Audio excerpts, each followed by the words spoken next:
soon gracing the days. Meanwhile, I'll take the opportunity of requesting you all to please do remember to either switch off your cell phones or put them on silent mode. We shall be beginning the program with the arrival of the Honorable Minister, who's all set to join us here inside the hall within a few minutes. Please bear with us. And once again, a gentle reminder to please do remember to either switch off your cell phones or put them on silent mode. Thank you.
Namaskar.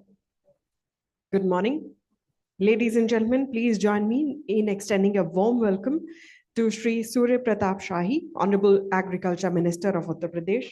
We extend a warm and hearty welcome to the Honorable Minister.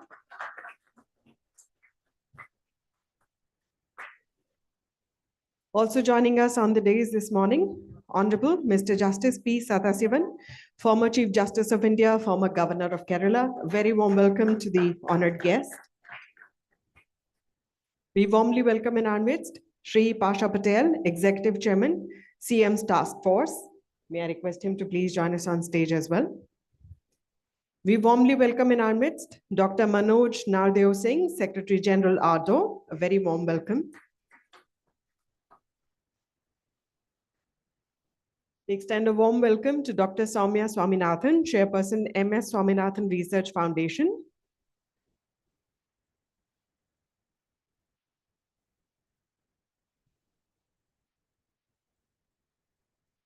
We extend a warm welcome to His Excellency, Mr. Ali Achouri, Ambassador of the People's Democratic Republic of Algeria. A very warm welcome to His Excellency. May I request you to please join us on the dais.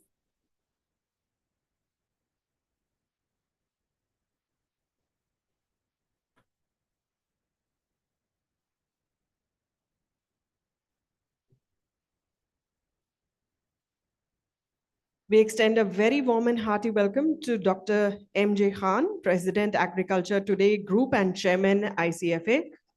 May I request him to please join us on stage.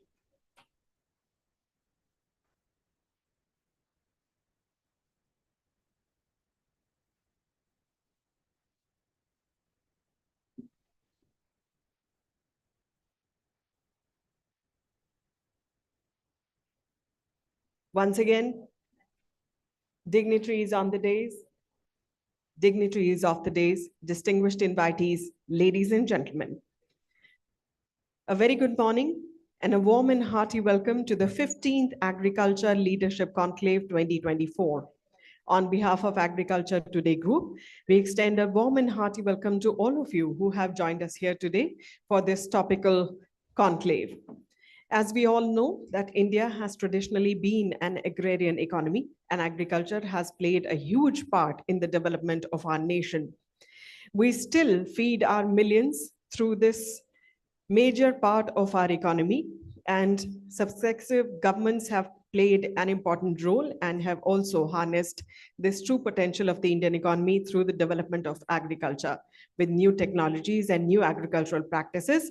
This is all set to revolutionize itself, and we are, of course, looking forward to having a more robust agrarian economy.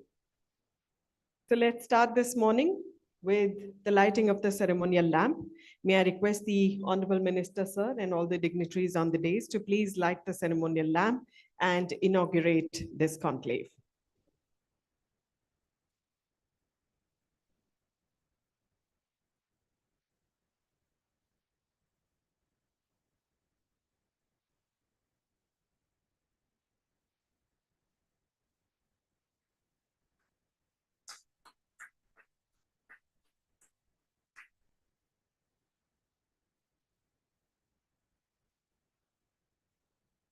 Ladies and gentlemen, according to Indian tradition and culture, we light the ceremonial lamp.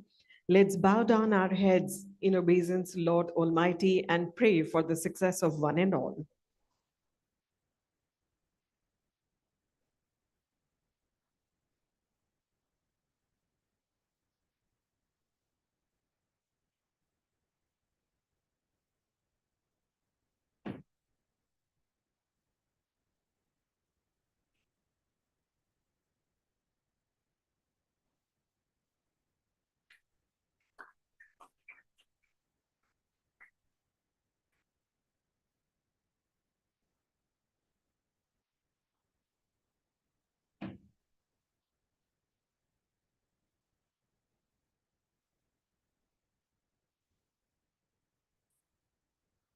Ladies and gentlemen, it is our privilege and pleasure to welcome in our midst this morning, Shri Surya Pratap Shahi, Honorable Agriculture Minister of Uttar Pradesh. We're very thankful to the Honorable Minister, sir, for having joined us here. And to begin the program, may I invite on stage Ms. Anjana Nair, Group Editor, Agriculture Today Group, to kindly present bouquets to the honorable dignitaries, and please welcome them.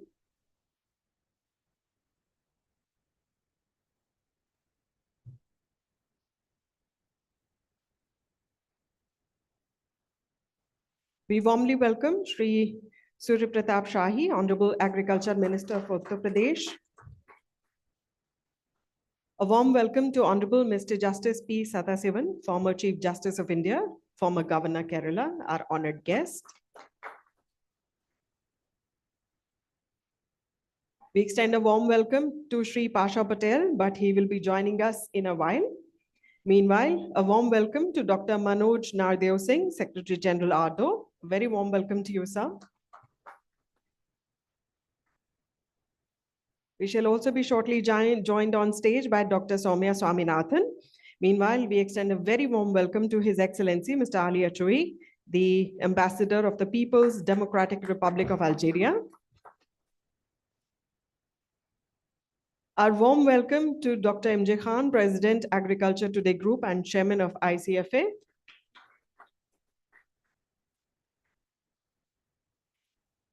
Thank you, Ms. Nair, for doing us the honors. It is my privilege and honor to now request Dr. Khan, President, Agriculture Today Group and Chairman ICFA, to kindly present the welcome address. Please welcome with a hearty applause. A very good morning to all. I have the pleasure of welcoming you all to 15th time today in this Agriculture Leadership Conclave. Honorable Minister from Uttar Pradesh, Surya Pratap Shahi ji, dignitaries on the dais, former Chief Justice of India, His Excellency Justice P. Sathasivam ji, His Excellency the Ambassador of Algeria, and my friend Secretary General of Africa Asia Rural Development Organization. Very warm welcome to all of you. Many of you have been participating in earlier programs. माननीय कृषि मंत्री शाही जी से मैं शुरू करता हूं। आप सिर्फ प्रदेश के कृषि मंत्री नहीं बल्कि बहुत टावरिंग पॉलिटिकल पर्सनालिटी हैं। प्रदेश के बीजेपी के प्रेसिडेंट भी रहे हैं और एक लंबा अनुभव रहा है, राष्ट्रीय कार्यकारिणी में पार्टी के रहे हैं और कृषि में विभाग संभालते हुए इस टेन्योर में अभी सेकेंड टेन्योर है आपका। पिछले 5 साल कैबिनेट मिनिस्टर थे, फिर से आपका। तो माननीय शाही साहब, आपके आने का बहुत बहुत शुक्रिया। आपके आने से बहुत प्रोग्राम की गरिमा बढ़ी और एक जो ग्रेविटी प्रोग्राम को मिलनी है वो। And Uttar Pradesh, Your Excellency, is not only the largest state of India. If it was a country, it would have been 5th largest country in the world. That's the size of Uttar Pradesh. The economy of Uttar Pradesh this year, $345 billion, is equal to the economy of our neighboring country, Pakistan.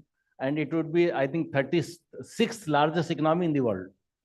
So it is a very large state, and many in terms of agriculture production, we keep on counting where it ranks high and high. Honorable Chief Justice, former Chief Justice of India, Justice Sathasivam Sahab, you have been a great source of inspiration to us all because you have been chairing the jury for last many years. The first time, 2019, I still recall that His Excellency Manoj Nardev Singh ji, he has been very kind to us. We have a comprehensive MOU also with the ARDO.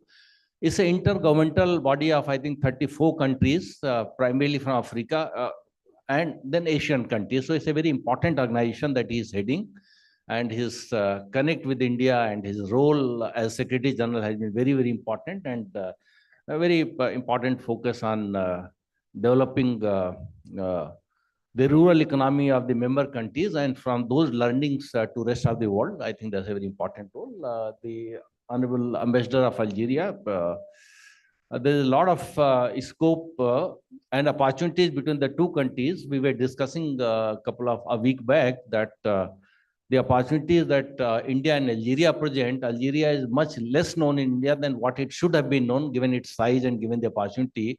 So I believe, Your Excellency, your presence today here will create the right understanding and will also facilitate better cooperation and collaboration. And together we contribute to the challenge that we all face. आज की तारीख में जो बड़ा challenge हम सबके सामने है खेती में, वो है क्लाइमेट चेंज का। न सिर्फ खेती के लिए बल्कि ह्यूमैनिटी के लिए, एंड जो भी लिविंग स्पीसीज है सबकी फ्यूचर के लिए अगर कोई सबसे बड़ा चैलेंज आज की तारीख में, आज वो टेक्स्ट बुक स्टोरी नहीं, it is actually for real, we can see it before our eyes. Saudi Arab में बर्फ पड़ना शुरू हुआ। माननीय मंत्री जी, कोई इमेजिन कर सकता है कि रेगिस्तान में बर्फ गिरेगा? पिछले 5-7-10 सालों से बर्फ गिरना शुरू हुआ। यूएई में अभी कुछ महीने पहले इतनी बारिश हुई which was more than what the 3 years equivalent the rainfalls the country receives. कितना फ्लड आना शुरू हो गया है। तो ये जो सिचुएशन आ रही, यूरोप में मैं 2019 में गया था, जुलाई के महीने में 4 डिग्री टेम्परेचर जर्मनी में बढ़ा है एक दिन में। 24 आवर्स में 4 degree increase in temperature in Germany. आप यकीन नहीं माने क्या हाल हुआ होगा। एम्स्टर्डम 2 दिन बाद जब गया तो वहां पे जिस होटल में रुका उसमें एसी भी नहीं था, पंखे भी नहीं थे, शायद ट्रेडिशनली कभी जरूरत नहीं पड़ती रही होगी। Temperature 41 degree. Now imagine, no AC no fan, दरवाजे खोल के टेबल फैन मंगा के रुकना पड़ा। सो ये चेंजेस अब जो आ रहे हैं ये बिल्कुल रियल हैं। अब वो कोई टेक्स्ट बुक स्टोरी नहीं है कि भाई क्लाइमेट चेंज होगा देखेंगे कैसे करना, तो बड़ी अर्जेंसी है फूड प्रोडक्शन भी इंश्योर करने के लिए एंड लाइवलीहुड सिक्योरिटी के लिए, फूड सिक्योरिटी के लिए भी एंड छोटे किसानों की लाइवलीहुड सिक्योरिटी के लिए, क्योंकि ये खतरे में आने जा रही है। यूएन ने कॉल दिया कि era of global warming has ended, now global boiling burning has started. So this calls for urgent attention on the part of every stakeholder. तो ये जो आज शाम को मुझे खुशी है कि महाराष्ट्र के माननीय मुख्यमंत्री जी तशरीफ ला रहे हैं, और महाराष्ट्र स्टेट गवर्नमेंट ने जो काम किया है बैम्बू कल्टीवेशन के मार्फत, तो we'll have to identify what are the solutions. Broadly, there is always, I emphasize need for more investment, greater collaboration, more research, more awareness creation, all that is there. But one solid step on the ground that our state government of Maharashtra has taken, that 2.1 million hectares of bamboo cultivation, and bamboo is a silver bullet. It has 1,800 applications where you can make from food to clothing to furniture to house and many things. I think Pasha Patel Sahib, if he joins, is the champion of the cause of bamboo. But we'll have to identify climate smart agriculture production system. We'll have to develop those technology, but also the crops.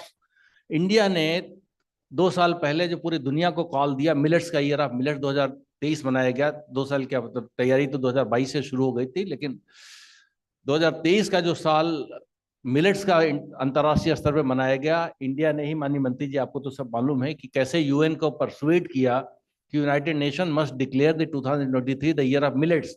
And पूरी दुनिया में जो millets का awareness India के प्रयासों से हुआ, उसका एक असर ये हुआ कि आज मिलेट का मार्केट पूरी दुनिया में सेंसिटाइजेशन हो गया, अवेयरनेस क्रिएट हो गया, and that is one crop, there's comprised of some 9 or 10 crops, what we call broadly the millet basket, but that is also silver bullet कि climate smart है, nature smart है, you don't apply anything, it still produces,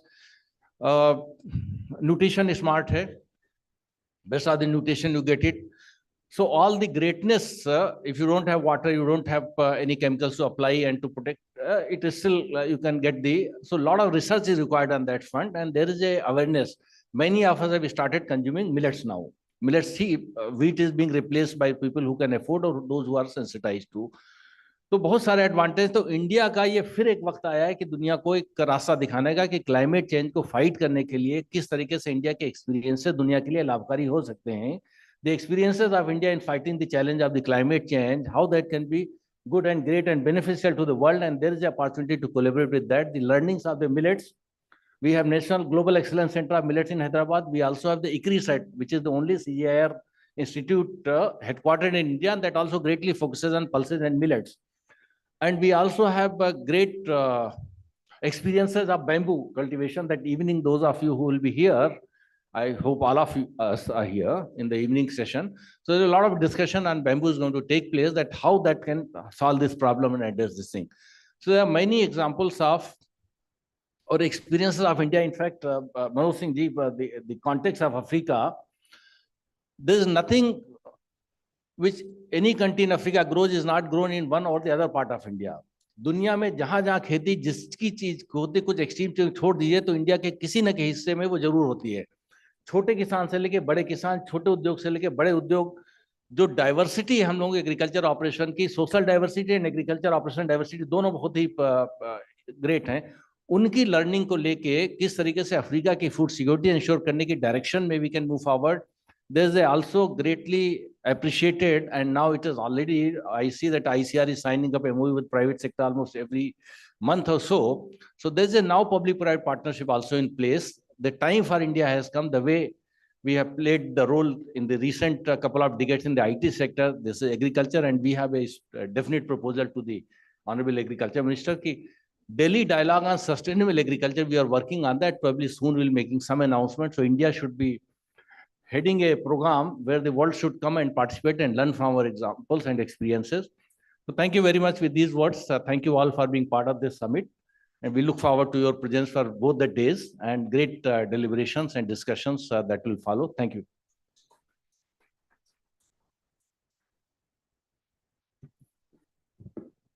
Thank you, Dr. Khan, for that warm welcome address.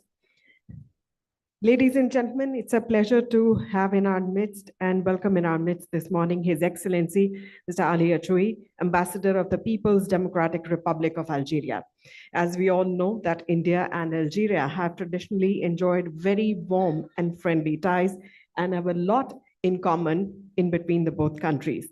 So it's a pleasure to have you here in our midst, Your Excellency. May I request you to kindly address the August gathering. Please welcome with a round of applause.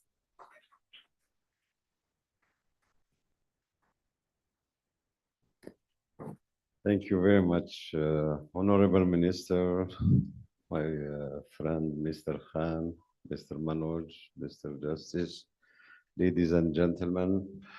I am very honored to be here between you. I didn't prepare anything to speak, but believe me, it's a very high honor to be between you. Why? Because if the water is life, agriculture is also life. And you are the leaders of agriculture. Since the world known the humanity known life, the agriculture was one of the elements of the life. And you are now the builder of the life. And with the different difficulties which humanity face, I think you have very big role to play today. And we are here to learn from your experiences and from Indian experience. I insist to salute the efforts made here in India in the agriculture field. And I think in Algeria, we have to learn from Indian experience, especially in the millet. I know that last year it was an international year of millets. And I think in Algeria, we have the same weather, especially in a special region, in the south region in Algeria, where the climate is very dry, like some regions here in Algeria. I think we can learn each other about how to face these weather problems and how to grow or improve the level of our agriculture. In Algeria, also, we did many progress these last years, especially in the Sahara region. If the Sahara is known in the past for his oil and gas, now is known in Algeria for the wheat and vegetables and fruit. We have the new harvest of the fruits and vegetables in the March or April. Yeah. And the regular harvest is in May and June in the north region of the country. But now we have very early harvest from the Sahara region. Also in the production of wheat this year, we had very, very high level of harvest. I think we have to be proud about your profession, the agriculture profession, and I insist to salute your role as a leadership of agriculture. And I think you are one of the builders of this beautiful country. And I hope that we will continue to exchange our experiences and our how to grow our agriculture and our experiences. And I want to be between you these 2 days to learn about what you can give us as experience and how we can improve the level of cooperation between two countries in this field. Thank you very much.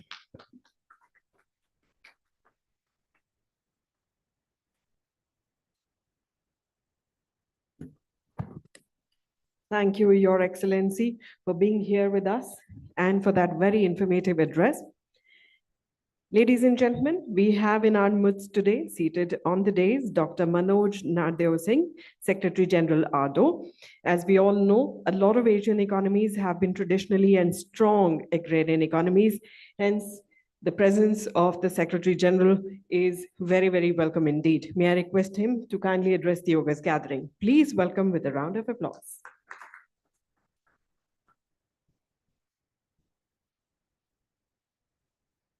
Thank you very much, Madam. His Excellency Surya Pratap Shahi, Honorable Minister of Agriculture, Government of Uttar Pradesh, Honorable Justice Sathasivam, former Chief Justice, my Excellency from Algeria, Ambassador of Algeria, Mr. Ali Achui, Dr. Khan, ladies and gentlemen, it's a great pleasure for me as Secretary General of ARDO to be here in your midst, especially in this very important gathering. I'm very happy to see a galaxy of specialists who will be dealing in the subject over the next 2 days.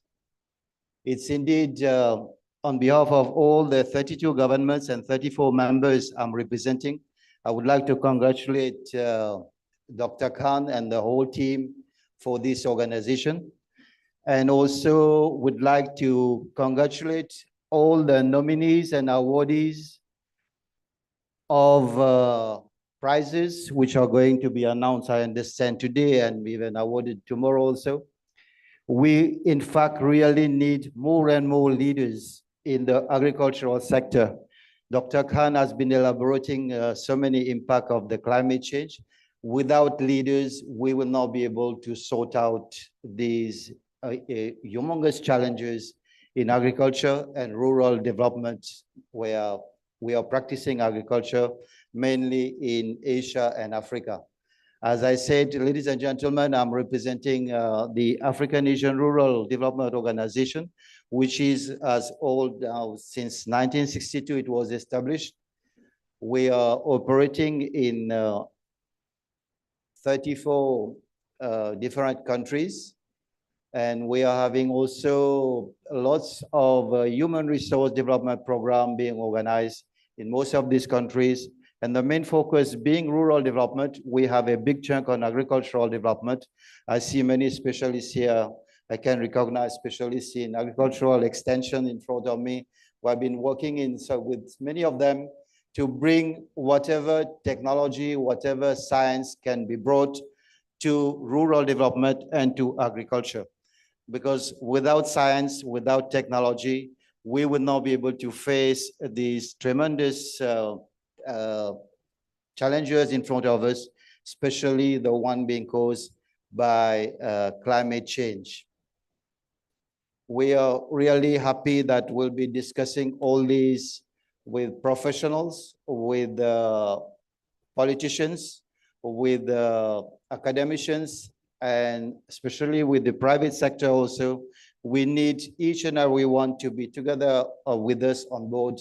Otherwise, to address these national, regional, and global challenges will be practically impossible. We need to examine and re-examine wherever required relationship, trade relationship. I will not go into the details. We know there are so many turbulences, so many disturbances, so many conflicts and war situations everywhere, but we still have to work to make sure that our agriculture remains climate resilient. We, as an intergovernmental organization, as an intercontinental platform, we will be always happy to disseminate further information, technology, knowledge, and technological solutions to make sure that most of the economies which are still recuperating from COVID, they can move a bit faster. They can solve the complex challenges which are there simultaneously, because it's very sad, and we note very sadly that many of our countries, member countries in Africa and Asia, especially when we talk about sub-Saharan Africa, we are off track of the SDGs. If we talk only SDG 1 and 2, we are really off track, and this has been reported in many reports. When we met, the whole world met in 2015, it was agreed that we will take humanity forward. We will leave no one behind, but we are afraid nowadays that we might be leaving even the SDGs behind.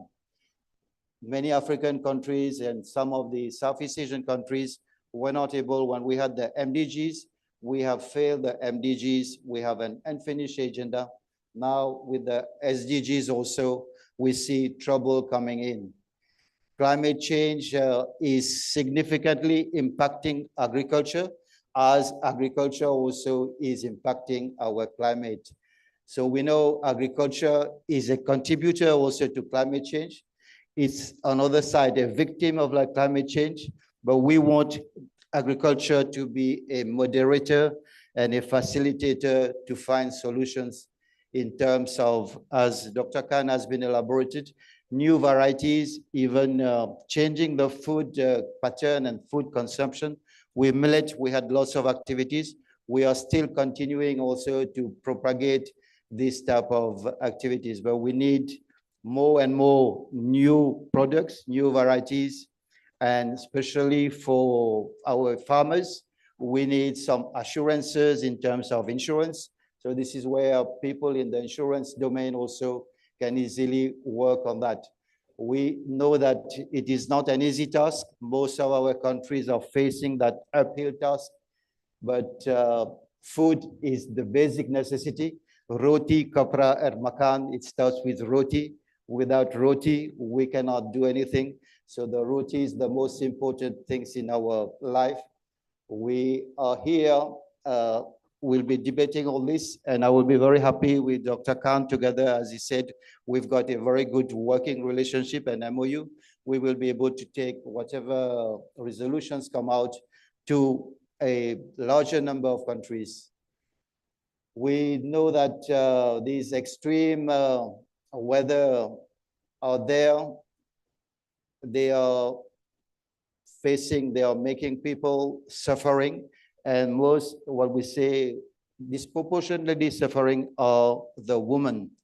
So we have to take care also of that aspect when we are proposing new technologies and new approaches or reviewing our policies. In terms of figures, I will just give you the figure of African population. It has already exceeded 1.4 billion, which is another India. If you take the population of Africa total, it is equivalent to India. Dr. Khan has given some of the figures of the production of Uttar Pradesh, but let me give you equivalence of India will be the whole of Africa. And Africa nowadays, there is the advantage of bringing technology, working and producing in Africa, and taking advantage of the unified market. It's a whole unified market. I will invite each and one of you, especially the private sector, to take that advantage. Asia also has got a huge population. When we talk about Asia, it's nearing 4.8 and 5 billion. So added together, we've got 80% of the world population in Asia and Africa. So these are the two continents which are more important in terms of populace, but also nowadays more important in terms of showing the way to the global south.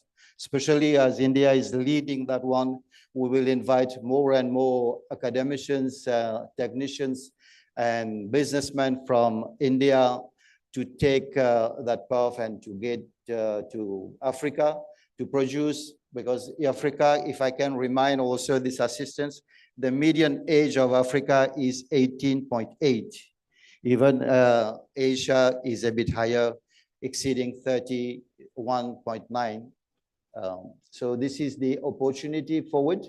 Challenges are there, issues will always be there, but opportunities are being brought because we know there are research and development, and technology advancement has made the way to bring more and more innovation and technological solution, especially in developing, as some of the colleagues have already elaborated, develop drought resistance, biotechnology, precision farming. All these will be assisting us in upgrading our agriculture into another level to combat that climate change.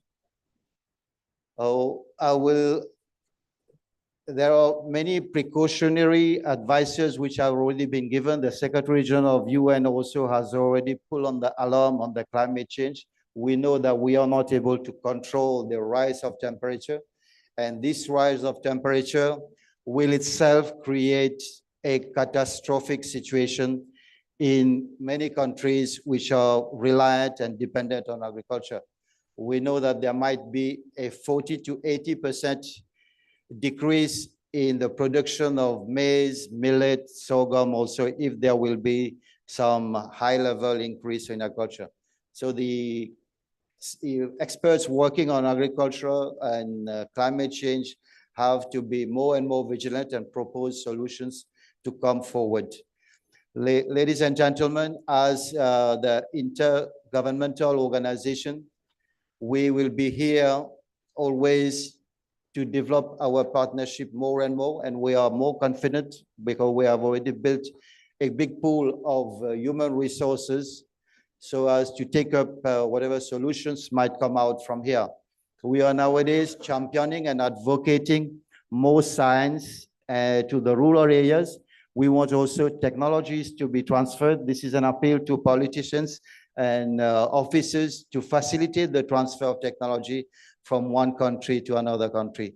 And we are leveraging on all academic institutions, research institutions, to ensure that there are more and more disruptors, accelerators, and multipliers in Africa and Asia, especially in the field of agriculture. So with these few words, I would like to again congratulate ICFA, Dr. Khan, and all the awardees, and best of luck for these 2 days. Thank you very much.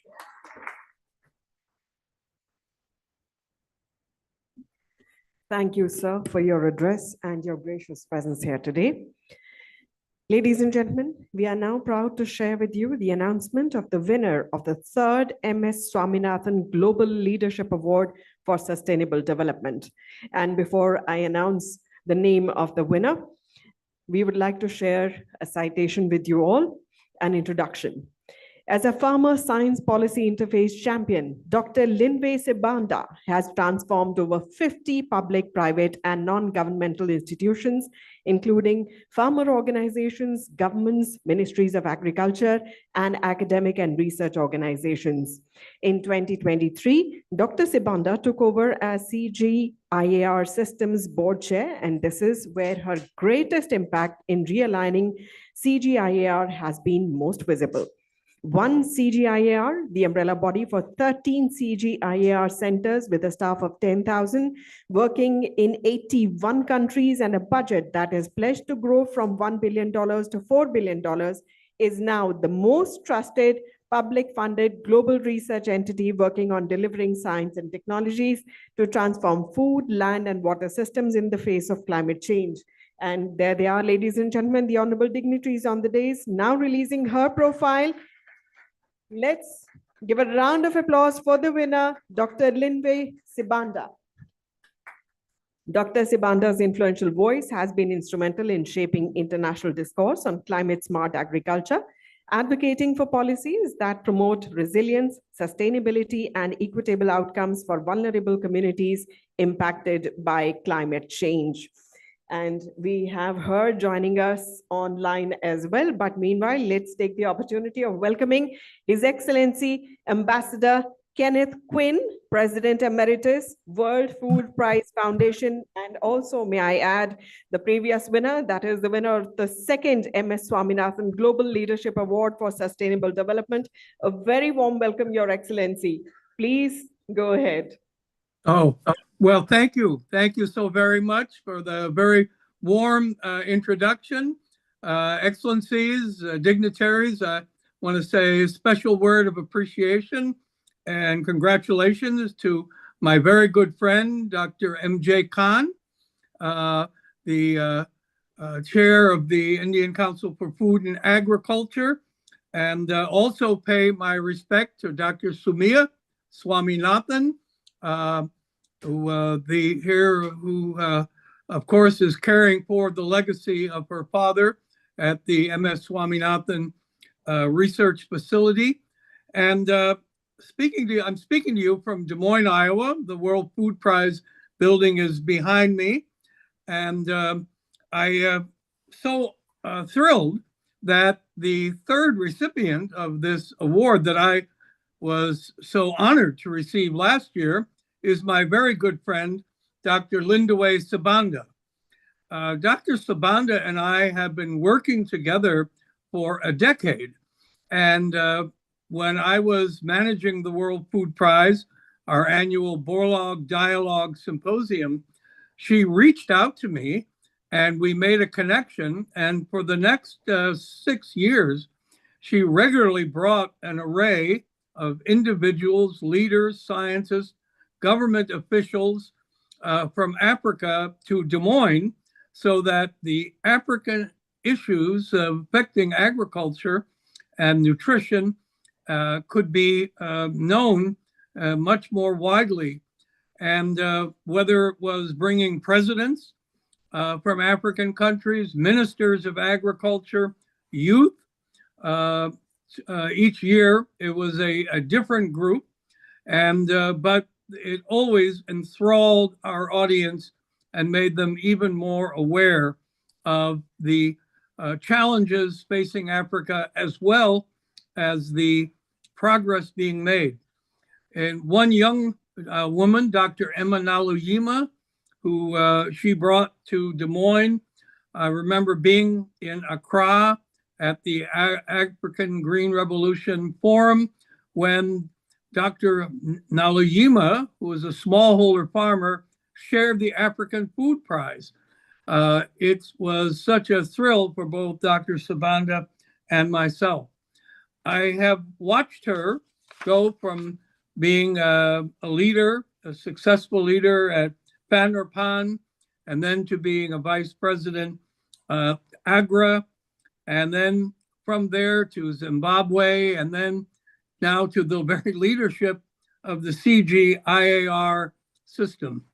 And she shares, in my view, many of the same characteristics and traits that made Dr. MS Swaminathan such an incredible visionary leader and one of the greatest agricultural scientists ever on our planet. She, like he had a vision for India, she had a vision for Africa. As he had a focus on science, which he developed through getting his PhD and postgraduate studies and leadership at Erie, she too had that same focus on science. She had, as he had, a genuine care and concern for people, whether they were very high-ranking or smallholder farmers. And an ability, as he had, and I saw working with him for 20 years, and his capacity as the first World Food Prize laureate, as the chairman of our laureate selection committee, an ability to bring people together across many significant differences, all with a sense of humility that he always had and Dr. Sibanda had. I send my warmest congratulations, Dr. Khan, to Agricultural Today magazine for your selection of my dear friend, Dr. Linduwe Sibanda.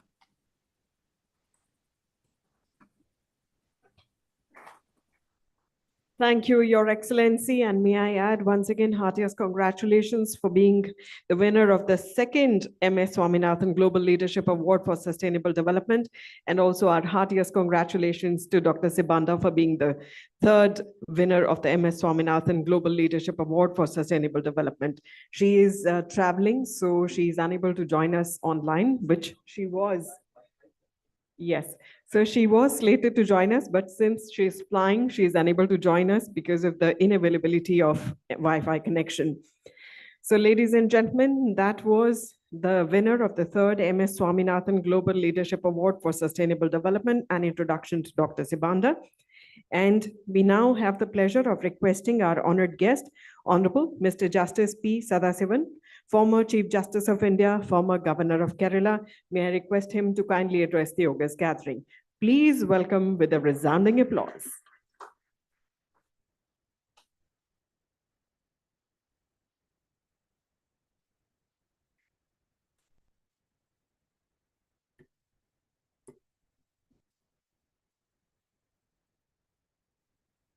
Shri Surya Pratap Shagi, Honorable Agriculture Minister, Uttar Pradesh Government.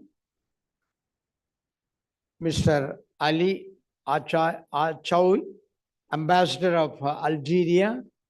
Dr. Manoj, Secretary General, AARDO. Mr. M.J. Khan, Chairman, ICFA, President, Agriculture Today Group, and hero of this function. Other dignitaries, diplomats, industry CEOs, award winners, and other participants. My friends in media, good morning to all. This year's event assumes great significance as it focuses on the most critical challenge of agriculture sustainability and global food security in the face of climate change. As a part of the conclave, our institution organizing 15th Agriculture Leadership Awards 2024. These are among the most prestigious agricultural awards presented annually to the individuals and organizations. We have made noticeable contributions to agriculture.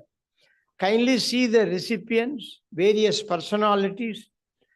And here I want to inform the audience, as a person born and brought up in a village hailing from an agricultural family, though reached the highest position in Indian judiciary, that is 40th Chief Justice of India, the present Chief Justice, Justice Chandrachud, is a 50th Chief Justice. And thereafter as an executive head of the state, that is Governor of Kerala for 5 years. After demitting those officers, I refused to stay either at the national capital, Delhi, or my state capital at Chennai. I want to continue my farming. So I can proudly say I'm happy to participate in this function as a farmer, as a Kisan, not as a former Chief Justice or former Governor. And since I'm going to address in the afternoon session also, now I'm not going to mention all the details, except only one thing. There are several programs or schemes to help our farmers under the name Prime Minister's schemes. When I met 3 months back, I conveyed this to Honorable Prime Minister, and even handed over all those schemes after collecting from the ministry.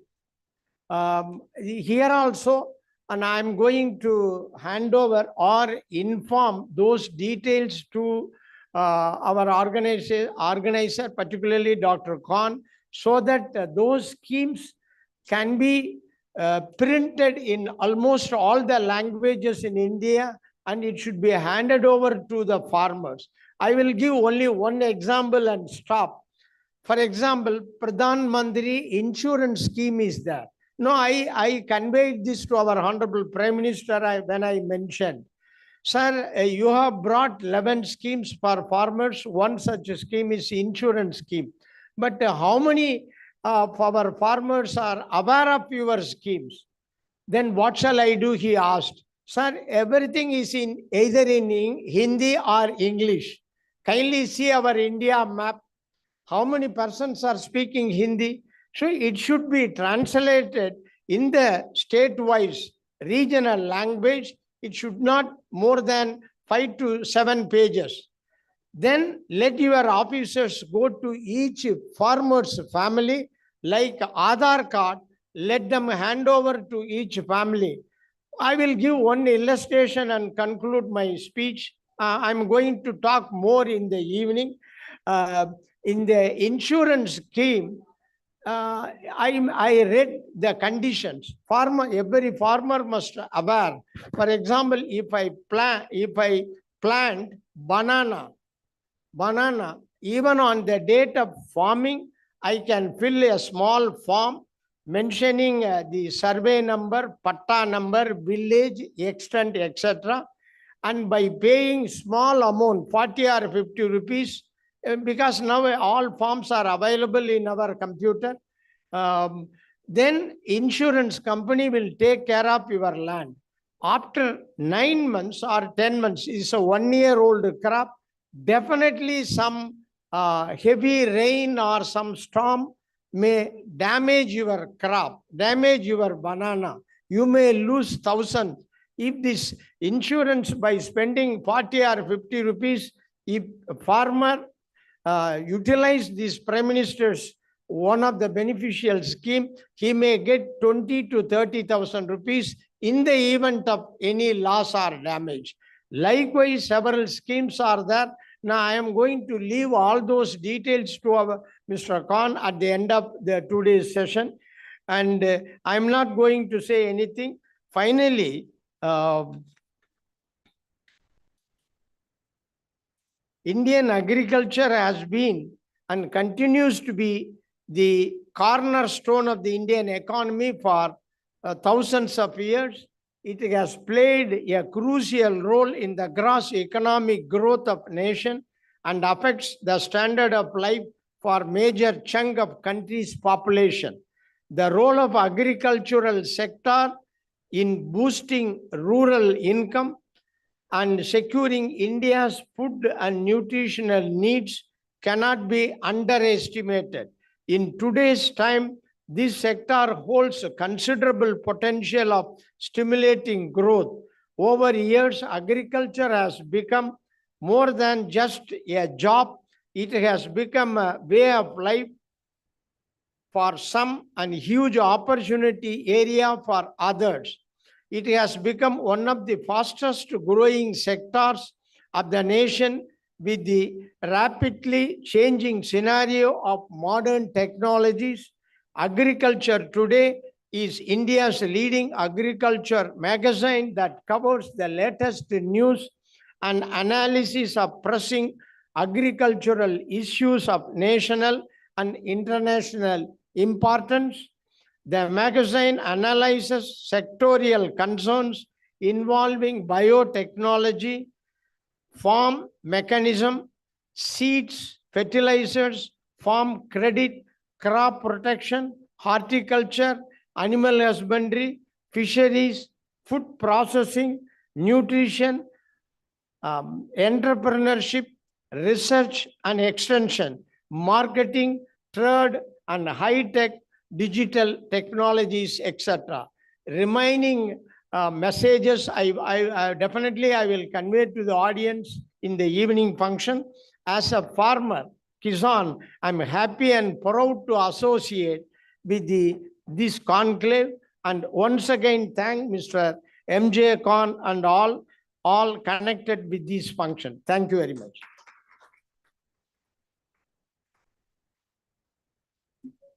Thank you, sir. He says that he is a farmer first and anything else later. Can you be any more humble? It's an honor and a privilege to have you here in our midst, sir. Ladies and gentlemen, the Agriculture Today group is proud to release the Seed Special Issue. May I request the Honorable Minister, sir, to kindly do us the honor. माननीय मंत्रीवर से अनुरोध है कि वे कृपया अपने कर कमलों द्वारा इस मैगजीन का अनावरण करें।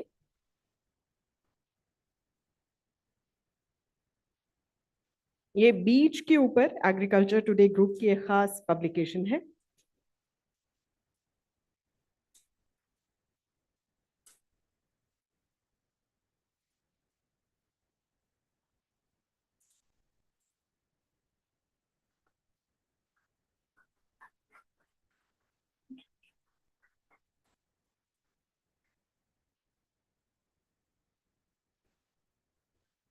आप सभी का धन्यवाद।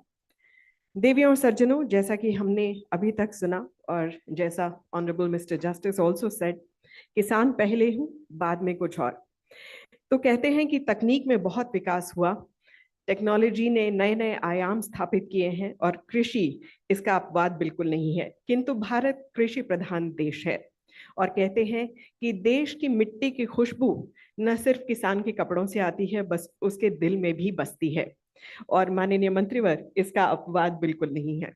तो आज हमें बेहद सौभाग्य महसूस हो रहा है कि माननीय मंत्रीवर आज हमारे बीच इस मंच पर आसीन है। मैं उनसे अनुरोध करूंगी इस कार्यक्रम के मुख्य अतिथि महोदय माननीय मंत्रीवर कि वे कृपया सभा को संबोधित करें। जोरदार तालियों से स्वागत कीजिए।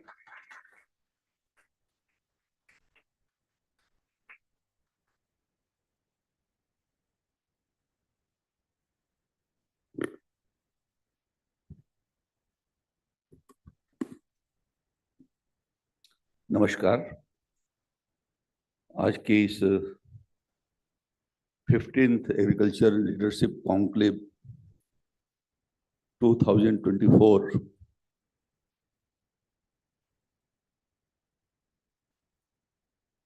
आज के इस इनॉग्रल सेशन में यहाँ पर उपस्थित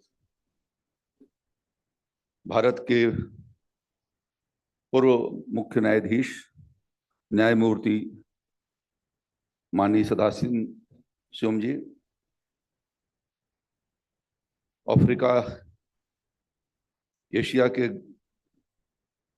ग्रामीण संगठन के महासचिव डॉक्टर मनोज नारदेव सिंह जी, अल्जीरिया के राजदूत हिज एक्सलेंसी श्री अली अचवी जी,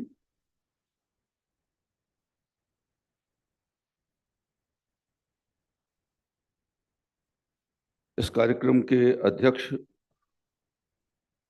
डॉक्टर एमजे खान साहब, सभागार में उपस्थित सभी सम्मानित महानुभाव, देवियों और सज्जनों, मैं डॉक्टर एमजे खान साहब को अपनी ओर से धन्यवाद देता हूं कि उन्होंने 2 दिन के इस महत्वपूर्ण कार्यक्रम एग्रीकल्चर टुडे की ओर से आयोजित किया और जलवायु परिवर्तन का कृषि क्षेत्र पर पड़ने वाले प्रभाव और कृषि का परिदृश्य कैसा संचालित किया जाए, यह एक आज का तात्कालिक और अत्यंत महत्वपूर्ण विषय है। मैं इसके लिए आभार प्रकट करता हूं कि आपने इस प्रकार के आयोजन करके और महत्वपूर्ण चर्चा की शुरुआत की है। हम सब जहां अवगत हैं कि हमारा देश कृषि प्रधान देश है और विशेष रूप से प्रकृति के ऊपर हम आधारित हैं। देश की लगभग 55% से ज्यादा जनसंख्या आज भी या तो खेती किसानी का काम करती है या खेती के क्षेत्र में श्रम के रूप में अपना योगदान करती है। और इसलिए जलवायु परिवर्तन के कारण उसके ऊपर होने वाले दुष्प्रभाव भारत की अर्थव्यवस्था के ऊपर प्रतिकूल परिणाम डालेंगे। इसलिए हमको सजग और सतर्क रहने की आवश्यकता है। और इसीलिए प्रधानमंत्री आदरणीय नरेंद्र मोदी जी ने नरेंद्र मोदी जी की सरकार के 01 से ही शुरू किया कि भारत कार्बन एमिशन में अपनी कम करने के लिए महत्वपूर्ण जो है अपना योगदान करेगा। और सभी क्षेत्रों के लिए उन्होंने एक टारगेट रखा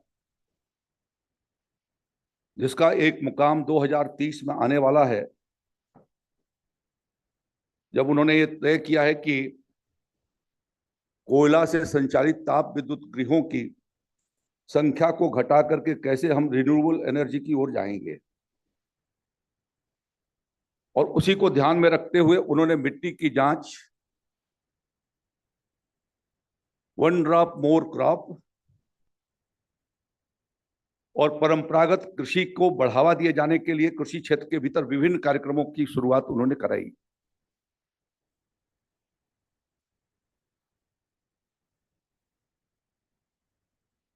विगत वर्षों के भीतर जो बढ़ता हुआ तापमान है उसके प्रभाव भारत के भीतर भी पड़े हैं। संपूर्ण उत्तर भारत इस वर्ष लू के चपेट में रहा और लंबे काल तक लगभग 15 दिन तक 45 डिग्री से 48 डिग्री के बीच में सेल्सियस के बीच में हमारे देश के 9-10 राज्य उससे प्रभावित रहे। लू से मरने वालों की संख्या भी काफी बढ़ी। फसलों पर इसका जो परिणाम पड़ेगा, उस प्रतिकूल परिणाम पड़ेगा, वो उनके प्रोडक्टिविटी के ऊपर पड़ रहा है। यदि 1 डिग्री सेल्सियस तापमान बढ़ता है तो लगभग देश के भीतर 3 से 4 लाख मेट्रिक टन से ज्यादा हमारा प्रोडक्शन कम करता है। इसी तरीके से धान पर उसके प्रतिकूल प्रभाव पड़ेंगे। और विगत वर्षों के भीतर जो अभी चर्चा भी किया कि साउथ अफ्रीका में, यूरोप के भीतर और एशियाई देशों के भीतर भी, वियतनाम में विगत वर्षों के भीतर मुझे लगता है 2016 में पूरी की पूरी धान की फसल खराब हो गई थी भारी वर्षा के कारण। भारत के भी अनेक राज्यों के भीतर 13-14 में हुदहुद का एक तूफान आया और उस तूफान की वजह से उत्तर प्रदेश और बिहार जैसे अनेक राज्यों के और बड़ी मात्रा में उसने फसल को नुकसान पहुंचाया था।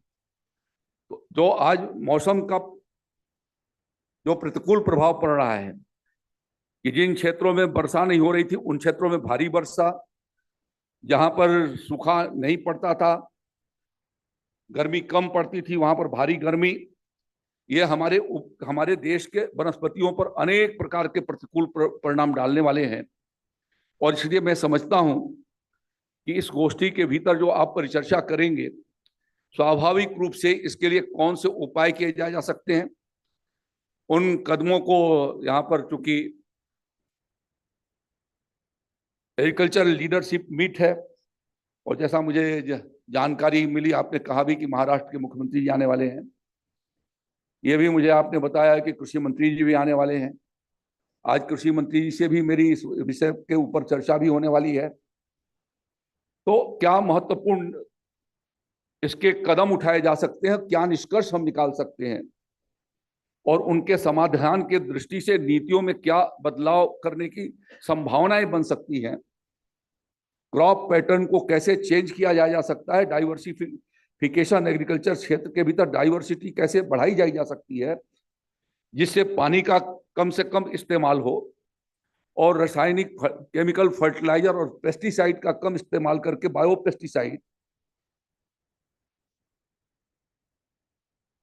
फर्टिलाइजर की ओर कैसे हम आगे की ओर बढ़ें, यह एक महत्वपूर्ण विषय है।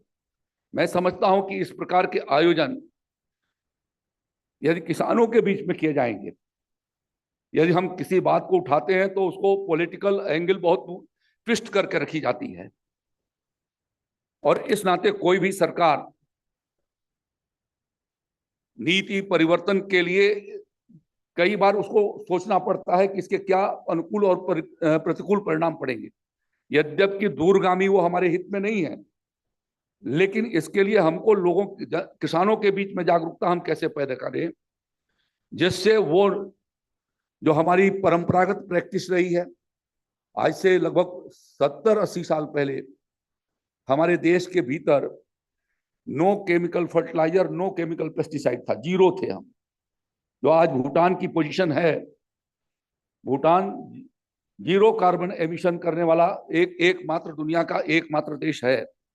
हमारा पड़ोसी है, भारत के साथ हमारे परस्पर बहुत अच्छे संबंध रहे हैं। हमें कोशिश ये करना चाहिए कि उस छोटे से देश से हम कैसे अपने यहाँ हम प्रेरित करके और कैसे हम उस दिशा में आगे की ओर बढ़ें। इसीलिए प्रधानमंत्री जी ने 2060 तक जीरो कार्बन एमिशन की बात करी है। भारत उस दिशा में आगे की ओर बढ़ेगा और उसके भीतर कृषि क्षेत्र के भीतर भी हमारा एक महत्वपूर्ण रोल है। और इसलिए उत्तर प्रदेश में हमारी सरकार ने इस बात के प्रयास किए हैं कि हम लोगों ने प्राकृतिक खेती को प्रोत्साहन देने का काम गंगा जी के किनारे, नदियों के किनारे के गांवों के भीतर उनको ठीक प्रकार से कैसे हम प्राकृतिक संसाधनों के माध्यम से खेती कर सकें, वहां हॉर्टिकल्चर की खेती को कैसे बढ़ाई जाए, इस पर पिछले 3 साल से हम लोगों ने एक ठोस कदम उसके लिए उठाए हैं। और इसी प्रकार से अभी श्री अन्न की चर्चा एमजे खान ने किया था, तो उस समय श्री अन्न को लेकर के अंतर्राष्ट्रीय पटल पर आदरणीय प्रधानमंत्री जी ने इसको रखने का प्रयास किया। लगभग 100 से देशों में से ज्यादा देशों के भीतर इंटरनेशनल मिलेट्स ईयर 2023 उसको मनाई गई। लेकिन भारत का वो एक परंपरागत अन्न रहा है, इसलिए भारत के भीतर उसके लिए विशेष हम सब लोगों को मिलकर के प्रयास करना होगा। और उसके लिए उत्तर प्रदेश की सरकार ने योगी आदित्यनाथ जी के नेतृत्व में श्री अन्न पुनरुद्धार योजना हम चला रहे हैं, जिसके माध्यम से हमारी ये कोशिश है कि अगले 5 वर्षों के भीतर हम श्री अन्न के उत्पादन को बड़ी मात्रा में आगे की ओर पहुंचाएं। और इस दृष्टि से पिछले साल हम लोगों ने लगभग 50,000 किसानों को निःशुल्क मिनी किट उनको उपलब्ध करवाए थे और श्री अन्न के खेती को प्रमोट किया था। इस साल 1 लाख से ज्यादा किसानों को हम उपलब्ध करवा रहे हैं। हमें कोशिश ये कर रहे हैं कि जिससे मिलेट्स के खेती के लिए हमको किसी फर्टिलाइजर की आवश्यकता नहीं है और वर्षा के पानी से ही हम उसकी हमारे को जितना जरूरत है सिंचाई की, वो वर्षा के पानी से संभव है।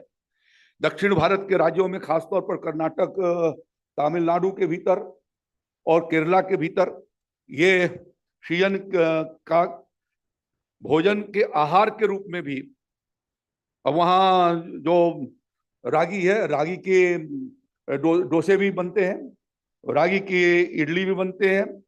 तो विभिन्न प्रकार के उनके रागी के जो खाने का वहाँ का हैबिट है, उसके भीतर वहाँ की सरकार भी प्रयास कर रही है और जनता भी उसको अडॉप्ट करने की ओर आगे की ओर जा रही है। हमें इस प्रैक्टिस की ओर एक तरीके से रिवर्स करना होगा लोगों को कि आज का जो फास्ट फूड है, जंक फूड है, इससे अलग हट करके हम कैसे अपने पारंपरिक जो हमारे आहार के रहे हैं और जो स्वास्थ्य के लिए पोषक रहे हैं, तो उस दृष्टि से हमारा प्रयास किया जाना। और इसलिए अभी हमने तय ये किया है कि अपने राज्य के भीतर हम 5 स्थानों पर अपने ऑर्गेनिक प्रोडक्ट के लिए, खासतौर पर नेचुरल प्रोडक्ट के लिए हम लैब एस्टेब्लिश करने जा रहे हैं। अभी झांसी के भीतर हमने सेंट्रल जो यूनिवर्सिटी है एग्रीकल्चर की, उसको एक लैब दिया है और दूसरा बांदा यूनिवर्सिटी को दिया है, जिससे कोशिश हम कर रहे हैं कि ऑर्गेनिक प्रोडक्ट की इंटरनेशनल स्टैंडर्ड पर हम पैरामीटर बना, स्टैंडर्ड पैरामीटर है, उस स्टैंडर्ड पर हम अपने लैब को खड़ा कर सकें। तो यह एक प्रयास उस दृष्टि से ठोस जो सरकार को प्रयास करना चाहिए, उस दिशा में हम लोगों ने ये प्रयास किया है। मैं आप सबसे भी आग्रह करना चाहता हूं कि हमारे लिए आज ये चुनौती है कि विगत वर्षों के भीतर भारत का अंडरग्राउंड वाटर बहुत तेजी से कम हुआ है। जैसे जैसे हमारा एग्रीकल्चर प्रोडक्शन बढ़ा है, वैसे वैसे हमने इरिगेशन की फैसिलिटी बढ़ाई है। खास तौर पर हमने ट्यूबवेल और पंपिंग सेट लगा करके जो पानी खींचे हैं, वह हमारे आने वाले दिनों में पीने के पानी का संकट भी पैदा करता है। हम लोगों ने देखा है कि इसी दिल्ली के भीतर इसी वर्ष गर्मियों के दिनों में टैंकर से दिल्ली के भीतर सप्लाई किया जाना और हरियाणा और दिल्ली एक दूसरे के ऊपर किस तरीके से आरोप प्रत्यारोप दोनों सरकारें लगा रही थी।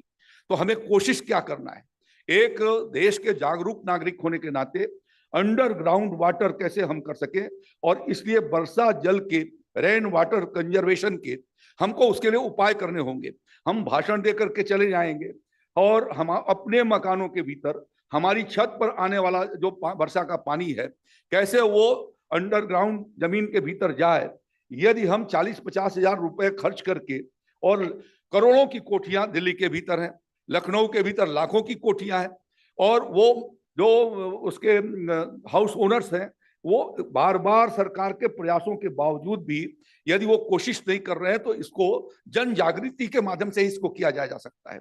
तो उसमें आपका यदि सहयोग होता है तो मैं समझता हूं कि क्लाइमेट चेंज के लिए जो आपने आज का ये रखा है और कृषि क्षेत्र के भीतर में जो काम हम लोग कर रहे हैं, इसीलिए ये प्रयास कर रहे हैं कि 1 ड्रॉप मोर क्रॉप, हम वर्षा जल को संरक्षित किए जाने के लिए उत्तर प्रदेश में लगभग 37,000 से ज्यादा किसानों के खेतों के भीतर हमने तालाब खुदवाए। खास तौर पर 25,000 से ज्यादा बुंदेलखंड के भीतर हमने खेत तालाब की व्यवस्था कराई, जिससे वर्षा का जो आता है पानी गिरता है उनके खेत में भी इकट्ठा हो जाए और उन्हें पंपिंग सेट से न खींच करके उसी पानी से वो अपने खेत की सिंचाई कर सकें। इसकी व्यवस्था उत्तर प्रदेश सरकार ने कराई है। तो यह मेरा आग्रह होगा कि इस तरीके की योजनाओं के माध्यम से, क्योंकि आज मेरे पास समय कम है, पहले से हमारी अपनी डिपार्टमेंटल मीटिंग है, शाम को भारत सरकार के साथ है, इसलिए ज्यादा विस्तार से न जाते हुए मैं आपके इस पहल के लिए मैं अपनी ओर से धन्यवाद देता हूं। अभी राजदूत केनेथ क्वीन साहब ने विश्व खाद्य पुरस्कार प्रतिष्ठान जो ऑनलाइन अमेरिका से जुड़े थे, doctor Bharat Ratna doctor MS Swaminathan साहब को वैश्विक पुरस्कार की घोषणा के लिए हम उनको जानते हैं। डॉक्टर स्वामीनाथन का योगदान फूड सिक्योरिटी के दृष्टि से बहुत महत्वपूर्ण रहा है और किसानों के लिए जो उन्होंने किसानों के प्रोडक्शन का, खास तौर पर उनके जो अन्न उत्पादन हो रहे हैं उनको सही कीमतें कैसे मिल सकें, वो उन्होंने ही न्यूनतम समर्थन मूल्य के बारे में एक पॉलिसी उन्होंने बनाए जाने की कोशिश किया। मैं धन्यवाद देना चाहता हूं आदरणीय प्रधानमंत्री मोदी जी को कि उन्होंने उनकी पॉलिसी को जो एक तरीके से वो गार्बेज में पड़ी थी निकाल करके उन्होंने और उस पॉलिसी को एडॉप्ट किया और आज उन्होंने पल्सेज और ऑयल सीड की जो डॉक्टर स्वामीनाथन का रिकमेंडेशन था, मैं ये समझता हूं कि 50% से भी आगे बढ़ करके आज 75% और 100% से ऊपर MSP आदरणीय प्रधानमंत्री मोदी जी ने किया है। धान और गेहूं के प्रोडक्शन की MSP भी 50% से ऊपर उन्होंने उठाई है, लेकिन विशेष रूप से जो फोकस है मोदी जी की सरकार का और पल्स और ऑयल सीड पर, हम ये जानते हैं कि आज भी 1,30,000 करोड़ रुपए से ज्यादा का आज ऑयल सीड इंपोर्ट हो रहा है और 25 से 30,000 करोड़ रुपए का पल्स हमारे देश के भीतर इंपोर्ट किया जा रहा है। ये और वो ऐसी फसल है जिसके भीतर बहुत मिनिमम केमिकल फर्टिलाइजर और मिनिमम पेस्टिसाइड और कम से कम सिंचाई के भीतर ये तीनों फसलें उगाई जा सकती हैं। और ये देश को आत्मनिर्भर बनाए जाने का एक तरफ हमारा टारगेट है कार्बन ओमिशन का, दूसरी तरफ हमारा टारगेट है देश को आत्मनिर्भर बनाए जाने का, प्रधानमंत्री जी का टारगेट है। तो यह दोनों एक दूसरे को के पूरक पोषक होते हैं और इसलिए दाल की खेती को, तेल की खेती को, ऑयल सीड की खेती को कैसे हम आगे की ओर बढ़ाएं, मैं चाहूंगा कि आज के इस निष्कर्षों के भीतर आप भी उसके को जोड़ेंगे और देश के किसानों को उसके लिए जागरूक किया जाता है। तो मैं समझता हूं कि आपका जो यह आज एक दिवसीय कॉन्क्लेव है, 2 दिवसीय जो आपका कॉन्क्लेव है वो अपने लक्ष्य को पूरा कर सकेगा। मैं इसके लिए आप सबको अपनी ओर से आभार प्रकट करता हूं कि आपने महत्वपूर्ण अपना समय दिया, मुझे आने का अवसर दिया। बहुत बहुत धन्यवाद। जय श्री राम, जय Bharat.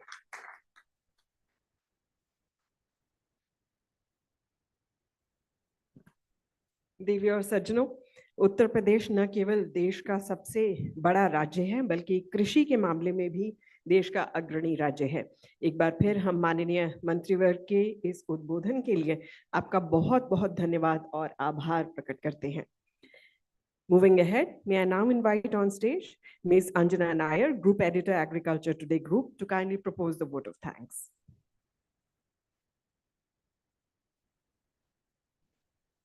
Thank you. Good morning, everybody.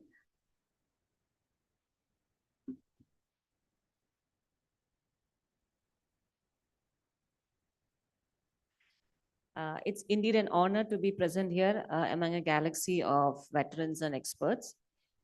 And especially discussing a very important subject of climate change in agriculture. It's a very pet topic, and I kind of intend to ramble in that. But since we have no time, I'm just diving into my duty of expressing the vote of thanks. So first of all, I'd like to thank Shri Surya Pratap Shahi ji, Honorable Agriculture Minister of Uttar Pradesh, who just left.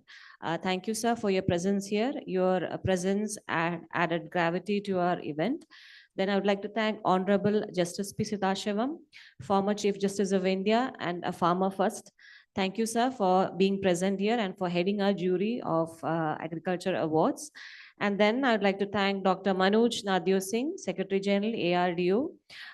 We are looking forward to future collaborations with you, sir, and thank you for your presence here. And also His Excellency, Mr. Ali Achoui, Ambassador of the People's Democratic Republic of Algeria. Thank you for your gracious presence here. And finally, Dr. M.J. Khan, without whose vision, this event would not have been possible. And I would also like to thank Ambassador Kenneth Quinn, who joined us via virtually for announcing our winner of the MS Swaminathan Sustainability Award. The winner was announced earlier, Dr. Shibanda. She could not join us, but we will be presenting her physically in Chennai on 7th August on the birthday of MS Swaminathan sir. Professor Shibanda has confirmed to come in person to receive the award of rupees 1 million. And finally, thank you all for being here, and please be here for the day ahead. There are some really important panel discussions to look forward to. Thank you.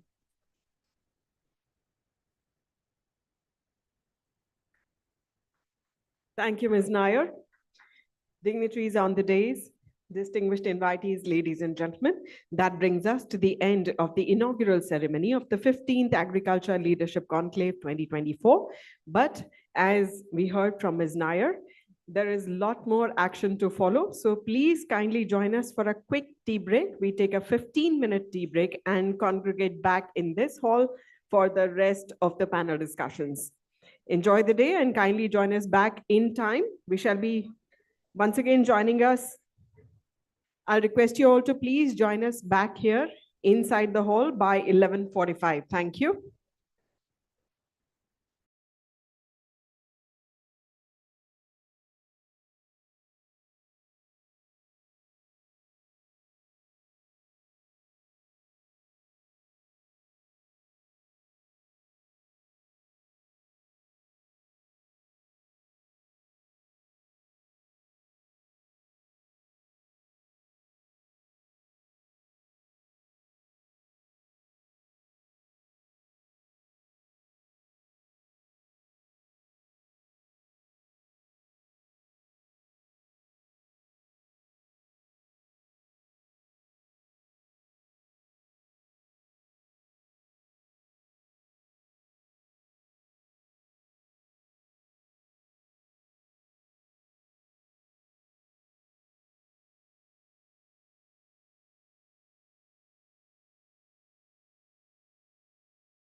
and a robust e-commerce platform for farmers to buy products online.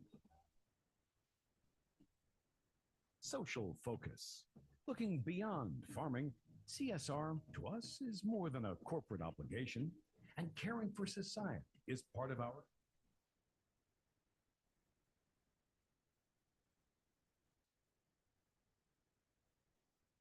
Ladies and gentlemen, welcome back. I request you all to please kindly take your seats as quickly as possible.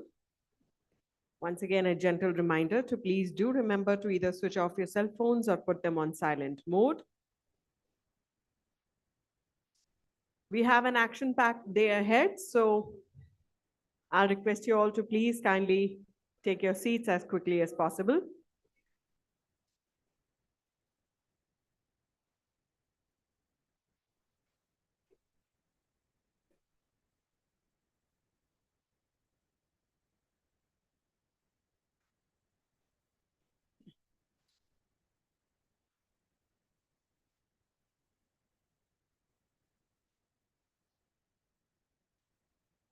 Ladies and gentlemen, please join me in welcoming and extending a very warm welcome to Sri Tarun Sridhar, former Secretary, Animal Husbandry and Dairy and Fishing, Government of India. Very warm welcome to you, sir. We are also being joined by Dr. Kalyan Goswami, Director General, ACFI. Also joining us in this session is Mr. Raju Kapoor, Director, Industry and Public Affairs, FMC India. We shall also be joined in this discussion by Mr. Deepak Parekh, Founder, Honeybee Tech Innovations Private Limited. A very warm welcome to Mr. Anand Bhaskar, former Member Parliament. A very warm welcome to you. We also extend a warm and hearty welcome to Mr. Sanjay Sethi, Human Utilization Advisor, South Asia, USSEC. A very warm welcome to the honored dignitaries who are now joining us on the dais. Well, ladies and gentlemen, we are all set to start this session, which is Policy Push for Climate Smart Agriculture. We earlier heard about the rains, which were completely unexpected in the arid region of UAE. And of course, climate change is a reality that we are all facing. So once again, a very warm welcome to the esteemed experts who have now joined us on the dais. And I now request Sri Sridhar to kindly do us the honors of taking the session forward.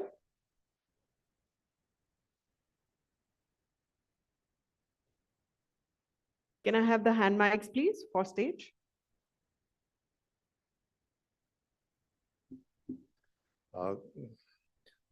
Namaskar and welcome to this first technical session of the two-day conclave. Could somebody please put a couple of hand mics here, because I think it's supposed to be a panel discussion, so it'll be more convenient and more interactive. Curiously, the subject of the conclave is not navigating agriculture through climate change, but navigating agriculture through climate challenge. I don't know how many of you actually noticed this subtle variation and certain play of words. Climate has always posed a formidable challenge to agriculture, and the farmer has always had to navigate through the extremities, vagaries, as also the uncertainties of the climate. And I think the tone and tenor of this subject was very effectively set during the inaugural session in the morning. And I think we'll take up from there and discuss what kind of policy interventions and the policy push is required to make agriculture climate smart or climate resilient, whatever you may like to call it. The developmental agenda of the global community is being driven by the 2030 Agenda for Sustainable Development, which has its overarching theme as elimination of poverty and malnutrition. While there is an acknowledgement in the United Nations and all across the global community that we are far behind in achieving the targets which we have set forth as far as the targets which are set forth as far as the developmental agenda for sustainable development 2030 is concerned. What is matter of real concern is the latest study of the Food and Agriculture Organization of United Nations, which says that despite huge public investment in the food sector and agriculture sector, chronic hunger and malnutrition is actually on the rise. The absolute number of people who are grappling with hunger or malnutrition is constantly increasing, and this poses a serious challenge. On the other hand, there is a projection that by the year 2050, the global population is likely to reach about 10 billion, and there has to be a more than 50% increase in food production to feed this population. Not only feed the basic minimum calorie intake, but also in terms of reasonably good nutrition. Now, this poses a very, very serious question before us, that on the one hand, the area under crops, area under agriculture is shrinking. On the other hand, there is a burgeoning of the human population. How would we meet the food and nutritional requirements of this population against the serious threat which is being posed by the extremities and vagaries of the weather? In the morning session, it was mentioned that how the extreme heat wave has impacted various sectors, including the agriculture sector. Dr. Khan was narrating his own personal experiences. I will give you my very personal experience very briefly.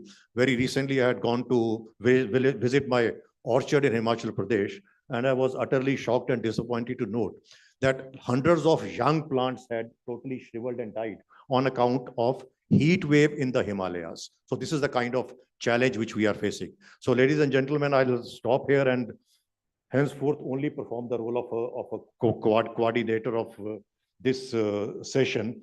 So may I request Mr. Sanjay Sethi to please open the batting, and with your vast experience and exposure to this sector, please enlighten us as to what kind of policy initiatives, what kind of interventions are required to meet the challenge posed by the climate change, and also what kind of opportunities exist for us in terms of revolutionizing and reinventing the agriculture sector. Over to you, sir. Thank you, sir.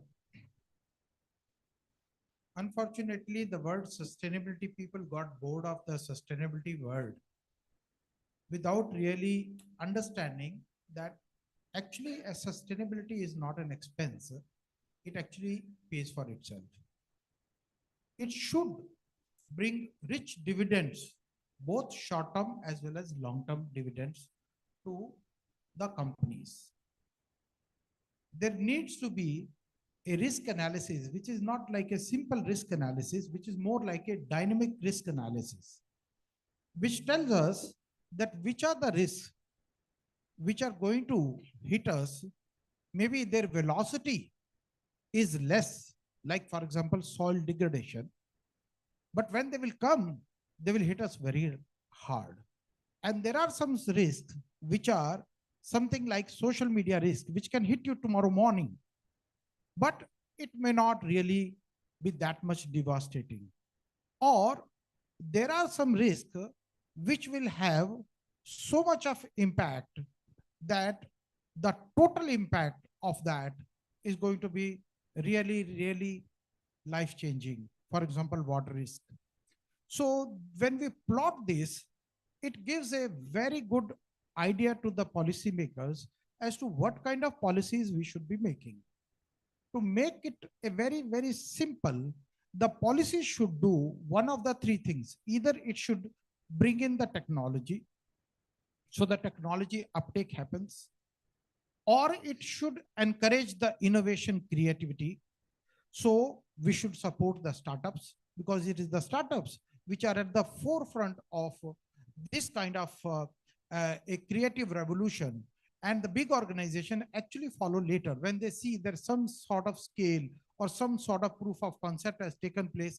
That's the time maybe Reliance will come and take over milk basket and then scale it up. And then third, which is the scale.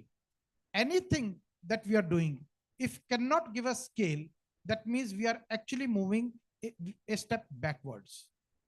We are taking a wrong direction. We must scale.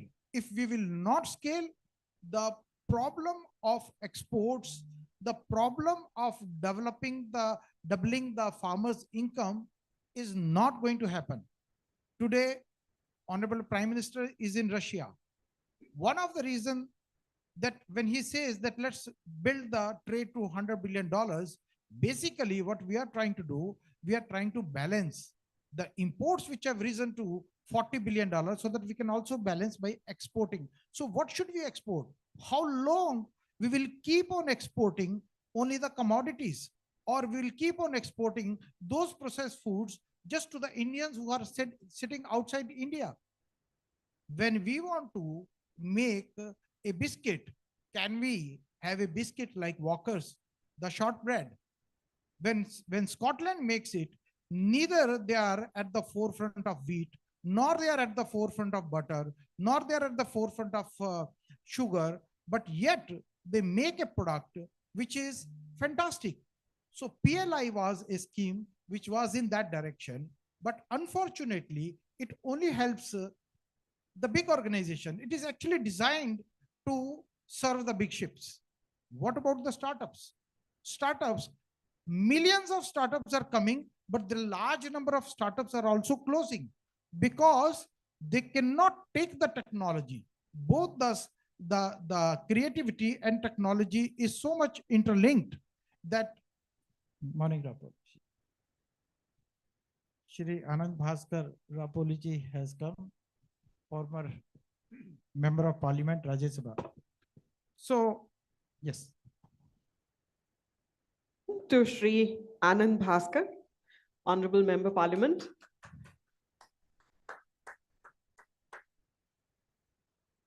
So I would like to stop here by saying that the policymakers must support these young boys and girls who want to bring a change to the world through their own sacrifice of setting up the startups with little money that they get from their parents. And most of these startups are actually coming from middle class houses. They are not coming from the rich man's houses. So these startups are crying for support. They're crying for technology, and the technology is invariably coming from the West. And that's where the money is being made. So in another word, if we want to bring in a kind of an innovation, we must open the doors for the technology to come and work with the local bodies so that they can work with the local manufacturers, indigenize the technology, and also allow those ingredients to come. For example, when we want to make soybean milk, we are not able to make the soybean milk unless we get the good quality soybean isolate, which we are right now getting from the US, because they have the IP grade soybean. What we have the soybean are the soybeans which are basically going in for the soy meal or making the oil. So we need to bring those technologies and those ingredients which work with the local bodies, and then we develop the products over here. Thank you. Thank you, Mr. Sethi. You made a very important point with respect to developing appropriate new technologies in accordance with the local conditions, innovation, and more importantly, before that, trying to identify the actual risks which are posed and tailor the technologies according to that.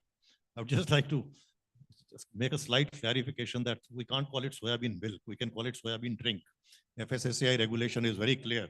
The definition of milk is only which is a secretion of a mammary gland of an animal. And so just a clarification, sorry. No offense, please. So Mr. Parikh, since Mr. Sethi had mentioned about technologies and his focus was in technologies through startups, I think you'll be the right person to tell us what kind of innovations are the need of the hour, and how could technology be actually disseminated and then startups encouraged to take up those technologies. Yeah, sure. Thanks a lot. So before we get into startups, we need to reflect on a few things which are very critical going forward in case we want our agriculture to both climate resilient as well as climate sustainable. These two things we have to keep in our mind, because agriculture is both the culprit and the victim.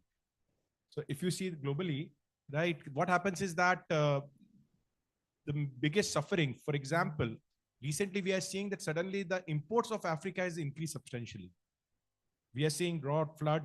The situation is very bad. Inflation at 30% to 140% in different countries, because climate impact is visible in countries from Nigeria all the way to Ethiopia, to Malawi, to Zimbabwe. So whole of Africa is suffering. And this is very like, direct correlates to like, what is happening in the climate.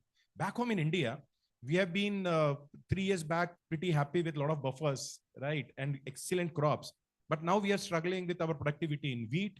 We are seeing that actually like, after so many years, we'll be importing close to 4.8 million metric tons of pulses. So we are seeing that back home also, because of the climate change, agriculture is suffering. But at the same time, when I said agriculture is culprit also, because if you see 30% of greenhouse gases emission is because of agricultural activities. We are already seeing that for next 15 years, right? We'll keep on increasing the greenhouse gas emission in agriculture at rate of 4%. So we have still not like, taken a U-turn, forget about getting to be net zero. Now, how do we solve this problem? I believe startups are one part of it, and we need to definitely support. And as rightly said, like, what are the technologies? So definitely technologies which are able to do grassroots level changes. We always talk about, if you see startup ecosystem in India, marketplace. Now, marketplace is not going to solve your water problem. It's not going to solve your climate problem, right? One of the solutions when you would entering this hall, you would have seen Absolute, right? A beautiful machine there, which is doing soil testing. Now, this is the level of innovation we want, because here what you are doing is that you are reducing directly the total urea consumption of the nation, for which we are paying a lot of money as subsidy also, which is definitely not helping our environment. We are already seeing that the chemical fertilizer, even if their growth is there, but the growth of yields are not equivalent to that. So at some time, we'll have to understand that more fertilizer is not good fertilizer. And until unless you are able to map how your soil is, you will never be able to prescribe to farmer how much fertilizer he should be using. So these are, I'm saying, grassroots level innovation. And what is the innovation? Why I'm giving this example is because you can go and test and see it here. We talk about how to do a good soil test. One is definitely chemical analysis, which is very costly, difficult to scale. You need a lot of resources. Or you use photospectrometry, but the results were not that great. Now, what they've done is that they've innovated and they put 2 spectrometers in the same machine. So instead of 3 hours, you get result in 15 minutes. So you can now straight away scale up, right? How many tests you are doing every day. You have reduced the cost of doing those tests. Second type of example, if you see in technology, is that how do you reduce the usage of water? Now that is very important. Believe me, future we'll suffer for giving sufficient water to human beings, forget about the plants. But we need both. We need water as well as food. Now the technology innovations, when we talk about IoT, when we talk about artificial intelligence, machine learning, these are the tools which will actually tell you, like, when the plant needs irrigation. Currently, we have seen that irrigation is on winds and fences of a farmer. So if you believe that, like, एक पर्ची system होती होगी, अगर आप जानते हैं, Haryana, UP, Punjab के अंदर, right? You can withdraw as much of water possible for 2 hours from your canal, right? सबसे बड़ा पंप लगा दो and extract as much water as possible. But over irrigation also lead to lower yields, and it has been scientifically proven. So are we able to exactly identify in a precision way how much water is required? So those type of technology is another set of technology I believe need support and encouragement. Third type of technology I believe could do a lot of wonders is if we are able to actually find the health of your crop with more precision. And this is where the policymaker needs to understand. I understand whatever ISRO is having is great data which can be used by startups, but it is, believe me, very difficult to get that data.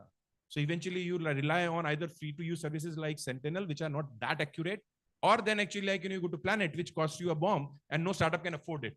So can we use our national resource, which is being done by like, remote sensing through ISRO, making it easily accessible to everyone, right? If I'm able to see somebody's farm and find out whether there is water stress or not, it's not going to hurt anyone. So can we make an easier policy where actually this data is available off the shelf? I don't need to write to ISRO, sign an MOU, get into a partnership and do all sort of things. While ISRO recently, they have come out and they said that we will be sharing that data, but now getting that data is still very difficult. Similarly, I would like government to fast track what they are trying to do in the concept called Agri-tech. Now, Agri-tech, believe me, I myself have been discussing with the government for past, if I'm not wrong, since 2015 in different names, different shapes. The idea was that actually, whatever the data government is having on agriculture, right? Ensuring that there is no personal information in that would be made available to all the startup to use it, access it, and then innovate on top of it. Because getting the ground level data is costly affair for a startup. Now, if I just want to know actually what's happening in a small village of Rajasthan, I'll have to put a team of 3 people, and that's a cost for me. So can we reduce the cost of startup rather than saying that funding them more? Can we reduce this cost of acquisition of data? Once they have access to data, they can do beautiful on that data. Like, that data can be used to analyze, give advisory, come out with new product, come out with more innovation. So that is a part on the startup side. And also, when we say that startup needs support, unfortunately, like, majority of those who engage in startup, and believe me, I work with 10 startup at any moment, every year, like, 10 startup I would be working. We always look at actually, like, can they be funded more? Everything boils down to funding. When you see a newspaper article on Economic Times or your story, so-and-so receive $2 million of funding, $200,000 of funding, $100,000 funding. How many times we have seen that actually so-and-so startup has impacted 10,000 farmers? So even as a mindset of we sitting here, we celebrate only raising of the fund in Indian tech sector, where we say that because they have raised fund, they are a good startup. And eventually you find that actually the fatality of the startup is huge. And they also start running and chasing just the investment.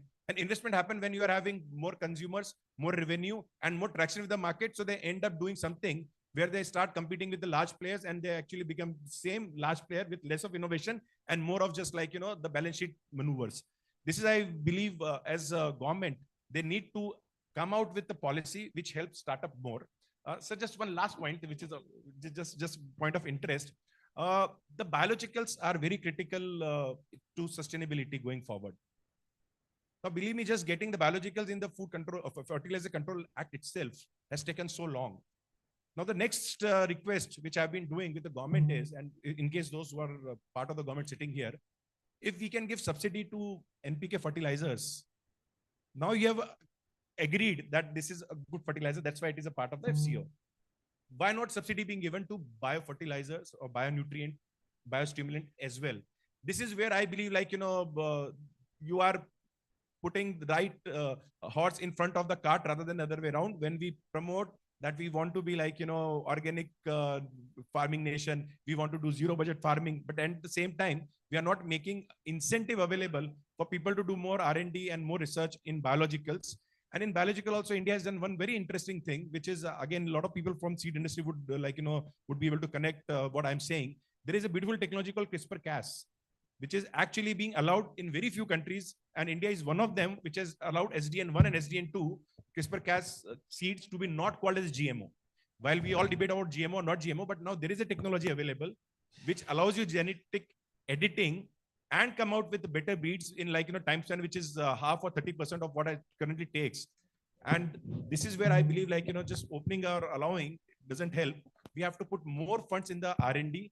And my request for the policymaker would be from the minuscule R&D funds which we are allocating to research in agriculture, we should at least triple it if we want actually to make agriculture climate resilient and sustainable. Thank you, sir. Thank you, Mr. Parikh. Thank you so much.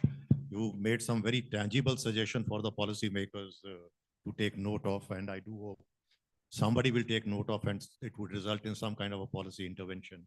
You've also, I think, initiated the debate with respect to whether agriculture sector is a culprit of emissions and climate change, or is it a victim of climate change? I would earnestly request you not to use the word culprit. Because you see, we have become the tendency to stigmatize our agriculture sector on the grounds of climate change and greenhouse gas emissions. I don't know how authentic the data is when we talk in terms of the contribution of the sector to greenhouse gas emissions. The latest World Bank study says that 1/3 of greenhouse gas emissions are contributed by the agriculture sector. And within the agriculture sector, I think the livestock sector is said to be the biggest perpetrator. Now, I've done a lot of study on this, and I've written also on this. The universally accepted data, which is again suspect, of contribution of livestock sector to greenhouse gas emissions is 14.5% of the total greenhouse gas emissions. And this 14.5% includes transportation of livestock products from the production center to the consumption center. So the transport sectors, this thing also gets added to the livestock sector. Then it also includes the emissions from growing fodder crops for the livestock sector. Thirdly,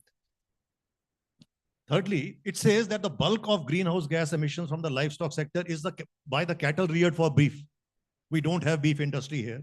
And now the same World Bank report also says that the alarming emissions from the developing countries are the cause of concern and needs to be reversed. So to all the stakeholders and very, very important stakeholders who are very strong voices is that you see in this entire gamut of climate change and the challenges of climate and greenhouse gas emissions, there are a lot of sectors involved. Agriculture, livestock is one of the weaker sectors in terms of advocacy. Other sectors are much stronger. So their emissions and their sins get transferred to us. So we are called the perpetrators or culprit. But request you to kindly let us refrain from using the words which make us put us on the defensive and try to justify us. So on this note, I think the former honorable MP will be the right person to answer as to what kind of advocacy can be done to convince the public at large that while livestock sector or agriculture sector may be a contributor to greenhouse gas emissions and it needs to take remedial measures, no doubt. However, it is more a victim of it. And that is what we need to understand. And in terms of policy interventions, not only make the agriculture sector climate smart, but also climate resilient. On to you, sir.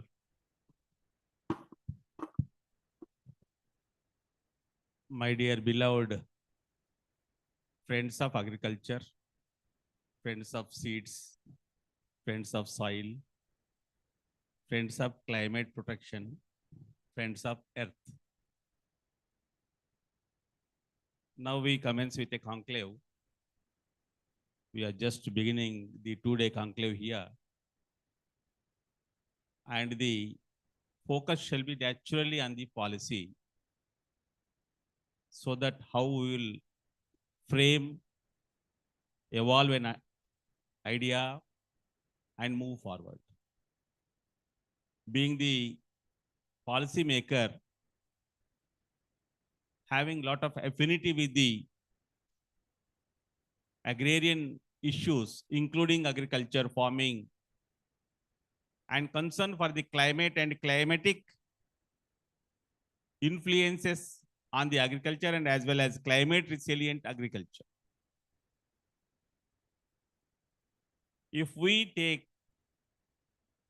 our India as the total, Sikkim is not Rajasthan. Rajasthan is not West Bengal. West Bengal is not Karnataka. Karnataka is not Jharkhand. Jharkhand is not Kerala. All put together, riparian rivers cannot have the same approach to the issue. This is my basic concern. Whenever we evolve,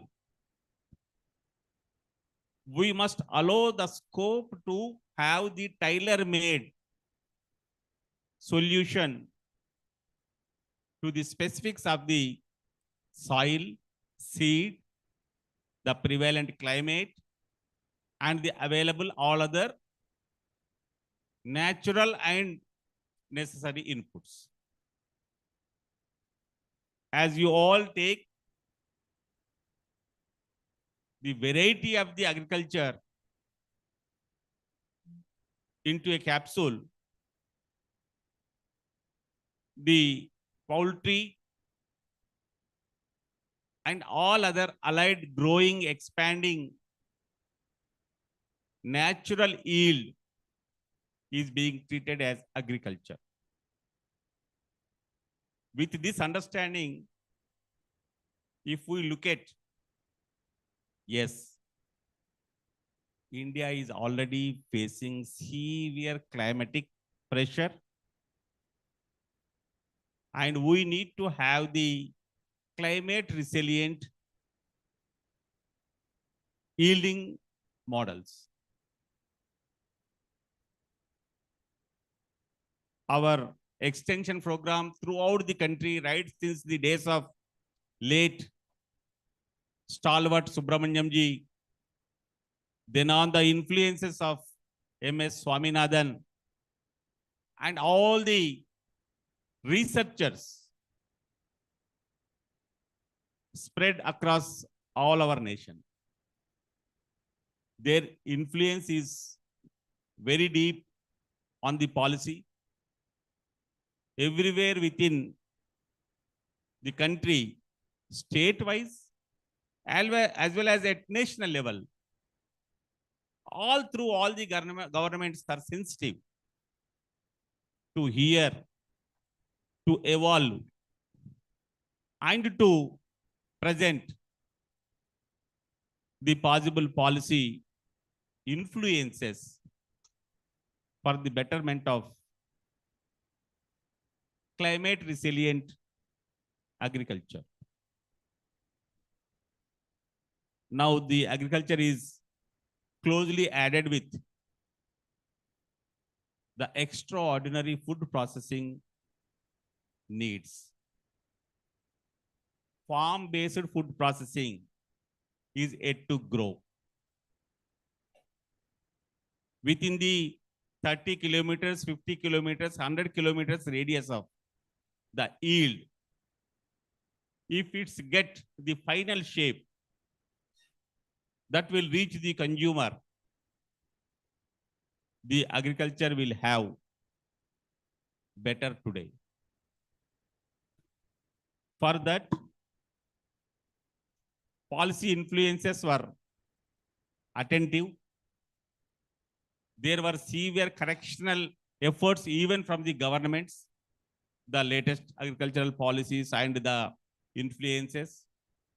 Irrigation policies are also riparian linked and agriculture linked.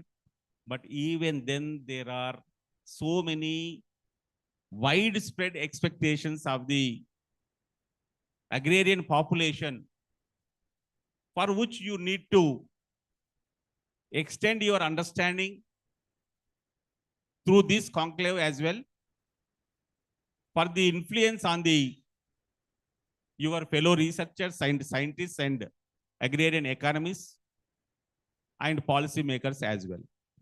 This is my response as it is. Thank you very much. Thank you so much, Mr. Bhaskar. And thank you for bringing out the wonderful diversity of this country and highlighting that in a diverse country like ours, one size fits all approach will not work. You need to have specific local approaches, taking into consideration the conditions out there. Ladies and gentlemen, since we are running out of time and we have to close by 12:45, I will refrain from adding my wisdom to it and on to Mr. Raju Kapoor for his thoughts on the subject. Thank you, sir. Thank you for this opportunity. So let's now that the time is short, let me just give a little perspective of where we are and where we're heading. I think we have now become the most populous country globally. Our population is going to grow. Our livestock population is going to grow. All of them need to be fed by the agriculture. Hence, there's a significant ask of the agriculture to come up and deliver. I have just jotted down a few points. I think two important aspects. One is that because we need to feed this large and growing population, not only from a point of view of feeding them, but also from a point of view of nutrition, I think there are significant policy implications are very clearly available, need to be taken. Number two, agriculture continues to have more than 40% of the population dependent on it for livelihood. Hence, there's a significant policy implications there as well as to how do you go.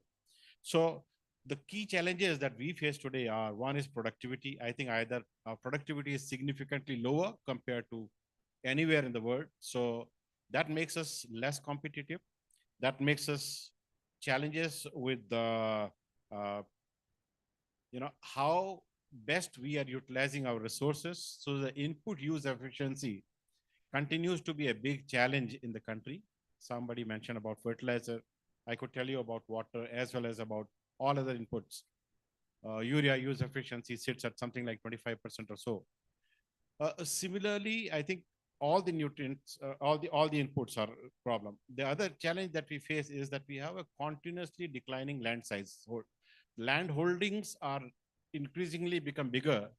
So any policy decision that you want to take to modernize agriculture or to mechanize agriculture has to keep in mind that it is, number one, a political subject, and number two, it has large holdings that need to be taken into account. So there's significant implications, policy implications for aggregation of agricultural land, so that it can become more viable and sustainable. From a sustainability point of view, I think some bit of discussion has already happened around what agriculture gives and what it takes from an environmental impact point of view.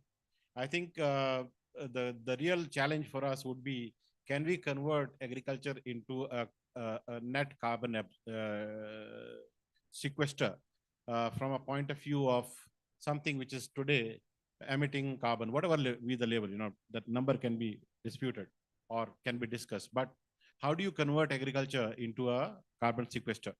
Similarly, there's a significant ask from agriculture from a fuel point of view, energy point of view. There's a significant, like for example, the ethanol policy and the other policies which are coming up. They will throw up further challenge for agriculture to grow way more from way less. So resources are continuously declining. Hence, and then there are cases where we are closing our eyes. I just wrote today this morning on the LinkedIn, Punjab today is drawing 168% of their groundwater every year, without fail. And whereas this situation is when 78% of the blocks, water blocks, groundwater blocks, are all red today. That means they have already been overexploited, and then we continue to overexploit. So a big policy question that comes up is about, should we not have a national cropping policy? The national cropping policy must make sure where to grow what and how much, in how many areas. So could that be an effort that could possibly result in a much better thing? The other suggestion which I have is to move agriculture from into a GST kind of a situation where you do not treat it as a state subject, but it is made as a national subject. For example, GST is a national subject, so all the states and the center sit together, take policy decisions. So similarly, we should now make agriculture into a policy, into a central subject, national subject, and all decisions of agriculture must be taken jointly and in cohesion. Because today, the state and the center many a times, and the states internally, run contrary to the larger purpose that we're talking about. There are some disruptions which are happening. There's a geopolitical disruption which is happening, which is creating large ripples in the agricultural commodity markets. You have seen the Russia-Ukraine war is creating such a havoc with the global supply chains. India is offered with both a challenge as well as an opportunity. But every time we try and touch the opportunity, we retract back very fast. Our policy around rice export, wheat export, everything, I think we are completely knee-jerk in the whole approach. And that can only be removed if we have productivity that could be improved. There are also disruptions happening at the digital space. So there's a significant opportunity that gets offered. I think Deepak talked about agri-tech, but there's enough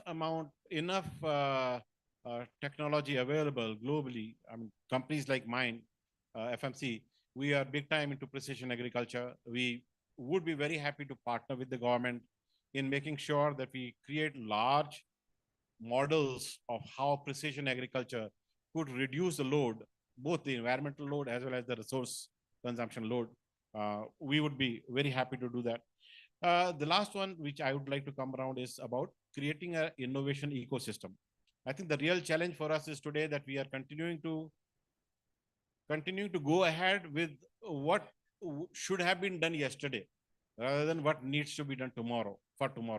So the innovation ecosystem has to take into account that we need to ramp up our R&D in agriculture significantly. I am a big admirer that public system can deliver a lot, but the past does not really support me in that. So we need to possibly create partnerships there, a public-private partnership in the area of research and delivery, which also should extend it to protection of the IPRs, because that is a big issue, because unless you protect IPRs effectively, no investments will come. Attracting investments into agriculture, inviting newer technologies. What is happening today is that our regulatory system needs to undergo a major transformation, if I may call it. The approach needs to change from being a controller to being a collaborator. So agriculture needs to become a collaborator moving forward. How does it become the regulator? How does it become a partner? It must maintain very strict integrity of the regulation system, but the delivery must happen fast.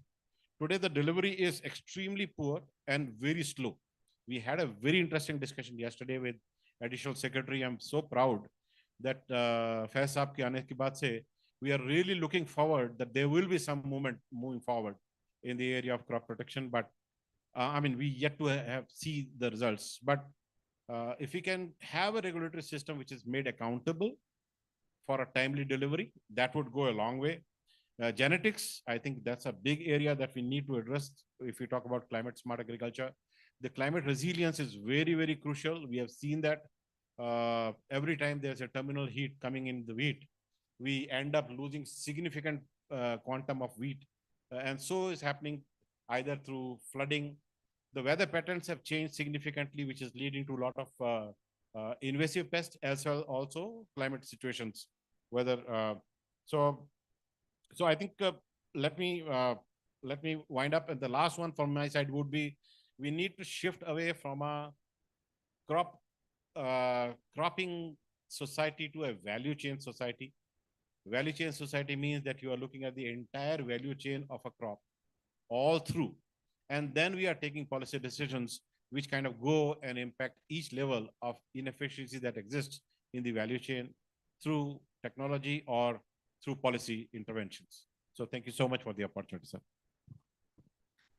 You covered a very vast canvas, and you've also given a food for thought to our parliamentarians by advocating a constitutional amendment of converting agriculture from the state list to the union list. Okay, concurrent list, but still it would require a constitutional amendment. And I think it's something worth taking up. And Mr. Bhaskar would give serious thought to it, I hope. I think very important point which Mr. Kapoor has raised is productivity. I think this overarching issue of productivity, if we address, we'll address the whole gamut of issues which are confronting the agricultural sector, including managing the challenges of climate. Just to give you a very small example, we are the biggest milk producer in the world, and we are biggest by miles. We produced, last year we produced more than 230 million tons of milk. And number 2 country behind us is the United States of America, which produce 102 million tons. So it's a huge gap. So we are not only way ahead, we are ahead by a very great margin. However, when it comes to per cattle, per milch animal productivity, we are somewhere at the bottom. We are somewhere at the bottom. Even if we double this productivity, we will stay at the bottom. But look at the amount of resources we will preserve and resources we will end up conserving, besides actually doubling the farmer's income. As you very succinctly put it, grow more with less.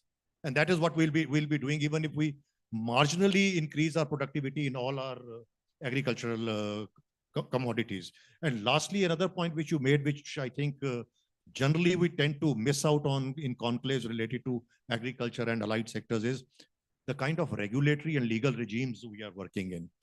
How do we attract investment if our intellectual property protection regime is not very strong? So it's just an example. When we discuss these sectors and developmental sectors, I think the regulations and the law which accompanies these sectors in terms of its growth also needs to be addressed. I think Mr. Dr. Goswami, I'll let you have the last word on the subject. However, retaining the privilege of my last word as the chair. Okay, many thanks, Chairman Sahab. Many thanks, Chairman Sahab, and thanks to the Honorable Member of Parliament. As such, yesterday, when I got the SMS from message from Khan Sahab that I have to speak on the policy push for climate smart agriculture. So I started reading. And I went back in 2001 when Ajit Singh Ji used to be the agriculture minister. So he called for a meeting, and if I remember correctly, it was in room number 142. Jagdish Bose, you are there in that meeting, maybe. Yeah, he's the agriculture man. So the agriculture minister started talking about global warming. And those days, global warming used to be a very new subject for us. हमको लगा ये है क्या भाई? Global warming, then impact on agriculture. Then everyone forgot. It happens in government of India. Everyone forgot. A tsunami came in 2004, December. Sharad Pawarji took a meeting.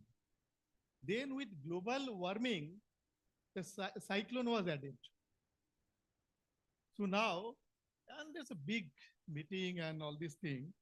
So then yesterday when I was reading the one of the, like article which has been, like uploaded in the Lok Sabha website in January 2023, 2022. Fantastic, article. It talked about the measures taken for the smart agriculture, climate smart agriculture. I could see, or I could jot down minimum 40 missions. We are talking about policy. The policy is there already. The implementation is the issue. National Innovation on Climate Resilient Agriculture, NICRA. It was made in February 2011. But I don't know how much work has been done. Then came the National Adaptation Fund for Climate Change, NAFCC.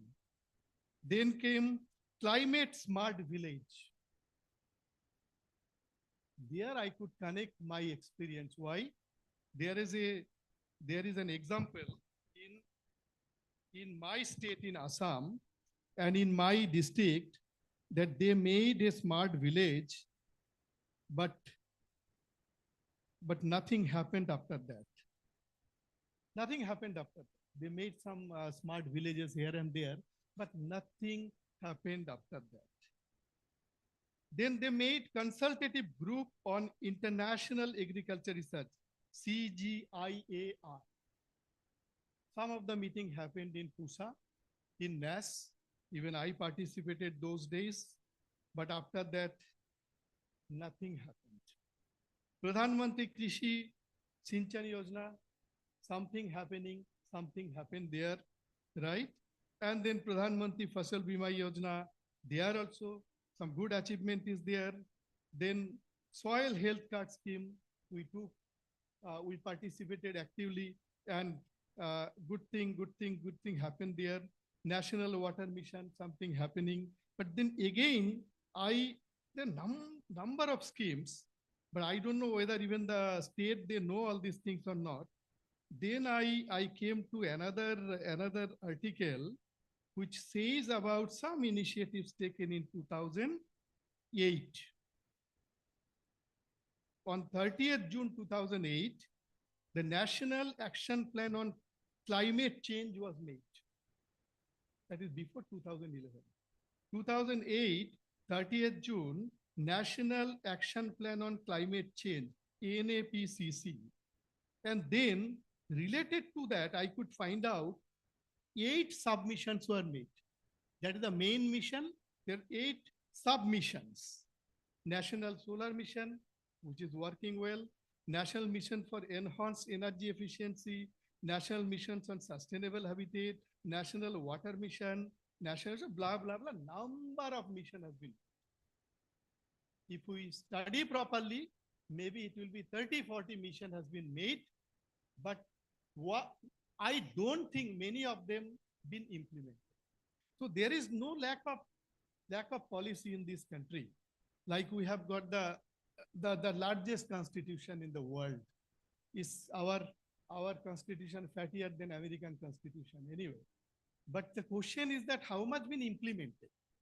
Is the high time we work on that? As I'm sitting with the honorable member of parliament, so I'm telling you also that it has to be implemented. Raju Kapoor sir told that it has to be partially it's a concurrent subject and otherwise it's a state subject, so we should make it a union subject. I don't think that's going to solve the issues, that's going to really solve the issues.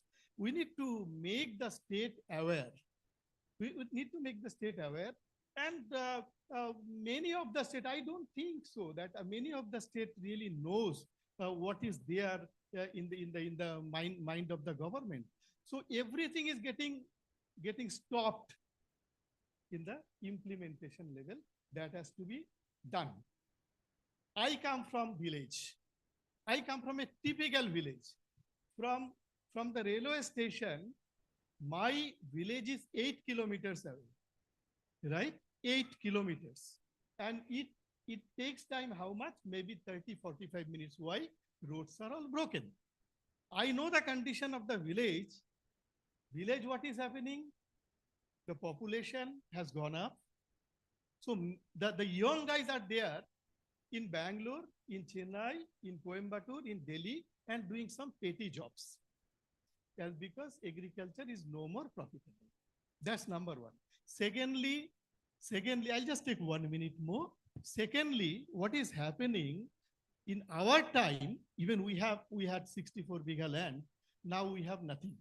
Why we have nothing? Yes, because the family has grown, it has been divided. Same thing happened for the other families also. Say, don't have agriculture land left due to urbanization. And secondly, I told that due to that climate issues, like this time what happened, usually the paddy is cultivated, jo nursery karte hai, they start on 15th of March, and on 15th of April, on the Baishakhi day, they start putting it in the land. That's a very auspicious day for us. We call it Paila Baishakh. They do it that time, and Bihu is there also, right? But this time they could not do it. Yes, because the heat wave was there and scanty rain.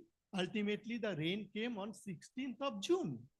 So there's a drastic change in the climate. Looking at that, the government has to implement that policies. I am not saying we need new policies. I am saying we need to implement the policies which is there in place. So life will be easy. That's from my side. Thank you, Dr. Goswami. You, besides flagging certain very critical issues, you also outlined the schemes which are in vogue these days to address the issue of the challenge of climate. Let me apologize to each member of the panel for not allowing you much time. The diktat to me was very strict that please wind up by 12:45. So I had to follow that. Thank you so much, gentlemen. I'm sure that everyone in the audience, Reval Saab, sorry, I'll have to apologize to you. It's 12:45. You'll get a chance in the next session. So before closing this session, I would just like to urge everyone over the next 2 days, over various sessions. The common theme will be the challenge posed by the climate change and the vagaries and the extremities of weather which we are witnessing. Let our discussion and deliberation be informed and science-based, not merely born out of our emotions and passions. Thank you so much, ladies and gentlemen, for your patience, and thank you to all the eminent panelists.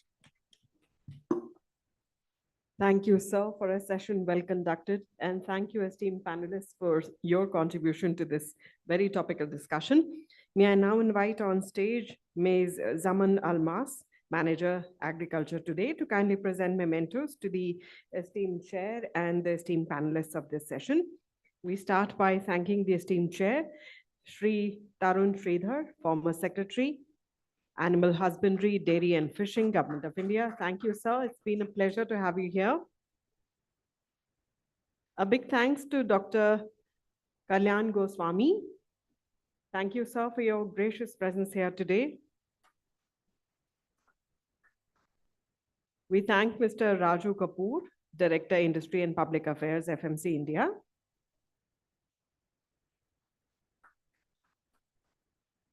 Our thanks to Mr. Deepak Parekh. He's the founder of Honeybee Innovations Private Limited. Sincere thanks to Mr. Anand Bhaskar, Honorable Member Parliament.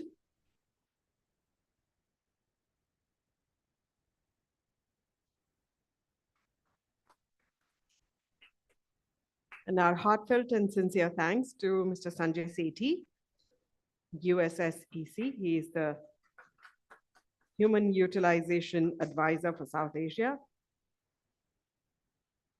Thank you, Ms. Almas, for joining us on stage to present the mementos. And that, ladies and gentlemen, concludes this session, which was entitled Policy Push for Climate Smart Agriculture. We now move on to the next session, which is Bioagriculture, Approaches to Building Climate Resilient Agriculture. Please bear with us as we bid adieu to the esteemed panelists of this session. And we are ready to invite the esteemed panelists of the next session.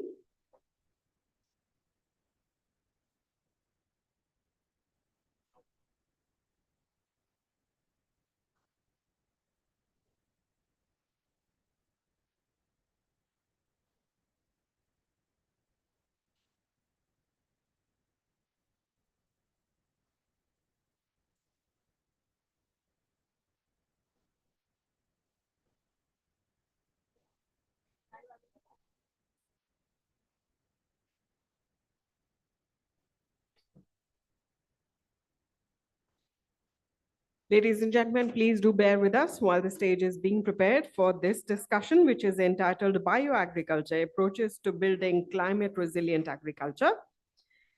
In this session, we have the esteemed chair, Mr. Vipin Saini, CEO, Basai. We shall also be joined for this session by Dr. Bakul Joshi, President and COO, Tea Stains and Company Limited.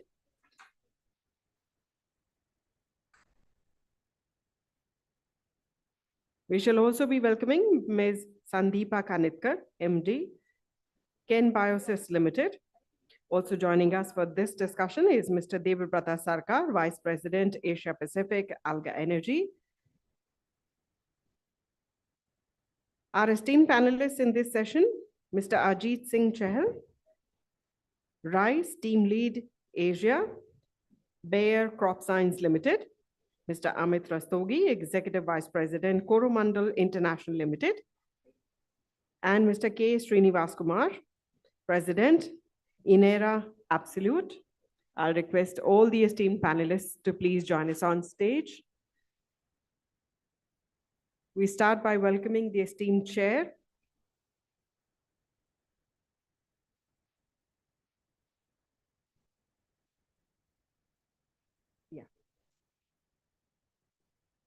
So there they are, ladies and gentlemen. Let's welcome them with a round of applause. And with that, I now hand it over to the esteemed chair. We are ready to start with Bioagriculture, Approaches to Building Climate Resilient Agriculture. It's over to you, sir. Thank you very much, ma'am. A warm welcome to everybody, ladies and gentlemen. Thank you for coming over and gracing the occasion and always making the event a success. Without you, this would not have been possible. I've been asked to chair this session on bioagriculture approaches to building climate resilient agriculture. And on my far left, I have got Madam Sandeepa Kanitkar, who happens to be the MD of Ken Biosys Limited. She also happens to be the Vice Chair of Biological Agri Solutions Association of India. Warm welcome to you, ma'am. Thank you very much for gracing the stage. Adjacent to her is Mr. Devabrata Sarkar, who happens to be the Vice President, Asia Pacific, Alga Energy. Warm welcome, Devabrata. And immediately to my left, I have got Mr. Amit Rastogi, who happens to be the Executive Vice President, Coromandel International Limited. Warm welcome to you, sir. And on my immediate right, I have got with me Dr. Bakul Joshi, who happens to be the President and COO of Tea Stains and Company Limited. Warm welcome, sir. Adjacent to him, I have got Mr. Ajit Singh Chahal, if I'm not wrong, right? Who happens to be the Rice Team Lead Asia for Bayer Crop Sciences. And to my extreme right, I have got Mr. K. Srinivas Kumar, sorry, President Srinivas Kumar, President Inaugural Absolute Group. Warm welcome to all the fellow panelists. Thank you much for joining in. Earlier in the session, a colleague of mine has given a small brief upon policies and where did it happen in the Department of Agriculture, 2001 or so, if I'm not wrong, if I can recollect it. However, we go way far away from that, I mean, way further. For you, I'll just like to set the context that during the first 5-year plan that was formulated in 1951 to 56 of India, agriculture received the most priority. And some of the highlights were domestic production of fertilizers, nutrient maps of villages, soil testing labs way back in 1950s, government-sponsored education and agriculture technology, and large dam building for irrigation schemes. So more or less, we are still working and talking around the same lines over here. Now, interestingly, in 1973, the first World Environmental Day was celebrated, and it was adopted basically for raising awareness on environmental issues, out of which at that time in 1973, global warming was a concern, sustainable development was a concern. So we're not talking anything new. I just want to say that we have been talking, our earlier generations, and there was a foresightedness while looking towards what's going to happen in the future. The only thing now is it's become hotcake, and we are now at a position where it's a do or die situation, especially for our next future generations to come across, for which we have to safeguard things. Now, this year, the theme for the World Environmental Day was land restoration, desertification, and drought resilience. And the three main highlights of it was to address the crisis of climate change, crisis of nature, and biodiversity loss. Climate change has having a great impact on biodiversity, a negative impact, and therefore it will impact whatever we're trying to do or see towards agriculture. No biodiversity, no agriculture is what I'll place it across. Crisis of pollution and waste. I believe Dr. Sandeep Pakate will brief of a lovely product that you have on this particular thing. Now, the countries in total this year globally have promised to restore 1 billion hectares of land, which is larger than China. Now, this is a commitment. This is a phrase that has come across. And this will help us address all these issues of restoration, desertification, and drought resilience in that regard. Now, incidentally, globally, if I may just lay the context on global policies or global concerns, way back in 1999, International Decade for Natural Disaster Reduction was celebrated. 2005 to 2015, International Decade Action for Water for Life. 2010 to 2020, UN Decade for Deserts and the Fight Against Desertification. 2011 to 2020, United Nations Decade on Biodiversity. 2016 to 2025, United Nations Decade on Action on Nutrition. 2018 to 2028, International Decade for Action of Water for Sustainable Development. 2019 to 2028, United Nations Decade for Family Farming. And then you have your 2021 to 2030, United Nations Decade for Ecosystem Restoration. And then 2024 to 2023 is International Decade of Sciences for Sustainable Development. And ladies and gentlemen, here we are sitting on this panel with all these lovely panelists to address the same thing. We're not discussing anything new, but we are coming and wanting to share with you all, our experience, what companies are doing, what they believe needs to be done in this regard. So once again, thank you very much, panelists. Just wanted to place in the context over here. So my first question, if I may, will be addressed to, let's take the lady in charge over here, Dr. Sandeep Pakate. So ma'am, and the biologicals are playing a huge role. Before I address it, just missed out on pointing out, the importance of biologicals is that whatever chemical agri inputs are being placed across, biologicals are helping out in the better uptake of those nutrients or fertilizers or biopesticides, how to make them more effective, as well as also trying to reduce the environmental impact on that, which comes across, incidentally. I'll just take 1 minute more before I come to you, ma'am. In 2015, 2016, the government of India came across with the Paramparagat Krishi Vikas Yojana. And in 2019, 2020, again, it followed up with Bharatiya Prakritik Krishi Yojana, which is natural farming. National Mission of Oilseeds and Palm, Soil Health Management, National Program for Organic Production, and the latest PM Promotion of Alternate Nutrients for Agriculture Management Scheme. Now, all of these schemes are towards promoting biologicals. Let me state, they are not here to replace chemical agri inputs at this point of time. It is only a way or a challenge to come across to reduce the chemical agri input use and to make us look towards all the kind of climate change issues we're coming across. So, ma'am, in your concern, if I may take as the latest burning issue on stubble burning is there. And everybody's suffering is so what is being told, that we have got contradictory news clippings also coming across that the stubble burning is probably not the issue. It's something else also. Waste burning, other municipal waste burning and all. So, ma'am, you come from a company which is microbial based. So in your little experience and how your company is looking forward to address for converting biomass or post-harvest management of the stubble that is there from being burned, and how useful it can help for the soil to be regenerated. Over to you, ma'am. Thank you, Vipin. Good morning, all. So I'm an industrial microbiologist trying to work in agriculture and basically understand agriculture for the past 31 years. From outside to any scientific, in fact, person, it seems so simple. But when you deep dive into it, it is the most complex subject which any person can touch.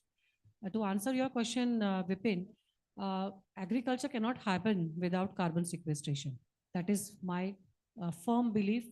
And it is the only thing which can impart sustainability to our soils.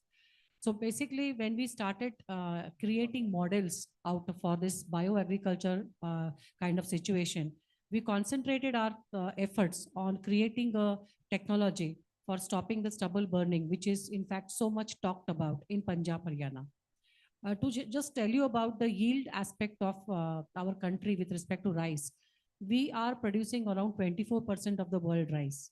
And in the same or lesser amount of area, China is producing almost 30% more than us. So what I was concerned with, that if India increases its rice production even by 15%, we become #1 rice producers in the whole world. And we don't need that much of rice because we are exporting rice. That is what is seen. So what happens if we increase that 15% of rice and that kind of area is devoted? So what is the area which is available? It's around 50 million hectares. So that is enough for the oilseeds production. And if you compare it for the imports, we can see what can happen.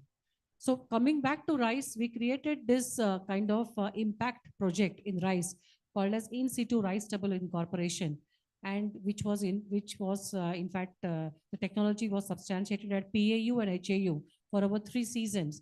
And something which came out of it was a healthy lung project, because all of us know what is happening in Delhi and in the October and November months.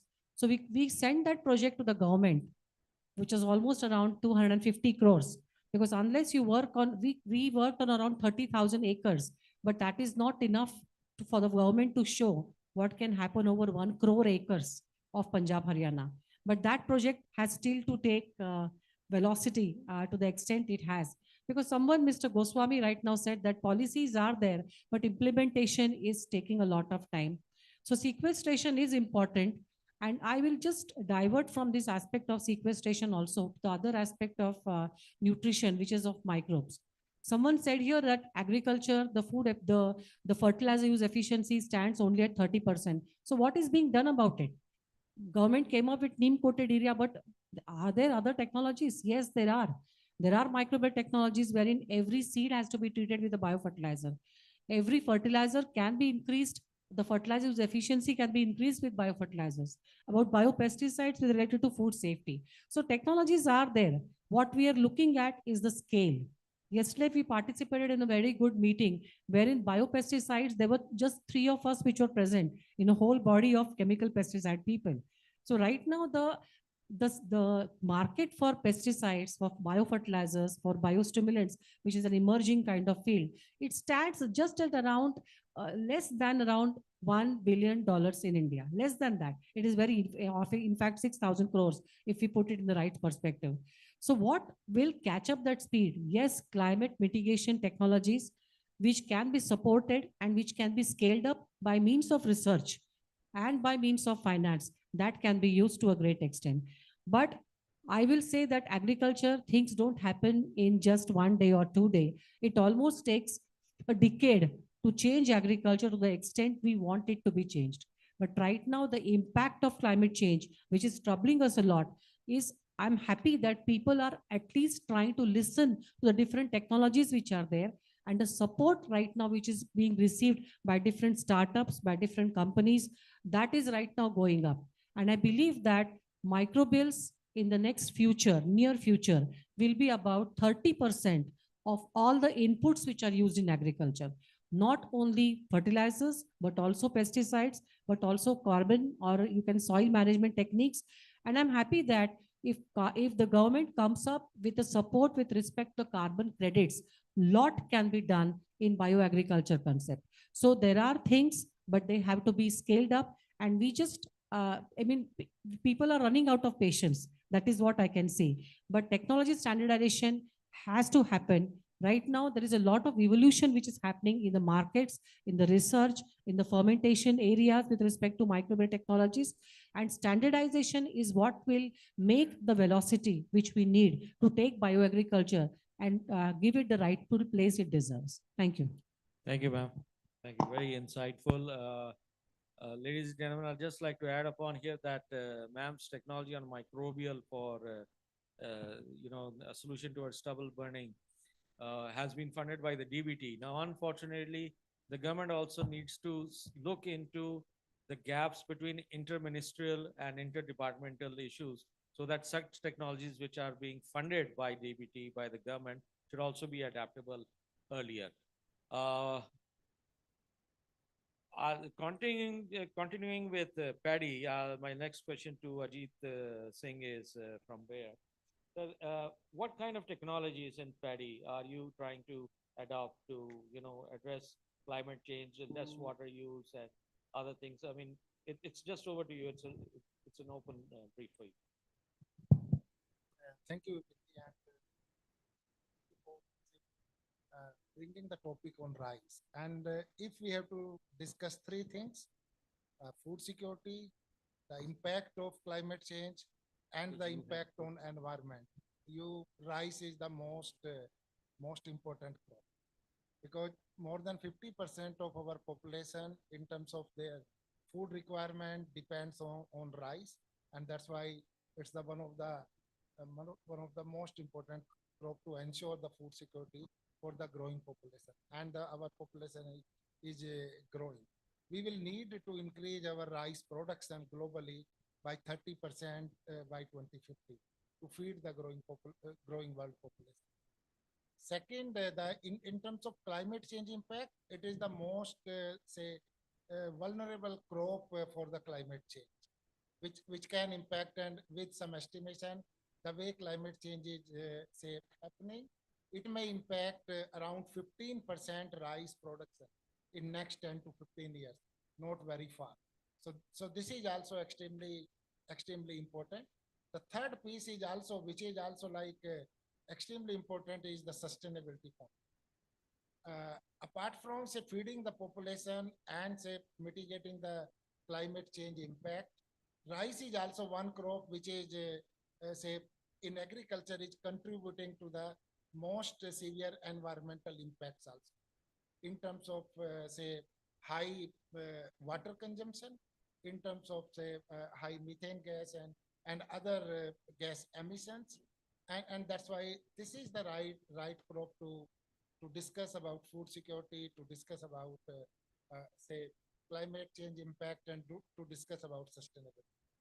And this is what as a part of our buyer vision, and which is health for all and hunger for none, as a part in line with our say vision of buyer globally and towards our commitment towards sustainability. We have a huge commitment about say smallholders, improving their livelihood, supporting the food security to the global growing population, as well as say addressing the climate change and the environmental impact through agriculture in terms of sustainability. So our approach is a regenerative agriculture. We are now moving from a traditional farming to a regenerative farming globally. And rice is one of the most important crop where we have already like identified as one of the focus crop for our regenerative approach, where we are working with the direct taker program, which is our one of the flagship program, where we are discussing the direct seeding rice with technology. And as our honorable member of parliament, Mr. Bhaskar, was discussing, this is not as simple as you say. DSR has been discussed in this country, and this is universe from last 15 years, but it could not scale. It could not reach to that scale. So something is missing, and that's why this is what we are trying to develop, a hyper local understanding of the farmer needs, hyper local understanding about the farmer pain points, and then developing a solution which is tailored to those geographies, tailored to those agronomic zones, tailored to those clusters, and fulfilling the needs of the say farmer, as well as the creating the positive impact on the environment. So as a part of this direct taker program, where we are developing an end-to-end tailored solution for the rice crop system, and it is not because if you have to reach to millions of the farmers and smallholder farmers, you can't do it manually. So that's why we are working on developing digital capabilities, on mechanization capabilities, and partnering with say different value chain partners. As somebody mentioned earlier, agriculture is a subject where one cannot do alone. If you want to bring a large transformation, you have to partner with like-minded say companies, like stakeholders, with the institutions, international institutions.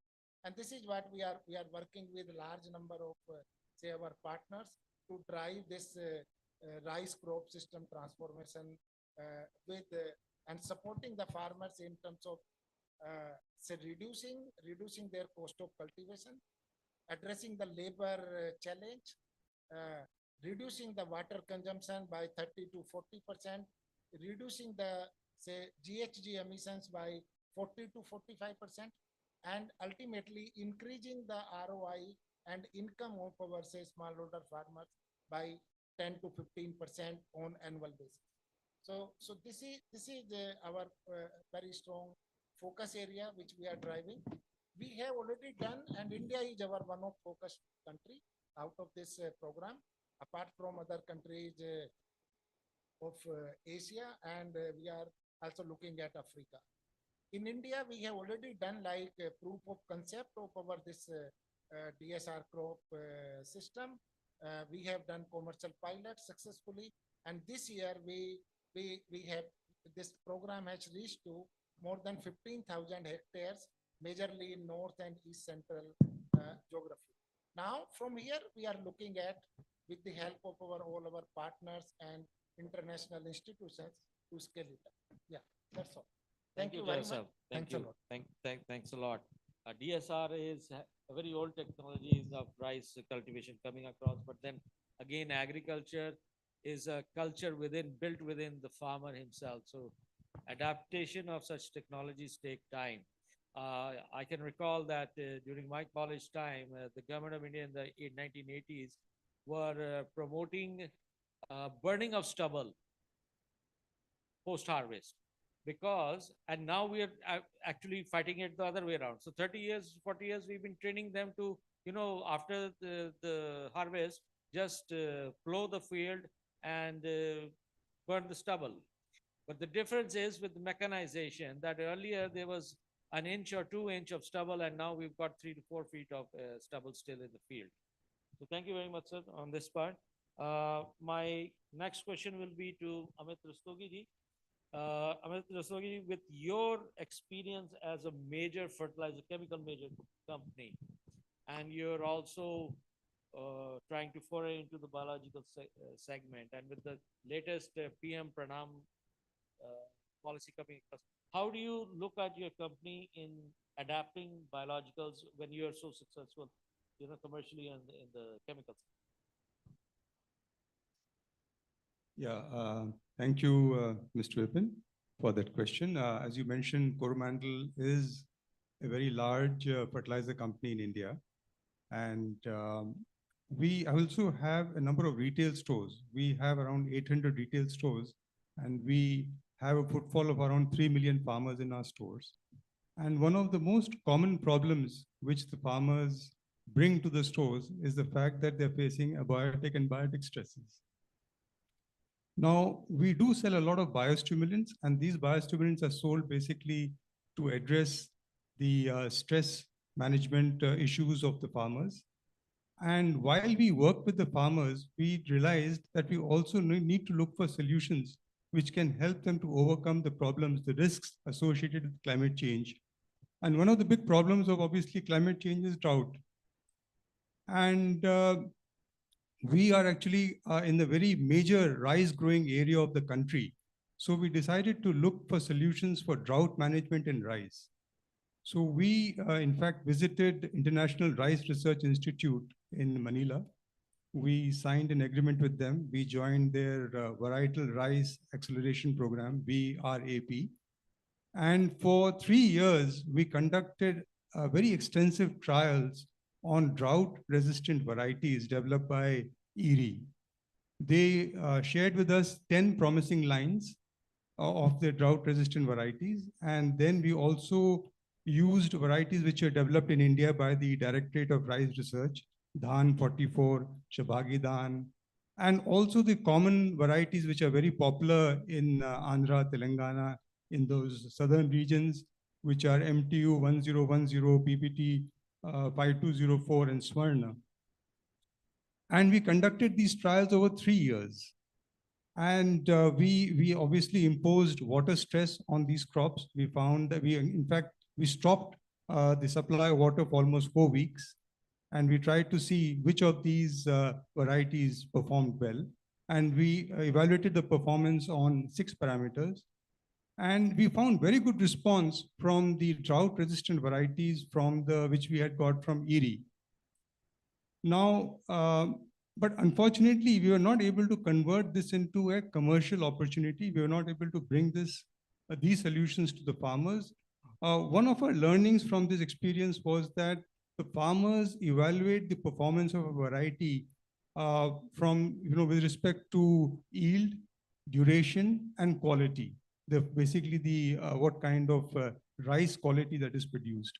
So it's very difficult for a farmer to shift from MTU 1010 or PPT 5204 varieties, which are very popular, to a completely new variety, which may perform very well in a drought, but may not have the same duration or may not give the same quality.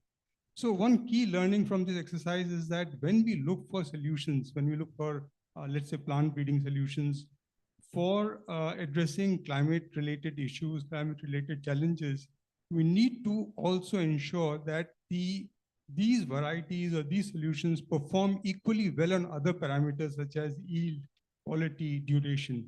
So this is something which is an important learning for us. We will obviously continue working to provide farmers with solutions for drought management, which is a very big challenge arising from the climate change which is happening.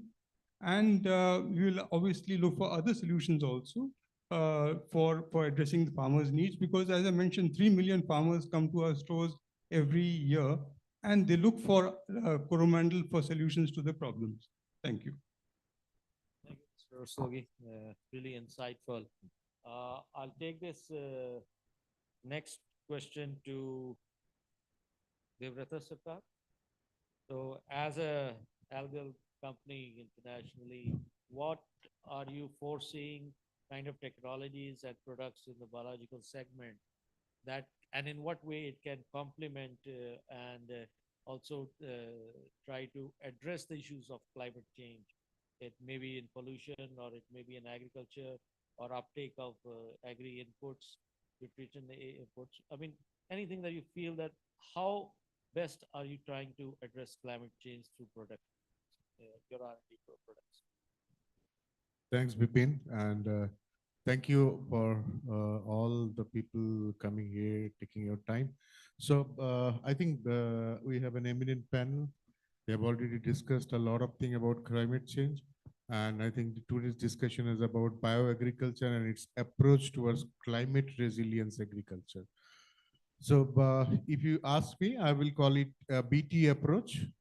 I'm not talking about Bacillus thuringiensis. I'm talking about bottom to top approach, because I think when I think about a crop, or we think about a crop, I think agriculture, we talk about soil at the bottom and crop at the top.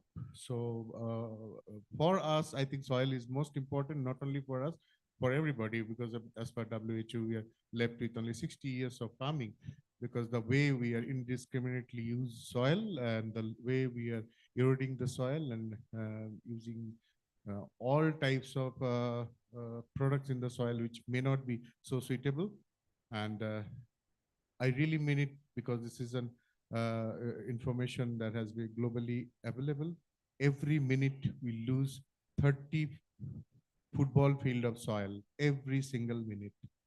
And the way we are losing the topsoil. So soil is definitely very important and critical.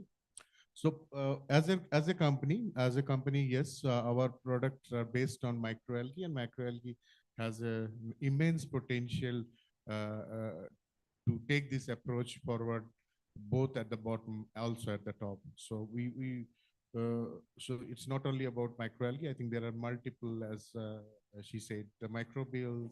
There are microalgae available. There are multiple sources available, which can really reclaim the soil. And it's very high time that we really look at soil as as a whole. And then I'm sure that inorganic fertilizer and other stuff will remain there, and that is extremely needed. But there has to be a balance between the two. So while the fertilizer efficiency needs to be increased, while the crop production needs to be increased, we need to feed a lot of hunger people around the globe. We also need to take care for the rest of the crowds in the future. So I think soil is important from that perspective, and microalgae has an immense potential. We have a biofertilizer which we have tested in multiple universities. It is not only tested other places, but also in India, in multiple geographies. And it's clearly showing a trend that, if we optimize the fertilizer dose and we use this kind of biofertilizer precisely, and I'm sure there will be other biofertilizer as well, but I can talk about this as because we have tested it in multiple 5 different universities, be it PAU, HAU, Pannagar, Angaru, or even in the Far East in BCKB. So it has potential to reduce or optimize the fertilizer dose. It has the potential to improve the rhizosphere, increase the soil organic carbon significantly. Now, that's a tall claim. I'm sure people will use it in the field and make a proper utilization of it. And I'm sure at the these are data which are publicly available now, because it has been given by the universities at multiple places.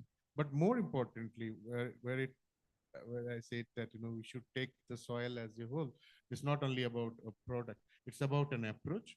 So while soil with biofertilizer, and there are multiple products available, multiple process available in terms of taking care of the top of the soil, which is the plant. And I think, there are biostimulants, there are multiple biostimulants which are available. So there are multiple approaches to take care of the BT, bottom to top. I am sure we have limited time to discuss this, but yeah, I thought, this is important to address. Thank you, Sathasivam. Really insightful, and I love that BT approach, bottom to top. Yeah. Okay. We're going slightly more down on timeline. Okay. Definitely lunch is more important over here. So yeah.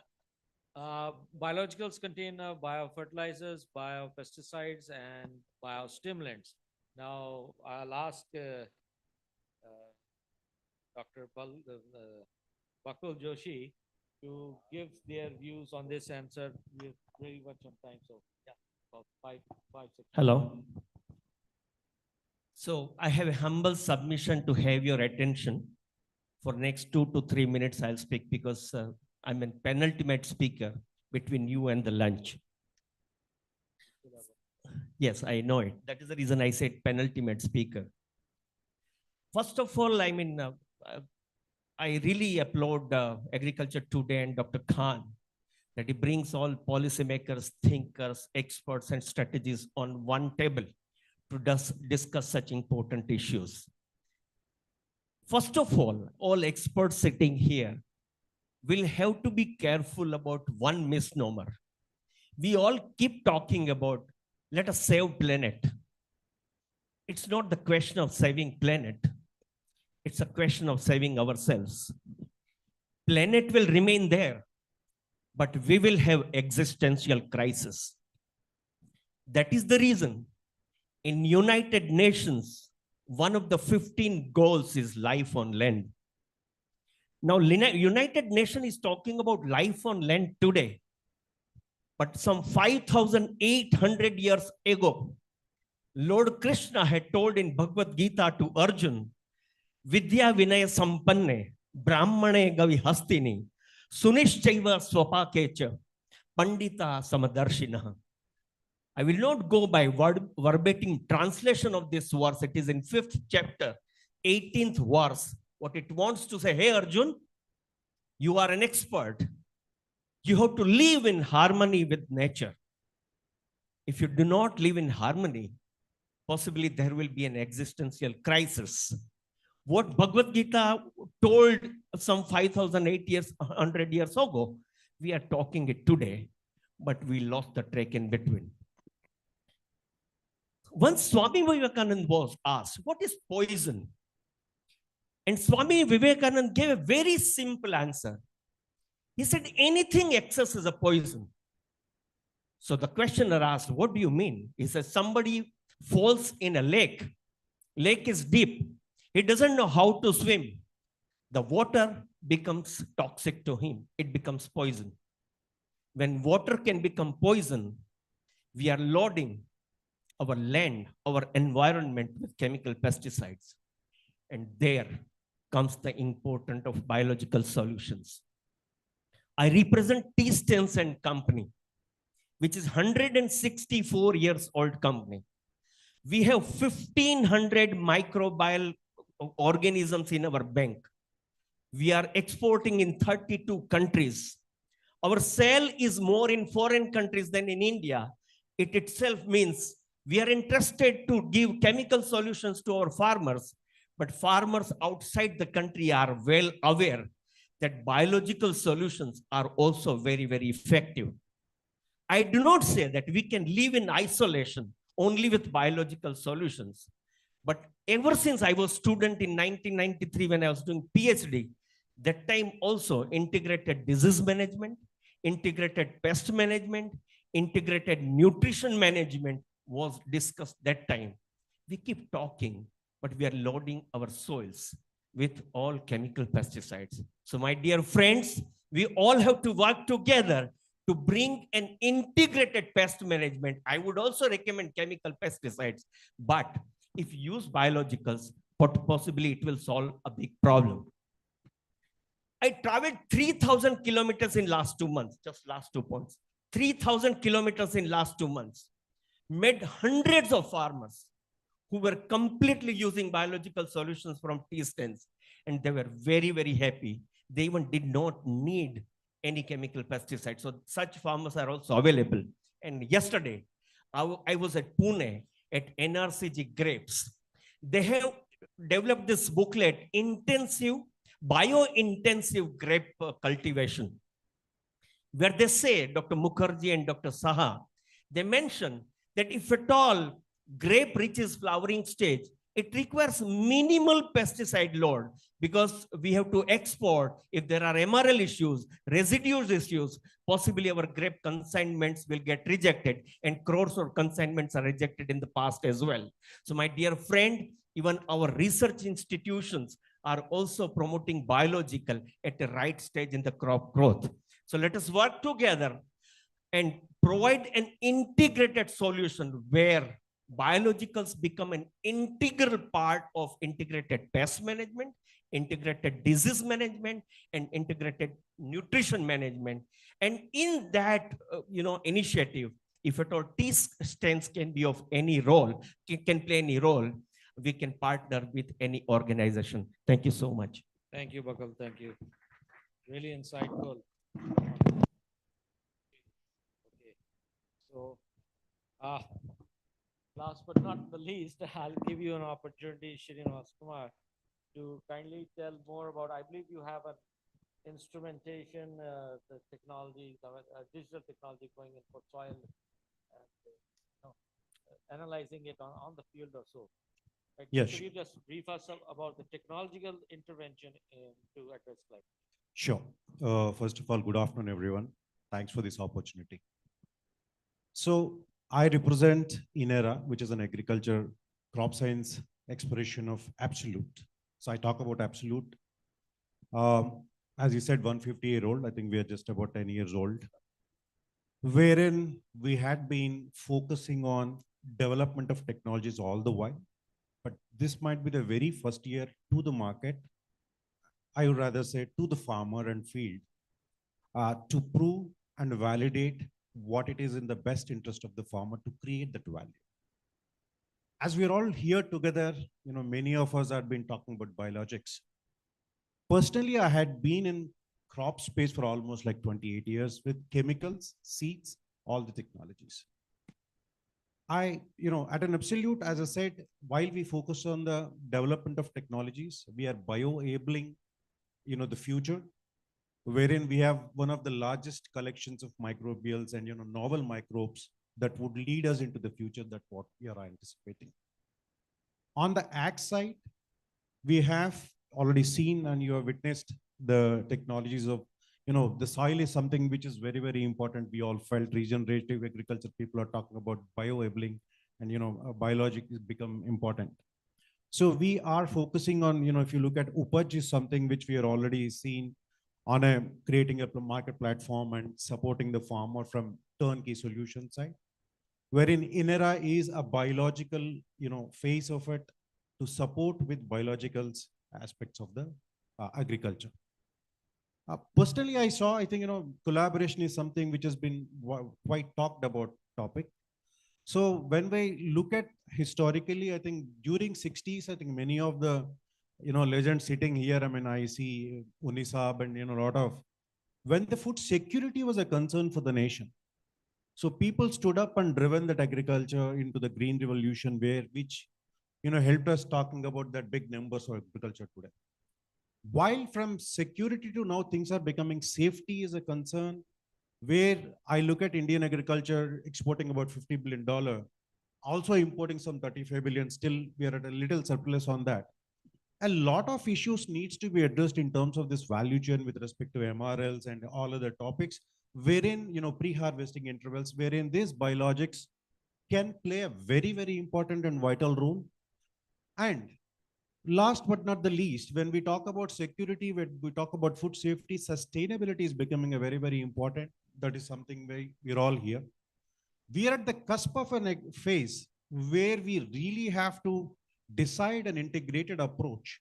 Going forward, there is no competition. It is more of a complementing each other, try to build, foster a future for all of us where we can co-live in, all the technologies can coexist I'm not saying biologics is the only solution and chemicals are the only solution.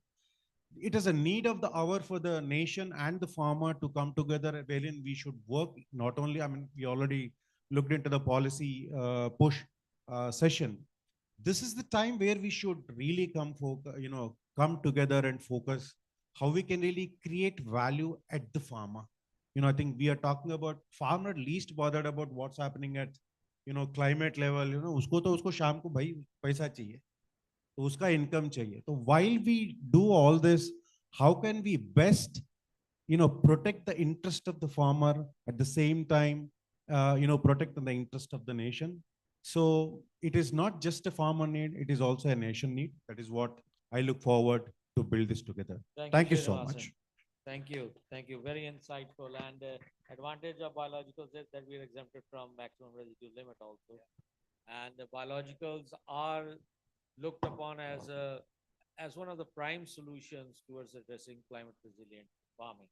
So let's place it like that. You've been a wonderful panel. We are very short of time.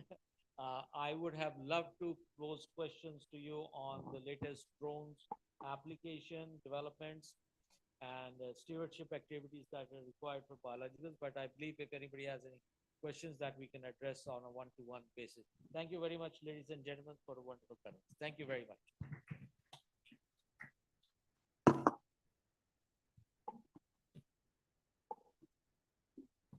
Thank you, esteemed chair, for a session well conducted. Thank you, esteemed panelists. May I request you all to please kindly stay back. We'd like to present you all a small memento as a token of our appreciation and thanks.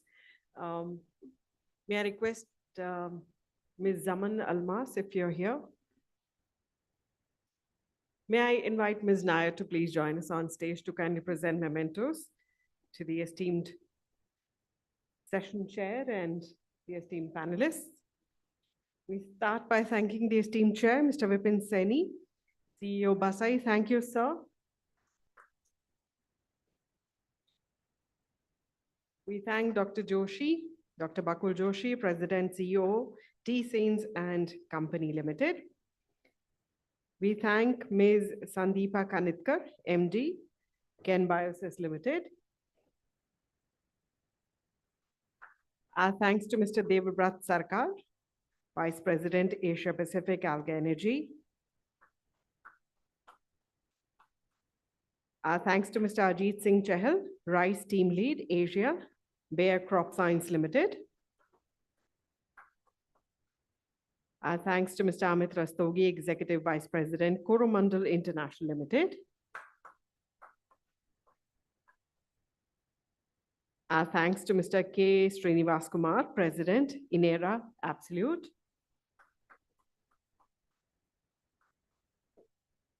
Thank you, Ms. Nair, for joining us on stage to do the honors. Once again, thanks to the esteemed panel. And ladies and gentlemen, with that, we conclude this session, which was Bioagriculture, Approaches to Building Climate Resilient Agriculture.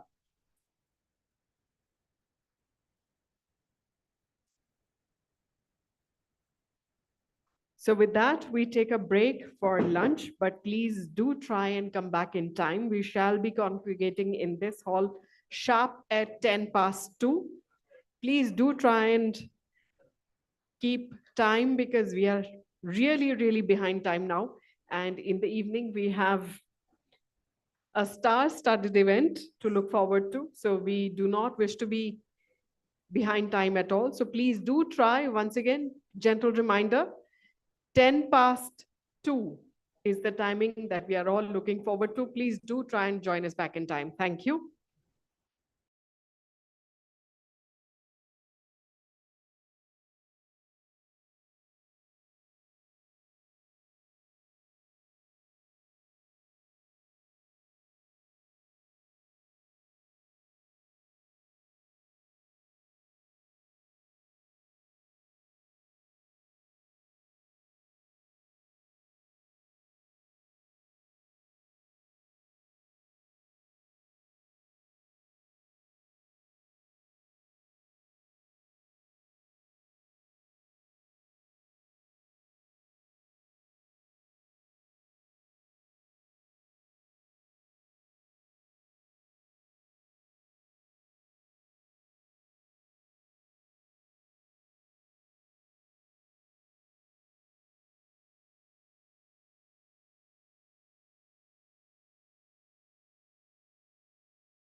As we have shared, this is about global collaborations for sustainable agriculture. May I once again request members of the audience to please kindly take your seats as quickly as possible.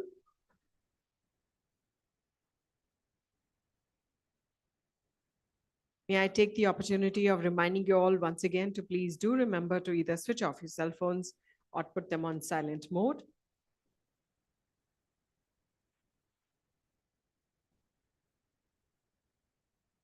I'm sure you all enjoyed this sumptuous spread. It's time to get back into action.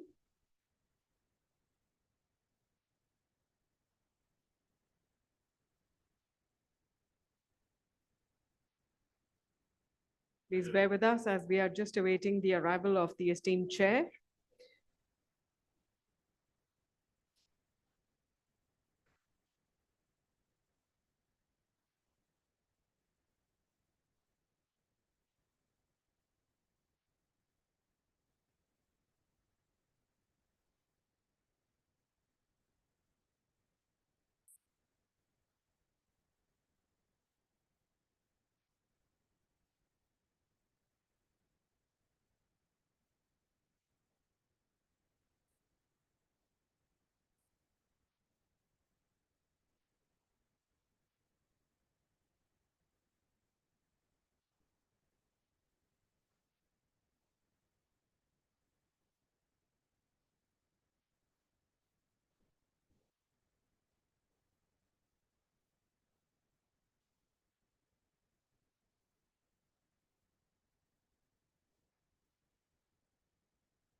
I believe the esteemed chair will not be joining us. So may I request all the esteemed panelists to kindly join us one by one and kindly share their thoughts on the podium.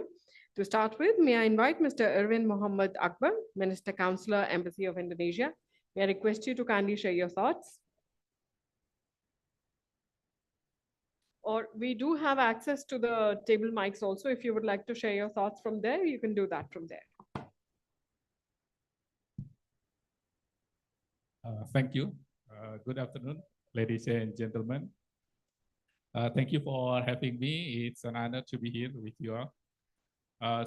Talking about global collaboration on sustainability in the agriculture, of course, I'm from where I come, from the point of view of government. Of course, our focus is always pushing for more collaboration, cooperation among government to tackle these challenges, our global challenges. But of course, we understand that we live in a world where each of the government has its own interests, national interests, economic interests, and of course also other priorities that is at some point probably similar, but another point will be different. However, we all know that we you know, world citizen has agreed that we have a common interest that we have to tackle these climate challenges as a global challenge, global issues, because it's affect not only particular countries, a particular region, but also us as a human being. You know, as mentioned by previous speakers, it's affect our existence in this planet. So of course, we have agree on so many agreement, SDGs, Paris Agreement, and also all other agreements that includes how we can push for practices of agriculture that is in line with sustainability. So we in Indonesia do not want to be left alone in this collaboration. Regionally, we in Southeast Asia, in ASEAN, consists of 10 countries, have already always continue to form all kind of collaboration, from high level cooperation at the highest level to the very technical level. We have, for example, ASEAN regional guidelines for sustainable agriculture and its plan of action. And also between ASEAN and India, we already established the Green Fund to fund projects that is related to sustainability, particularly in agriculture. So bilaterally between Indonesia and India, we in the embassy also facilitated so many delegates that come to India to learn, to exchange views and best practices on how India implement its innovation technology in agriculture, because we have similarities between Indonesia and India in terms of population, diversity, and we of course regards India as one of the leading of agricultural innovation in the South world.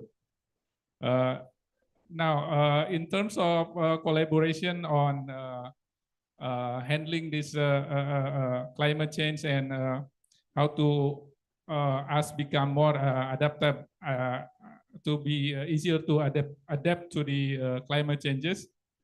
We have also, of course, pushed for the collaboration with the developed world in terms of technology transfer, capacity building, as well as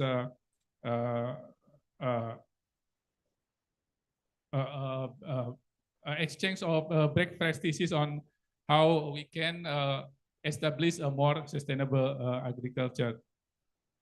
Now, our challenges is that how we can implement those collaboration into have a more impact into the grassroots level, especially in farmers, MSME, and also startup. We need to ensure that there will be some sort of synchronization in policy among government, coherence, and then resource sharing, that we can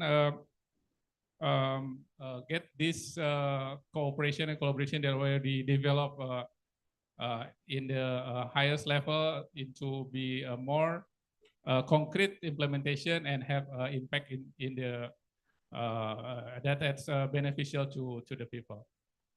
I guess that's from me. Thank you. Thank you.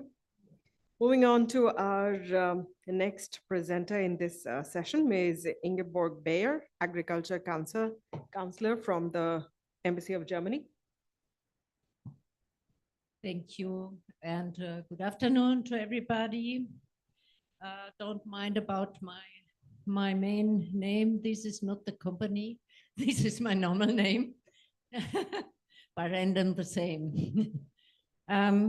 Yes. Talking about Germany a little bit, we have a national action plan for sustainable agriculture. Of course, as very often, this is mainly on the paper. And to bring it into practice needs time and also energy of people. And sometimes it's nice to have the European Union because they force us to bring some laws into practice much more. Sometimes it's not so nice, but in some cases we like it, of course. So European Union have some laws, or especially what farmers, how much money farmers get. And now it's quite new if they are more sustainable.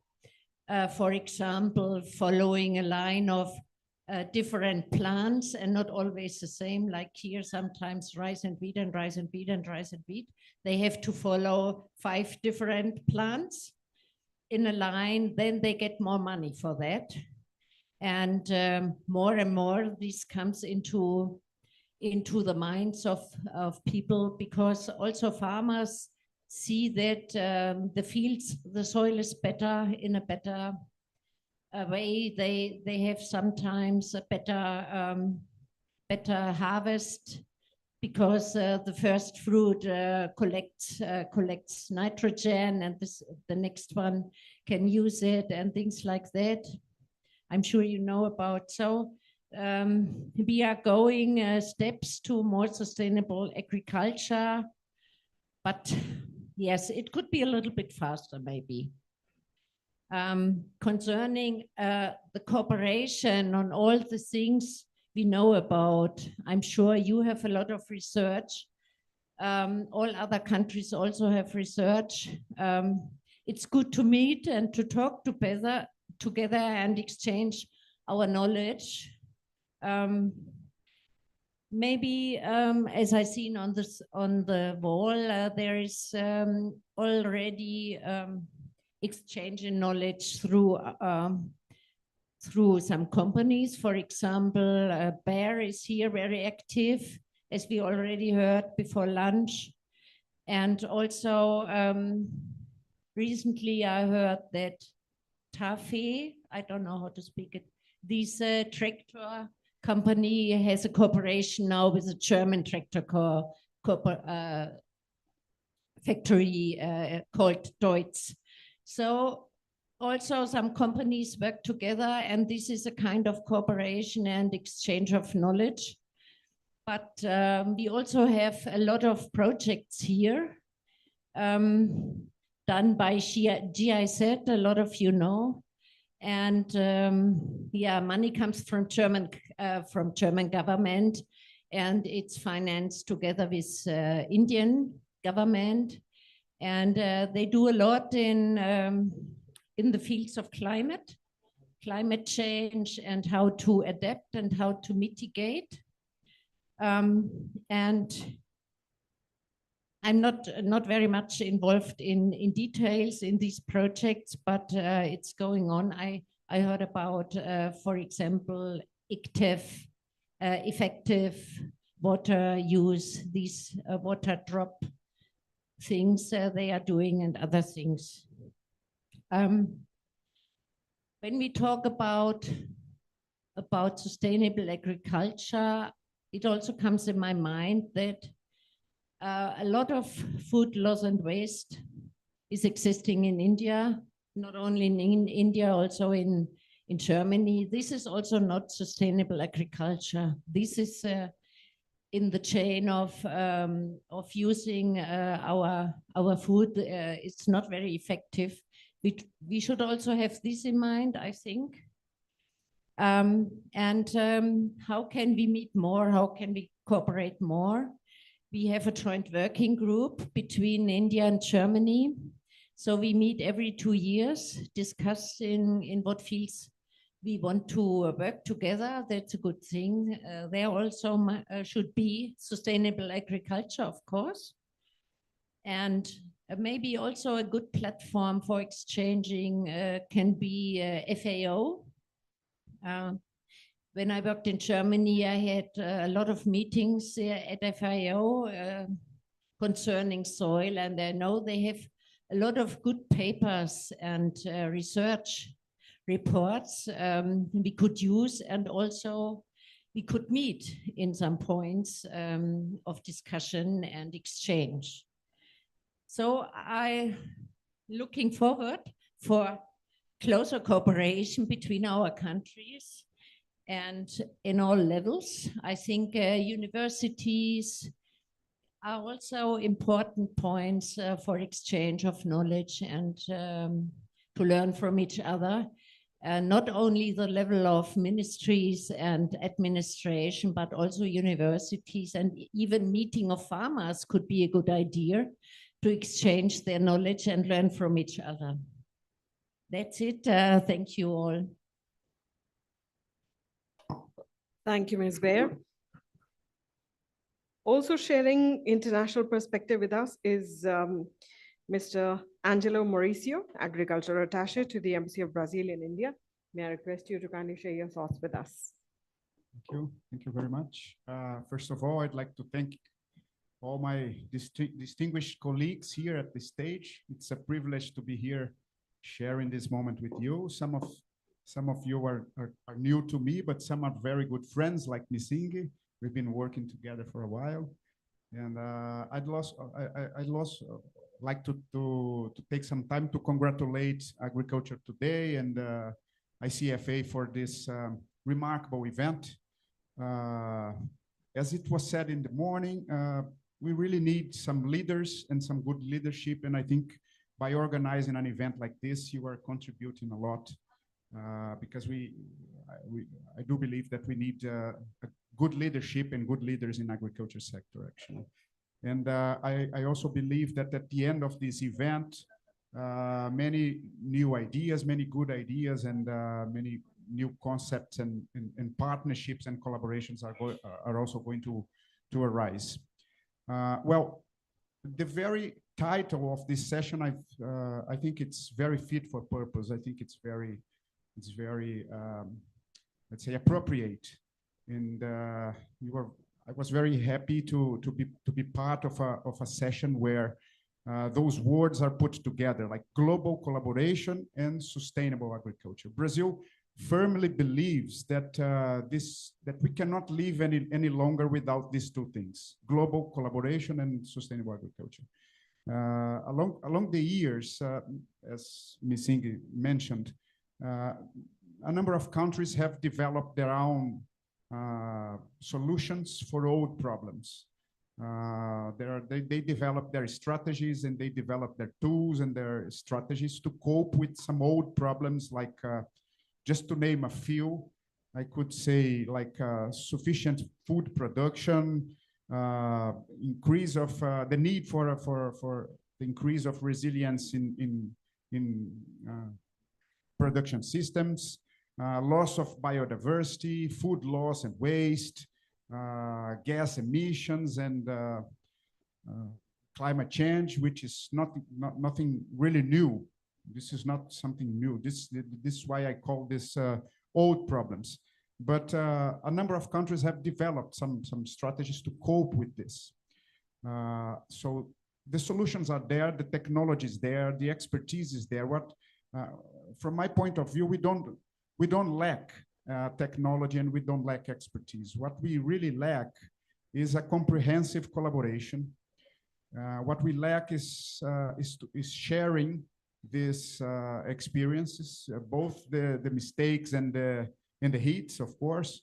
What we lack is sharing responsibilities and, of course, the commitment to do what needs to be done. So in Brazil, in the 70s, we managed to create the Agricultural Research Corporation, which we call Embrapa, which is responsible to deliver this kind of solutions for our country and for the partners as well. By investing in massively actually in tropical agriculture research, we managed to shift from food importers to major food producers actually. So this is something that we really need to pay attention to, the investments in research, because these things that we managed to do in the 70s allowed us not only to shift from importers to producers, but also to allow it for food production to thrive in some previously unproductive areas. It helped us to develop some new varieties and breeds better adapted to new areas, to new scenarios. But it also the investment in research also allowed us to develop some techniques to enhance sustainable agriculture, such as just also to name a few. I would mention here the techniques to convert degraded pastures into productive land, so we don't need to we can expand the agricultural frontiers without the need to go into preserved areas. We managed to develop this no-tillage systems, which is a very good solution for soil protection and for to cope with byproducts and the waste of the production. Also the development, what we call the integrated systems like crop, livestock, and forestry integrations, which allow us to find ways to put together these three aspects of the food production without damaging without the prejudice of any of them in a circular way, actually. And also the use of bio-inputs, which is some of the most recent initiatives of the Brazilian government right now to put an emphasis on the use and the development and use of bio-inputs. We do believe that by sharing this solutions that we managed to achieve, and also to share these initiatives and these experiences, and put together the need for the development of public policies is something that is really needed, actually. Not only to invest in research, not only to share the experiences, not only to collaborate both in academic and scientific ways and technical ways, but also to be able to develop public policies which could enable the real world of the farmers who are really using this kind of solutions or sustainable solutions, to put in place and to implement some policies, some public policies, which could enable the recognition and appreciation of farmers who adopt these sustainable production systems. So by doing this, by doing all these things together at the same time, we do believe that we can really put in place those solutions for those old problems that I mentioned. And Brazil is really happy to collaborate, actually. This is one of the priorities of this new government, to collaborate on task forces for fighting hunger, for example, for fighting inequalities, collaborating in developing these new initiatives for coping with climate change. In fact, these things are being discussed right now under the G20 presidency of Brazil. We are just moving forward from some initiatives that started last year during the Indian presidency as well. And by doing this, Brazil is very much open to collaborate and to cooperate in any of the aspects which were mentioned here, not only by me, but also by my colleagues. And I would say that the possibilities are limitless, actually. It just took me like 10 minutes during the lunch time to realize a number of different possibilities That's what I like about these events, about these conclaves, to be able to have some lunch, some good food, actually, but also to have some good conversations. And it took me just 10 minutes to realize that there are at least two things that we could do right now, and I managed to discuss this with some colleagues here, and this is all what it takes, and we are open to this kind of things. That's my pleasure. Thank you very much. This is very much what I had to say for now. Thank you so much. Thank you. And I'm glad that you enjoyed the food and the conversations.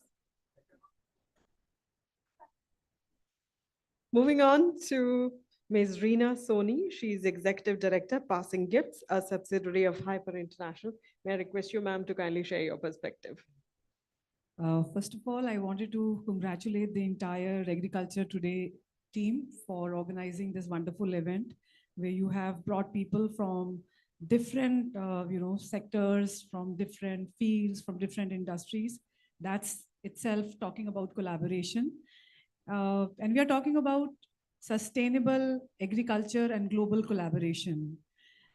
Sustainable agriculture, has at its heart to look at the most pressing challenges that are facing the humanity today. If we look at climate change, if we are looking at food security, if we are looking at poverty, sustainable agriculture is at the heart of all these problems.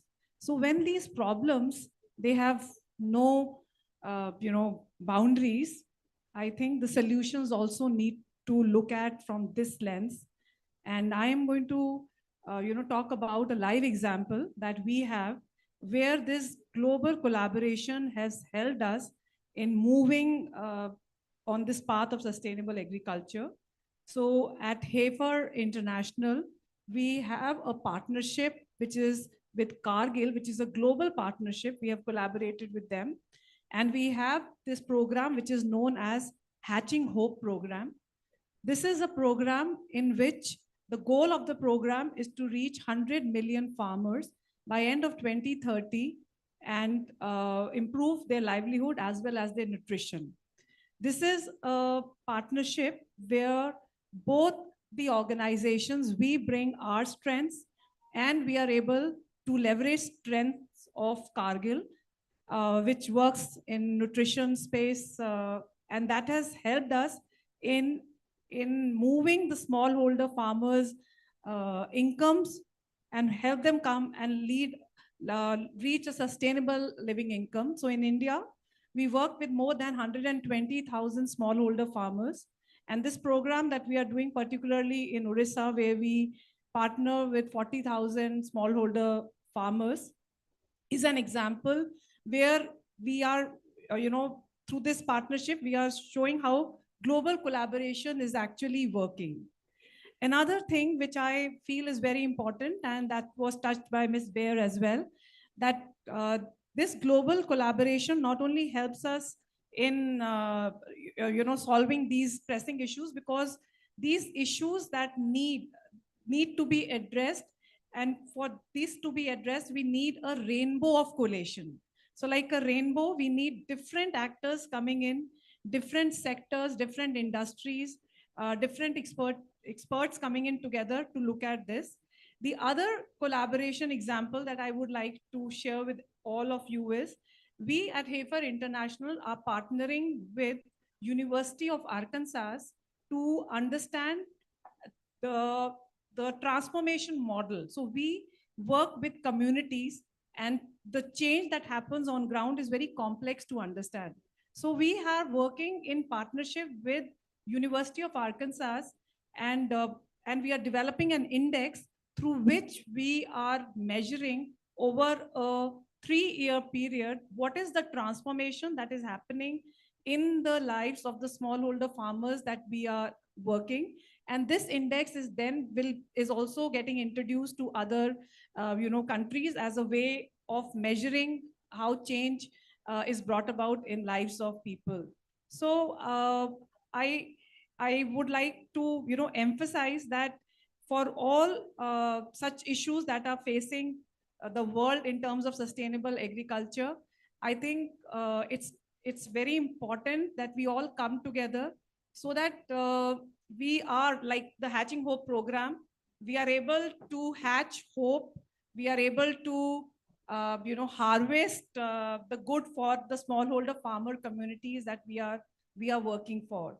The other examples that the co-panelists shared, and here I would like to bring another example where at HAFER we are partnering with GIZ, and we are looking at how is it that we are able to study the goat value chain and come up with the entire like a model of practices which can then be used as model which can be proliferated to other countries and other regions in India. So this is what I wanted to share, that this global collaboration is the need of the hour, and like the sustainable agriculture has no boundaries, neither should the solutions have any boundaries. Thank you, ma'am. We now come to Mr. Pankaj Pathak. He represents APIDA. So may I request Mr. Pathak to kindly share with us as to what kind of practices is APIDA leading into the industry? Namaskar. And good afternoon to everybody and my friends on the dais and all the distinguished delegates. Already, all of my previous speakers, they have elaborately spoken about the technical details about the global collaboration regarding sustainable agriculture. So I'm not going to say much again about, or I am not going to repeat the points. Just one of my previous speaker from Brazil, he nicely elaborated that there is not lacking of technical upgradation or technology. But the thing is that the commitment of sharing. And today the main theme of our this whole conclave, navigating agriculture through climate challenge. And our point is a global collaboration of sustainable agriculture. So as far as this global collaboration is concerned, the core concept of collaboration goes to a family. When there is a collaboration and coordination among the family members, that family is bound to flourish. So as far as global collaboration is concerned, not only in regards to agriculture, my country, India, has coined a term thousands of years back, which leads to collaboration. There is a saying in Sanskrit, Vasudeva Kutumbakum, the world is one family. So we are a global family. So the concept of collaboration and coordination, the core concept. So not only in case of agriculture, our Honorable Prime Minister, Modi ji, has given emphasis to a particular crops, which is very healthy and nutritious. And since been thousands of years, we had been cultivating these crops, even some other parts of the world also, but we did not give much importance to that crop. And Modi ji has rightly pointed it out, and he has said, and he has named that crop as Sri Anna, that is millets. So I would like to request my friends from abroad. So as far as millet is concerned, since millet is very nutritious food, so the technology related to millet cultivations, so that we can share our traditional technologies of India and other ASEAN countries and some other European countries. And as far as this collaboration is concerned, just 2 days back, our Honorable Home Minister and Minister of Cooperation, Amit Shah ji, has coined a term, Sahakar se Samriddhi, from cooperation to fortune. So collaboration will definitely lead to fortune, not only in regards to agriculture, but in all aspects of our life. So it's time to collaboration. Thank you so much.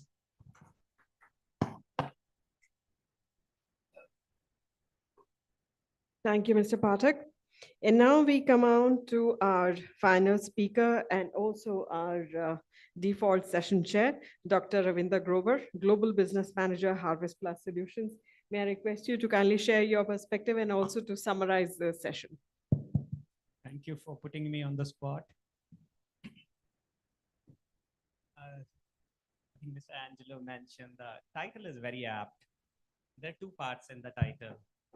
One is about the global collaboration, the other thing is about the sustainable agriculture. And I guess I'd like to start with someone in the previous panel talked about that sustainability is an overused term. We are so used to talking about sustainability that sometimes even we forget the purpose behind it. And I like to just take a step back and ask ourselves, what is the purpose of agriculture? Is it only producing food? Because I want to highlight one of the recent research studies that ICR has published in collaboration with National Institute of Nutrition, which raises some alarming questions. In last 5 decades, the nutrition levels in our key staples, which is wheat and rice, have come down by nearly 30%, which means a plate of rice, which I was consuming earlier 5 decades back, I need to eat 1.5 plate to get the same amount of zinc and iron.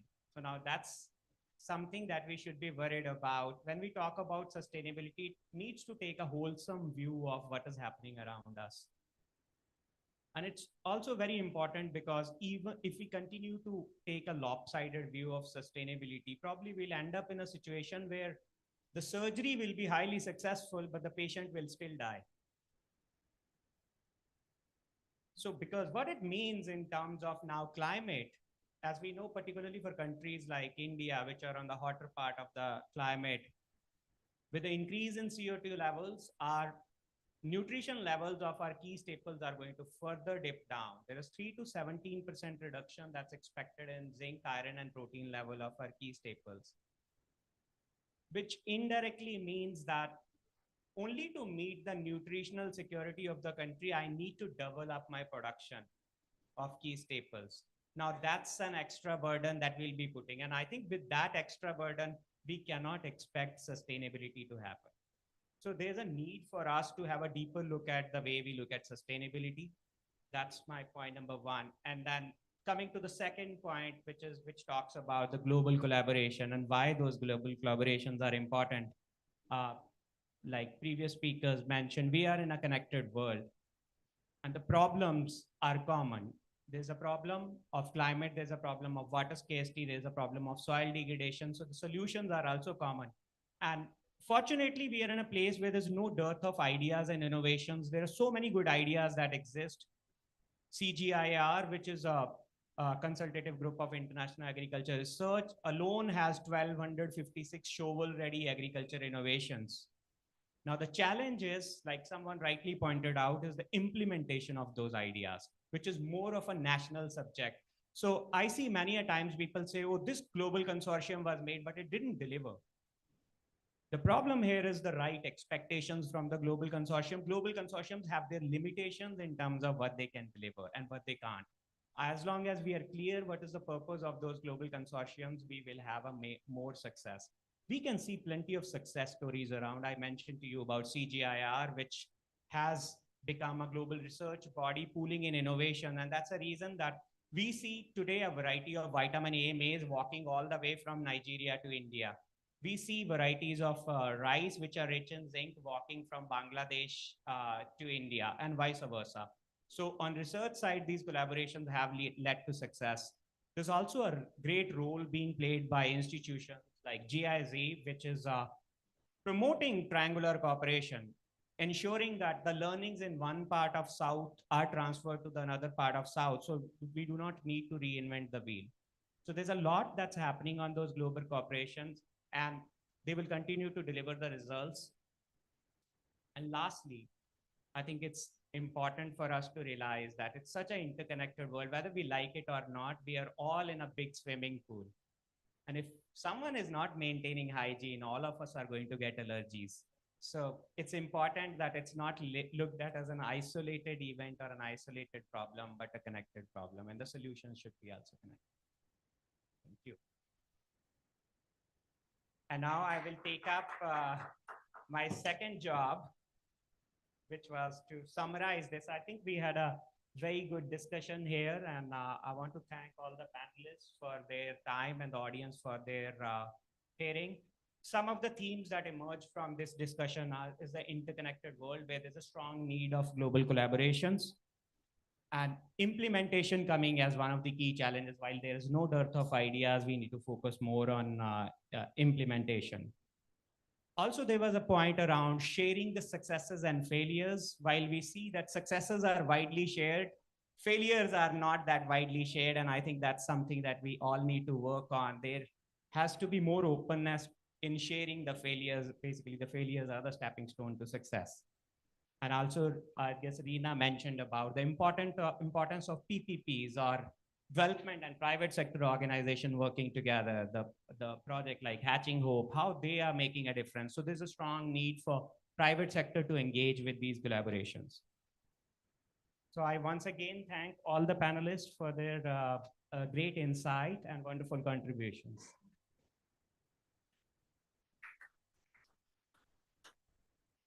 Thank you. And for a change, we are ahead of time. So I would quickly invite on stage Ms. Zaman Almas, Manager Agriculture today, to kindly present mementos as token of our appreciation and thanks to the esteemed panelists of this session. We start by thanking Mr. Erwin Muhammad Akbar, Minister, Counselor, Embassy of Indonesia.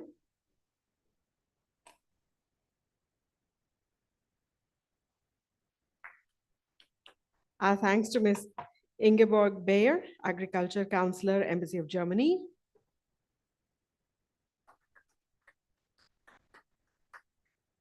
We thank Ms. Reena Soni, Executive Director, Passing Gifts, a subsidiary of Hyper International. Our thanks to Mr. Angelo Mauricio, Agriculture Attaché to the Embassy of Brazil in India. Our thanks to Mr. Pankaj Pathak from APIDA.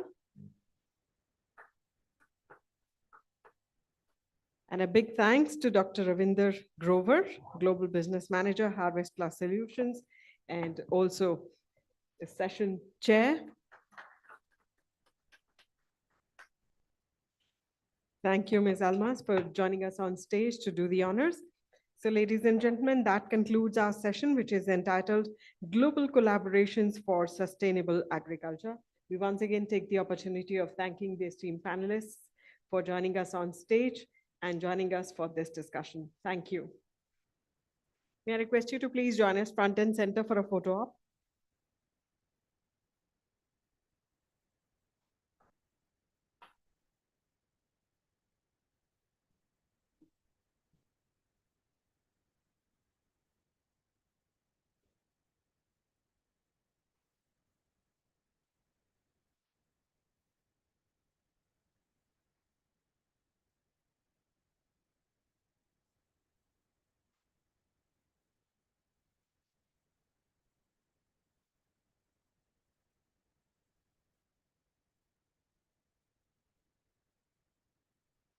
Quickly moving on to our next session, which is Industry Academia Partnership for Climate Agriculture.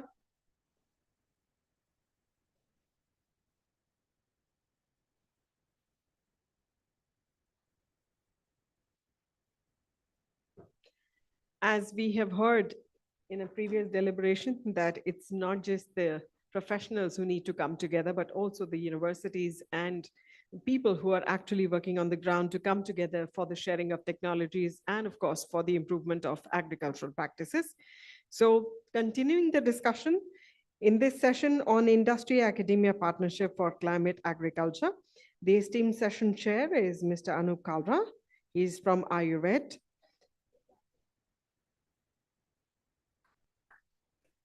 May I request him to please join us on stage? Let's welcome him with a round of applause, please.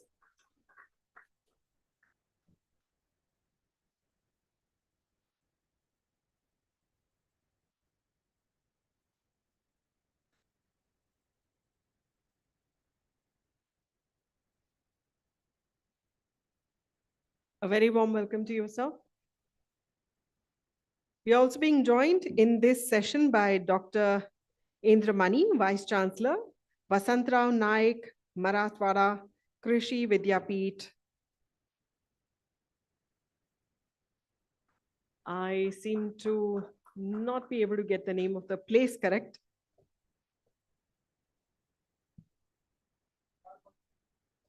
Parvani, thank you. A very warm welcome to Dr. J.S. Yadav, Managing Director, National Council of State Agricultural Marketing Board. May I request him to please join us on stage?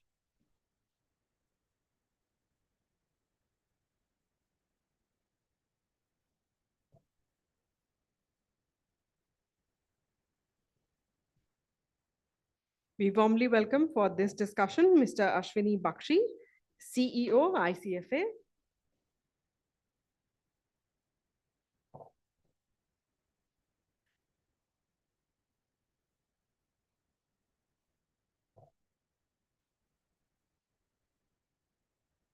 A very warm welcome to you. Please join me in welcoming Mr. Ramesh Mittal, former Senior Director, NIAM.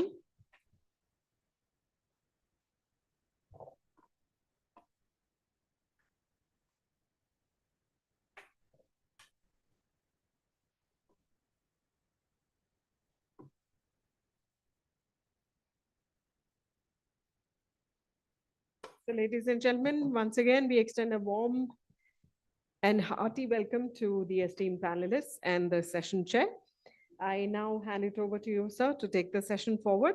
We start with the Industry Academia Partnership for Climate Agriculture.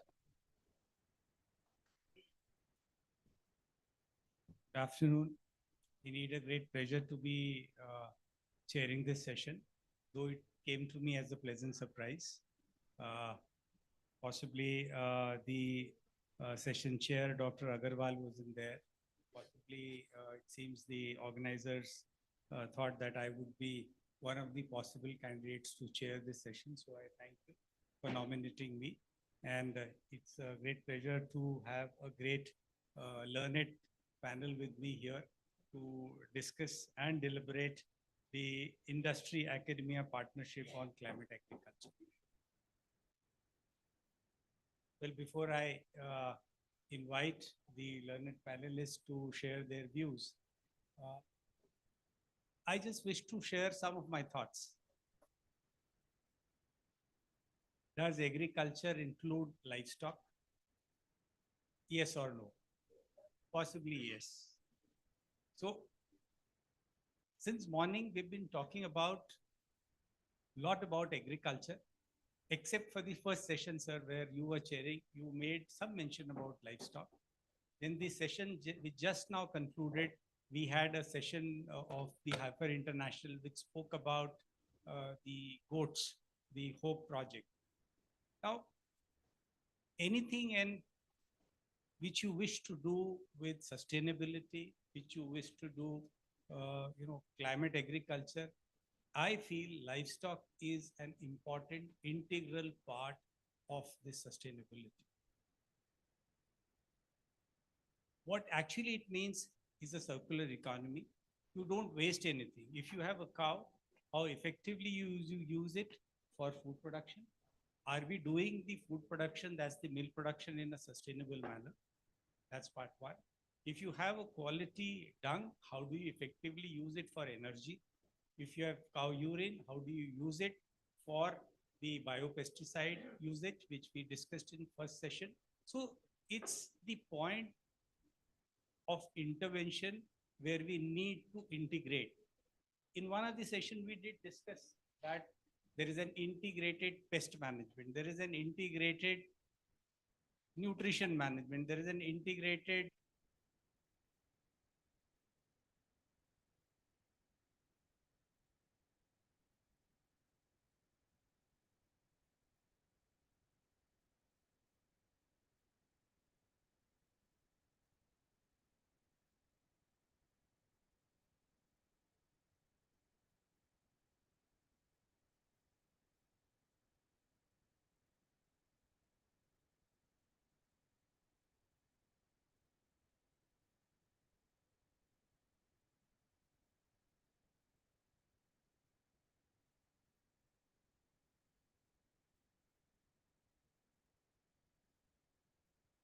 ability, whether it is climate smart, whatever name we may call, to the doorstep of the farmers so that they feel, oh yes, this makes sense for me. This is how I am going to earn more money. It's not because the farmer may not understand climate smart. Farmer may not understand sustainability.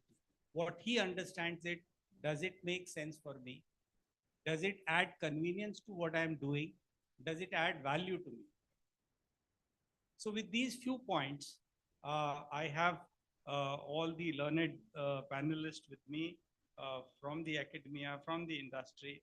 And to begin with, I would be requesting the Honorable Vice Chancellor, Dr. Indramani, to share his views that how he feels the academia is playing an important role so as to hold hands with the industry to see that such kind of models are taken forward for value creation.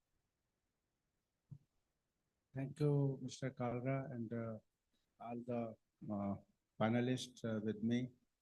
I thank Agriculture today for giving this responsibility. I'm representing, Maharashtra, and Vice Chancellor Basantrao Naik Marathwada Krishi Vidyapith. And Maharashtra has a very unique system from 1972 onwards, 4 universities, because we have 4 different agroclimatic system and socio-economic situation. So Vidarbha has 1 university, Marathwada another, Western Maharashtra another, Konkan the other one, and these were established way back in 1972, 69 and 72. Very apt topic that industry academia partnership for climate agriculture. As a matter of fact, without industry academia partnership, change cannot happen. I had another word what we are using nowadays that is called AIG model or triple helix model. It is not only academia and industry, but government is very, very necessary. So AIG, academia, industry, and government. The job of academia is find out solution. Industry's job is to implement it. Because academia cannot implement. If academia start implementing, then it will fail in its duty to do the job of finding solutions, science solution, technological solution. And then government has to facilitate, create an ambience that how any thought is being implemented. I will take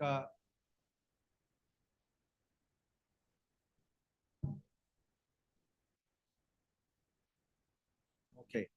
So I will take some live examples that how industry, academia, and government, if they join hand, then you can make change. In my own university, when I joined 2 years back, there were number of issues, and one was that we have water problem. So we took help of Gadkari Sahab, Honorable Minister visited campus and say you have problem. We have a road transport ministry is making this Seth Talab, we call it farm pond. You have not invest money, you just plan this and join with hand with us and someone will come and make. You have not invest money. And within 2 years, we have already created 9 CR liter of water storage capacity, and our plan is by the 31st of December, we will have 26 CR water storage capacity. And my plan is that let us say no to groundwater and taking that stored water with micro irrigation system and cultivate the land. And even when monsoon is delayed or there is some issue, then with that stored water, with that, our new technologies like micro irrigation, we can do it. This is one. Similarly, university, nowadays we call it that agriculture is going to be engineering agriculture, because we lack, new science is required, new technology is required. Academia is not ready. They can find out solution, like we developed technologies, new technologies, say drone technology or robotic technology or even mechanization technology, but its implementation reached academia. So I took up a challenge. I contacted one tractor industry. They came out, like earlier our student used to go to do the research or training to industry far up from the campus. Now we make an MOU. Industry came in our campus in 25 acres. They established a very good state-of-art mechanization solution development, including irrigation. And the students now are learning, directly from this, which is CSR, through CSR funding. So this is one example. In another example, in Punjab National Bank, they have their foundation. They came out and they established now establishing a farmers training, advanced farmers training center in our campus. So this kind of collaboration, what I'm saying, because in earlier session also it was mentioned that people are, doing their work in isolation. So what is important is, Mr. Chairman, there's another term that is we call is AI. That AI is assimilation and integration. So to understand each other and then integrate the solution. So this is very, very important, and the point which you raised. So I want to emphasize that without industry, academia, and government collaboration, change will not happen in agriculture. So this is very, very important point. And the second point which you said, that sustainability. Sustainability of what? So sustainability of farming, sustainability of farmer is also necessary. Farmer sustainability. So what you said that relates to farmer sustainability. Now there are regions in our region, everywhere say, you very rightly said that people are concentrating on agriculture. But what about horticulture? Then even agriculture, horticulture, one fails, others should sustain. That is what is sustainability. This should be one. Alternate should be there. So we have given call in in our area, milk and silk come together. So if agriculture fails, then take silk and milk. They will save the farmer. So sustainability of farming is also necessary, but sustainability of farmer is also necessary. That is economic sustainability, and that should stop the kind of things to be listen, distress and suicide and these things, frustration and all, because if one door closes, other doors should be there. That was the simple philosophy, and on that philosophy we have to work. And this whole group, this is learned group, should take this one, that AIG and triple helix, these are necessary. Concept to commercialization, industry, academia in partnership is necessary. Not that you have made it, then industry says it is not good. So why not from concept to commercialization, you join hand with industry and do. So many things are there, but this point is very, very important, that if we want change, if we want Atmanirbhar Bharat up to 2047 we are calling, this is the mantra, that industry, academia and government should join hand, and other G should be their globe. So there was a mention about the international collaborations are necessary. So Many, like Germany mentioned, we have a big plot of the new science like agri-PB. So now agri-PB not at a small scale. We in Parvani are doing at 5 acre, big plot, big experiment we are doing and very successfully. So these new things should come, some new science should come at, without industrial collaboration, technology like drone will not go. In Parvani, there are three aspects where there, like one is that we should prepare RPTO. Second is that we should do some certificate to this, and third, custom hiring of this drone operation. And we signed the MOU with 3 industries in one roof. Let me tell you, all 3 industries are working together, but job is different. And in center, university is there. So so many models are there now. Successfully, we have been doing, and that should be basically taken further and spread also. And that's what the purpose of this meeting. And thank you very much for providing opportunity to me. Thank you, Agriculture Today Group. Thank you, Honorable Vice Chancellor. Very important and relevant points you made. That one is the triple helix model, which you said, you have the academia, industry, and the government. So all 3 should collaborate, and this collaboration should be for the change. And ultimately, the assimilation and integration are very, very important. And one of the important point you said, milk and silk. So, one fails, the other opens the doors. So that's what is the integration, and how this brings smile on the face of the farmer at the end of the day makes a lot of difference. So we at ARF also have a program. This is known as 5F. So you would be wondering what this 5F is all about. So 5F is food, feed, fodder, fuel, and fertilizer. So how do you integrate all of them together to make a sustainable ecosystem in which surely the sustainability or the climate agriculture is an integral part of it. I move to you, Mr. Bakshi. You happen to be the CEO of ICFA. At the outset, I would like to congratulate you for this event. But then how this idea came to you or your team's mind that, you need to work on this concept of climate smart agriculture with focus with the focus on the Indian context, and how you think that such kind of event would be useful in the interest of our farming community. Thank you. Thank you very much, Mr. Calder. Good afternoon, everyone.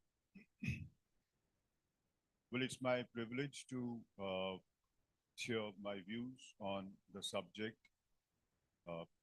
with the esteemed audience on the title, which is Navigating Agriculture Through Climate Challenges.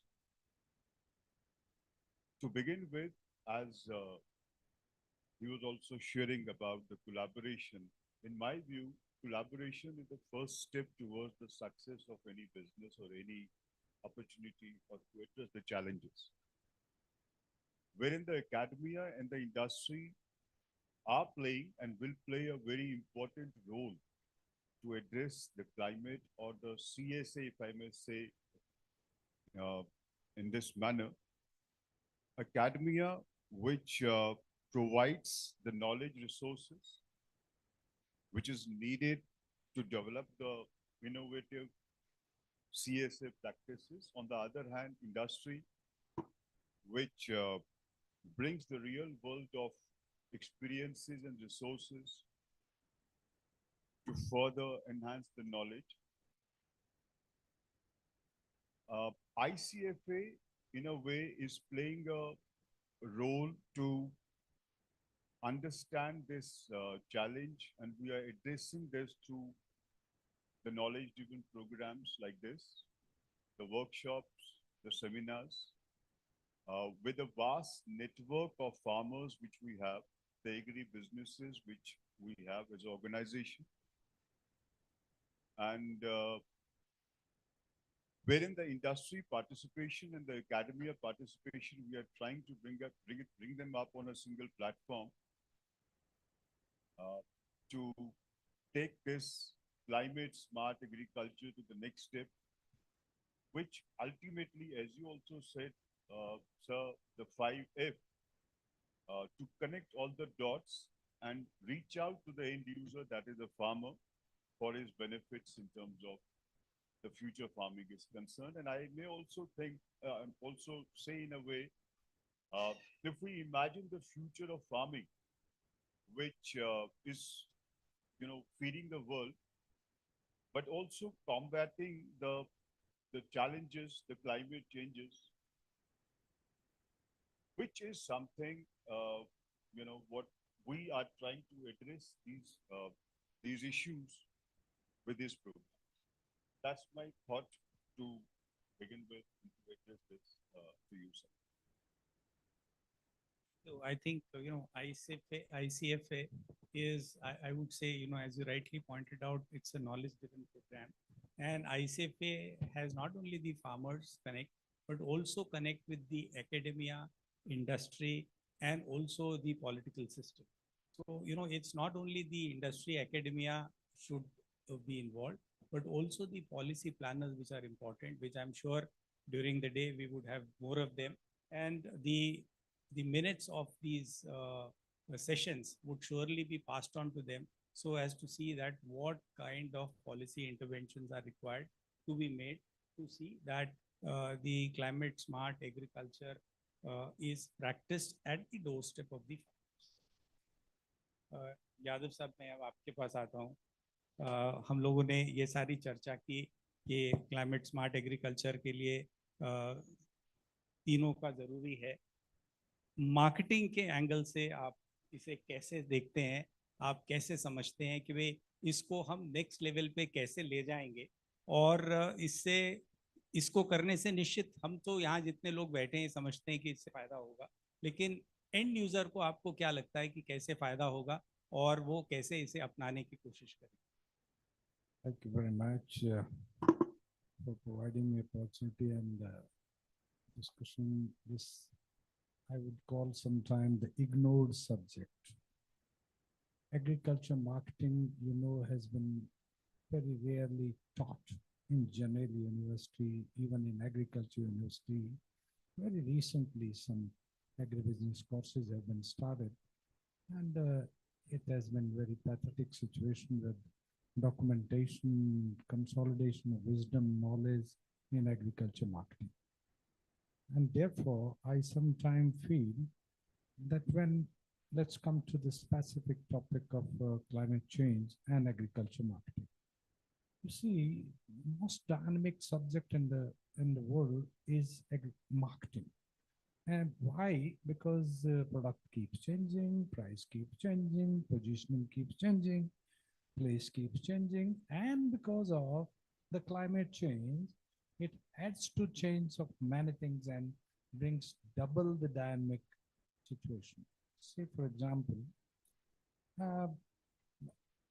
suppose there is a change in climate.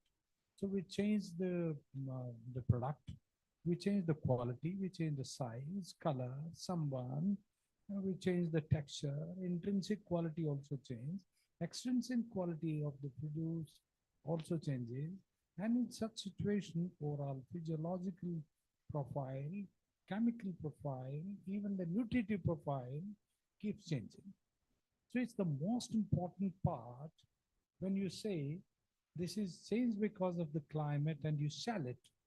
It's a difference between salesman and marketing. Until unless you give me a product or produce which is really quality oriented, which the customer is looking for, I cannot sell. Otherwise, वो एक हरियाणा में कहते हैं ले जा ताई असली बाटा है, तो चप्पल को एक बाटा समझ के कितने दिन बेचो? It has to be consumer oriented and market oriented. And climate change का सबसे बड़ा इफेक्ट मेरे हिसाब से नेगेटिव इफेक्ट हमारे प्रोड्यूस की क्वालिटी पर आया. Obviously, not only that, इसकी अर्ली मैच्योरिटी आ गई, वी आर नॉट प्रिपेयर्ड. इसके टेक्सचर चेंज हो गया, we are not prepared. Discolouring हो गई. For example, I am sharing, we have now codex standards. And then we have, I call it union standards, USDA standard, European standards, product standard, and we have also harmonized as our own Indian standard. If we go close to the Indian standards and then see, because of climate change, there is a huge gap, 10%, 20% deviation. Therefore, we are not sustainable in the international market and close to the international standard. Therefore, my request to the breeders and particularly the scientists is that see it from not only from the quantity or the productivity point of view, see it from the quality or international standard point of view. I'm very sad to say that many breeders, many plant genetics people, they don't know what is the standard of these fruits and vegetables. If I say, what is the standard of carrot? The breeder doesn't know, university scientist doesn't know. If I say, give me a garlic which qualifies the international standard, the scientist doesn't know. So ultimately, from marketing point of view, if you want to go to that area, it's very important. And not only that, it affects our instability. And instability food, you see, global food system is largely dependent on this issue. Until unless you have instability, creates price distortions, instability creates quantity distortions at the marketplace, even the marketplaces, and the investment goes waste many times. See, for example, you must have seen during COVID, many infrastructure world over was lying and it was used. Similarly, now, for example, there are many commodities which are not tradable, exportable. So this part is very important. Climate change has the maximum impact on agriculture marketing, according to me. Stable market, and if you want to see, it can come through only removing of instability. And for example, I'm saying, my colleague from Maharashtra, there was a market known as Pimpalgaon. This market used to be known as the pomegranate market, very close by circle area of Nasik, used to be called. And now it is shifting to Rajasthan. There's a place known as Jeevna. Now Nasik is shifted by Jeevna. Why? Because of climate change. So there are many things changing because of this.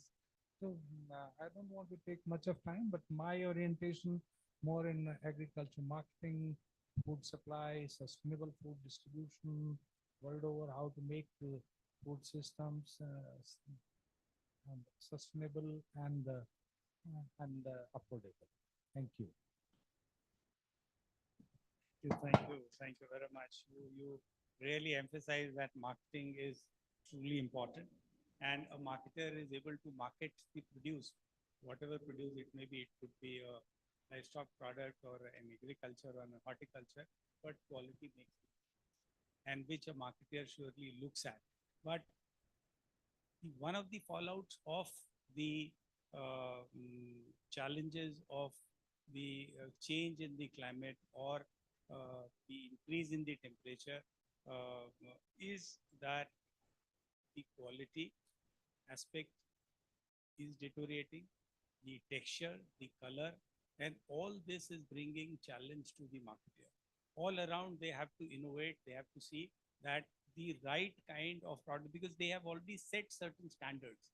How do you actually meet those standards and reach to the consumers, assuring them that this is the same quality, same product, so that they are able to consume. Thank you for your views, sir. मैं आपके पास आता हूँ रमेश जी. आपका भी इसी और आपका experience रहा है. आपका क्या व्यू है कि हम इंडस्ट्री, एकेडेमिया और गवर्नमेंट के साथ मिलके जो हम एक कोलैबोरेशन कर लेते हैं, एक प्रोजेक्ट हमें मिल जाता है, एक सक्सेसफुल मॉडल हमें मिल जाता है, वो चाहे हॉर्टिकल्चर का हो या जैसे अभी वीसी साहब ने कहा कि मिल्क सिल्क का हो या 5F हो, इसको मार्केट कैसे किया जाए? बिकॉज जब तक वो मार्केट नहीं होगा वो मॉडल, तब तक वो किसान उसको अडॉप्ट नहीं करेगा. तो कैसे उसे डिमॉन्स्ट्रेट करें, कैसे उसे अडॉप्ट कराएं, जिससे कि एक अगर मॉडल है तो वो 100 में कैसे कन्वर्ट हो, and then it helps the farmer in improving his income. And he says, oh yes, I have practiced a project or a model which was towards the climate smart agriculture, and I will propagate this further. Your views. Thank you. Thank you for this great opportunity. My pleasure to be here. Today's theme is basically navigating agriculture through climate change. Climate challenge or climate change, basically two different things. Industry institute partnership is like key for the collaboration. If you look at the country like India, we have one of the biggest challenge that is related to the food security and food safety. And climate change is going to make impact on both of them. Institute is no doubt ahead in knowledge, but industry is the backbone to feed the nation. Now, institute is imparting like capacity building work programs to produce good human resource for the agriculture sector. And industry is to absorb those manpower which is available and produced by them. Now both are working for the smart agriculture, which is going to help this climate change or climate challenges. Now the issue is, obviously, it is related to the marketing also. Look at, I'll give you the example, two examples of the Rajasthan. Rajasthan has experimented many commodities, and that could be the game changer for the country also. Like government has initiated olive cultivation in Rajasthan. That could be the substitute for import. Government has initiated the date cultivation in Rajasthan. That could be the substitute or the some more, I mean, we can reduce the import because demand is enough. Look at the cumin export. We are working for the Indo-German project where we were enhancing the export value chain for the European Union. And the results was very excellent. Now I'm giving you three examples as Chairman Sir has asked me. Now look at the dates. Production is very good, but due to this climate change at the time of harvesting, fungus has arrived. Now what to do? Issues come to the R&D. Now institute has to help. Industry has to provide funds for the R&D. If industry is not providing help or the government is not able to do that, it is very difficult for the institutions to come out for the any solution which can cater to the smart agriculture. Same thing is for the olive. Now olive cultivation is going and it's giving the very good result. But if you look at the commercial aspect of the olive, which is olive oil, that is a little difficult. Again, what we need R&D. For R&D, we need a lot of resources. Yes, manpower, industry has manpower, institutes are producing manpower, very good manpower. But again, some more resources are required. If we are able to address these two things, I think our industry can grow. Third is like cumin, we have seen. Again, the cumin area is very good, but due to this unwanted rain, moisture, humidity, in future, it is a great challenge to have same kind of production in this Rajasthan. And it may, again, because we need some kind of proper climate, which can hold the good quality of cumin in that area. So these are the upcoming challenges, what you can see as a climate challenge or climate change. Now, what kind of answers we have? It is not theory. It is just knowledge, challenges, smart agriculture. Yes, it is a key word, but how to do? Only money is not enough. We need to have good scientists. We need to have good R&D organization, and we need to work together on a particular way. And that is the big question for this food security and food safety. We need a lot of food. Suppose if we want to import, what could be the cost for that? So the smart agriculture, yes, Japan is ahead, Korea is ahead. Many more countries are moving in that direction. Can we have some crops which can be the climate resilient, or some more techniques where we can go for the such kind of production. So these are the questions, and due to these challenges, I believe people are coming forward. Industry Institute partnership is also happening. International organizations are also helping in this sector in this manner, and they are working together. I believe some new solutions will come out, but we need to have some more focus, some more joint hands, some more joint ventures to sort it out these problems. Now the issue is like the marketing. As rightly said by other speakers, this climate has making a lot of impact on the quality issues. When we go for the quality sorting, sizing, and different kind of standardization, then color matters, size matters, many more quality parameters are to be considered for to market purpose. The issue is when you have moisture, color may be changed. When you have heat waves, color may again change. There are n number of issues. How to deal with that? Industry knows very well. Suppose they want to sell the green cardamom, small cardamom, the green color is required. Now, what kind of technology is required? Some more issues for the turmeric, some more issues for the ginger, maybe for the mango also. And everything is happening because of the climate change also. So industry is required right kind of stuff, maybe for the marketing, maybe for the export, and that help may be provided by the R&D institutions, that is purely institute where we are producing scientists. So joint collaboration is required. I believe industry should come forward. Government is also supporting in that area. And we may have some good solutions. One of them like smart agriculture, and other solutions are based on research and development. Thank you for this precious time. Thank you very much for sharing your views. You rightly pointed out that institute helps in developing the human resource, whereas the industry is able to absorb them. And then collaboratively, they have to work on some models so as to make things happen at the doorstep of the farmers, and which is where marketing is important. Now, we have limited time, but before we move on, I would request each of the panelists, I would throw one question, and I would request the panelists to share their views in brief. See, because Honorable Prime Minister has mentioned that, India has to grow, GDP has to grow.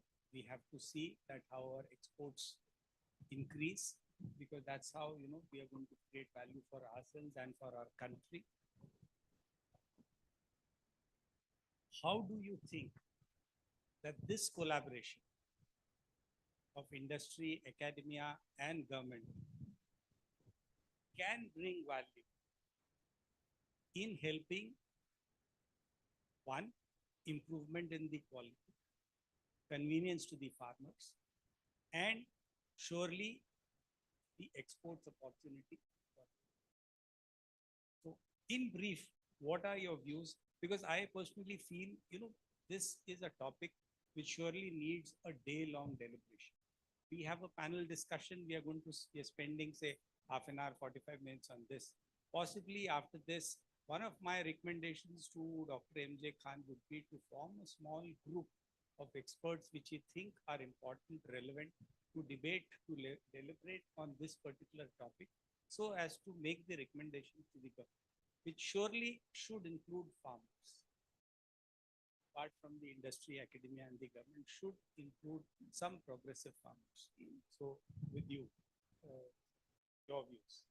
Thank you. The last point, what you said, Kalra sir, to form a group.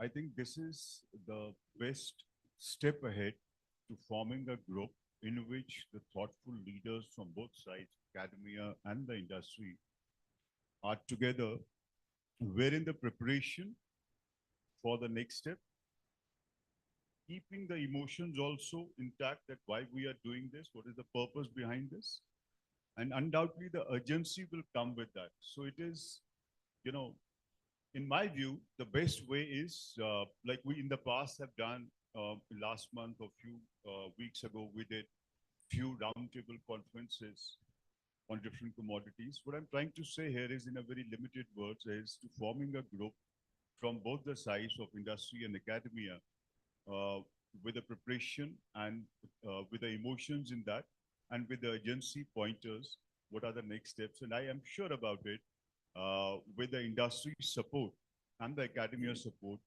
specifically we at ICFA would be able to take it to the next level and lead to the success for the farmers and for the stakeholders also. That's my. Thank you. I don't disagree on this, but it's not purely an action. Meeting के बाद meeting के बाद meeting, group के पास group के पीछे group. ये approach हमारी academic approach है. This can't work with industry. Therefore, my opinion would be start today, take a pledge, let the benchmarking of standards be given to the scientists today itself by circulation, and every vice chancellor should organize one conference in each university, make the scientists aware this is the international standard. You should revolve around this so that you have the benchmark. Then only you can deal with the climate change. You can deal with the expo, deal with the industry, deal with the product industry, means processing. Unless you are blurred, you cannot take a decision. Therefore, it should be, the single point should be, let every breeder and our genetics people should know the international standard. This is Codex standard. This is European standard. This is USDA standard. This is OECD standard. And then only they should benchmark the results. Thank you. Important relevant point that you said, in our corporate parlor, we call this as TTP, time, task, and pursuit. Who will do what and by what date? And your suggestion is that the academia should come together, organize some conferences with certain specific to take this question. Good point has come, and I agree with my colleagues, all those points they have said. My submission would be that there should not be duplication. Suppose academia has been given responsibility to research. Many industry also open their research sector. So industry in real terms, this, like we are talking international standards, so we should talk international mechanism also. Like industry may give a work assignment to the academia that this we want, and in your system, in your university system, please develop this. So I think in real terms, there should be collaboration. Collaboration, as I said, concept to commercialization. So industry should not repeat a research work that should be given to academia, to whomsoever you feel competent, and get the work done from them and provide the facility. And industry centers, research centers should be open. It's also to open the university campus. That's what I meant to say. That should be. So that will stop repetition. That will save time, and we will move fast. And togetherness will be more. And then what you are saying, that quality products should come, international standards should be maintained. All those will come once real. So far in India, we are having just a collaboration for sake of collaboration. Let me tell you. Collaboration is for sake of what collaboration should be there, that is not there. And one recommendation should come in this state that collaboration should be in real terms. Like international institutions, what kind of collaborations are there between academia and industry? So those things, if we want to move like international speed, international scale, then we have to follow the mechanism also. We are lacking in mechanism in adoption. That is what I want to say. Thank you. Thank you very much. So possibly you're pointing out that the processes or the process of how do you really integrate the academia with the industry for the research should be looked into, and the collaboration should create value at the end of the day. And that's more important. Thank you very much, sir. In my opinion, like institutions are doing research. but they are not taking into confidence industry representatives. So whatever research they are doing, I believe they should consult industry. So that would be more action oriented. That is number one. Second is industry must come forward to provide the problems to the institutions, which is relevant at least for the commercial purpose. So the duplicacy may be avoided and institution may give the right kind of results, right kind of research also. Third is regarding to this export. I believe you leave it some good export house. They are well aware. But mostly, if you talk about the industry as well as the institutes, we people are not aware what is the demand and what kind of culture has international market. Their SOPs, their requirement. Silently sitting in a room or sofa or chair, very easily we can say we should export USA, we should export Korea, should export Japan. But we are not aware the kind of SOPs are required to export these countries.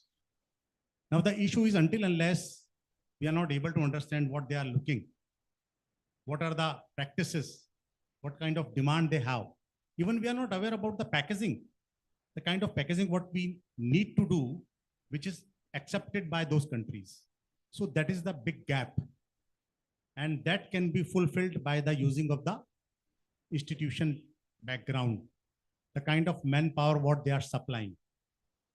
If they are producing good kind of manpower, good kind of education, good kind of scientist, I believe they can fill up this gap. Unless we are not going to fill up this gap, this problem cannot be solved for the export purpose.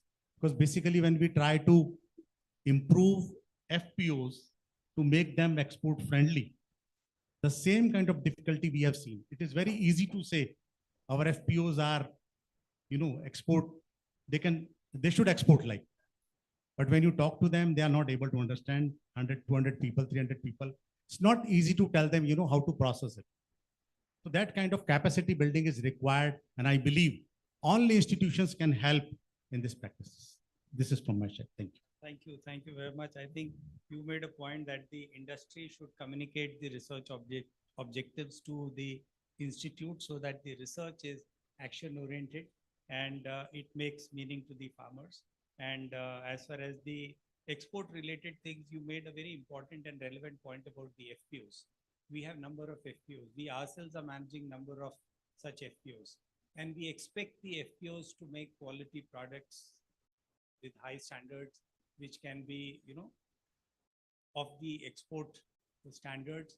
But there are big challenges, big gaps, where possibly the industry and the academia will have to work more closely. The government will have to look at where are the gaps. We have made recommendations to the government on the FPO related thing. There was an request there. So we have made the recommendations that what kind of changes we are suggesting. Because just for namesake, expecting the FPOs to create value is not going to work. They will not be able to compete. Even if they have products, they will not be able to compete against the ITCs and Godrej and all that. They still remain in the villages and they are not able to create value. So therefore, I think what we discussed initially, that the institutes have to help them, the industry has to come forward, collaborate. One such project we had taken in collaboration with NABARD, this is in Ghaziabad in Muradnagar. The project was on the multi-layer farming. And NABARD was highly skeptical while allocating this project to us. They said, "Fayda nahi hoga." So ultimately they said, "Okay, please go ahead." So we identified 25 farmers, started off. The project was such a big hit that the farmers who had invested a lakh of rupees were able to reap double the value in a year's time. And it started with 10 farmers. Today there are 150 farmers. So point is, we were not alone. The farmers were there. The institutions like NABARD was there. We work very closely with them. So it's not a magic. So the collaboration, what we're discussing, makes the difference. And the challenges are there. we all need to work to see that how do we meet these challenges, come over it, and make the farmer happy and sustainable. That is what I actually believe is the real sense of climate smart agriculture. So I would really like to thank all the panelists for sharing their valuable time, and to the August group here who listened to us very patiently. Thank you very much.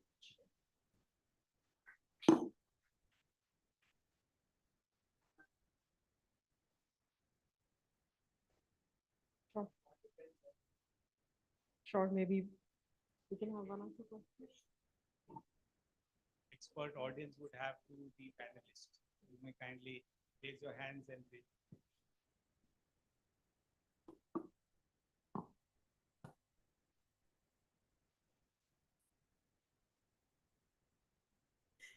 So I think we can move on because in any case, we have a star-studded evening to look forward to and lots of big names. We cannot afford to lose any time. So thank you, sir, for a session well conducted. Thank you, esteemed panelists, for being a part of this discussion. We'd like to start by thanking the esteemed chair, and to present a memento, may I request Ms. Zaman Almas, Manager, Agriculture today, to kindly do us the honors. We thank Mr. Anup Kalra. He represents Ayurved. Thank you, sir, for your presence here today, and thank you for taking us through this session. We take the opportunity of thanking Dr. Indramani, Vice Chancellor, Vasantrao Naik, Marathwada Krishi Vidyapeeth, Parbhani, Maharashtra. We thank Dr. J.S. Yadav, Managing Director, National Council of State Agricultural Marketing Board. Our thanks to Mr. Ashwini Bakshi, CEO, ICFA. We thank Mr. Ramesh Mittal, former Senior Director, NIAM.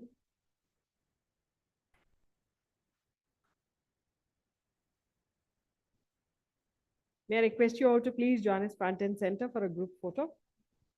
All of you together, please.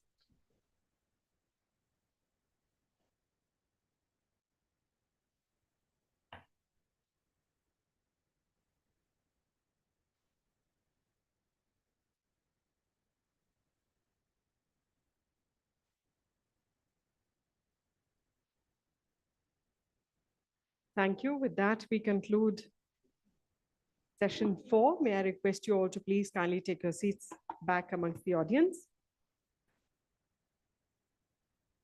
We quickly move on to our next session, which is Agro-technologies for Sustainable Agriculture.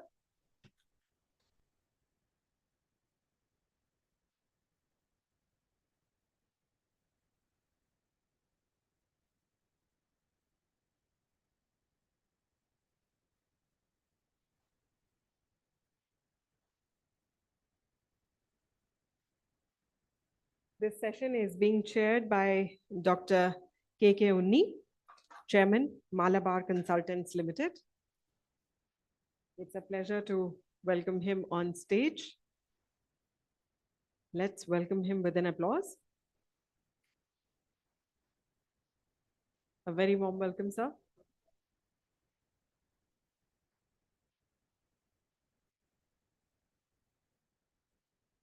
And for this discussion, we have the pleasure of having with us Mr. M.J. Saxena, Advisor, Dabur Foundation, Dr. Murtaza Hussain, Principal Scientist, Indian Agricultural Research Institute, Mr. Atul Kakkar, Vice President at Sumitomo Chemical India Limited,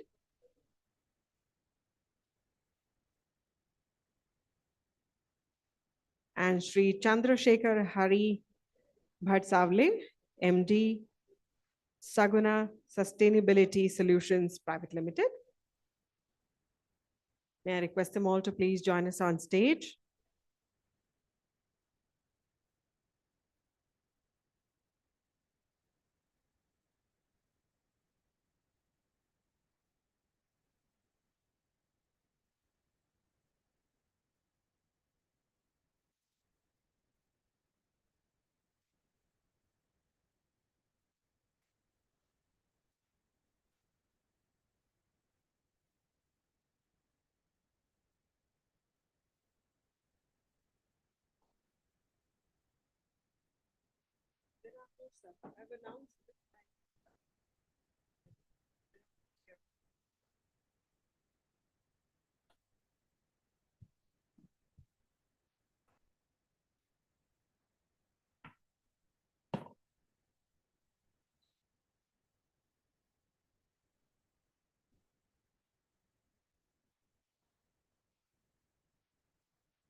May I request Mr. Anil Kakkar, Vice President at Sumitomo Chemical India Limited, to please join us on stage.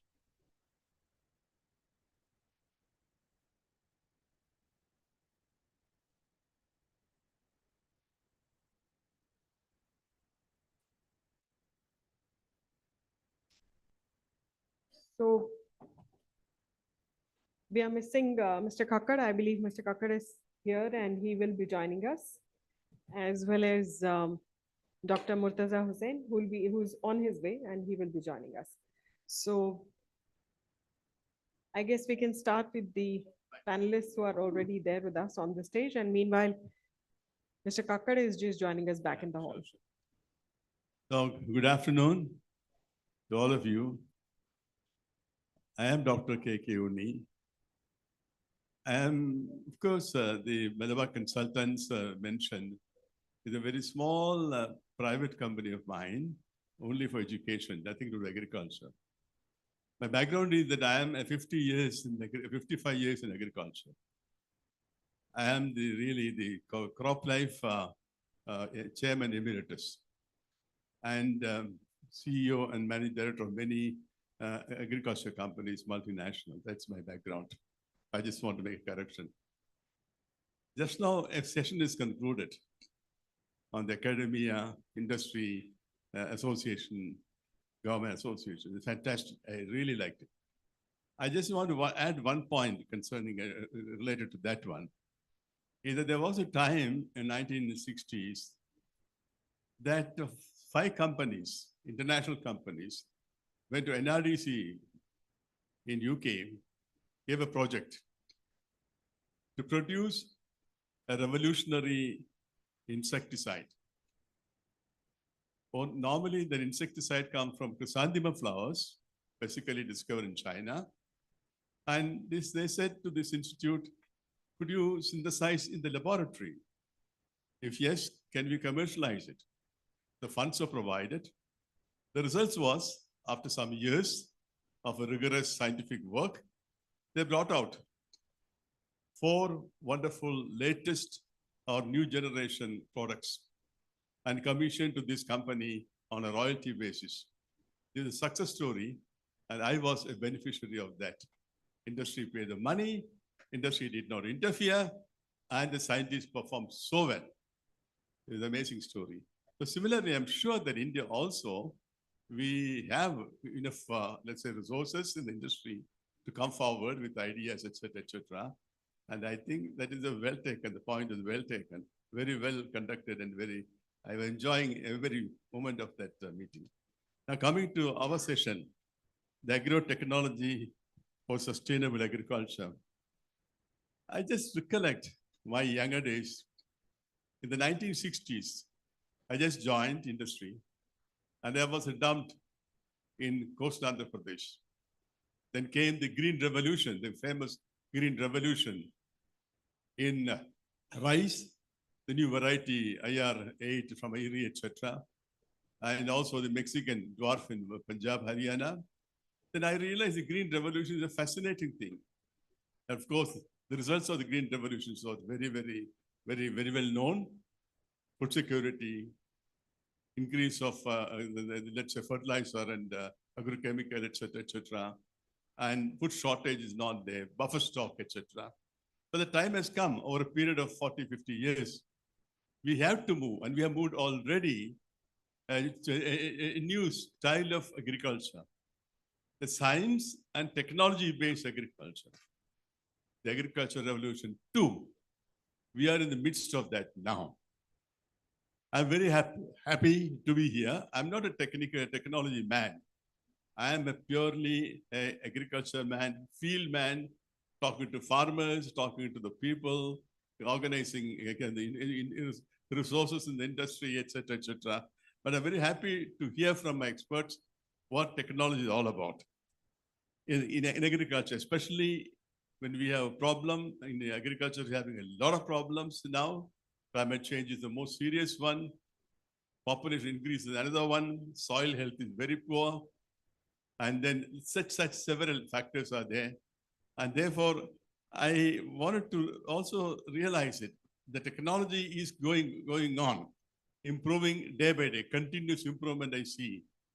But the point is that to how fast, how well this has to be transferred to the farmers, the small scale farmers, the medium scale farmers, etc., etc.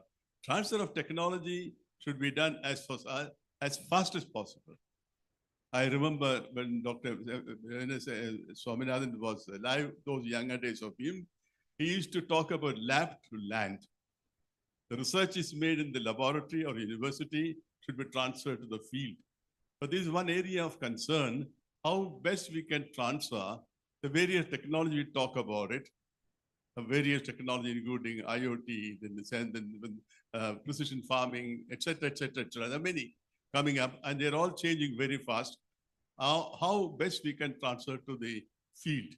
This is one area I am a little bit concerned about it. At the same time, you realize that we have enough people. The private companies have enormous field staff. The government machinery, the agriculture extension staff of various states, we number it.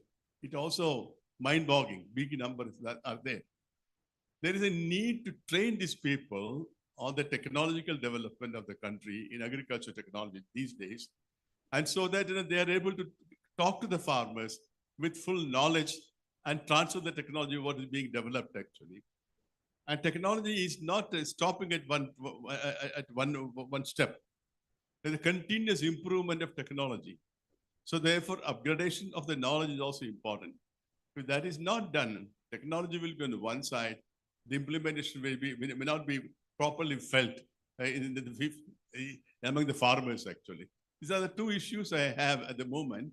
Being a non-technology man, I would like to welcome my panelists. There are two more people are coming, I think.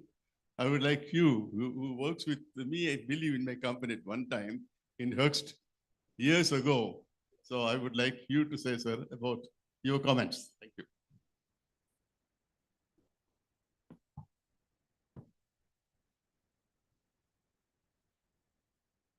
Hello. Thank you, Chairman, sir. And good evening, everyone.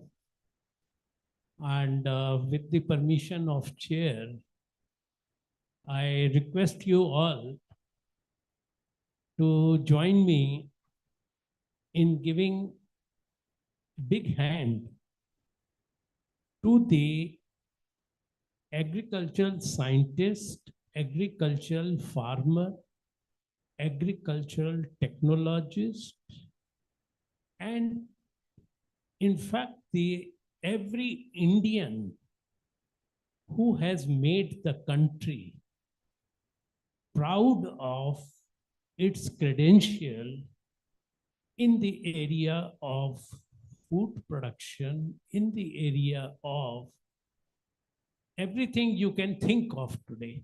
So kindly join me in clapping as a mark of why I say so. I am born 1956. I am 68. I have seen 6 decades of development in the country, and I cannot forget the time when everything in India was in short supply. There was a license system, there was a permit system, you name the thing. And today I ask that is there the problem of plenty or there is a problem of shortages? Think of whether it is horticultural crop. Think of chicken and egg production. think of milk production, think of rising fisheries production. You name the thing. And who has made it? The Indians, the Indian farmer, the Indian scientist, technologist. And that's how we have a life expectancy gone up, income gone up over these decades. And now the pace of progress is so high that we are discussing about an issue which was there but was never appreciated. And I am always reminded of, and I quote this, oxygen gas was invented by Pristile in 1678. And somebody asked the question, hey, Pristile discovered oxygen in 1678. How did people live without oxygen? Now here comes the question. No one can debate and argue about the role of technology in overcoming the problems what mankind has faced ever since it came on this earth. And as a result of, there was a time when train will run only in the daytime, planes will fly only in the daytime, and now because technology is there, you are doing all those medical tests as a part of a diagnostic, do it yourself. Even the farmers have got, aqua farmers have got, how to take care of the diagnostic audit of water health for better prawn production, better fish production. Even poultry farmers have got the diagnostic. What is all this making? Technology. There were worst drought in the country in 67, 77, 87. Now the country survived even those drought situations. Now this issue, what we call climate change, climate crisis, global warming, all that, it is there for the last 20 years. It has increased in the last 10 years. But even then, our farmers are facing the problem. Our governments are facing the problem. Industry is facing the problem. And that I call only one problem. The problem of global competitiveness. We have been talking, at least for 30 years, I can say, ever since I got into this, our productivity is very low as compared to the productivity even in our neighboring country. Now comes the question, is it a rocket science to find out the solution that why can't we basically make our productivity go up, not the production go up, productivity go up, and give a clarion call to the scientists, to the agriculturalists, to the technologists. Look, these are the area. Is it soil? Is it water? Is it seed? Is it the practices? How the productivity can be enhanced. Now, most of the cost, it is not about seed. It is all about the manual weed removal in agriculture. The small farm holding cannot afford mechanization. And therefore, this is my appeal to this august house, that please evaluate if we increase the efficiency, global competitiveness of our production, be it milk production, be it dairy, the energy production, be it waste management, think of what enormous economic value can be produced.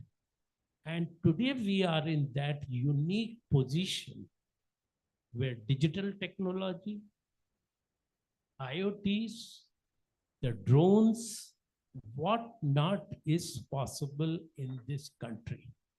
And that is where comes, yes, we had a traditional agriculture, but now we have to adopt and make our farmer adopt modern agricultural practices which are supported by technologies.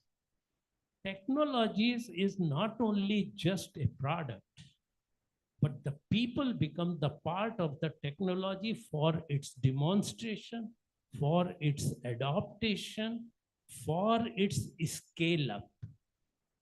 And if we can come out, and I always appeal on all forums, we have to look forward where we are going to be in 2030, what are going to be our food requirement, what are going to be our nutritional requirement, our energy requirement, our fertilizer usage, and how are we addressing the problem or say the scenario of day after tomorrow, that is 2030, to prepare the country, prepare the farmer and countryman, adopt the technology to be sustainable at that time.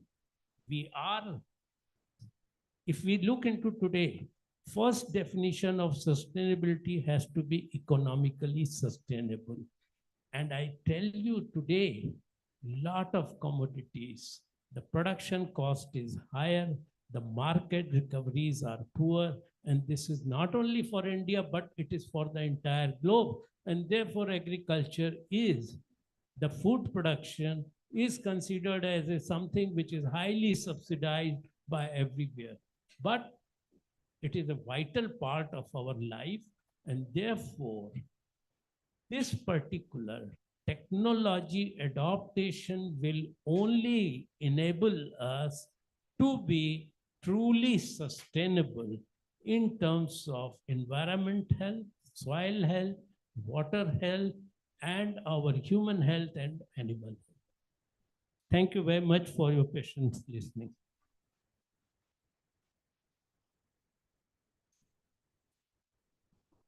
So your comments?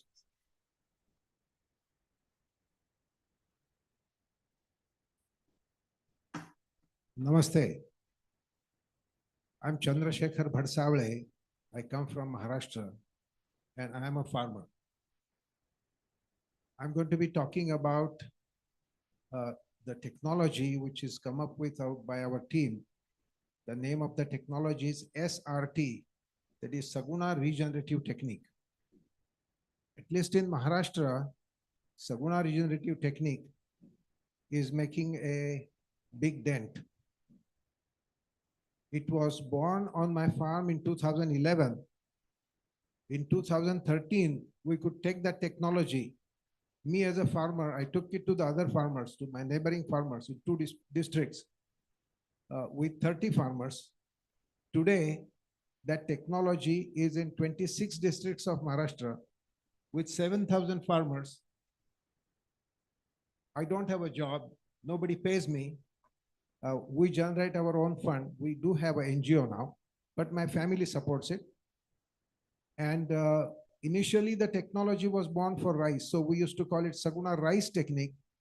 But now it is adopted by at least 15 to 20 different crops, including cotton, soybean, maize, pulses, vegetables, onion, groundnut, and so on. It's a no-till regenerative method of farming. I must tell you the background why and how that technology was born. I studied agriculture. I passed in 1970. I went to America because of the goodwill value of my father. He was a freedom fighter.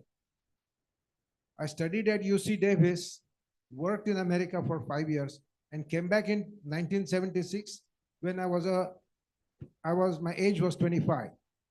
I found out that farmers do not have dignity in this country. Nobody gave me even a glass of water when I went to my town. So looking for a solution, agri-tourism, Krishi Paryatan was born on our farm. in 1985. I'm pioneer in the country. And this gave dignity, gave confidence, and also gave some money to solve my other problem. We are based in a high rainfall zone, so rice is our main crop. And rice today, in almost all places in the world, is done by ploughing, puddling, and transplanting. So farmer at the time of rice transplanting has to depend on three things: optimum amount of rain if it's a rain-fed crop. Then the tractor has to come to do the ploughing and puddling. And the third thing, after having ploughing, puddling done, the transplantation. Today, transplanting is a big, difficult situation now. And all the farmers in A area, they all need all these three things at the same time. So tractor and the labor are very difficult these days. And all of them, they cheat the farmer. So it's de-dignifying. I was looking for a solution. If I can avoid ploughing and puddling and transplanting. In my passion, the travel and the travel, I stumbled upon several things, but we found out this technique to grow rice on raised beds, permanent raised beds. So once the beds are made, we don't plow the land for another 20 to 30 years, in fact, for lifetime. So when we found this technique, and initially nobody was ready to believe it. In our technique, there are three principles. One is no ploughing. We leave the roots of the previous crop and the weeds in situ to die and decay. Hence, we use weedicides. So we use weedicides to manage the weeds, not to get rid of weeds. Weeds are here. We believe that the weeds are there for helping the soil. And the third thing is rotation of crops. So during all these things, we found out the most important things which the farmer was looking for. The most important thing, drudgery. Our drudgery was gone. Since there was no ploughing and puddling and transplanting, the dependence was gone. And the most important thing that we found out, that our productivity, production per acre, per hectare, everybody who adopted this technique has increased, whether it is for rice, cotton, groundnut, onion, anything. The production has gone up and the cost of production has come down. So productivity has of course increased. Then we found out that suddenly our soil was becoming soft and fragrant. So soft and fragrant, we did some study on percent carbon increase in the soil. And we found out that percent carbon increase was to the from 0.3%, it had gone up to 0.8, 0.9, and sometimes up to 1.5%. So we saw that increase in the carbon, percent organic carbon, was by 0.3 to 0.4% each year. And this was great. Nobody wanted to believe it even today. Most of the university scientists are not ready to believe. But farmers are ready to believe it because they are the needy. In Marathi, we have, in my language Marathi, we have a saying, Bhukela konda and in nizela dhonda. That means if there is ample of hunger in the stomach, you are ready to eat even the rice polish and be happy. And if you are really tired and your body needs rest, even if there is a stone below instead of pillow, you can sleep nicely. So farmers are needy. Farmers were looking for options, easy options. So the most appreciating community for our technique is the farmers. And the smallest of the small farmer, like half-acre tribal farmer, are becoming very happy. So one of the most important thing that I believe, since morning I was looking for it, that we all must find technology which will make the farmer happy. And SRT is such technology that farmers becoming happy is great. And then after becoming happy, they're becoming confident. And after becoming happy and confident, they now start talking about science. Our tribal farmers who have never gone to school talk about carbon sequestration. They understand the importance of microorganisms and earthworms. Because of our technology, we have been able to show for the first time in the world that presence of earthworms in ample quantity is there in rice cultivation. Presence of earthworm is not only in rice cultivation, but even in cotton, all over 6,000 to 7,000 farmers are dancing with happiness that there are lots of earthworms coming into our farmers. So farmers' happiness, we conducted first farmers' happiness index for rice farmers, and where the farmers have become happy. So this is one of the aspects. I was invited to speak to participate at Bangkok. Just recently on 30th and 1st May, there was a roundtable conference of 7 nations where farmer becoming happy was appreciated by all the participants there, that this is something nobody has ever heard, that somebody cares that farmer becoming happy. So such a technology is there. I can speak a lot about this technology. Recently, Dr. Raj Paroda from his organization TAS, Trust for Agricultural Advancement in Sciences, they have published our success story just last couple of months ago. So it's available all over there, on Google. But our technology SRT is making a big impact, lots of positive impact on soil health, on climate change, on biodiversity, especially microscopic biodiversity, about which very few people talk about. Even microscopic biodiversity, our microbial total count has gone up from 0.9, 10 raised to 9 to 10 raised to 18 and 20. And also biodiversity, microscopic biodiversity. Similarly, somebody was talking about nutri-dense food.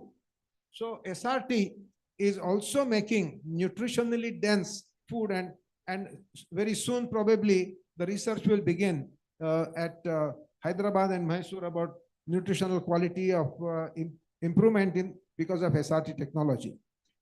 So we do have this technology which is being accepted. Just last week I was in Telangana, and yesterday the newspaper Sakshi has published a beautiful article just yesterday. So I have been receiving hundreds of telephone calls from several farmers that they want to learn about this technology.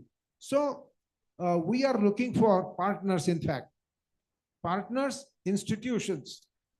If institutions are ready to come and work with us, usually this is one of our observation, that there are many people in our country who are now, after we working for the technology for 12 to 13 years, now people are there who want to change the name and put their name on the technology. But this is something we would be very hurt. We will feel very bad. And we don't want this technology to be stolen. We are looking for partners. We are ready to work together on this technology. Something very good. In fact, this technology is validated by FAO also. It's there on their TECA website, official website. And so we are looking for partners. If anybody is interested, we would be appreciating that. Thank you very much. We all clap to him, a farmer talking from his heart of his success story. Amazing, amazing. This is the way we should also do. Besides research finding, etc., he himself found several solutions. Congratulations, sir. Wonderful, wonderful. We have one more panel member, sir. So good afternoon. Thank you, Chair. Myself, Dr. Murtaza Hassan. I am representing Indian Agriculture Research Institute, which is a part of Ministry of Agriculture. I'm a principal scientist there and working on the new aspects of urban cultivation and also on water. So the session is about the cutting edge technology, especially related to agriculture. So now you know that in the present era, the agriculture has moved to a different era in which the agriculture is led by all modern technologies. So there are many facets about it, but at the Center for Protected Cultivation at IERI, we are working on, there is a broad technology, what we call urban farming nowadays. So what we are doing, I shall be describing to you that at that particular center, we are trying to grow the high value horticultural crops, mainly vegetables, flowers, vegetables, seedlings. Nowadays, lots of the health related plants are there.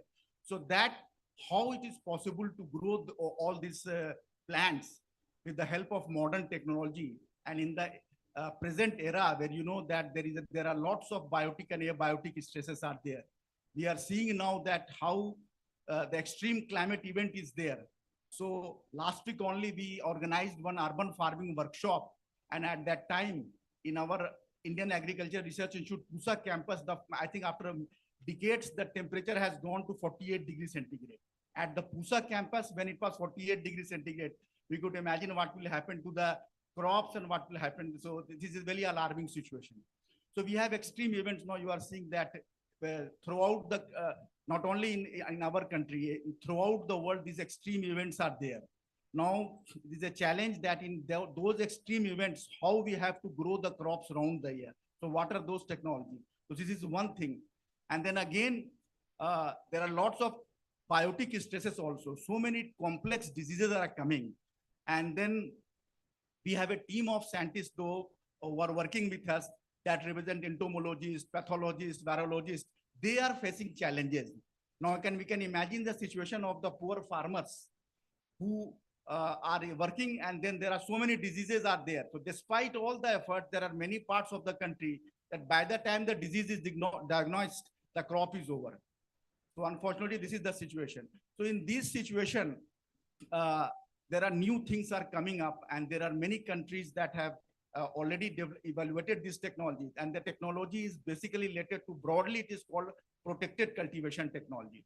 So what we are doing in this technology is that we are trying to modify the microclimate as per the crop, and there are some simple situations are there in which we can have the low cost structures, what we call, there are many names are there like greenhouse, net house, shade net house. These are very effective structures. So what is required, that what we are doing at this our center, how we have this type of structures, and then this structure should be of low cost so that our farmers can adopt it. So with the help of Bureau of Indian Standard, we have standardized those parameters so that the farmers can adopt these things and then grow the crops around the year. So there are two broad structures. Let me tell you that what the government of India has standardized. One is 1,000 square meter and one is 4,000 square meter. So any growers and farmers who can adopt 1,000 and 4,000 square meter, either naturally ventilated greenhouse, net house, shade not, as per their climate, there is a very good support from the government is available throughout the country and throughout every district that is there, and then it is being covered now. So this is one thing. When the growers and farmers have those structures, then they have the choice that they can grow the crop in the normal soil, and otherwise they can go for some further new technologies in which we can grow the crop purely in the water, that is called hydroponic culture. We can grow the crop with the hanging in the air and spraying the mist, that is called aeroponic culture. And then there are various soilless materials that has come, because in the many places the soil has deteriorated. So farmers can go for soilless cultivation. So one of the very popular soilless material in our country is what we call coconut husk, coco pit. That is very fairly available in our country. So the grower can accumulate those coco pit in any container, any gamla, any pot, and then they can grow the crop. The crop can be grown. How that is there? that technology we are trying to standardize those things. So all the technologies are there. There is a further new technology that we call aquaponics that is very popular in many countries, in which we can grow the plants and fish together. And when we grow the plants and fish together, it provides you a sustainable income source. And also what is our technology is there, whatever the fish excreta that is there, that we are trying to utilize, how the plants can utilize it. So this is very effective technology in terms of water saving and nutrient saving. That is called aquaponics. So these are the different technologies available nowadays.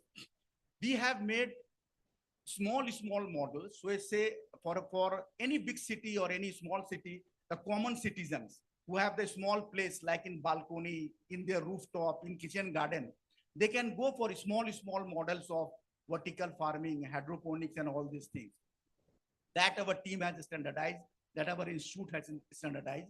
These technologies are future agriculture technologies, and sometimes these technologies can be used even in your balcony. Like we are sitting here, we can grow the crop here. So there are lots of smart now LED lights are there.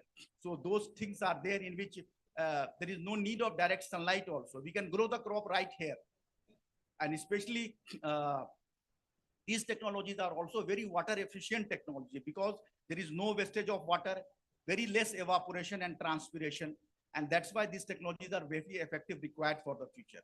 So what is our goal? What we are doing at our center, that first of all, we are making these modules suitable for growers, farmers, any common citizen. And then any new citizen, especially in the big cities, the youths, what they want, that these technologies, how to lead it with the modern technology like artificial intelligence, all sensors and IoT based automation. So you are in your office, you can manage your system that like hydroponic, that okay, open the pump, close the pump, everything you can do in your office while driving your car or any place you are there. So first of all, how the technology is there, and then the next phase, that is the all modern technologies, how to make it laced with artificial intelligence, machine learning technology, sensors are there. So these are things are there that our team we are working. I invite all of you that you can come at Indian Agriculture Research Institute, see this. We are organizing regular workshops, training sometimes also, and also any demonstration and any technological support that we are trying to do. And then many technologies we have given to many startups are there. So many startups are based in and around the NCR, in which to which we have given the technologies, so that this technology can reach to the common mass. So that's the ultimate requirement is there, that how this technology should reach. So these are the new modern technology what I am trying to cover, broadly known as that smart urban farming technology. So anyone who is interested, you can come and contact us. Thank you. Very well said. Very well said. Covered a lot of grounds about technology. Thank you very much. It's wonderful. I just recollect actually the role of the drones in agriculture is amazing. And in fact, other day in Kerala, a group of farmers under the university's support did even sowing, using a drone, 10 kg in the hopper, and 3 times in 10 minutes, 1 acre, the seeding was done. Very comfortable. And in fact, this is going to multi-user, the multi-user possibility. As he said again, artificial intelligence, IoT, etc., etc. there. At the same time, we must realize that the problems are enormous, actually. We should not underestimate the climate change issue at all. We should be conscious that what is today need not be tomorrow. 2024 we are. So people have already calculated what will happen 2030, 2050, etc., etc. It's a little bit of scary, actually. And therefore, I wish all the scientists who work, all the people who are involved in development of new technologies, all the very best. And if we can send, let's say, the satellite upstairs and right up to moon, we can go. Indian technologies are capable of doing it, capable of doing even wonders, actually. So I take solace in that way. The technology will be developed as the problem grows, and we will somehow tackle it. We will somehow tackle it quite intelligently. Indian brain is very, very, very, very, very fertile. And I'm not very not feeling bad about it. We will circumvent. I'm sure about it. And in fact, what he talked about growing here, what you call in any plant. In Kerala, where I come from, most of the terrace these days are terrace vegetable farming. The ladies are taking the so-called, it is their proper project actually, the terrace cultivation. So therefore, a lot of techniques are around us. The only point is that how fast, whatever new technologies are coming, we are able to reach the middle and small farmers. At what speed we were able to do, and is a convincing farmer, convincing way.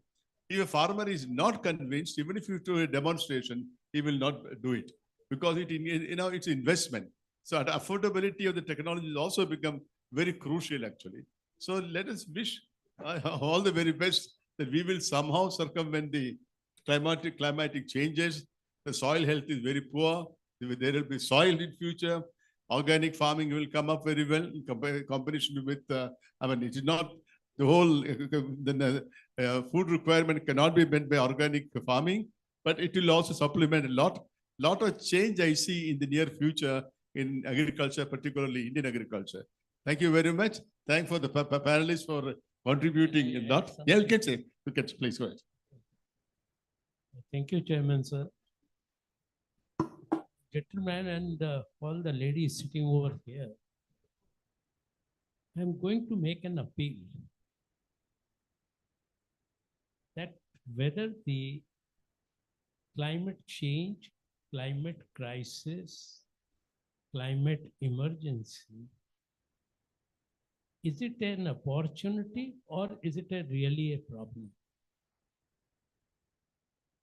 How many people think that it is an opportunity? Well, for me, if you ask my personal opinion, it is an opportunity. And I will tell you one by one why so. You take water. We say Jal hi Jeevan hai. And we are concerned about water. But who was wasting the water? Who was allowing the flood irrigation? Who was leaving the pump open? This concern about groundwater depletion and awareness that we have to have our agriculture with the treated water, because we have the water. We have the luxury of having the water just flowing down the river. We have the rains. Now the challenge is what? Water management is indirectly managing the economy of the country. And therefore it is an opportunity. Water conservation technologies, they are to be adopted. Now, who will make them adopt? So that we have a better sensor, better system, better automation, so that the usage of water in agriculture is minimized. Plant is going to need, if for example, just 10% of the water, it was our luxury that we were flowing down 10 liters of water. Plant didn't ask for 1 liter of water, 10 liters of water. We were basically making. Second thing comes the soil. Now, before I say about soil, I want to focus on three things. There is a use, there is a misuse, and then there is an abuse. Nutrient usage, and water is one of the biggest nutrients. For that matter, all life form. Now, what we put in the soil, is it not we are putting to the limit where we can say it is in the category of abuse? We are misusing nitrogen. We are misusing phosphorus, all the vital nutrients. And then we say right from our childhood, Dharti Janani Ma hai. But if you think soil is living, Where is the living matter in the soil? Where is the living matter in the soil? And even now, our fertilizer control order does not include the soil organic carbon and the living matter in the soil as an essential part of soil classification. We know that how much of the toxic soil is there, but we are allowing the production of food crop in the soil which is laden with lead, mercury, cadmium, and that is giving rise to high incidence of kidney diseases in the young population, immunosuppressive diseases resulting in cancer in the young population. Now we cannot look into these issues in isolation, and that's where come the One Health concept which came out. If your environment is not healthy, if your water bodies are not healthy, if your soil is not healthy, if your plants are not healthy, how can you expect a human being will be healthy when the air is toxic, water is not fit for your consumption, and the food you are eating is robbing you of your health, making you more prone to the diseases. So there are only three things: soil, water, and seed. To ensure where the technology will enable. And again comes the question: technology development, technology demonstration, technology adaptation, all require the support from the government, from the academics, from research institution, from industry, to make the terminal consumer, and farmer is in between a link. Consumer deserve a good quality, healthy food, not the one which is making him sick, diseased, and ridden too. The life is there, but there is no life left in the ages which people are now seeing. You see any cancer hospital, it is full of. Any liver disease hospital, it is full of. Dialysis machine have been now provided at the taluka and village level. Is that the solution to solve the problem of your soil toxicity, which is contaminated with arsenic, mercury, lead, and whatnot? We are growing vegetable by the side of Yamuna, which has been declared highly dangerous, highly toxic. But even then we support that. So when I am saying about, I am a strong supporter of technology. Hydroponics technology, we developed it 20 years back and make it possible to be adopted for fodder production. The high value crop, saffron, and I will request Dr. Murtaja to support this. Why can't the saffron be produced in the artificial environment where you can replicate the same condition what is there in Pampore or what is there so special in Iran, that the world market of saffron is 80% in the hands of Iran. We are the largest consumer of saffron in the world, but we are all importing it. So I appeal to the government also, to Khan Sahab and to everyone. Import substitution in agri-commodity should be our single point agenda to be achieved in the next 5 years. Come what may, whether it is energy crop, whether it is food crop, whether it is anything else exotic.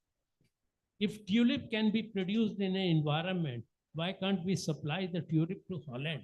And it is possible. It has been done by the floricultural companies, that at the time of the harvest in Jammu and Kashmir, tulip goes to the Europe. So it is all in the belief in the technology. And today, agriculture labor is a most rarest of the rare. The problem is there, the labor cost, and that has to be addressed through technology. Thank you, Dr. Saxena. Thought-provoking and futuristic talk. Very good.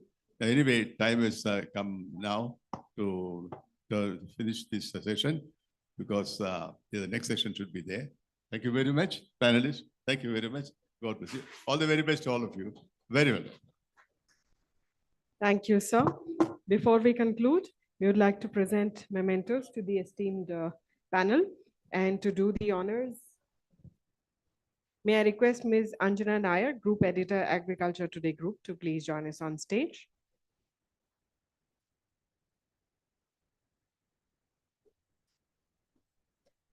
We thank Dr. K.K. Unni, Chairman, Malabar Consultants Limited. Our thanks to Mr. M.J. Saxena, Advisor, Dabur Foundation. We thank Dr. Murtaza Hussain. Once again, may I request you all to please join us front and center for a group photo.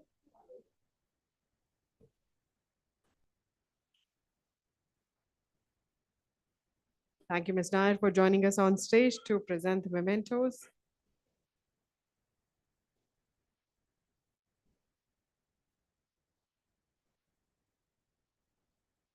May I request you all to please kindly take your seats back amongst the audience.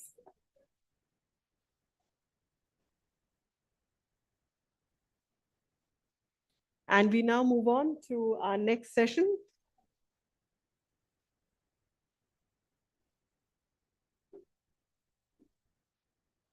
Our next session is CEO's panel. Please bear with us while we prepare the stage for this session. And this session is being chaired by Ms. Manisha Gupta, Commodities Editor, CNBC.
Please do bear with us while we get the stage ready for our next session.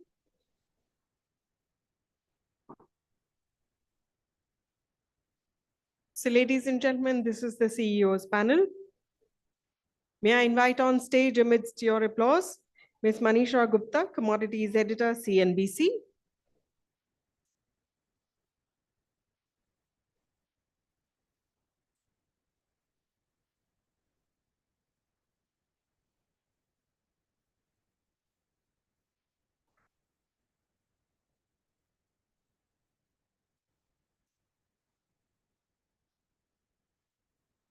May I invite on stage Mr. Agam Khare, founder and group CEO, Absolute.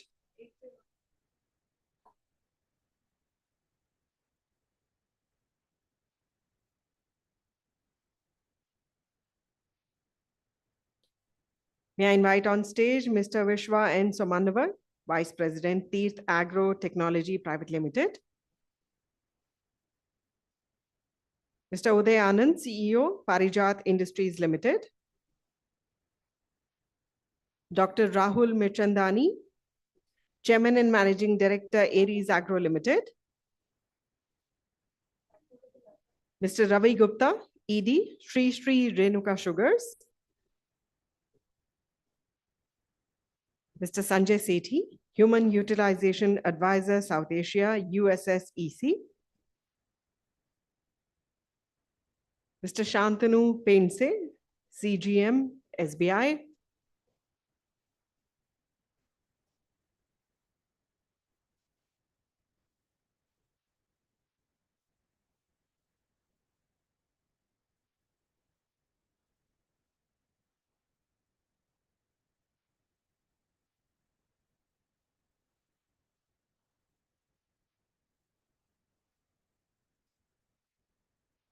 I request members of the audience to please kindly remain seated.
Please let me know on this.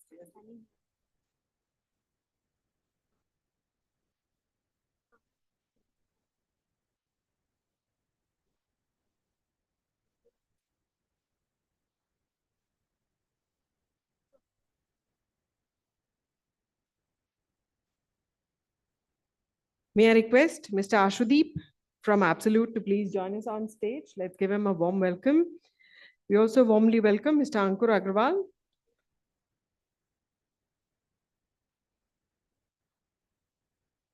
Mr. Ankur Agrawal, CEO, Crystal Crop. May I request you to please join us on stage.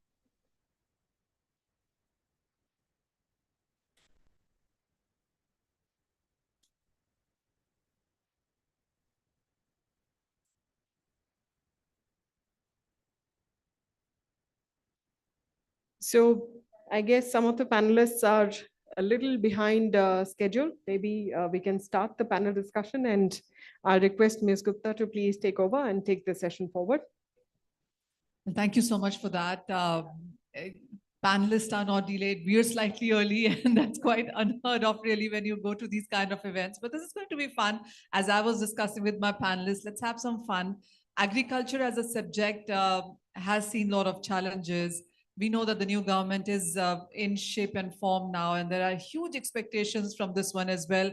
We do know that rural India is not doing so great. The numbers have been not so great. And yes, there's a lot of ask and very many tall asks from this budget as well when it comes to agriculture, farmer welfare, rural India.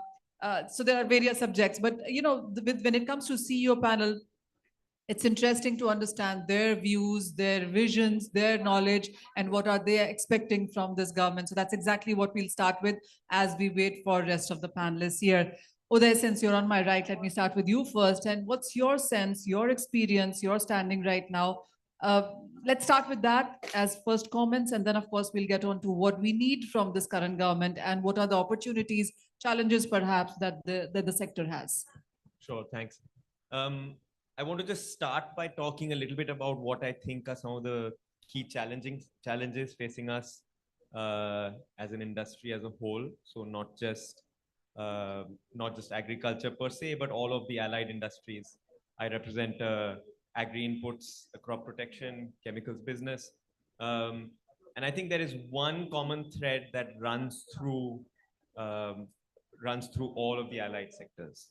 And that is the challenge of manpower. That's the challenge of a skilled workforce that is future ready and is able to tackle the challenges that climate change, changes in technology, and all of the other things we've been talking about all day will throw at us.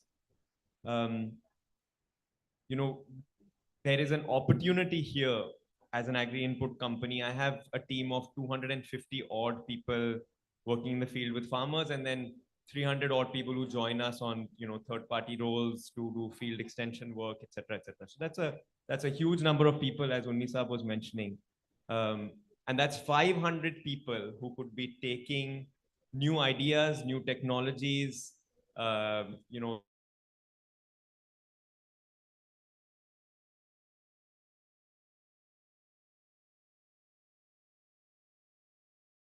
are touching, say, 1.5 lakh farmers every month as an underestimate. And we are by no means the largest company in this sphere. So the opportunity for us to actually take a lot of the stuff that we're talking about here, phenomenal. The challenge is, where is that skilled manpower? And how do we access the information and the knowledge about a very fast, dynamically changing agricultural landscape? And a lot of the panel discussions that have happened so far, the one about interaction between institutes and agricultural universities, I think it's very topical, because these are places which are at the forefront of understanding what are the new challenges of pomegranate farming in Nasik, and why is it moving to Rajasthan, as somebody mentioned earlier. And what do people who are going to be interacting with pomegranate farmers in Maharashtra, what do they need to know about the change in that landscape? And how do they need to empower the farmers with the information required to adapt to those changes? I think those forums don't exist. Organizations are trying their best, sometimes not trying because their focus is elsewhere. And so that interaction with the farmer ends up being very limited to just very much the matter at hand, which is the sale of the XYZ product you're promoting. As a company, we tried to introduce a brand, a set of biological products from somebody sitting here in the audience. We failed to do it. We failed to do it because the manpower in our organization was not empowered with the knowledge to really make a success of it. And we lacked, honestly, as an organization, the ability to give that to them, and didn't know where to go to really make them fully capable to do it. So I think I want to focus on this one point, and that goes to the role of the state, the role of the government. I think creation of a future-ready manpower, which understands the challenges of a dynamically changing agriculture and has access to knowledge as it gets created by institutions. I think that's one of the key things that we can look to work on, that can make a significant difference to many of the subjects we're talking about here today.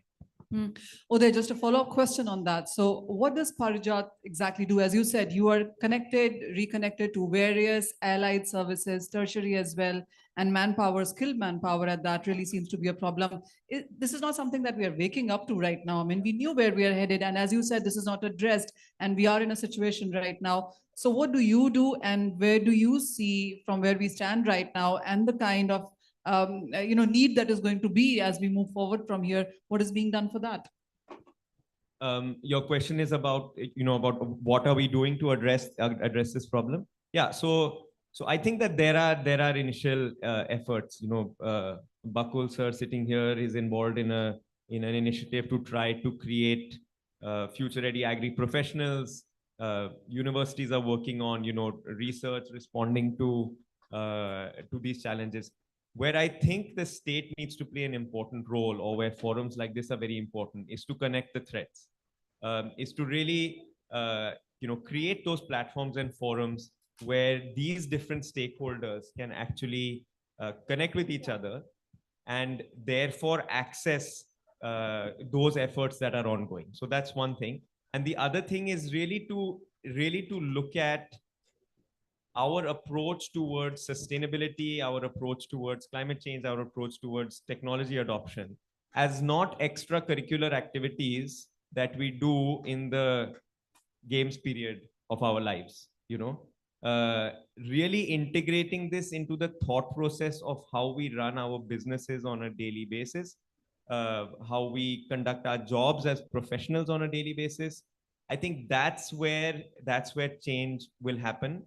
And that means rewarding and recognizing organizations and people not for their extracurricular contribution to the space. So, we have applied for and participated and hope to get one of the awards today, which is about CSR. And that's great, and it's wonderful that that is recognized. However, as a pesticide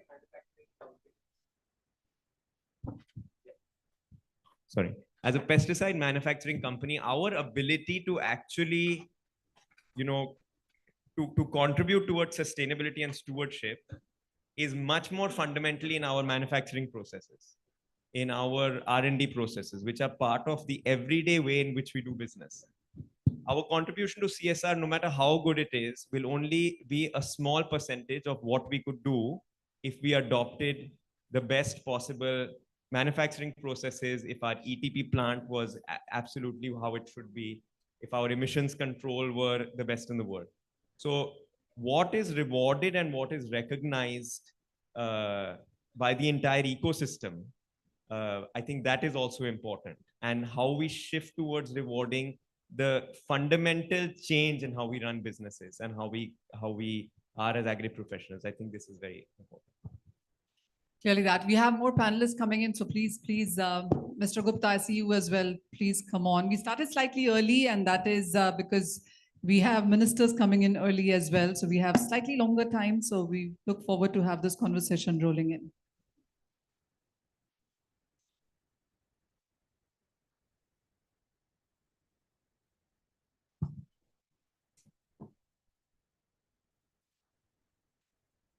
All right, so yes, as Uday pointed out, one is the concern about skilled labor. The other is about, of course, sustainability. And we've been talking about sustainability since morning. We've had various people talk about on what they have done in their own way and how that is being adopted by various other farmers, FPOs, etc.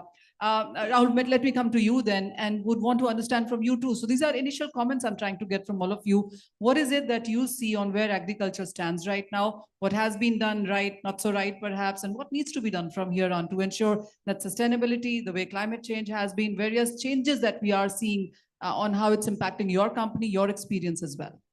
Well, thank you very much. I'm Rahul Meerchandani. I represent Aries Agro. We are a 55-year-old plant nutrition company. We've been in this business of specialty fertilizers since the time we started. So I think the primary thing I want to point out is that balanced nutrition perhaps needs to come and become a national imperative, which I think is sometimes neglected in the era of trying to go out and kill the pests or maybe look at seeds better. But nutrition is ignored. And in any man's country, food is cheaper than medicine. And one of the things that we normally do is we actually bark up the wrong tree, because we tell the farmers to use the pesticide to get the seeds, but we don't feed the crop right. So I think integrated nutrient management being declared a national imperative is perhaps one of the key areas. I had actually put this down when I was on the Double Farm Income Committee of the Prime Minister's office, and we managed to get it into the document that balanced plant nutrition, especially using customized fertilizers, micronutrients, high-density fertilizers, actually needs to become very critical. So I think that's one of the key areas of research and also practicing that is required. I also believe that import substitution is the way Indian industry needs to go. I'm very proud that my company has been making in India since 1969. We didn't wait for Atmanirbhar Bharat. We were Atmanirbhar Bharat since 1969. And the fact that we've been making world-class plant nutrition products in India, customized for various agroclimatic zones, and not giving a farmer a one-size-fits-all solution. Required a tremendous amount of research and patience, but actually has delivered results. So I think import substitution, making the customized products that farmers require, spending time, money, and effort on actually doing the customization, farmers will reward you with value way beyond a one-size-fits-all solution. Also, I think the third thing I want to highlight is residue-free agriculture. While we do the nutrition, we don't want to be putting bad nutrition onto soil. And right from the beginning, our company has been involved with chelates, with water-soluble fertilizers, with fertilizers which are biodegradable, not necessarily organic, but we found an amazing sweet spot between the utopian organics and the bad chemicals, which was chelation. And we today do chelation synthetically as well as using natural chelates. But I think residue-free farming is perhaps the bedrock of sustainability. It is more practical, it is doable, and delivers cost effectiveness to the farmer, unlike any other nutrition solution. So I think these would be the three areas that I would highlight at this point of time. So Rahul, when you talk about this kind of farming, what would you say when you talk about India, what percentage of farmers or companies really are working in this direction? Great question. My company has reached 11 million farmers in the last 55 years. But it's still a drop in the ocean. So I certainly know that 11 million farmers have adopted this technology, have reaped the benefit of cost-effective residue-free agriculture using plant nutrition as a basis. And we deliver it through our 130 brands that are today in every single agroclimatic zone in India. So that's the level we've reached. We are the largest and most dominant player in the sector, but there are many like us who have done sustainably great work. And what are the challenges that you see onto this one right now? I think the biggest challenge, I think, like was mentioned by Uday, is understanding the manpower being trained to develop and deliver the technology. We've used digital in a phenomenally great manner in order to get technologies out to the farmers and make them understand technologies. We've got great feedback loops using AI and ML-based technologies, which I'm happy to talk about as we go along. But I think the delivery of information in a very, very effective manner to the farmer and keeping it simple for the farmer to understand. I mean, keep all the complexity in our factories. I think for the farmer, we need to explain it in a very simple manner. And as a company, we talk commerce first and science second, because farmers understand commerce better than any of us sitting in the room. And then they say, "Ye hota kaise?" And then you go out and explain the science in a very, very simple manner, and the loyalty is phenomenally high. Oh, well, yes, the farmers do understand commerce, but how profitable are they? Something that will come on as we move ahead from there. But Vishwa, this one is to you then. What is it that you see as top priority when it comes to agriculture, and how's your company dealing with this? Yeah, I represent Shaktiman. We are basically into agriculture mechanization. Shaktiman is a brand name of Agro-technology. We are based at Rajkot. Last 25 years, we are into farm mechanization. Right from cotton to all the crops like sugarcane, you name any crop, we have a machinery for from land preparation to almost a complete crop cycle. And we are currently dealing with Indian farmers as well as almost around 105 countries all across the world. As far as India is concerned, since morning we talked much about doubling the yield, and there are some like stubble burning and so many things. Actually, we have a solution for, I specifically take 3-4 crops like sugarcane. One is sugarcane and cotton and silage. If you come to sugarcane, last 12-15 years, I supplied more than 1,000 sugarcane harvesters in India itself. It's a labor-intensive crop, and we have a solution for that. But this solution has been limited to use in particular states like Maharashtra, Karnataka, and South and up to MP. If you talk about UP and the north part of India, there should be some changes in the policies because the harvesting is done by like some societies and all. So they need to follow what followed in Maharashtra and down south. So that's one thing is there, but we have a solution because UP being a very big market for sugarcane. So even we can convert to mechanization as early as possible. And second is cotton.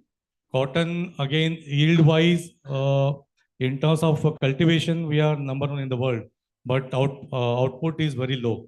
Same, the mechanization is an issue. We have a complete solution. We are giving to outside India farmers like Turkey and Europe, we are giving our solution, but we are unable to give in India. Again, policy is the matter here. So we need to bring up some policies. Some chemicals are not been allowed in India, which are very much essential for cotton. Before harvesting, you need to spray that.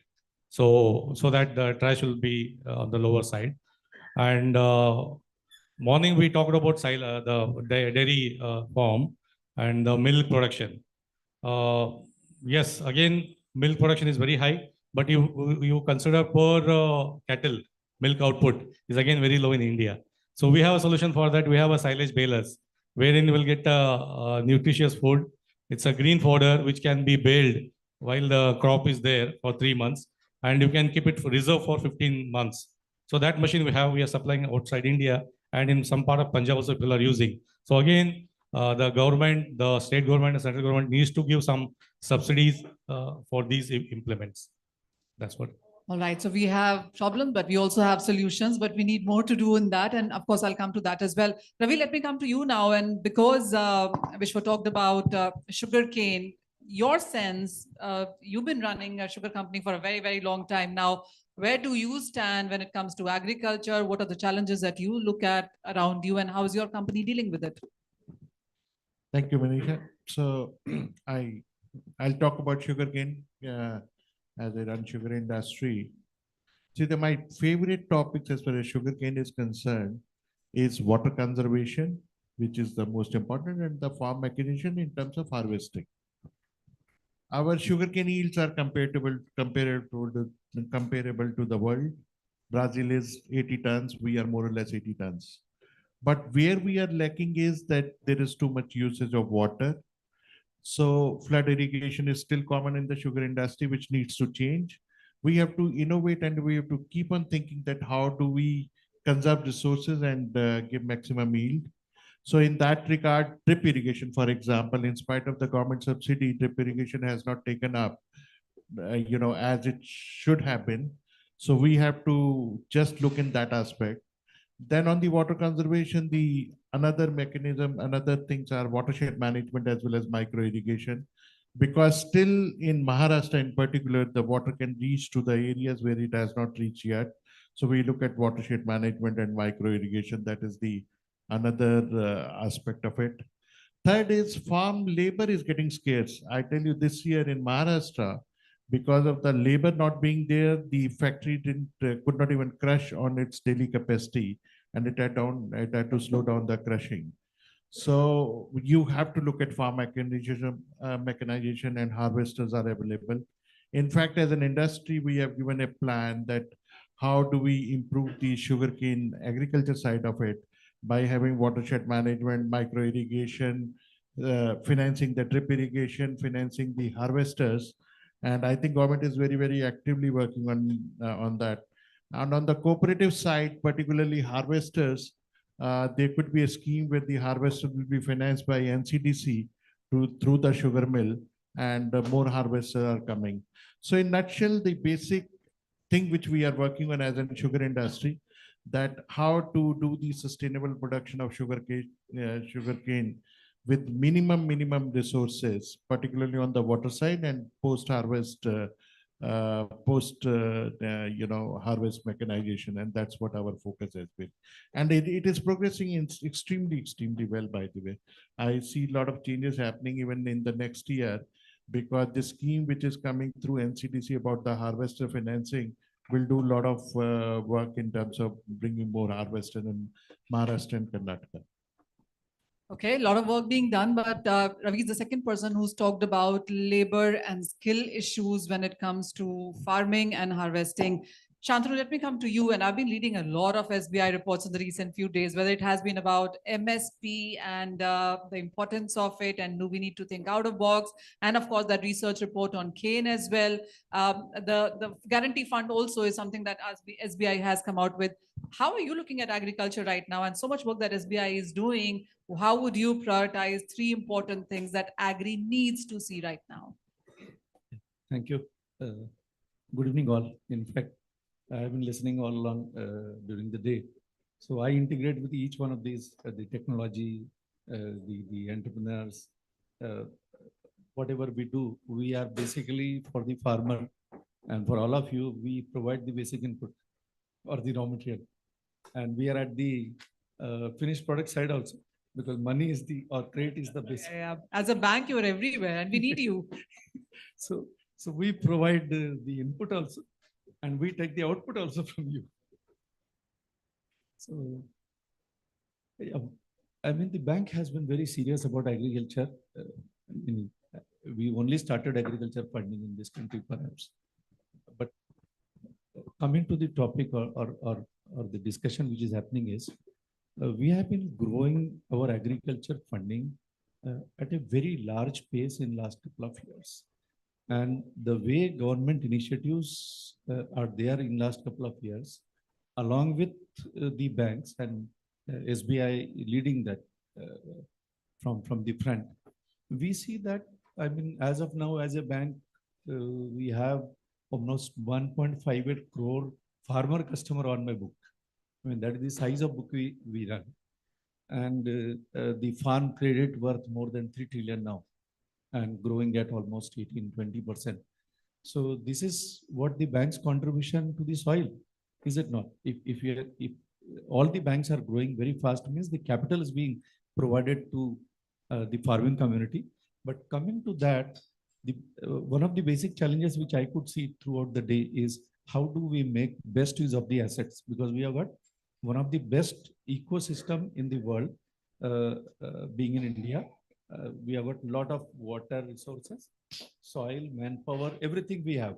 But how do we make the best utilization of the resources we have? Because as rightly said by him, our per cattle milk production is very low. Similarly, per hectare production is low. So we need to work together in order to have more optimal production or productive assets, so that we can actually as a country grow in top 5, top 3. That is where our rightful place is. And the bank is actually trying to make in last couple of years, in its own way, we are one of the largest stakeholders in the agri-infra fund, which is one such thing which the government has come up in last 3-4 years. We have almost 31% share of the entrepreneurs who are doing primary processing. And in my opinion, the farmers take the maximum risk, but they are at the lowest end of the rewards. This is because the farmers are not part of the supply chain. So as a bank, along with the stakeholders, if we can actually make farmer the part of supply chain or process chain, then the value in the supply chain or process chain will shift to farmer. I will give a simple example. The tomatoes are purchased from the farmers at 2 rupees a kg. And 10 kg tomatoes, perhaps, I stand corrected if I'm wrong, 10 kg tomatoes make 1 kg tomato powder, which is sold at 2,000 rupees a kg. So it's a 100x multiple. From a 2 rupees kg tomato, the tomato water which is being used even in this hotel is worth 2,000 rupees a kg. So if we make farmer part of process chain or value chain, the value will shift to the farmers. And that is what we are trying to do, making the farmer from producer to processor. So the more and more processor farmers we have in this country, the value in the value chain will shift to the farmer, so that instead of doubling income, we can actually see multiplicity of income to the farmer at his hands. Yeah, thank you. Well, I have another problem, Shantanu. Yesterday, we were speaking to some farmers and they said they've sold tomatoes at much higher price at 35. I bought it at $100 yesterday. So and I've done so many calculations with so many people from wholesale to retail to until the time it reaches me, and all those calculations just fall short. And, that's a discussion we've done so many times. Just give me 1 minute. I will tell you, this 2 rupee kg tomato is the tomato which is picked up from the farm, right? And as it reaches the customer, it depends on the type of the customer, the value increases, the packaging. So that is what I said. Even if it's some primary processing given at the farm gate, the improvement in farm gate infrastructure will actually shift the value in favor of the farmer. If we can do this, then we can really do great. I will give one example. I come from Maharashtra. Near Aurangabad, there is an industrial unit or a food processing unit. I will not name it, but we are working with women. Now, these women did not have any earning as such earlier, but we have enabled them with a small microcredit. Now, they are just drying tomatoes or chilies or ginger. So these women who were otherwise did not have any living are earning approximately 25 to 30,000 per month. There are women who work 12 hours a day earning 1 lakh per month. So in their own families, they were getting neglected. They are now the most important person in the family because they are earning much more than their spouses. So we did almost 1,500 or more loans near Aurangabad or Jalna of this nature. And all along the country, I visit many parts of the country. I see value creation in the lives of the farmers by doing this all across, and we'll continue our journey as State Bank. Shantanu, just a follow-up question on that. So while, yes, SBI has been doing great work, you've listed out all those numbers to us as well, and so many small and big success stories also. As a bank, as SBI, how do you look at agriculture now vis-a-vis 5 years ago? And what is your sense on what really needs to change here to make that big change? Yeah. Initially all the banks taken together, including SBI, we were looking only on the farm. Coming back again to my, in last couple of years, we are looking at the commercial side of agriculture. Just farming will not lead the farmer to where we want or the country wants. It has to be profitable to the farmer. Yes. So to make it profitable, we need the technology, as all the speakers have been telling. We need access to credit. We need cost of credit to go down. And that is where the end-to-end digitalization of, in fact, RBI is already come up with a platform. There is one more platform called Jan Samarth, which is already live, where the farmer gets end-to-end credit without visiting the banks or branches. So with the access of credit getting easy and the cost of credit getting easy for the farmer, definitely we have very exciting times ahead. I would also refer one more ecosystem which exists in the country very silently but very, very effectively is of women self-help groups.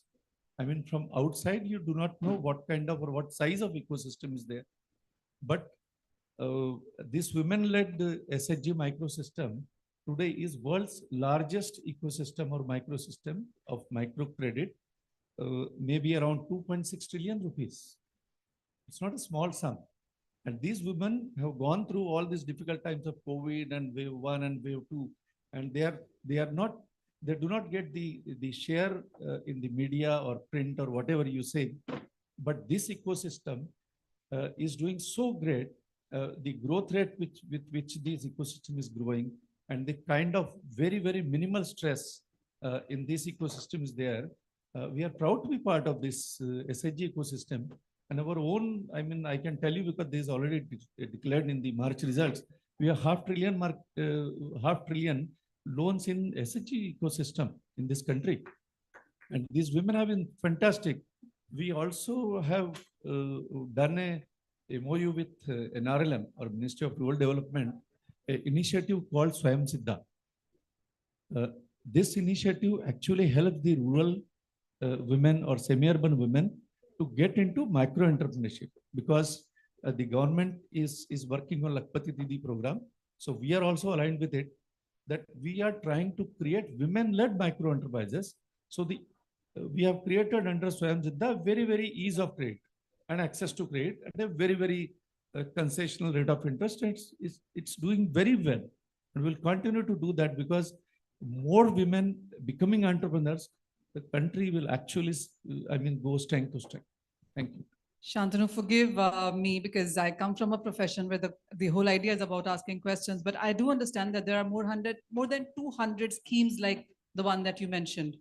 But we also know the statistics that just about 15 farmers perhaps make use of it right now. I'm not very sharp in the numbers as you are, but as of now, all the banks are making the, great access to the farmers very easy. I don't see, apart from maybe very little aberrations, any time our bank branches have said no to a farmer. There is no question about it. The policy is so clear. At operational level, one or two cases somewhere or here, because we are looking at the less informed class of customers, but apart from their CIBIL scores or defaults, as State Bank, we do not even have minimum CIBIL score below which we do not fund. The policy is very clear. We are very clear about our stance for supporting the farming or any of the ecosystem around agriculture. No question about it. In fact, we look at agriculture, give me just 30 seconds. We are not only looking at agriculture per se, we are looking at fisheries, we are looking at animal husbandry, we are looking at anything and everything, life form, which gets created either in water, soil, air, or anywhere. So you know what I'm going to do, Shantanu, is I'm going to send you that report, and it would be great if you can update those numbers then. Certainly. Done. Yeah, very sure. Very sure. Ravi, you wanted to add something to it? See, we have been very actively now looking at this area of agriculture part of, sugar industry. It's not only the availability of the credit for the industry. It's a matter of getting subsidy around it. The payback period of any harvester, any drip irrigation cannot be justified because you have the resources which are almost free or at a very less cost. So the payback period will never work out. No farmer, no organization is going to put it unless there is a subsidy. So while credit is available, the component subsidy is must for the agriculture in which situation it is today, because there is no cost or very little cost for the water for the farmer, for the electricity for the farmer. So any equipment payback will not make sense. So we have to have a combination of credit as well as the government subsidy and a mechanism around it. For example, I'll tell you the harvesters. When you harvest sugarcane through the harvester, there is a extraneous matter which is soil, leaves, and which comes along with it. It can be as high as 6-7%. So the mechanism has to be built in which that deductions are there. Otherwise, the mills cannot afford to pay that 7% for the extraneous matter equal to the price of sugarcane. So it doesn't happen. So I think it's not only the question of only agriculture credit or the farm credit. It has to be looked in the perspective of the subsidy which is required from the state and the center. And then I'll give you a good example of sugar industry where the implementation is quite easy, because sugar industry more or less buys sugarcane from the fixed farmers. UP has even the cane reservation area. So there the sugar mill also can be made the nodal agency for distributing these state subsidies as well as central subsidy for upliftment of that area. And coming back to what you were talking about, tomato and, doing this one, yes, possible. Look, sugar industry is a very good example where you are processing the farmer produce at the place where it is grown. So sugar industry is within the vicinity of 15 kilometers area. We can have these clusters. Why not? That there is a tomato cluster, there is a mango cluster where you put up the industry and everybody supplies in that manner. And India has a tremendous scope around it. I know somebody who did it in mangoes in West Bengal, and the experience has been very, very good. So, this is something which we need to The problem, I think, in agriculture, which I come from the forestry background, the problem in agriculture is that we have to take a holistic view in terms of policy, in terms of credit, in terms of subsidy, and create example through clusters. Rather than having a one policy fit for all for the nation, it doesn't work. Maharashtra have a different problem. Like my friend just said, harvesters are there in Maharashtra, but has not been implemented in UP. Rightly so, because the labor is not a shortage in UP, but in Maharashtra, labor come from outside. So you can't have one policy which fits a whole nation, and you have to have a micro policy there. Thank you. That point is very well taken. Ashadeep, to you then. And what is your initial comment? How do you look at agriculture from where? I bring the last perspective possibly. So we are a agri-tech. So we essentially are, I think, the most well-funded agri-tech called Absolute. We essentially looking at, making sure that the agriculture remains sustainable and it also, produces sustainable food. Enough food, good quality food available for, say, the whole, generation 10 years down the line, 15 years down the line. Now we picked up 3 areas where we can actually work on. Where essentially we found the gaps are largest. First is to make sure that the farmers are growing the entire thing right. So we had to give them alternatives to the way they are growing. For example, is there an alternative to chemicals to actually get into biologicals, and if they can give them a better input to produce more sustainably in terms of quality of inputs, in terms of what you do in terms of practice. Second was digitizing the entire agriculture value chain. So we actually started with, assisting farmers on their digital journey, but in the process started, building the entire ecosystem on the digital side. For example, say working with various ecosystem partners like banks. I think, like Sir said about the entire RBI initiative, we are part of the RBI initiative, one of the 2 startups who are actually working in the RBI Innovation Hub, creating that entire tools. We work with Pradhan Mantri Fasal Bima Yojana, entire digitization of that. So the entire digitization journey on the farm side is what we engaged in, and then work with the farmers, work with the ecosystem players to, make sure the benefits go to the farmers. The third leg, which is unique to us, I think most of other panelists are from supply side. We said we should also enable the farmers to grow better and make money out of it. In this whole value chain, what is happening is there is a business, who's selling the agrochemicals or various other inputs. There is a farmer who is also a businessman in between, and the customer is somewhere else. So the B2B2C, the customer is actually also wanting the best price, so that the B in the middle actually gets sandwiched. So the idea is for us, what we did is we will actually go to the farmers and start procuring from them if they grow sustainably and do the right produce. And we focus on a model which was, we had our limitations on how much, where or we can attack. We can't be everywhere. So we looked at those commodities where you can do the exports. So we started looking at those commodities because there was a ready market for those products where we can actually fetch that higher price and give it to the farmers. So we do the integration at the ground level with the farmers, pick up from the farm, take the product directly to the global markets. We make these sustainable agri inputs and supply to the farmers. We do the entire digitization, including the weather stations, the entire IoT devices, soil testing devices, a lot of these things put together, which essentially enable the farmers to work better. And in the process, also engage with this. I mean, in fact, there's a stall outside with the soil testing machine, which is unique, which basically we have developed in-house. So a lot of that, typically what a startup is expected to, we hope we are putting our efforts in the right direction. Yeah. All right. So that's, of course, the initial comments on what are our CEOs doing, what are the corporates doing, and of course, the challenges there. I heard the previous session say, you were saying that Indian mind is the most fertile. So let's put that to use. Vishwa, I'll start with you then. We've heard on what is being done. We've heard about what challenges also that we are facing. We also know that the new government is in its form and shape right now, and the budget is just right the corner. And we all talked about policies as well on what we are anticipating. So when you look at agriculture and the kind of work that you do, what is it that you would want in sense of policy support from government?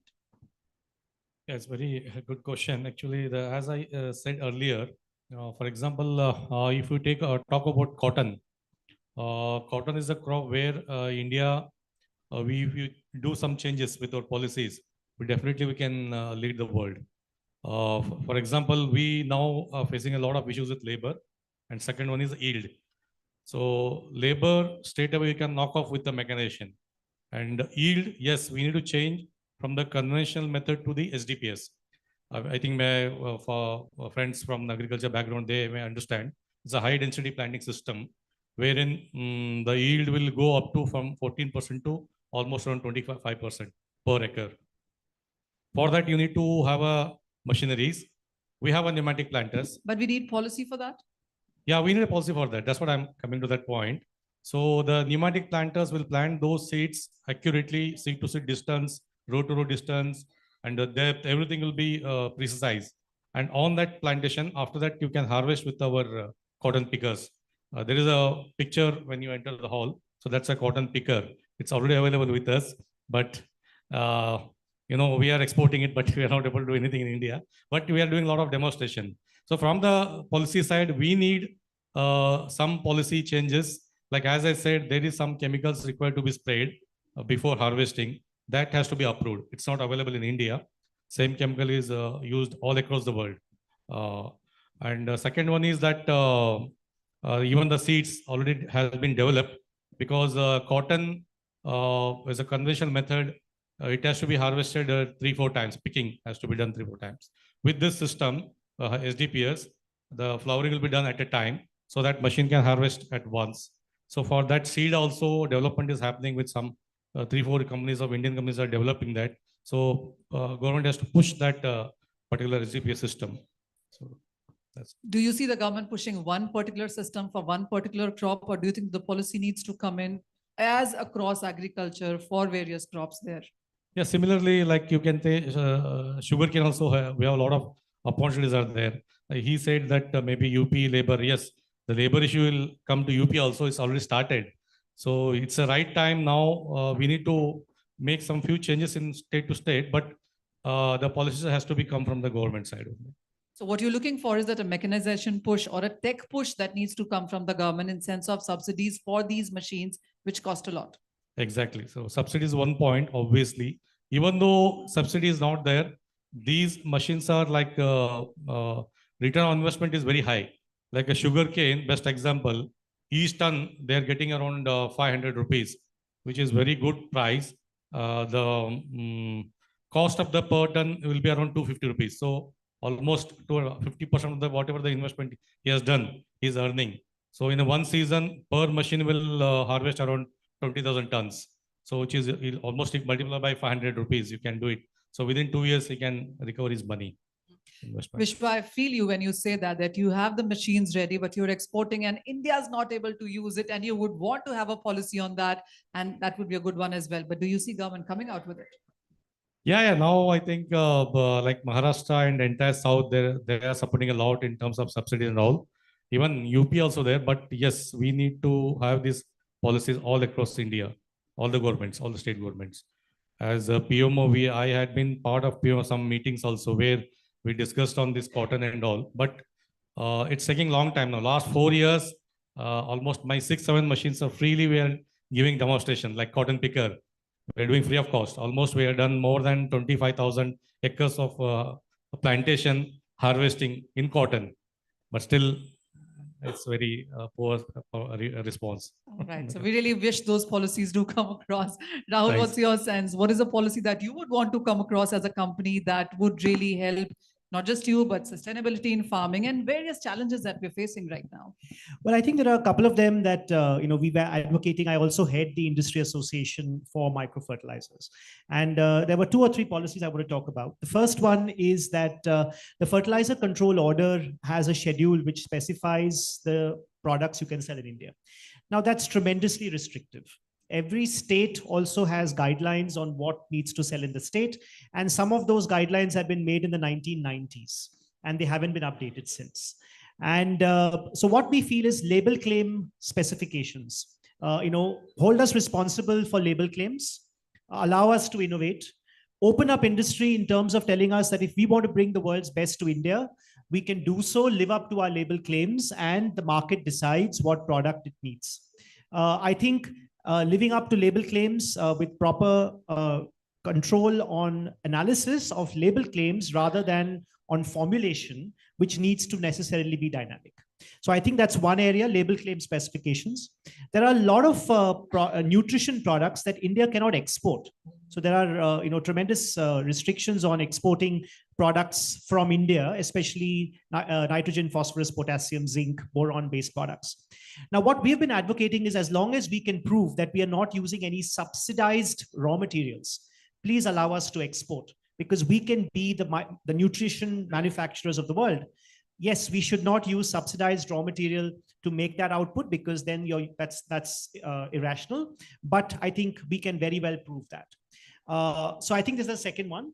And in terms of the third, I would say, there is sometimes an anomaly between the GSTs we are paying on raw materials, because many of them are chemicals and higher rates of duties, whereas your end product is at a concessional fertilizer rate of duty, and it leads to an inverted duty structure. So wherever there is an inverted duty structure, it actually adds to the cost to the farmer, and that needs to be rationalized. So I think these are the three areas I would look at. Oh, very well said, yes. I mean, these are issues that various other sectors also seem to be looking at right now. But Uday, what's your sense?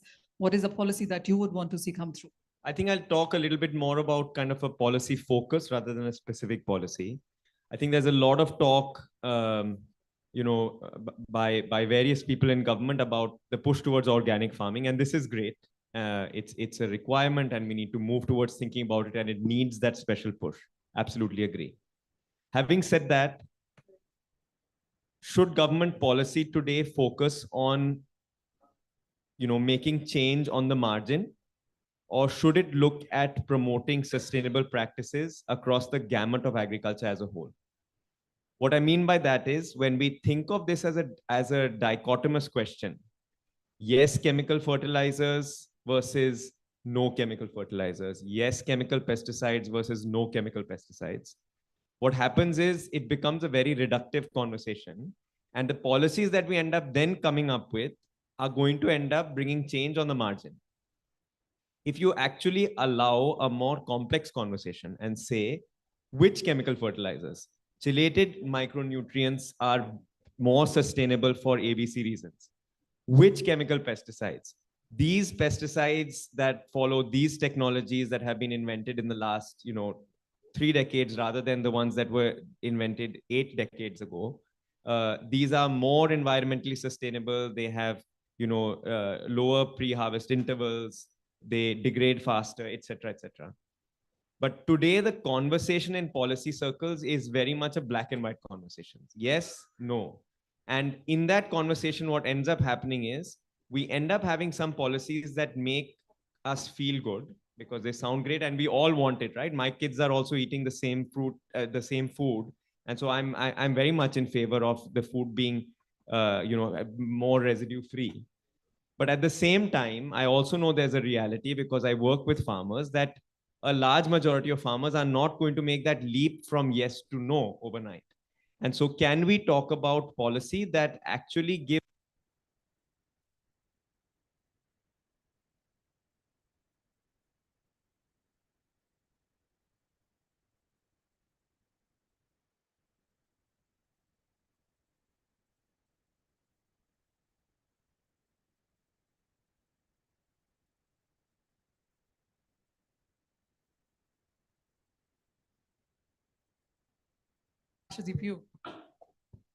Yeah, I think what I will like to just mention about is, if the government actually helps in creating a trust bridge between various companies, each one trying to sell different products to the farmers, to the what farmers are looking at.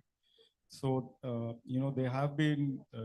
could have been some initiatives where if there are certain platforms, like say for example, there's an e-Sampark platform of the government, and on that platform, if there is a certain authorization or a certain kind of a validation of agri inputs which is given, so that the farmers, when they come and adopt,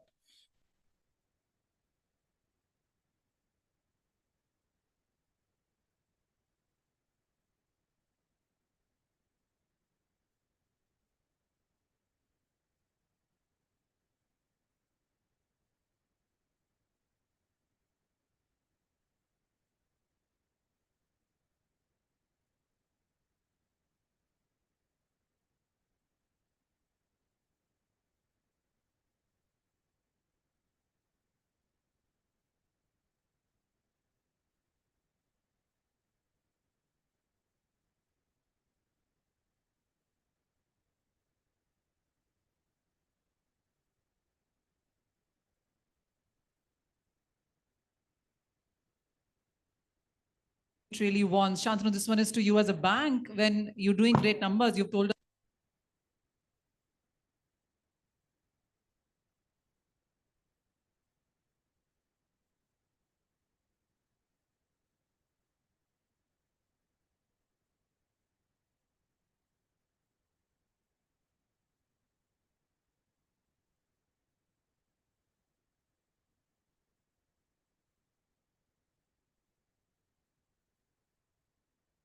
will be inclusive.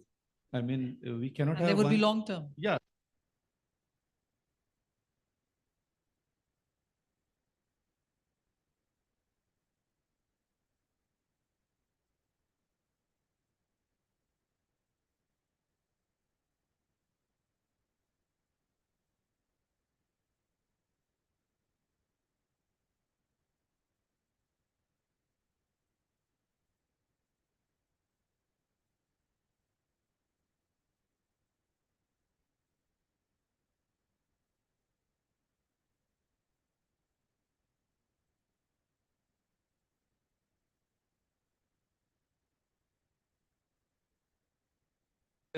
Even the rural demand has also increased. Even people are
more higher scale.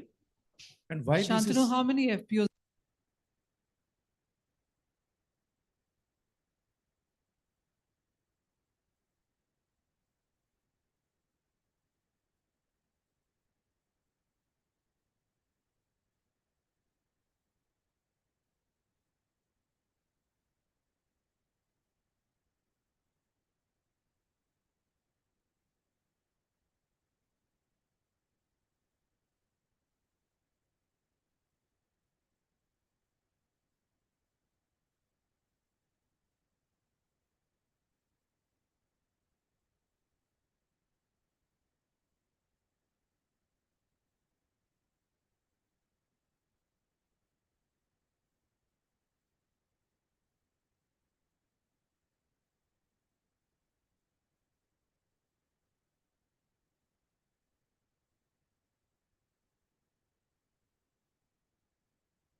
that they are not 365 days FPOs.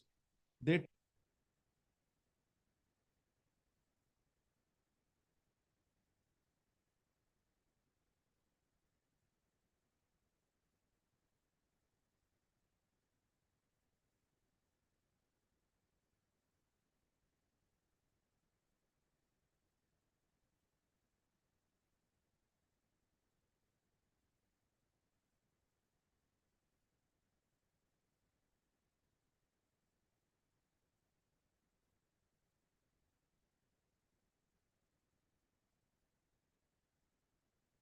usual FPOs also.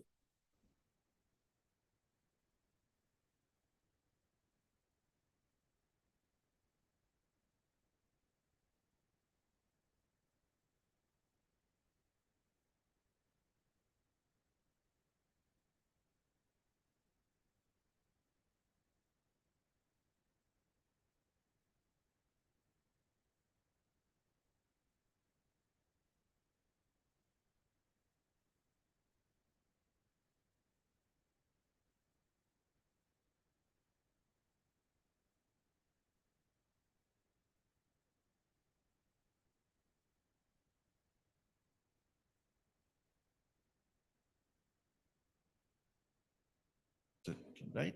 Because in the policy,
Our heartfelt thanks to Mr. Ravi Gupta.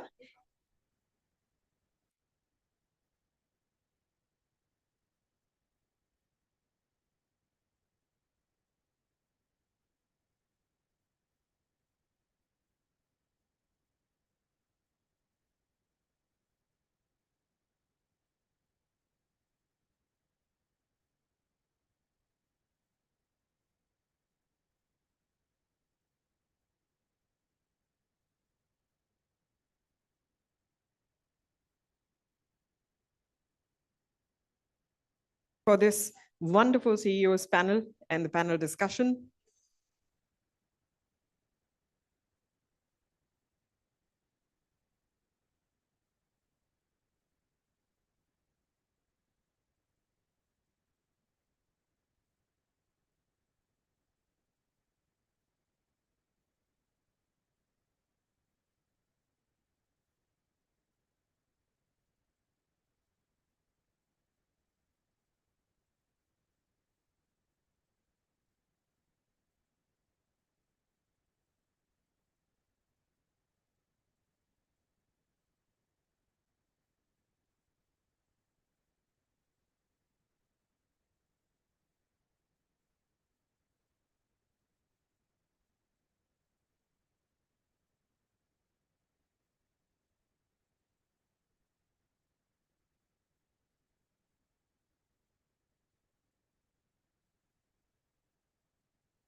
In a world driven by possibilities, where dreams take flight and ambitions soar, there exists a force that embodies the spirit of dedication and the pursuit of greatness. Parijat Industries, where excellence meets innovation and pride soars high. At the core of our success lies a robust foundation, a foundation built upon the unwavering commitment of each member of the Parijat family, a family of enthusiastic individuals driven by Parijat's core values of pride, respect, innovation, dogged tenacity, and excellence. We've been able to achieve what we have today because each one of us takes pride in what we do, respect each other, always strive for innovation, have dogged tenacity to face every challenge head on, and always aim for excellence in everything we do. A celebration to honor the milestones we've achieved, the barriers we have overcome, and the transformative impact we have made in the agriculture industry. Success is not merely a destination, but a continuous journey fueled by our relentless pursuit of greatness. At Parijat, we cultivate a dynamic environment that not only supports and empowers our employees to unleash their full potential, but also nurtures their creativity and freedom in their work, complemented by timely guidance as required. Our unwavering dedication to facilitate continuous growth and empowering individuals to thrive both personally and professionally has earned us the prestigious certification as a Great Place to Work organization for the 6th consecutive year. Our commitment to environmental and safety stewardship has been recognized through many awards and accolades we received last year. We won the Green Tech International Environment, Health and Safety Awards for outstanding achievements in EHS leadership and the Green Tech Environment Award for outstanding achievements in Green Belt development. We were also awarded Social Responsibility Excellence Award under large scale category by Pesticides Manufacturers and Formulators Association of India. With innovation at its core, Parijat has always focused on developing new products to help the farmer community and have initiated setup of a formulation facility in Gujarat. It's a matter of immense pride for us that we did 172 registrations last year. We also initiated Parijat Takes flight drone trials. Striving for excellence, we became the first Indian company to manufacture mesotrione and oxadigen for the Indian market. We also launched Parijat's patented product, Velactin. We also made great strides in the international market. We started exporting key combination products like emamectin plus profenofos and lambda plus thiametoxin across multiple countries. Our efforts were recognized, and we won Green Tech Export Award for outstanding achievements as manufacturer exporter, and also bagged Chemexcel Award under multiple categories. We expanded our international presence and entered the Belarus and Burkina Faso markets. 100% Jacids tender in Mali, won Bifenthrin tender in Georgia, and won the Tegeta tender in Tanzania.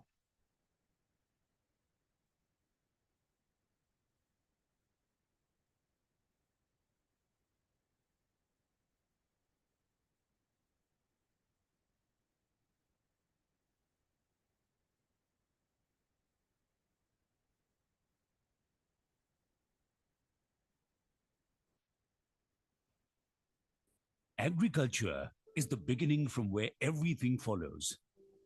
It's not a mere coincidence. It is neither a stroke of luck. It's a case of strong will and integrity for a company to be the world's largest manufacturer of rotary tillers in just 25 years of its inception. We welcome you to the world of Shaktiman, the world where we are driven by our deep-rooted commitment to innovation and excellence in the field of agricultural machinery. The world where the responsibilities towards our people, environment, society, and nation are followed by heart and mind. Shaktiman has always been a pioneer in transforming the traditional ways of Indian agriculture through innovative farm machineries. We are committed to revolutionizing the world's oldest civilization through our technology-driven agricultural solutions in order to feed the whopping 1/5 of the global population living in India. At the core of this world, agriculture is indisputably recognized as the backbone.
Imagine a world with health for all and hunger for none.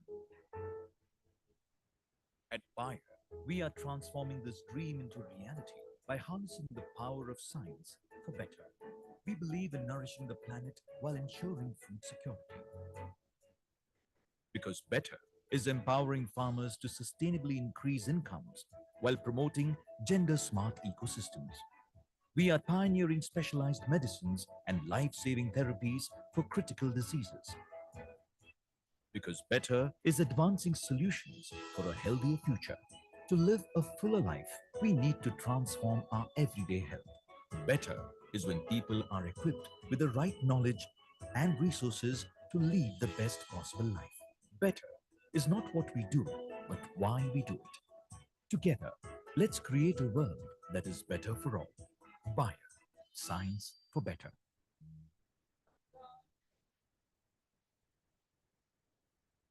Farmers began their journey thousands of years ago, from gathering of wild crops to the use of technology that aid in farming. Farmers have come a long way. With them in their journey for over a century is a company that embraces capability and innovation. A company that fulfills the needs of the farming community. A company that believes in being their partner for growth. A company where future positive is the motto. We are Coromandel International Limited, India's largest private phosphatic fertilizer company. A part of the legendary Murugappa Group. We're driven by the enduring principles of integrity, responsibility, respect, quality, and passion. Our farming solutions touch the lives of millions of farmers annually. Our journey began in 1906 with the setup of India's first fertilizer plant. We continued to grow by being early movers and driving change with modern scientific products, utilizing special technologies. All the while, building a place in the minds of our customers with a strong brand presence. Over the years, we've grown organically while strengthening our portfolio through mergers and acquisitions. A growth that now sees our presence in over 80 countries across the globe. Currently, our plants, which have consistently won awards for operations, deliver products for the Indian market that include fertilizers, specialty nutrients, crop protection products focusing on specialty molecules, organic and bio products. We also serve the market with a wide chain of retail stores and a network of over 20,000 dealers across the country. Beyond these, we stay connected to the farming community on a personal level by offering soil tests, nutrient recommendations based on soil health, and crop recommendations through digital seminars and more. If we were to look at what we are today, our leadership position in various aspects would stand out.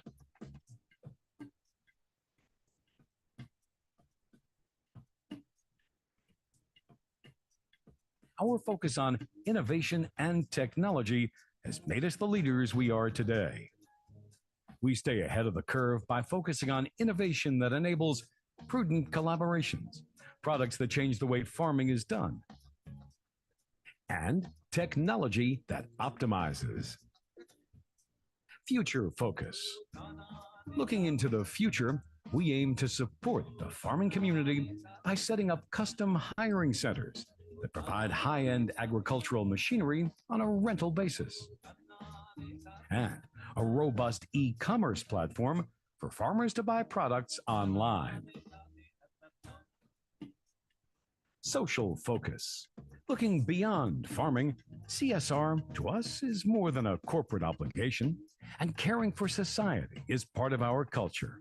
We constantly contribute wholesomely toward education, healthcare, and community development.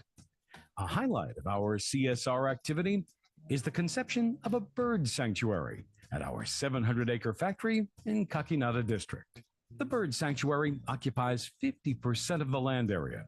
It is home to 264 species of birds. Future positive. From educating to enabling. From the solutions of the past to the innovations of the future. Together with the farmers, we are here. Distinguished invitees. Distinguished invitees.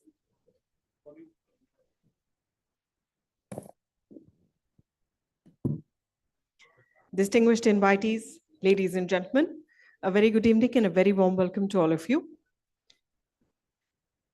15वें agriculture leadership awards function में आप सभी का हार्दिक अभिनंदन और स्वागत है। आप सभी से हमारा अनुरोध है, कृपया अपने अपने स्थान पर शीघ्रातिशीघ्र बैठ जाएं। अब से कुछ ही मिनटों में हमारे बीच इस कार्यक्रम के मुख्य अतिथि एवं माननीय मंत्रीवर पधारने वाले हैं। एक बार फिर आप सभी से हमारा अनुरोध है कि अपने अपने सेल फोन्स को या तो स्विच ऑफ करना या फिर उन्हें साइलेंट मोड पर करना ना भूलें।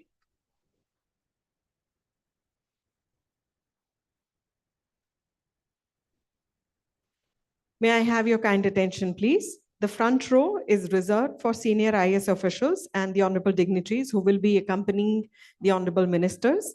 So please kindly, we'll request you to please kindly shift yourselves back.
Ladies and gentlemen, once again, a gentle reminder to please do remember to either switch off your cell phones or put them on silent mode.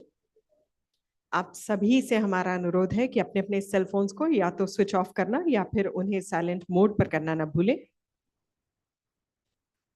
अब से कुछ ही मिनटों में हमारे बीच माननीय मुख्य अतिथि एवं गणमान्य अतिथि पधारने वाले हैं। आप सभी से हमारा अनुरोध है अपने अपने स्थान पर बैठ जाएं।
देवी और सज्जनों, हम आप सभी के साथ साझा करना चाहेंगे कि माननीय मुख्यमंत्री महाराष्ट्र श्री एकनाथ शिंदे हमारे बीच पधार चुके हैं।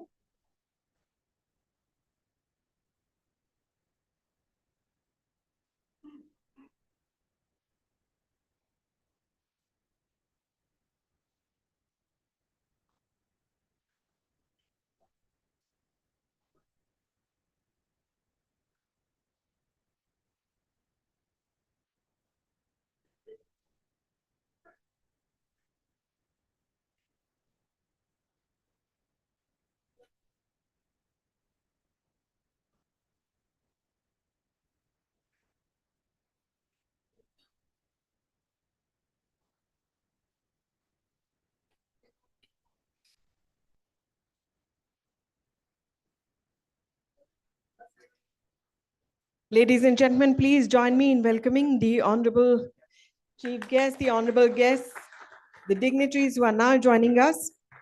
हार्दिक अभिनंदन और स्वागत कीजिए माननीय कृषि एवं किसान विकास मंत्री श्री शिवराज सिंह चौहान जी का। हम हार्दिक अभिनंदन एवं स्वागत करते हैं माननीय श्री एकनाथ शिंदे मुख्यमंत्री महाराष्ट्र जी का। जोरदार तालियों से अभिवादन कीजिए। हमारे साथ मंच पर जुड़ चुके हैं सभी गणमान्य अतिथि। हार्दिक अभिनंदन और स्वागत है श्री धनंजय मुंडे माननीय कृषि मंत्री महाराष्ट्र सरकार।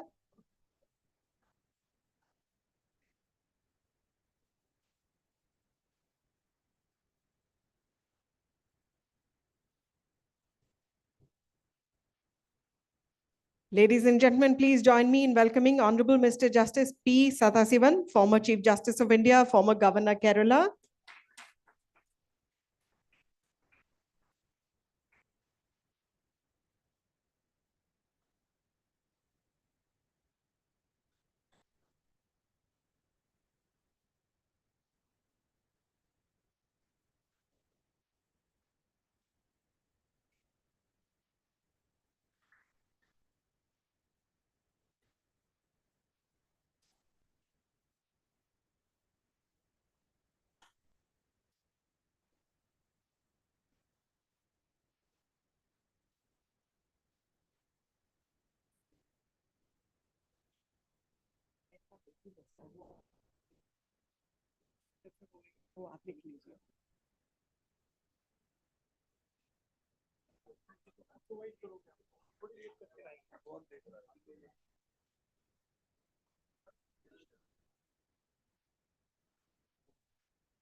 मंच पर आसीन गणमान्य अतिथिगण, सभागार में उपस्थित देवी और सज्जनों,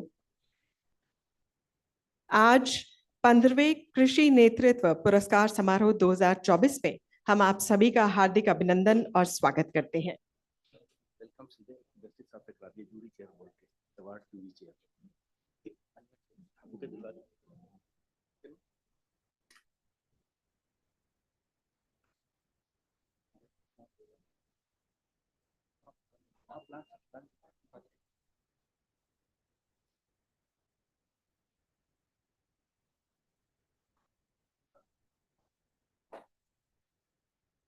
Ladies and gentlemen, we take the pleasure of welcoming in our midst Shri Shivraj Singh Chauhan, Honorable Union Minister of Agriculture and Farmers Welfare, Government of India.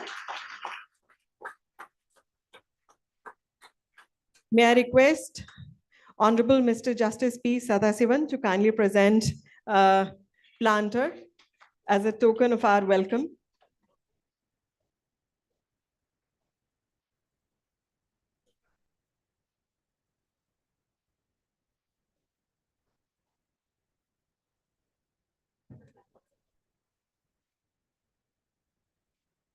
We extend a very warm welcome to the Honorable Chief Minister of Maharashtra, Shri Eknath Shinde. A very warm welcome to the Honorable Minister, sir. A warm and hearty welcome to Shri Dhananjay Munde, Honorable Agriculture Minister, Maharashtra.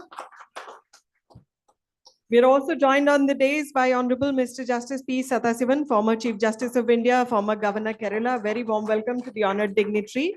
Also seated with us on the dais, Dr. M.J. Khan, President, Agriculture Today Group and Chairman, ICFA. A very, very warm welcome to the honorable dignitaries. Also joining us on stage is Ms. Anjana Nair, Group Editor, Agriculture Today Group. She's presenting plants as a token of our appreciation and welcome to the honorable dignitaries on the dais.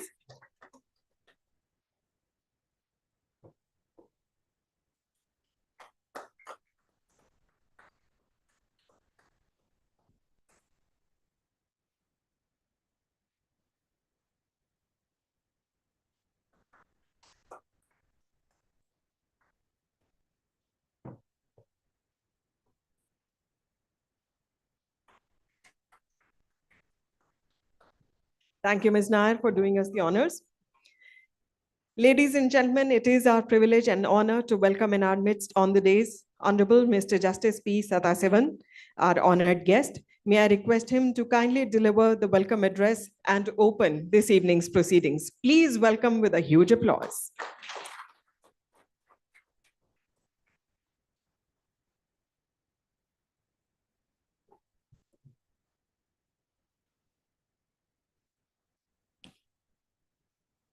Honorable ministers on the dais, Honorable Chief Minister and other dignitaries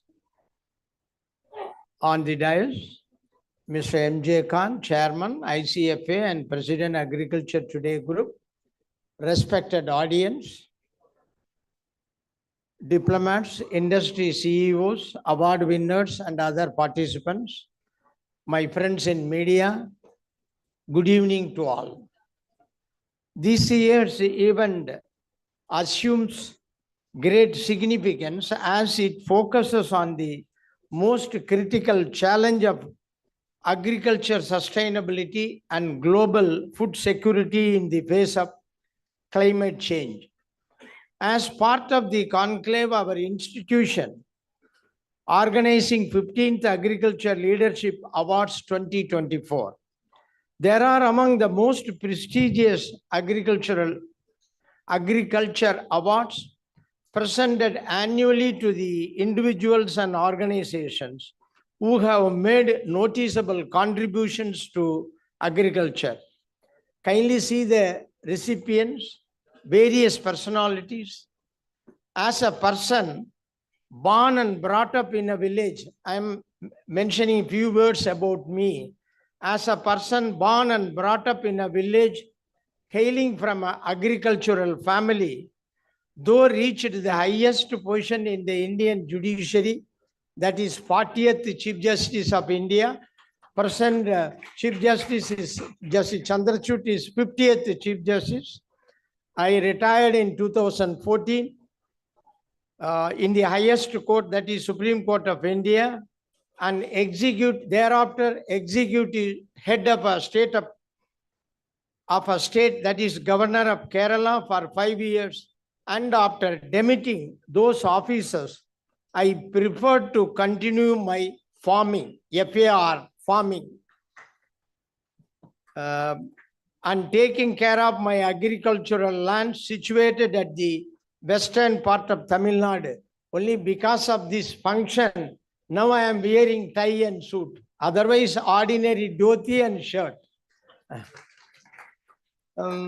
Hence, I am proud to associate as a farmer son, as a Kisan. I am proud to associate with the Agricultural Leadership Conclave. I am thankful to Mr. Khan, who is the backbone of this conclave. The goal of the government schemes for farmers in India is to develop and innovative new services and increase the employment and agriculture rate in India. These agricultural schemes in India play a vital role in solving many agriculture or socio-economic problems, and every individual or person of India must be aware of new scheme for farmers or government scheme for farmers. Agriculture schemes for farmers is one of the most popular schemes and agriculture sector of the Indian economy, giving livelihood to a more significant part of India's population. While providing food security is the foundation of the country's rural economy, in the primary quarter of FY 2020 and 2021, when Indian economy registered 23.9% negative development, farming was the only area that arose as a silver fixing for India's monetary recuperation with over 3% development. It makes farming the most noticeable area in the country. What is more, it needs a ton of central government scheme to support a maintainable development in this manner.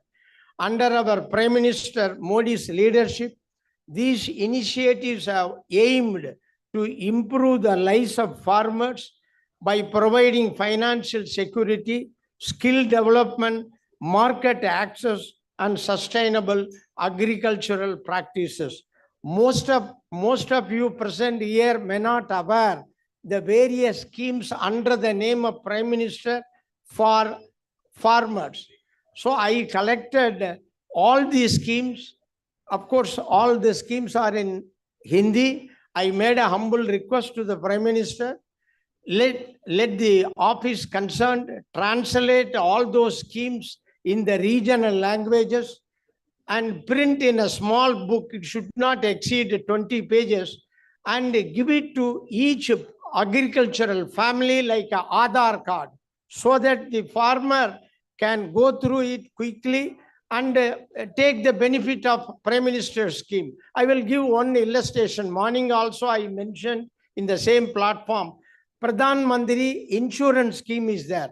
If I plant, if I want to plant banana at the time of initial stage, I can, by spending 50 to 100 rupees, I can insure those banana plants.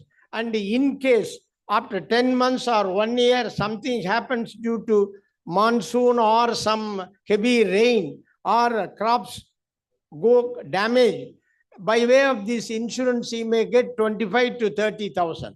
But how many farmers are aware of those conditions? That's why I made a request to their office. Let them translate and supply to all farmers. I can even leave those details to Mr. Khan also. They can also prepare and communicate to all the farmers in the state-wise. Today, our agriculture production and exports are stronger than ever. We are counted among the biggest and stable food producers in the world. So also we are the most populous country in the world. This puts us in an important and difficult position to maintain our food security without compromising the dwindling resources. Therefore, there is an immediate need to reimagine our food system through sustainable agriculture practices. To transform the current nature of agriculture, there is an urgent need for deliberations and collaborations. If all the key stakeholders work in tandem, the sector could undoubtedly leapfrog into a new region of growth and enhance farmer welfare with sustainable agricultural principles. The 15th Agriculture Leadership Conclave 2024 Awards aims to bring all key functionaries of Indian and global agricultural system on one platform to deliberate upon key issues, agenda, and prepare a roadmap to sustainability and food security.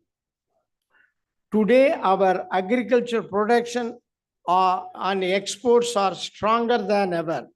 We are counted among the biggest and stable food producers in the world. So also we are the most populous country in the world. This puts us in an important and difficult position to maintain our food security without compromising the dwindling resources. Therefore, there is an immediate need to reimagine our food system through sustainable agricultural practices. One more thing. I am going to highlight certain objectives and conclude my speech. To discuss the broad issues in agriculture, food and nutrition, the scope and opportunities for India to achieve sustainable growth through policy push and public-private partnership, the national and global food and nutrition security challenges, the issue of access, equity, and employment, and the concerns on account of services, trade, and technology, the challenge of climate change and its potential long-term impact on food and nutrition security situation, and to deliberate upon the mitigation strategies for climate resilient agriculture.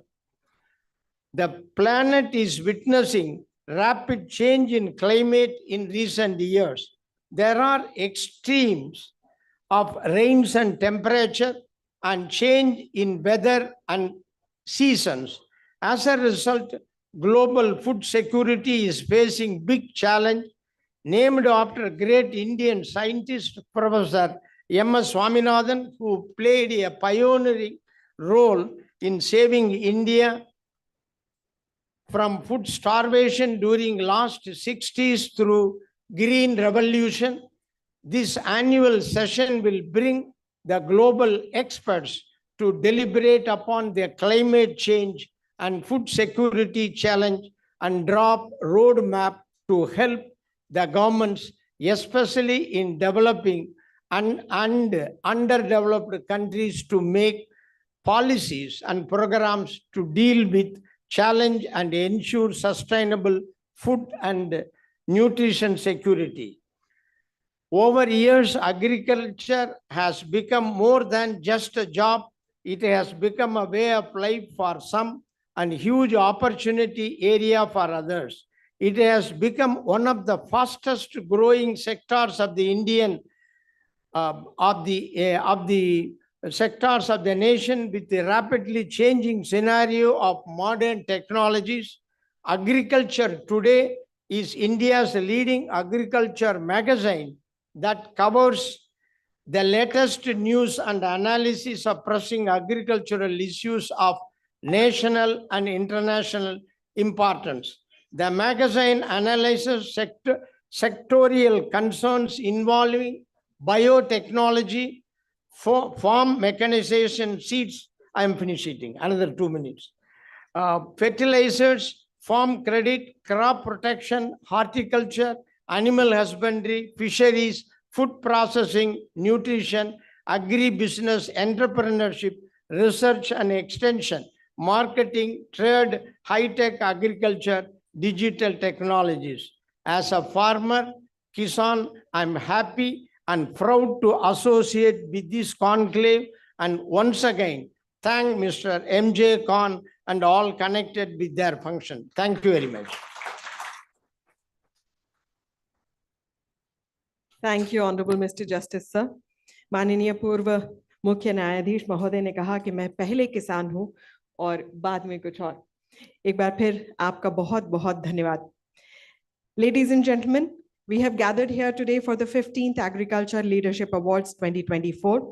और चूंकि इन पुरस्कारों का संबंध कृषि और कृषि नेतृत्व से है, तो आइए एक वीडियो के माध्यम से इन पुरस्कारों के बारे में थोड़ा सा और जानते हैं.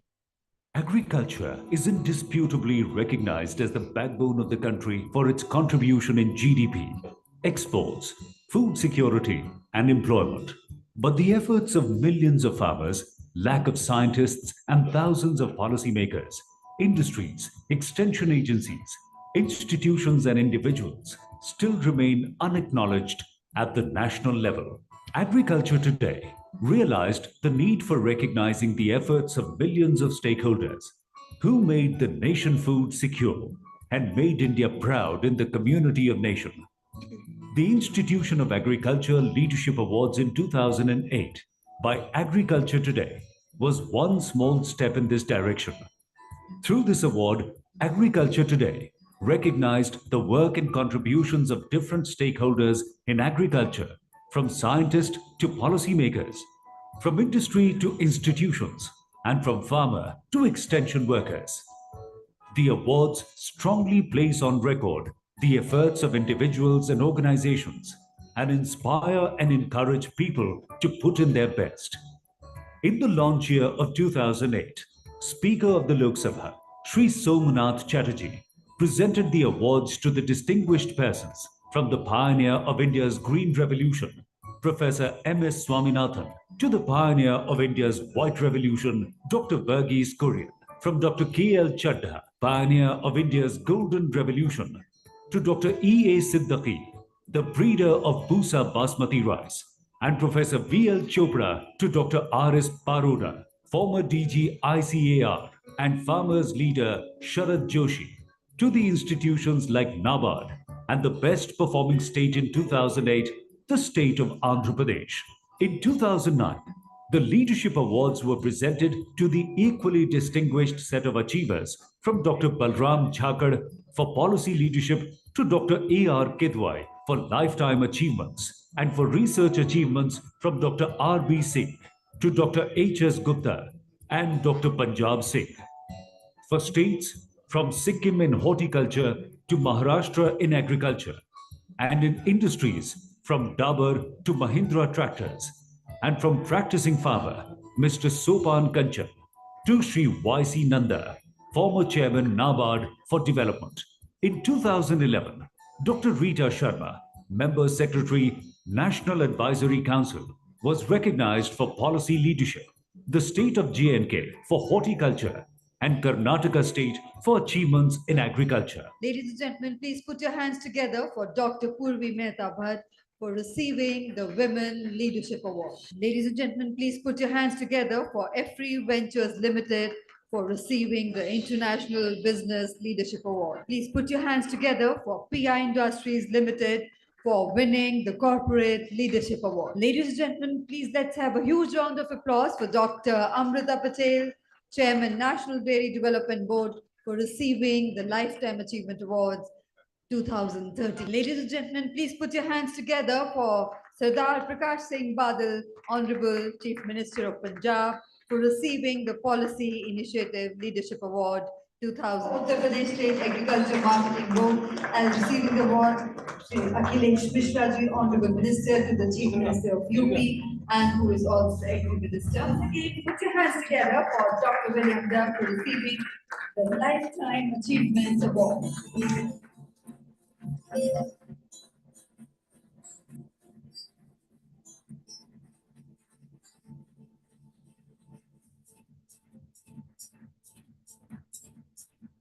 Put your hands together for Jan Irrigation Systems Limited.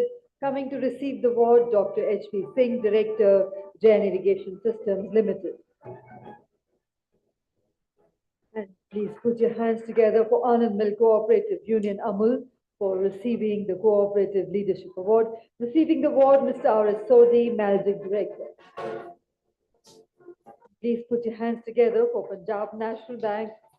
Coming to receive the award, the Managing Director, Ms. Susha. Coming to receive the award is Honorable Horticulture Minister. Please put your hands together for the state of Karnataka for winning the Best Horticulture State Award.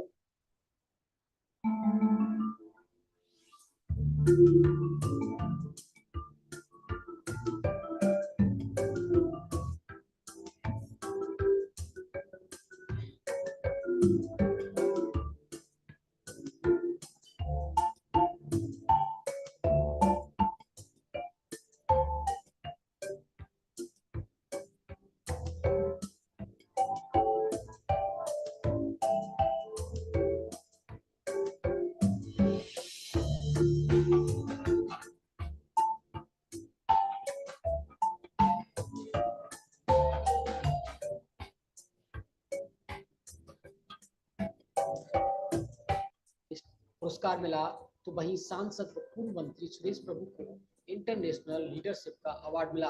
Haryana के कृषि मंत्री OP Dhankhar को farming leadership award मिला है। इस कार्यक्रम में देश की कई बड़ी जानी मानी हस्तियों को सम्मानित किया गया।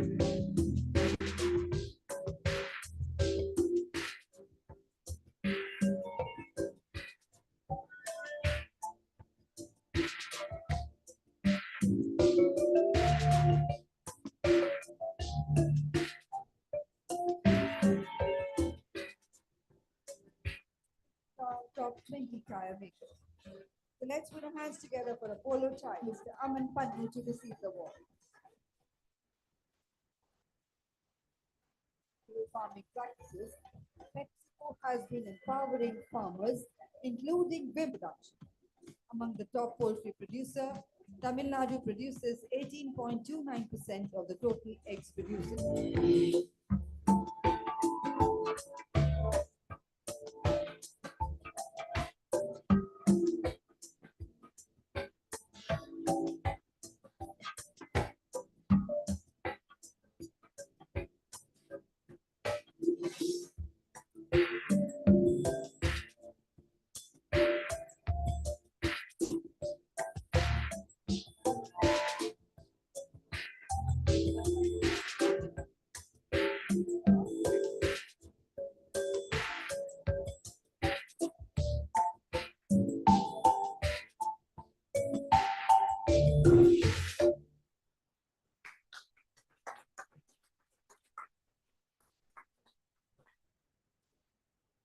देवी और सज्जनों, तकनीक में कितनी भी विकास हो, किंतु धरती तभी सोना उगलती है जब किसान अपने गाढ़े पसीने से उसे सींचता है। तो आइए इस पुरस्कार समारोह की शुरुआत करते हैं भारत के सभी किसानों को नमन के साथ। मैं माननीय गणमान्य अतिथियों से अनुरोध करूंगी कि वे कृपया यहाँ पर आकर अपने कर कमलों द्वारा इन पुरस्कारों को वितरित करें। और हम शुरुआत करने जा रहे हैं 15th Agriculture Leadership Awards presentation ceremony की। The first award for policy leadership, please put your hands together for Shri Tarun Sridhar, former Secretary, Animal Husbandry, Dairy and Farming, Government of India. An exemplary administrator and a visionary, Dr. Tarun Sridhar has provided unwavering leadership in developing and implementing policies at national level. Closely involved in the creation of Ministry of Fisheries, Animal Husbandry and Dairying in 2019, Dr. Sridhar initiated ETT and IVF for production of 8 GM.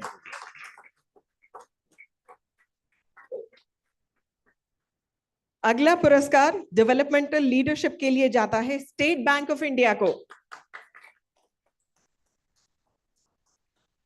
Development leadership to State Bank of India, the largest lender in agriculture space. We warmly welcome Shri Pense, who's now joining us on stage to receive the award on behalf of State Bank of India. देवी और सज्जनों, जोरदार तालियों से अभिवादन कीजिए developmental leadership.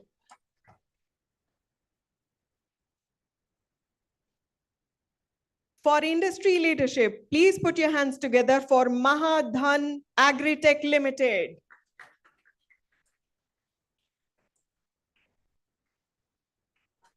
Of bulk and specialty fertilizers, Mahadhan. I request the team of Mahadhan to please join us on stage. A 100% subsidiary of Deepak Fertilizers. May I request Sri Amit Rastogi to please join us on stage? With a solid foundation of agronomy and chemical knowledge enhanced by technological innovation. From a generic NPK manufacturer, Mahadhan has grown into a value-added differentiated crop nutrition solution provider. Marketed under its flagship brand Mahadhan, the company has been simplifying the agri-business experience for farmers in rural India.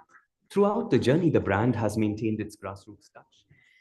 हमारा अगला पुरस्कार जाता है research leadership के लिए Indian institute of sugarcane research. Indian Institute of Sugarcane Research. Indian Institute of Sugarcane Research, IISR, Lucknow, a main hub of sugarcane research activities in the subtropical India, has grown into a pioneer institute in sugarcane R&D. In the 70 years of its existence, IISR has made great strides in sugarcane cultivation and fine-tuning of technologies. Several improved high-yielding, high-sugar varieties have been released by the institute. Please welcome with an applause for farming leadership, Mr. Chandrasekhar Hari Bhatsable. Mr. Chandrasekhar Hari Bhatsable, an innovator and the staunch believer of setting dignity for farming profession, Mr. Chandrasekhar Hari Bhatsable, son of freedom fighter late Shri Harikaka Bhatsable, believes in bringing happiness to farmer, forests and hills and the water bodies. Recipient of several state, national and international awards, he is an avid promoter of conservation agriculture. His innovation, rice technique, SRT, is a conservation agriculture, CA, zero-till method of farming which completely... For CSR leadership, the award goes out to Parijat Industries India Private Limited. A socially responsible corporate citizen, Parijat has effectively extended its goodwill through various community projects. Through numerous initiatives in education, environment, health, sanitation, sports, agriculture, rural development, livelihood, and cultural heritage are carried out. The farmer training organized by Parijat provide farmers with knowledge and skills related to farming practices, including crop management, soil health, and pest control to increase their yield and income. The demo farms of Parijat have created a palpable impact on the farmers as they offer hands-on knowledge and practical experience. These unique educational platforms have acquainted farmers with modern agricultural techniques, crop management, and sustainable farming practices. The Parijat Crop Protection Training Manual in the form of an academic textbook has helped farmers in disseminating information and providing training to the farmer on the correct, safe, and judicious use of pesticides. Farmer safety training booklet translated in 11 languages and 10 farmer trainings conducted every year have promoted the safe usage of crop protection products and the safety of farmers. For corporate leadership, vision has corporate leadership पुरस्कार जाता है Coromandel international limited को। जोरदार तालियों से अभिवादन कीजिए। International Limited, India's pioneers and leading agri-solutions provider, Coromandel International Limited is a complete farm solutions provider, offering seeding to harvesting solutions. Operating through a network of around 750 rural retail outlets across Andhra Pradesh, Telangana and Karnataka, the company offers products and farming services including crop advisory, for academic leadership. The award goes out to Integral University, Institute of Agricultural Science and Technology. Integral University, Institute of Agricultural Science and Technology. With a vision to produce globally competitive individuals in agriculture and its allied sciences, IAST has made significant strides in the fields of academics, research and extension. With 17 ICT-enabled classrooms and 1 smart classroom, the institute continues in its relentless pursuit of excellence in academics. Recognized by various esteemed bodies, IAST offers state-of-the-art facilities and infrastructure ensuring that students keep abreast with the fast-changing world. IAST Agricultural Ladies and Museum gentlemen, is a appreciation state-of-art is facility best which enjoyed houses when it extensive comes collection from of seeds, your soil peers. samples, And since we are all gathered here, we are all cheering for our peers. तो एक बार फिर आप सभी से मेरा अनुरोध है कि कृपया तालियां बजाने में कोई कंजूसी ना करें. कितना हो गया 7 हो गया ना आप तो यहाँ लाके फिर रोक दीजिए फिर प्रोग्राम लीडरशिप लाके रोक दीजिए फिर जो है मिनिस्टर की स्पीच करा दो तकनीक साहब. Please put your hands together for agro-logistic leadership. The award goes out to NTC Group. Has today emerged into NTC Group of companies, a conglomerate consisting of diversified businesses and a family of more than 5,000 people contributing to major economy-strengthening sectors in the country. As a prominent player in propelling the Indian logistics industry, NTC Logistics is the #1 renewable logistics player in India and is positioned as the 7th largest specialized fleet owner globally. A pioneer.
मुख्यमंत्री महाराष्ट्र हमारे बीच हैं और स्वयं कृषि मंत्री महाराष्ट्र हमारे बीच हैं.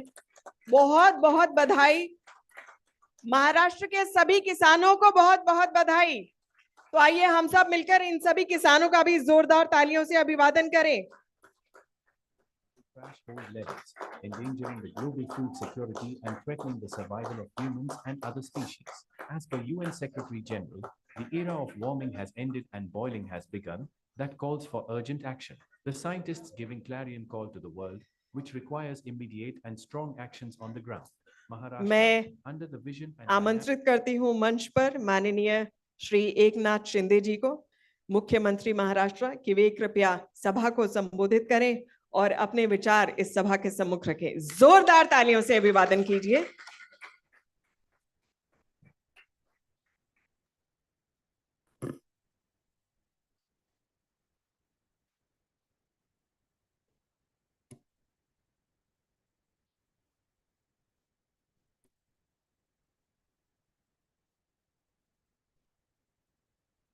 Agriculture leadership conclave में उपस्थित हमारे आदरणीय कृषि मंत्री, केंद्रीय कृषि मंत्री शिवराज सिंह चौहान जी और यहाँ उपस्थित जस्टिस पी सदाशिवम जी, हमारे कृषि मंत्री धनंजय मुंडे जी और यहाँ के एग्रीकल्चर टुडे के ग्रुप के प्रेसिडेंट MJ खान, उपस्थित सभी मंच पर महानुभाव और इस सदन में सभागृह में उपस्थित सभी मान्यवर, भाई सभी को मेरा सादर प्रणाम. पाशा पटेल जी है, हमारे शेखर बरसावली जी है और कई पुरस्कारती जो है उनका भी मैं अभिनंदन करता हूं, उनको भी बहुत बहुत बधाई देता हूं. महाराष्ट्र यह कृषि क्रांति का जनक राज्य है. महाराष्ट्र में हरित क्रांति की समृद्ध परंपरा है. कृषि और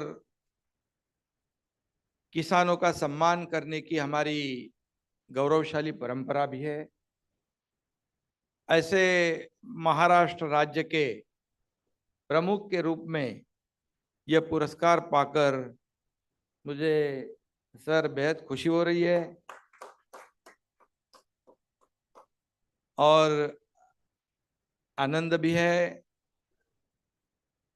एक सामान्य किसान परिवार का बेटा हूं मैं और आज मुख्यमंत्री के रूप में यह पुरस्कार ग्रहण करते हुए मुझे आनंद और गौरव की अनुभूति हो रही है।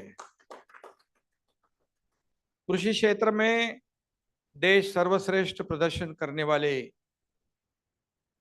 राज्य के रूप में महाराष्ट्र का चयन करने के लिए मैं एग्रीकल्चर टुडे और माननीय परीक्षक बोर्ड के प्रति हार्दिक आभार व्यक्त करता हूं और धन्यवाद भी देना चाहता हूं।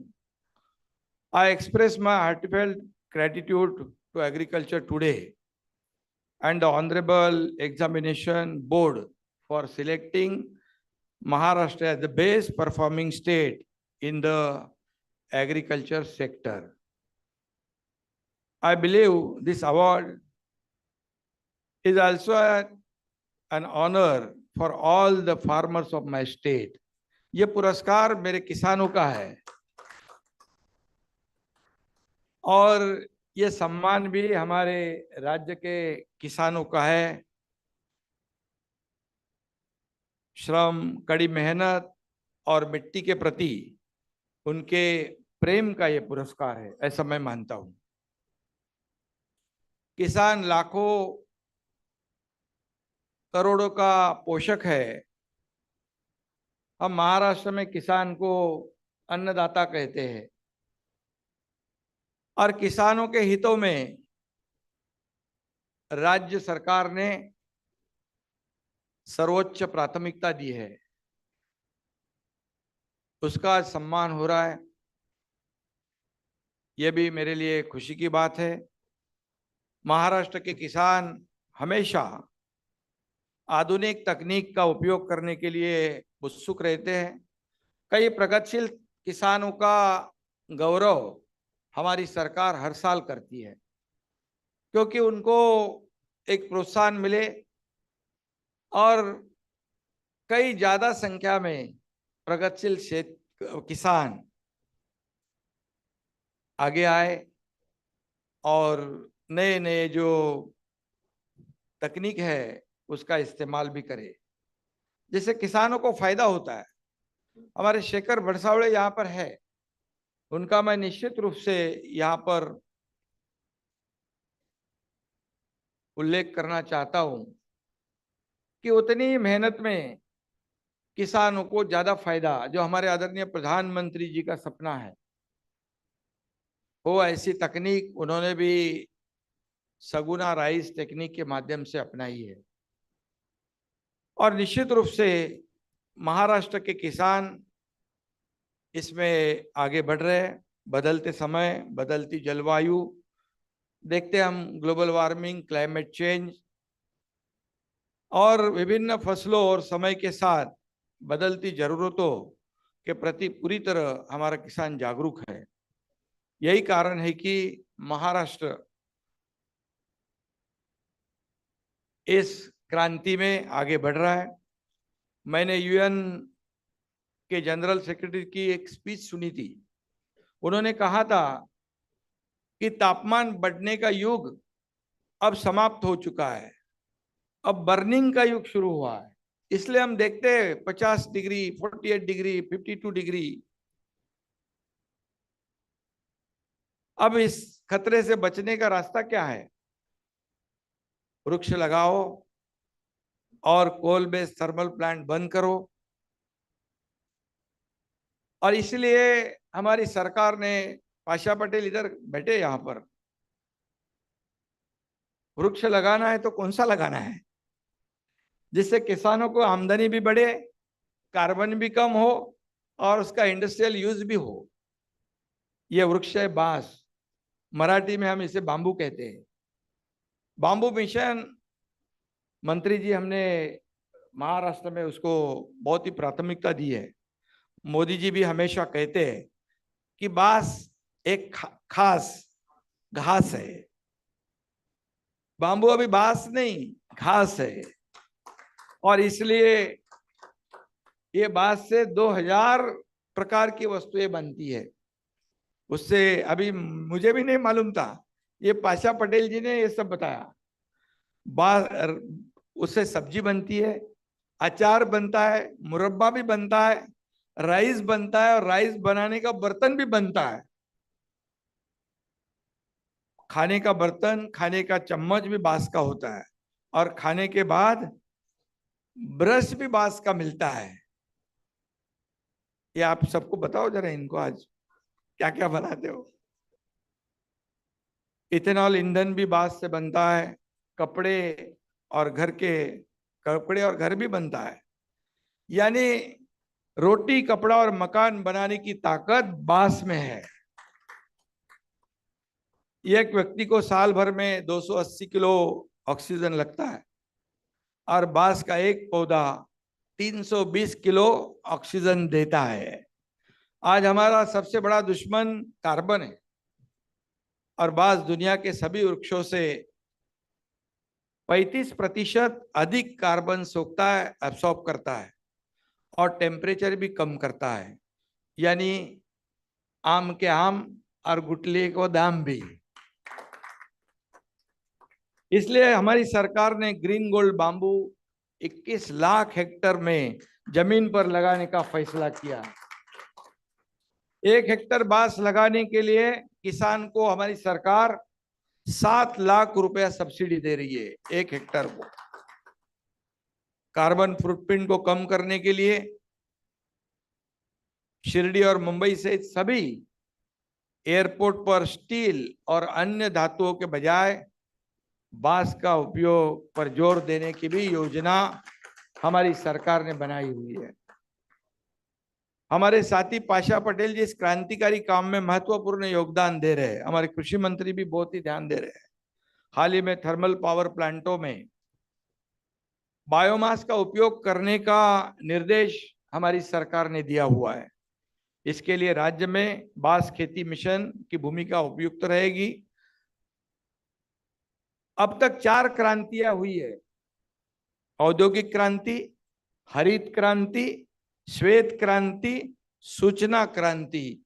अब ग्रीन गोल्ड क्रांति होने जा रही है, और इसलिए हमें सबने, मैं इसलिए हमारे केंद्रीय मंत्री जी से कह रहा था कि बांबू को हमें प्रमोट करना, और केंद्र सरकार ने भी इसे प्राथमिकता देने की आवश्यकता है। हमारी सरकार खाद्य सुरक्षा और पर्यावरण संवर्धन इन दोनों मोर्चों पर काम कर रही है। फूड सिक्योरिटी, एनवायरनमेंट और सस्टेनेबिलिटी, ये तीनों काम यूएनओ के इस साल के गोल है। मुझे अभिमान है कि हमारी सरकार इन सब पर काम कर रही है। हमने chief minister environment and sustainable development task force का भी गठन किया है। Food security, environment and sustainability are the 3 goals of the UNO this year. I am proud that our government is working on all this. We have also formed the Chief Minister Environment and Sustainable Development Task Force. और पाशा भाई उसके पदाधिकारी हैं। हमारे किसान भाइयों को राहत दिलाने में हमारा राज्य अग्रणी है। मैं अभी हमारे मंत्री जी से कह रहा था, हमारी सरकार ने पिछले 2 वर्षों में कृषि और किसानों के लिए जो नीति तय की थी उसे सफलतापूर्वक लागू किया है। और मैं यह भी कहूंगा, under the guidance of honourable prime minister Shri Narendra Modi ji, we have launch many schemes and have taken many revolutionary decision for farmers. हमने किसानों के लिए बहुत योजनाएं लागू की है। पीएम किसान सम्मान निधि को दुगना किया है। जो 6,000 रुपया प्राइम मिनिस्टर सर दे रहे, उसमें और 6,000 हमारी सरकार डालकर 12,000 रुपया सालाना हमारे किसान को मिल रहे हैं। और इसलिए 1 रुपये में पीएम फसल योजना, क्रॉप इंश्योरेंस देने वाला महाराष्ट्र राज्य है। और मिलेट के रूप में भी, श्री अन्न के रूप में प्राथमिकता देने की पॉलिसी भी हमारी सरकार ने बनाई है। राज्य सरकार ने महाराष्ट्र के लातूर जिले में देश का पहला माइक्रो मिलेट क्लस्टर शुरू कर दिया है और हमने कृषि से संबंधित 123 परियोजना को क्रियान्वित कर 17 लाख हेक्टेयर सिंचाई क्षमता निर्मित करने का भी टारगेट रखा है। राज्य का बजट सत्र शुरू है। हमारी सरकार ने बजट में नई योजना शुरू की है। इसमें जो किसान खेती पंप जो पंप से खेती करते हैं उनको मुफ्त बिजली देने का हमारी सरकार ने निर्णय लिया है। कपास और सोयाबीन में किसानों को 5,000 रुपए की वित्तीय सहायता हम दे रहे हैं। इसलिए हम मंत्री जी से कह रहे थे कि सोयाबीन और कपास इसमें हमें किसानों को मदद करनी है। आज प्राप्त इस पुरस्कार ने हमारा उत्साह बढ़ाया है। हमारी सरकार आगे भी इसी तरह कृषि एवं किसानों के हित को प्राथमिकता देती रहेगी। इस राष्ट्रीय पुरस्कार के लिए महाराष्ट्र राज्य का चयन करने के लिए मैं आयोजक और चयन समिति को बहुत बहुत धन्यवाद देता हूँ, बहुत बहुत आभार व्यक्त करता हूँ। मैं एक बार फिर राज्य की जनता की ओर से आप सभी का आभार व्यक्त करता हूँ। आई once again express my sincere gratitude to all of you on behalf of the people of Maharashtra. धन्यवाद। जय हिंद, जय महाराष्ट्र, जय किसान।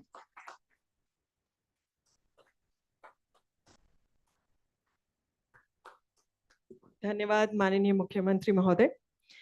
माननीय मुख्यमंत्री ने कहा कि बांस एक खास घास है, तो आज ये एक विशेष भेंट अपने साथ लेकर आए हैं और ये एक बैम्बू किट है। मैं माननीय मुख्यमंत्री महाराष्ट्र से अनुरोध करूंगी कि वे कृपया मंच पर आसीन सभी गणमान्य अतिथियों को ये विशेष भेंट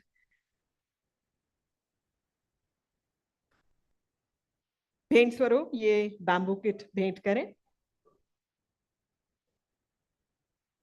देवी और सज्जनों, महाराष्ट्र ने बैम्बू की खेती में नए आयाम स्थापित किए हैं। महाराष्ट्र का किसान जो कि बहुत मेहनतकश है, आइए जोरदार तालियों से उनकी उपलब्धियों के लिए एक बार फिर उनका अभिवादन करें।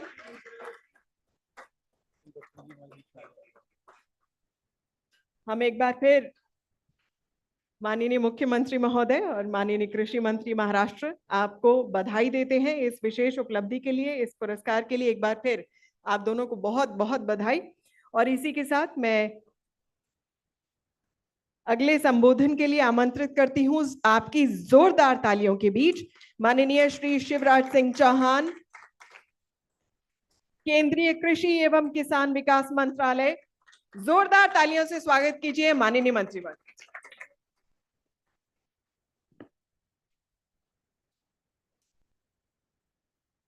अभी जिनको हमने सम्मानित किया है, अकेले उनको सम्मानित नहीं किया, महाराष्ट्र के लाखों लाख किसानों को उनके माध्यम से सम्मानित किया है। ऐसे अनेकों नवाचार करने वाले और बांस को बहुत खास बनाने वाले महाराष्ट्र के मुख्यमंत्री आदरणीय श्रीमान एकनाथ शिंदे जी, महाराष्ट्र के कृषि मंत्री आदरणीय श्री धनंजय मुंडे जी, हम सबके सम्मानीय जस्टिस आदरणीय पी सदाशिवम जी, चेयरमैन एग्रीकल्चर टुडे ग्रुप आदरणीय एमजे खान जी, पासा भाई भी बांस की तरह खास हो गए और जिनको आज सम्मानित करने का सौभाग्य मेरे हाथों को मिला, ऐसे अलग अलग हमारे साथी और संस्थाएं, उपस्थित मेरे प्रिय बहनों और भाइयों, कृषि भारतीय अर्थव्यवस्था की रीढ़ है और किसान उसकी आत्मा। इसलिए कृषि मंत्री के रूप में प्रधानमंत्री जी के मार्गदर्शन में मैं मानता हूं कि खेती और किसानों की सेवा ही हमारे लिए भगवान की पूजा है। ये सचमुच में काम नहीं है, ये पूजा ही है। बाकी सब चीजें कहीं और बनाई जा सकती है, लेकिन खाने का सामान तो किसान ही उगाता है।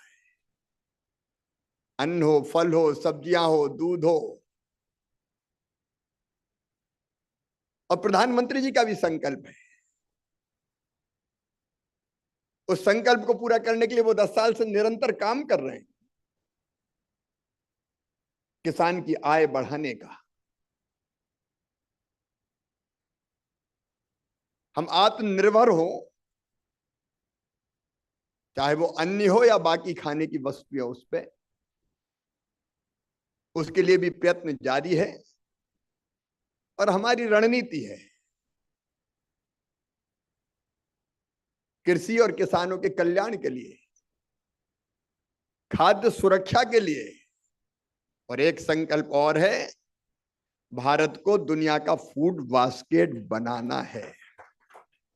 और ये होगा, कठिन है, असंभव नहीं है। इसलिए हमारी रणनीति है, नंबर 1 उत्पादन बढ़ाना। पर हेक्टेयर यील्ड कैसे बढ़े, उसके लिए उन्नत बीज, आधुनिक टेक्नोलॉजी, मैं उसके विस्तार में नहीं जा रहा, लेकिन मुझे बताते हुए खुशी है कि अधिक उत्पादन देने वाले उन्नत बीजों की 100 नई वैरायटी जल्दी लॉन्च करने वाले हैं। आईसीआर लगातार उसमें काम कर रहा है। उत्पादन बढ़ाना है, उत्पादन की लागत घटाना है, तब प्रॉफिट बढ़ेगा। उसके लिए निरंतर काम जारी है। और मैं तो महाराष्ट्र को बधाई दूंगा, मुख्यमंत्री जी, आपने जो किसान सम्मान निधि दुगनी की है, वो भी तो लागत में ही काम आती, लागत घटती है उससे। विशेषकर छोटे किसान, मार्जिनल और स्मॉल फार्मर के लिए वरदान है प्रधानमंत्री किसान सम्मान निधि, और आपने नमो किसान सम्मान निधि बनाई। खाद, बीज, जरूरी चीजें जो कहीं और से अगर बैंक से नहीं मिलता था तो उधार लेते थे ऊंचे ब्याज पर, और 1 रुपया प्रीमियम लेके उनकी फसल का बीमा करना, यह भी आपने बहुत बहुत अभिनंदनीय काम किया है। तो उत्पादन की लागत घटाने के कई तरीके, टेक्नोलॉजी एक है। तीसरी चीज है उत्पादन के ठीक दाम देना, किसान को सही दाम मिले। इसलिए मुझे कहते हुए प्रसन्नता है, प्रधानमंत्री जी के नेतृत्व में एमएसपी में लगातार वृद्धि और एमएसपी पर खरीदी वो लगातार जारी है। और चौथा, नुकसान हो जाए तो नुकसान की भरपाई करना प्राकृतिक आपदा में। क्लाइमेट चेंज, ग्लोबल वार्मिंग, कभी वर्षा नहीं तो कभी इतनी वर्षा कि बाढ़ तबाही ला देती है। वैसे में क्रॉप इंश्योरेंस स्कीम का महाराष्ट्र ने, अभी मुझे धनंजय जी बता रहे थे कि लगभग 1,10,00,000 लोगों को 7,200 करोड़ का क्लेम महाराष्ट्र सरकार ने दिलाया है। मैं महाराष्ट्र सरकार का अभिनंदन करता हूं, एकनाथ जी आपका, देवेंद्र जी, पूरी टीम का मैं अभिनंदन करता हूं। नुकसान हो तो भरपाई हो जाए। और चौथी, 5वीं चीज है कृषि का विविधीकरण। मुझे लगता है कि नितिन गडकरी जी आ गए, जरा तालियां बजा के उनका जोरदार स्वागत कीजिए, उनका अभिनंदन है।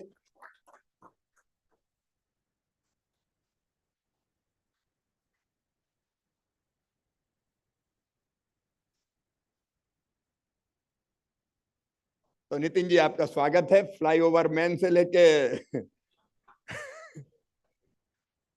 मैं ये कह रहा था, लेकिन इनके साथ एक 5वीं चीज जरूरी है, और वो है कृषि का विविधीकरण, क्रॉप डाइवर्सिफिकेशन। केवल परंपरागत फसलें नहीं, परंपरागत फसलें जरूरी है,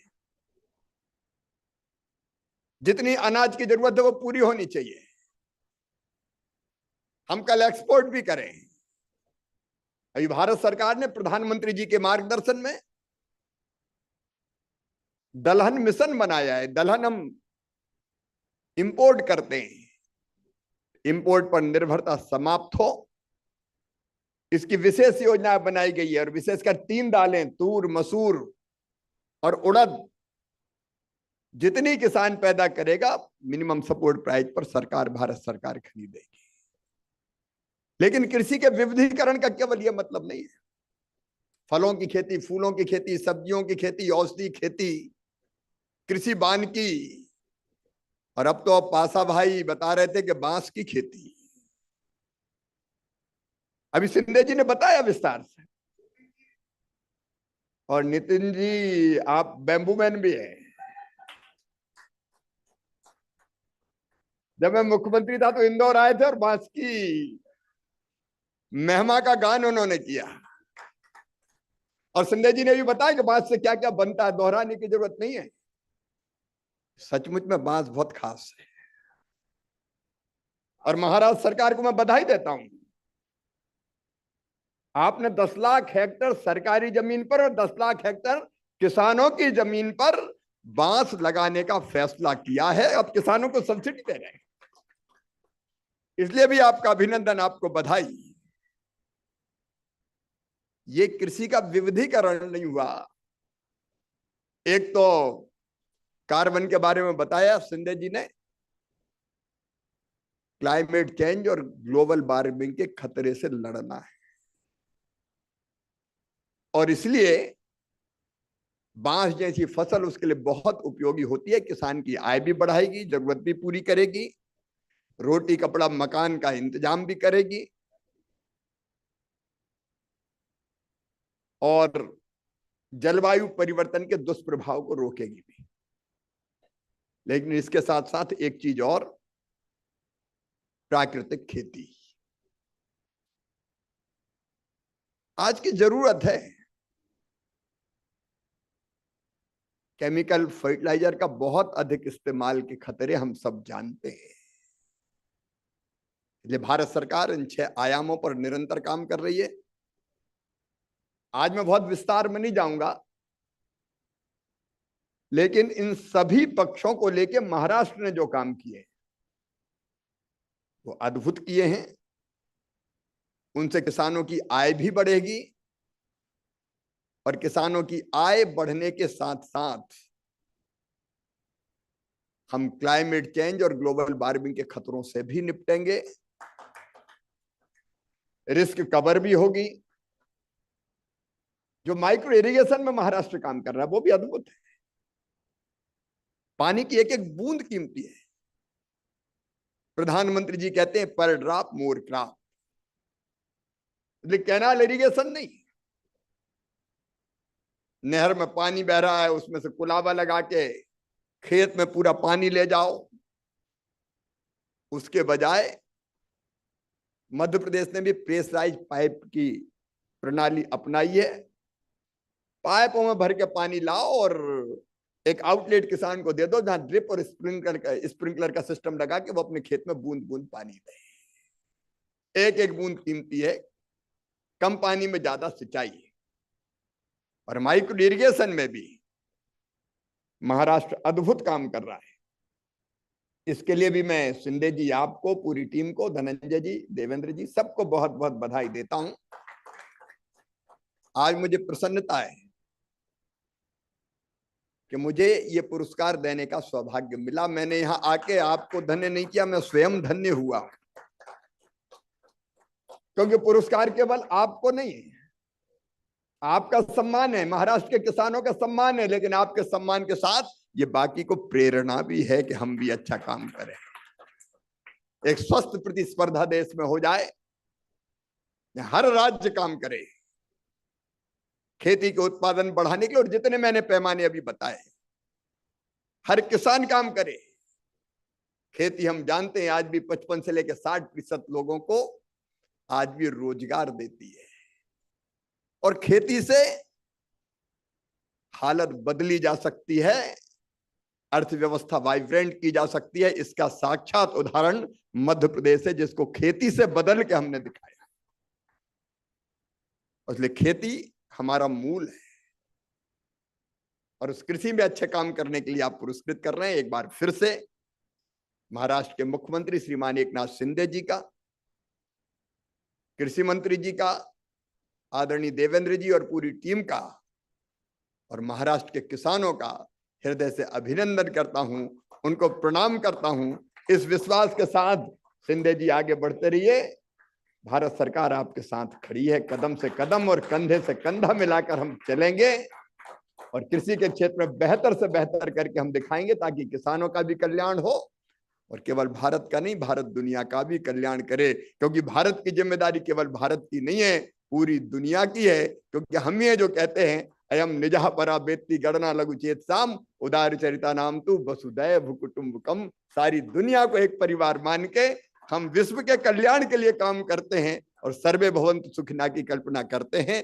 उस लक्ष्य को हम हासिल करेंगे। एक बार फिर आपको बधाई, आपको अभिनंदन, और जिनको पुरस्कार आज देने का सौभाग्य मिला है उन सभी साथियों को प्रणाम करता हूं और किसानों को भी प्रणाम करता हूं। बहुत बहुत धन्यवाद।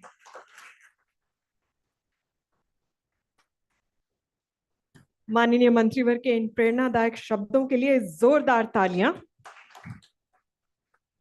और हम हार्दिक अभिनंदन और स्वागत करते हैं माननीय श्री नितिन गडकरी जी का, माननीय सड़क परिवहन एवं राजमार्ग मंत्री। मैं माननीय मुख्यमंत्री महाराष्ट्र श्री एकनाथ शिंदे जी से अनुरोध करूंगी कि वे बैम्बू किट भेंट कर माननीय मंत्री श्री नितिन गडकरी जी का स्वागत करें। चूंकि महाराष्ट्र नए आयाम स्थापित कर रहा है बैम्बू की खेती और विकास में, तो ये विशेष किट माननीय मुख्यमंत्री महोदय अपने साथ लेकर आए हैं।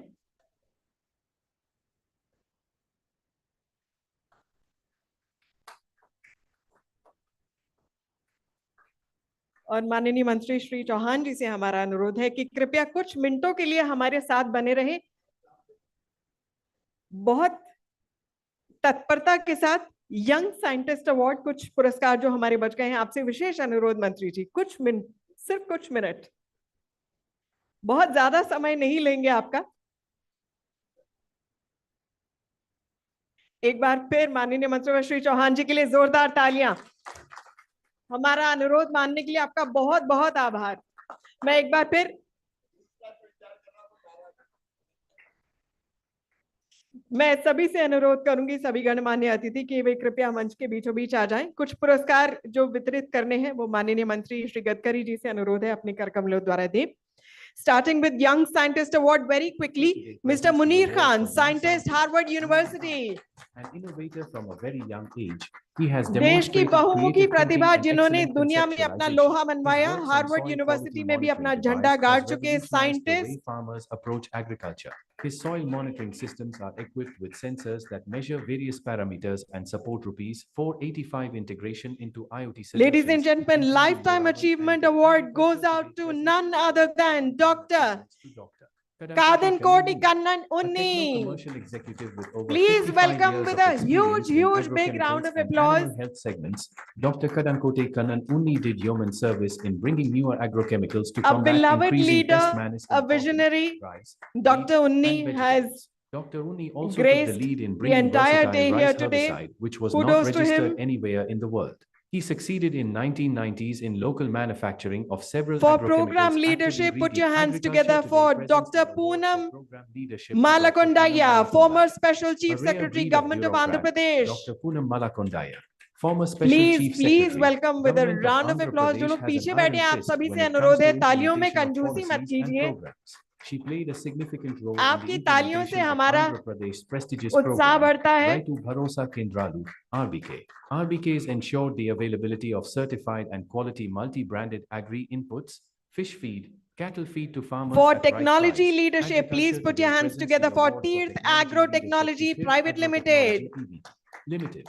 Tirth Agro-technology Private Limited, under the brand Shaktiman, has become a prominent Indian agricultural implements manufacturer with a vision to fully mechanize Indian agriculture through a robust dealership network, world-class manufacturing, and a diverse product range. One crucial area needing mechanization And ladies is and cotton gentlemen, the farming. CEO of the Year Agriculture Award today goes presents out to the award Dr. for Rahul CEO of the Year to Mirchandani, Dr. Chairman and Rahul Managing Mirchandani. Director, With Aries 3 Agro decades of Limited. experience as part of the promoter group at Aries Agro Limited, an Indian multinational company in the business of manufacturing of specialty plant nutrient solutions, Dr. Rahul Mirchandani has pioneered several unique marketing processes and brand management tactics at Aries. From launching India's first loyalty program in For agribusiness, innovation India's leadership, agriculture please put today your hands presents the together for award the for Union innovation Territory of leadership to the Jammu and Union Kashmir. Territory of Jammu and Kashmir. The Union Territory of Jammu and Kashmir has been witnessing a transformative change in the agriculture sphere. J&K ranks 5th in average monthly income per agriculture households. Horticulture is the major subsector of J&K's agriculture sector, which plays a key role in the economy of best Union Territory. State for Food Processing Award goes out to the state of Himachal Pradesh. Processing to the state of Himachal Pradesh. With progressive policies and innovative schemes, the state of Himachal Pradesh has augmented its food processing infrastructure over the years. With 23 designated food parks, 1 dedicated mega food park, 18 cold chain projects, 1 inland container depot, and 281 food Ladies and processing gentlemen, units. please join me in welcoming for Best Horticulture State Award goes out to the state of Nagaland. And joining us to receive the award is none other than the Horticulture Minister of Nagaland herself. Let's give her a very, very huge round of Through farm applause. diversification and creating employment opportunities, the government has ensured nutritional security and ecological sustainability. Having brought an area of 6,800 ha under organic The Best certification, Animal the Husbandry department's State initiative- Award Best goes Animal to Husbandry the state of Haryana. The undisputed leader in the animal husbandry sector, contributes 119. 65 lakh tons of milk per year, which is more than 5. 19% of the nation's total milk production of 2,305. 77 lakh tons. A major source of So, round-the-year देवी और employment सज्जनों, and livelihood to small farmers. पुरस्कार वितरण समारोह का तो अंत हो गया, किंतु शाम अभी बाकी है। तो आइए प्रोग्राम के अगले चरण की ओर चलते हैं। We present to you a curtain raiser of Grains World 2024 Dubai. मैं माननीय मंत्रीवर आप सभी से अनुरोध करूंगी कि इस पुस्तिका के विमोचन के साथ ही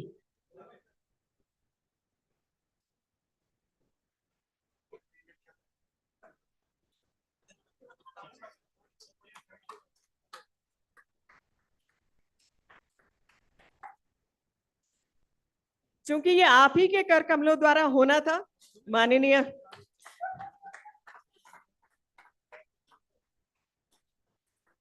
श्री शिवराज सिंह चौहान जी के हम बेहद आभारी हैं।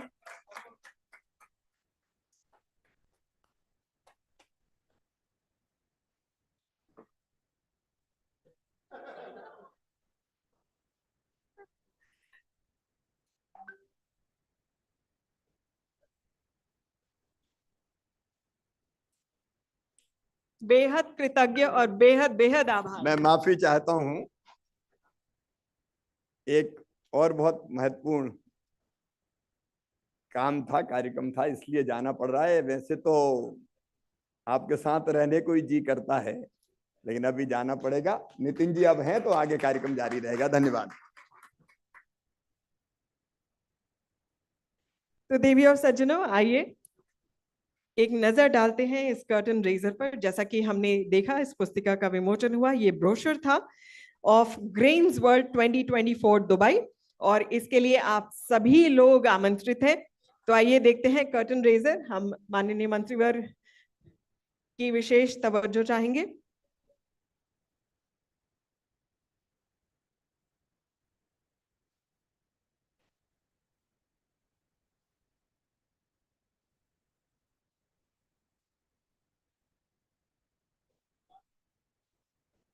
जी, चूंकि कर्टन रेजर का वीडियो चलने में थोड़ा विलंब हो रहा है, तो समय को देखते हुए आपकी जोरदार तालियों के बीच मैं आमंत्रित करती हूं माननीय मंत्रीवर श्री नितिन गडकरी, सड़क परिवहन एवं राजमार्ग मंत्री, और इस कार्यक्रम के मुख्य अतिथि। जोरदार तालियां हो जाएं।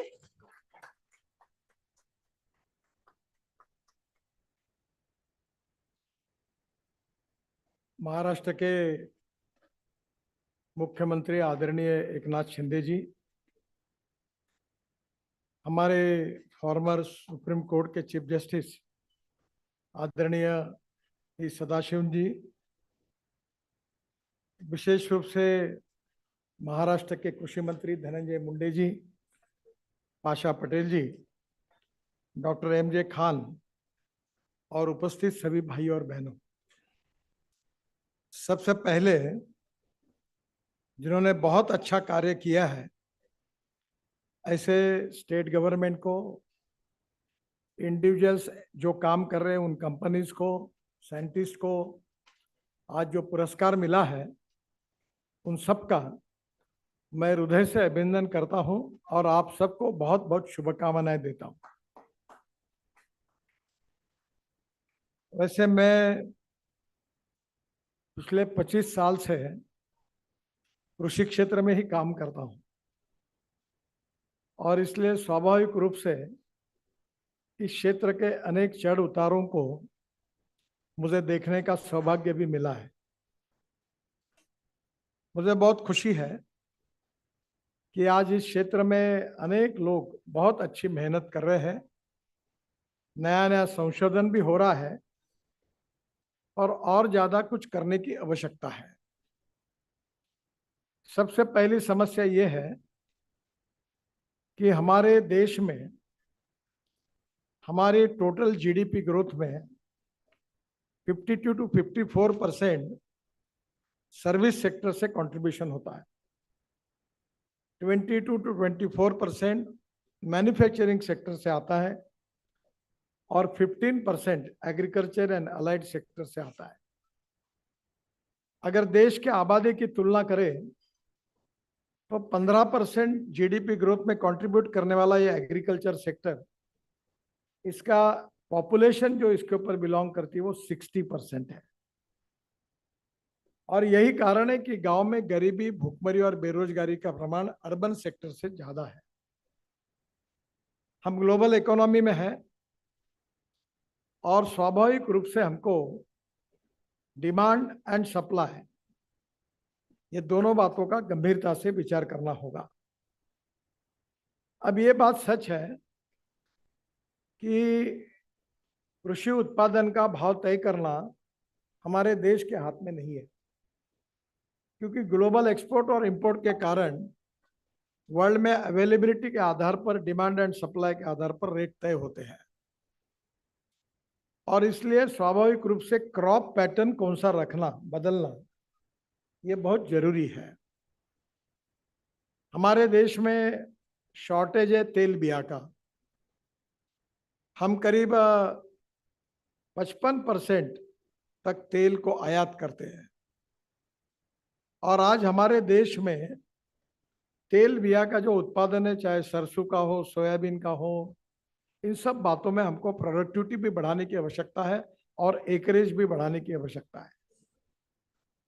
हमारे देश में दूसरी समस्या है कि भारत सरकार ने एमएसपी का एक फॉर्मूला तय किया है और हम लगातार हर साल एक्सपेंडिचर के आधार पर कॉस्ट बढ़ाते जा रहे हैं, पर मार्केट की स्थिति ऐसी हुई है कि हमारी एमएसपी ज्यादा है और मार्केट प्राइस कम है और उसके कारण इतने बड़े प्रमाण पर भारत सरकार ये कोशिश कर रही है कि हम इसको खरीद लेंगे, तो ये भी हमारे इकोनॉमी के लिए एक बहुत बड़ी समस्या है। हमारे देश में 178 लोकसभा क्षेत्र में गन्ना बहुत इंपॉर्टेंट है और एक समय ऐसा आया कि ब्राजील में शुगर की कॉस्ट, प्रोडक्शन कॉस्ट 24 रुपए किलो और महाराष्ट्र में अब ये 32 से 33-34 रुपए किलो हुई। और ऐसा कौन सा धंधा है कि जो कैसे प्रॉफिट में चल सकता है? बहुत कठिनाइयां है कि 100 रुपए का रॉ मटेरियल खरीदी करो, 98 रुपए का फिनिश प्रोडक्ट बेचो और 100 रुपए के रॉ मटेरियल में उसका पैसा 15 दिन में दे दो और तुम जो माल तैयार करोगे साल भर 10-10% करके साल भर बैंक का ब्याज भर के बेचो, तो ये कौन सा धंधा चलने वाला? मैं 3 चीनी मिलें चलाता हूँ, इसलिए मुझे मालूम है। मैं कभी भी मजाक में कहता हूँ, जो पिछले जन्म में पाप करता है वो एक तो शुगर मिल खोलता है और नहीं तो अखबार शुरू कर देता है। ये अच्छा हुआ कि इस बार थोड़ा शुगर मिल के लोगों के चेहरे पर इसलिए हास्य है कि हमने इथेनॉल लाया। अभी मैं जो गाड़ी में बैठकर आया हूँ वो वर्ल्ड की पहली इनोवा गाड़ी है जो 100% बायो इथेनॉल पर चलती है, टोयोटो की है। और वो गाड़ी प्रदूषण जीरो और उसका पेट्रोल के तुलना में 60% बिजली पे चलती है और वर्ल्ड की यूरो 6 इमिशन नॉर्म्स को पूरा करने वाली वर्ल्ड की पहली गाड़ी है। तो ये इसका अगर एवरेज तुलना करें तो पेट्रोल की तुलना में 25 रुपए लीटर पेट्रोल का भाव हो जाएगा। तो ये सबसे पहली बात है कि गेहूं, चावल, मक्का लगाना चाहिए, पर मैं मंत्री करके नहीं पर किसान करके मुझे लगता है कि ये कितना भी करने के बाद परिस्थिति कितनी ज्यादा बदल सकती है इसके बारे में मेरे मन में संशय है। आज ऐसी स्थिति आई थी कि एक समय चावल इतना ज्यादा हुआ कि हरियाणा और पंजाब में रेलवे स्टेशन पर ताड़पत्री के नीचे रखना पड़ा। शुगर सरप्लस, मक्का सरप्लस, राइस सरप्लस, और उसके कारण भी एक समस्या खड़ी हुई। और हमने जब इथेनॉल का निर्णय किया, और मुझे बहुत खुशी इस बात की है कि मक्के का भाव 1200 रुपये क्विंटल था, आज 2400 रुपये क्विंटल हुआ है। It is only due to ethanol. अगर इथेनॉल मक्के से शुरू नहीं होता तो यह कभी नहीं होता। और इसलिए खेती में प्रॉब्लम क्या है कि एक्सपेंडिचर कॉस्ट को कम करना और प्रोसेसिंग करके जो फिनिश प्रोडक्ट है उसकी कॉस्ट बढ़ाकर प्रॉफिट ऑफ मार्जिन को बढ़ाना। हमारा प्रॉब्लम यह है कि गेहूं, चावल, मक्का और शुगर और ये वेजिटेबल सब हम करें, पर इससे प्रॉब्लम यह है कि ये डिमांड एंड सप्लाई के सिद्धांत के आधार पर, मैं जब स्कूल कॉलेज में पढ़ता था तो हमारे यहाँ टमाटर लगते थे। गांव में टमाटर लगे, पूरे गांव ने टमाटर लगाए। किसानों में ये एक बीमारी है कि एक ने लगाया तो सब लोग वही लगाते। एक ने हाइब्रिड ज्वारी लगाए, हाइब्रिड लगाए, एक ने कपास लगाया, वही H4 H6 वो लगा लेते हैं।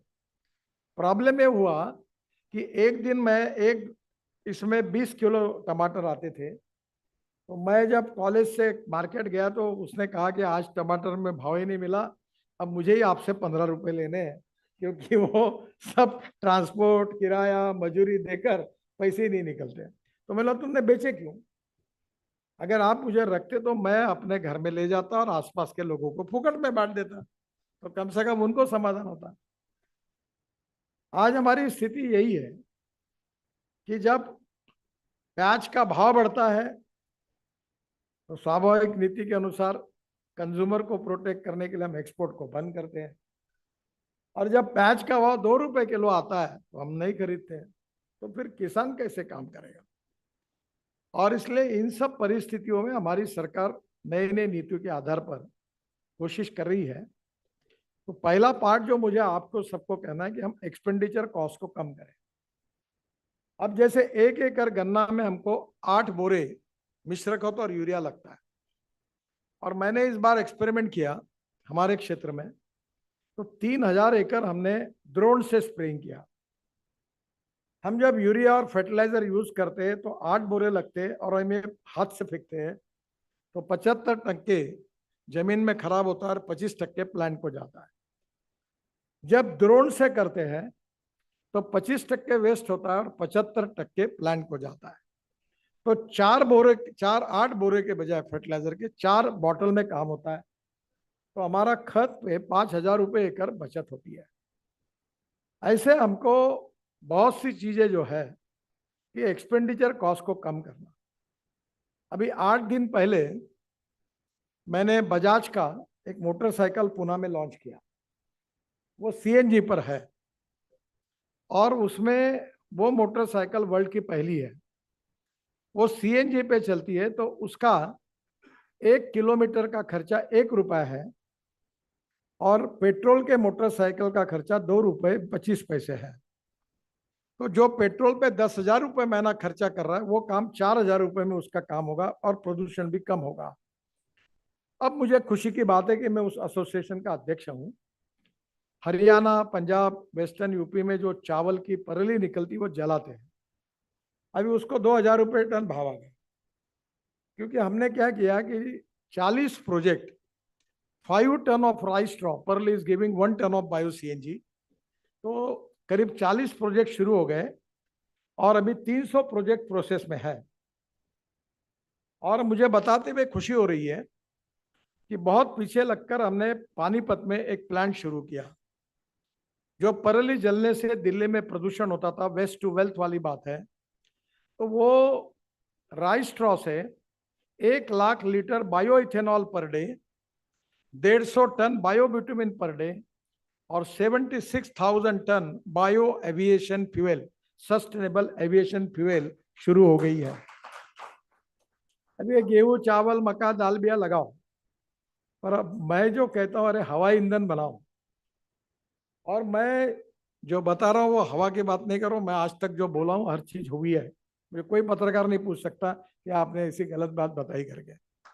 और वो दिन अब दूर नहीं है कि दुनिया के हवाई जहाज इंडियन एयरपोर्ट्स पे इसलिए आएंगे कि पेट्रोलियम एविएशन फ्यूल से हमारा फ्यूल सस्ता होगा और वो यहाँ पूरा भर के यहाँ से जाएंगे और किसानों को उसका फायदा मिलेगा। इथेनॉल से बायो एविएशन फ्यूल बन रही है और परली से भी बन रही है। अभी बादशाह पटेल गए थे आसाम में, हम नुमालीगढ़ में बाम्बू से इथेनॉल बना रहे हैं। तो वो इमडी मेरे पास आए, तो मैंने उनको कहा कि नुमालीगढ़ से पाइपलाइन डालिए अपने बांग्लादेश में। तो बांग्लादेश के प्रधानमंत्री जब आई थी तो मुझे उनसे मिलने का सौभाग्य मिला, तो मैंने उनको भी और श्रीलंका के राष्ट्रपति भी मिलने, दोनों को एक सलाह दी कि तुम्हारा पेट्रोल 2 रुपए सस्ता हो सकता है। बोले कैसा हो सकता है? मैंने बोला हिंदुस्तान से इथेनॉल मांगो आप। अब नुमालीगढ़ में बाम्बू से बना हुआ इथेनॉल अगर पाइपलाइन से पेट्रोल में 20% डाल के अगर बांग्लादेश जाएगा तो आसाम और नॉर्थ ईस्ट में हजारों लाखों युवाओं को बाम्बू काटना, ट्रांसपोर्ट करना, रिफाइनरी पहुंचाना, ये काम मिलेगा। और इथेनॉल जो बनेगा वो पेट्रोल में डालेंगे तो पेट्रोल का भाव 120 रुपये आता है और इथेनॉल का 60 रुपये आता है। तो पेट्रोल सस्ता होगा, सरकार का भी फायदा होगा, जनता का भी फायदा होगा, प्रदूषण भी कम होगा। और इसलिए स्वाभाविक रूप से अब किसानों को पैसा मिलने की कौन से फील्ड में संभावना है? अभी हिमाचल और कश्मीर में एप्पल होते हैं। मैं आपको एक प्रश्न पूछता हूं, आप कौन से एप्पल खाते हो? ये हिमाचल और उत्तराखंड के एप्पल नहीं खाते लोग। अब पोलैंड से एप्पल आ रहे हैं, ईरान से एप्पल आ रहे हैं, दुनिया भर के देशों से एप्पल आ गए और उनकी टेस्ट और क्वालिटी अलग है और इनकी अलग है। अभी शिवराज जी चले गए, पर ये महाराष्ट्र के मुख्यमंत्री और कृषि मंत्री, इनसे मैं अनुरोध करूंगा कि हर तालुका में इंटरनेशनल स्टैंडर्ड की एक नर्सरी तैयार करिए। अपने नासिक में सह्याद्री है, उन्होंने ग्रेप के लिए दुनिया से अच्छी वैरायटी लाई और ग्रेप के सुधार किया तो 1500 करोड़ के ग्रेप उन्होंने एक्सपोर्ट किए। अभी हमने संतरे में नई कलम लाई है और हम विदर्भ में अच्छा संतरा तैयार करने की कोशिश कर रहे हैं। तो दुनिया में बदलने के लिए हमारे फ्रूट्स की क्वालिटी दुर्भाग्य से इंटरनेशनल स्टैंडर्ड की तुलना में हम बहुत क्वालिटी में कम है। और इसलिए सीड और कलम, इसमें इंटरनेशनल क्वालिटी के बराबर जाना ये सबसे बड़ी आवश्यकता है। और इसलिए हमारे स्टेट में हॉर्टिकल्चर में best apple, best grape, best orange, अब ये नागालैंड की पुरस्कार मिला। ये मुख्यमंत्री नागालैंड के मुझे हर साल पाइनएप्पल बेचते हैं। आपने कभी खाया होगा इनका पाइनएप्पल पाशा जी? ऐसा पाइनएप्पल नहीं है कहीं। ये पाइनएप्पल इतना स्वीट और अच्छा है कि मैं राह देखते रहता हूँ। मैडम, यू अंडरस्टैंड हिंदी और इंग्लिश? इंग्लिश समझती है? I am telling you that the quality of pineapple in Nagaland is best in the country. So good taste. और आपको पता है ये एप्पल रोड पे फेंक देते हैं, ये पाइनएप्पल फेंक देते हैं। There is no processing industry in Nagaland. अगर कोई बड़ा जूस वाला अगर वहां जाएगा और एप्पल पाइनएप्पल से जूस निकालेगा, मैं आपको लिख देता हूं, वो इतने अच्छे अच्छे नए नए फ्रूट्स बना रहे, प्रोसेसिंग नहीं, कोल्ड स्टोरेज नहीं, प्री कूलिंग प्लांट नहीं, बेचारे गरीब किसान फेंक देते। जब तक प्री कूलिंग प्लांट नहीं होगा, कोल्ड स्टोरेज नहीं होगा, प्रोसेसिंग नहीं होगा तो कहां से होगा? अभी महाराष्ट्र के मुख्यमंत्री जी को मैं अनुरोध करूंगा कि नासिक और अहमदनगर जिले में ओनियन प्याज होता है, आप एक योजना करिए कि जो किसान प्याज लगाता है उसी को स्टोरेज कैपेसिटी के लिए 0% इंटरेस्ट से लोन देकर सब्सिडी दो, और टोटल नासिक अहमदनगर और जितने जिले में ओनियन होता है उनको स्टोरेज करने की आप व्यवस्था करें। बीच में भाभा एटॉमिक रिसर्च सेंटर ने रेडियो रेस से वो एप्पल का और मैंगो का लाइफ बढ़ाने की कोशिश की, उसमें अभी भी थोड़ा प्रॉब्लम है। ये मैडम को पता होगा, विशाखापट्टनम में मैंने एक मेडिकल डिवाइसेस पार्क किया है, वो शर्मा का, आंध्र प्रदेश में, और वहाँ उन्होंने ऑलरेडी ये सेंटर खोला है, और मैंने हमारे यहाँ से वो अनाज या वो लेकर वहाँ ट्रायल लिए। ऐसे 4-5 सेंटर होंगे जिसमें self life agriculture, fruits, vegetable और फूड ग्रेन का अगर साल भर के लिए बढ़ेगा तो जब कीमत ज्यादा होगी वो बेचेगा, जब नहीं होगी तो स्टोर करेगा। अब उसको पर्याय ही नहीं है, गरीब किसान है, उसका ओनियन फेंक देता है, नाराज हो जाता है बेचारा। जब उसको प्रॉब्लम है तो स्टोरेज कैपेसिटी को बढ़ाना होगा, प्रोडक्टिविटी को बढ़ाना होगा, एक्सपेंडिचर कॉस्ट को कम करना होगा। और मैं विद कन्विक्शन बता रहा हूं, कहाँ आपको जगह है बढ़ने की? आपको बढ़ने की जगह है 16 लाख करोड़ का फॉसिल फ्यूल हम इंपोर्ट कर रहे हैं। अब 350 प्लांट होंगे जो राइस स्ट्रॉ से बायो सीएनजी बनाएंगे, और मैंने अपने खुद का ट्रैक्टर पहला देश का बायो सीएनजी पे कन्वर्ट किया। 1 लाख रुपए साल की बचत है। और ट्रक, बसेस, हमारे कारपोरेशन में नागपुर में मैंने 150 डीजल बसेस ये सीएनजी पर कन्वर्ट की। 2 पंप लगाए, एलएनजी के भी लगाए, सीएनजी के भी लगाए। और सीएनजी तो अब किसान बना सकता है। 15 टन ऑफ ये नेपियर ग्रास से 1 टन सीएनजी निकलता है, 5 टन परली से 1 टन सीएनजी निकलता है, और 25 टन प्रेस मड से 1 टन सीएनजी निकलता है। अब 350 प्लांट में से 50 शुरू हो गए हैं, ये 300 शुरू होंगे, और पूरे ट्रैक्टर अगर आपने कन्वर्ट कर दिए तो एक किसान का 1 लाख रुपए बचेगा। इधर 1 एकड़ में 5,000 रुपए फर्टिलाइजर पे बचेगा, इधर आपको ट्रैक्टर में डीजल के बजाय सीएनजी आएगा, तो उसके बजाय। अभी मैं ट्रांसपोर्ट मंत्री हूँ, मैंने यूरो 6 इमिशन नाम्स की फाइल मेरे टेबल पे रखी है। ये सब ट्रैक्टर वाले मेरे पास है, हाथ जोड़े, बोले ये सर करोगे तो बहुत अनर्थ होगा। बोला क्या होगा? बोले ट्रैक्टर की कीमत 1.25 लाख बढ़ेगी। मैंने बोला ठीक है, मैं फाइल रख देता हूँ, मेरी एक कंडीशन है, तुम 1 साल के अंदर इलेक्ट्रिक पर, सीएनजी पर और फ्लेक्स इंजन इथेनॉल पर आप ट्रैक्टर लाइए, मैं विड्रॉ कर दूंगा। तुम अगर ये नहीं करोगे तो याद रखना, मतलब मैं ये लागू करके तुमको ठोकूंगा। तो मैंने तो बायोफ्यूल के बारे में तय किया, आए तो मेरे साथ, नहीं आए तो तुम्हारे बिना, और नहीं तो तुमको घसीटते हुए करना ही होगा। ये ऑटोमोबाइल इंडस्ट्री को पूरा मैंने टाइट कर दिया। अभी टोयोटो ने फ्लेक्स इंजन बनाया, अब सुजुकी, बजाज और टीवीएस की मोटरसाइकिल 100% इथेनॉल पर हुई। शिंदे साहब, मैं आपको अनुरोध करूंगा कि पूना में 3 पंप खुले इथेनॉल के, और अब इंडियन ऑयल 450 पंप उसमें महाराष्ट्र में खोल रही है। पर हमारे यहाँ जो आप ऑटो रिक्शा का परमिट देते हो उसमें सीएनजी के ऊपर ऑटो रिक्शा जैसी आ रही है, वैसे इथेनॉल के और इलेक्ट्रिक की ऑटो रिक्शा के लिए अगर आपने अलग पॉलिसी बनाई तो पूना में 3 पंप खुले हैं, और महाराष्ट्र में भी 150 खुल रहे हैं। उत्तर प्रदेश, महाराष्ट्र, कर्नाटक और तमिलनाडु, और जहाँ जहाँ शुगर के इथेनॉल है तो 100% इथेनॉल पेट्रोल के अल्टरनेटिव में जाएगा, तो शुगर फैक्ट्री का फायदा होगा, प्रदूषण कम होगा और देश के किसानों का कल्याण होगा। और इसलिए ये जो 16 लाख करोड़ का है, इसमें घुसने की आवश्यकता है। अब हमने कहा दाल बिया की कीमत, शॉर्टेज आया। अब शॉर्टेज आने के बाद हमने आह्वान किया, प्रधानमंत्री जी ने किया, हम सब ने किया, खूब दाल बिया हुआ। क्या हुआ महाराष्ट्र में? दाल बिया इतना हुआ कि गोडाउन में रखने के लिए जगह नहीं आई। तुअर का पानी आया, बरसात आया, सड़ गया क्योंकि गोडाउन नहीं थे, और किसानों को खरीदी बराबर नहीं हो पाई, नाराज हो गए, लगाना बंद कर दिया। अब फिर स्थिति आ रही, अब हम जा रहे म्यांमार, साउथ अफ्रीका, है क्या तो दाल कहीं, चने की दाल लाओ। तो ये जो इम्बैलेंस होता है, इसमें स्टोरेज कैपेसिटी को अगर इंटीग्रेट करेंगे तो फायदा होगा। तो पहली बात तो ऐसी है कि क्रॉप पैटर्न जिसकी जरूरत है उसको प्रायोरिटी, एक्सपेंडिचर कॉस्ट को कम, और diversification of agriculture towards energy and power sector. अब ये बाम्बू की बात करते हैं। अब मैं नेता करके नहीं बोल रहा हूँ, मैं तो कंसल्टेंट हूँ अनेक जगह पर। मैं आपको बताता हूँ, ये कोयला जो काला है इसका अल्टरनेटिव बाम्बू है।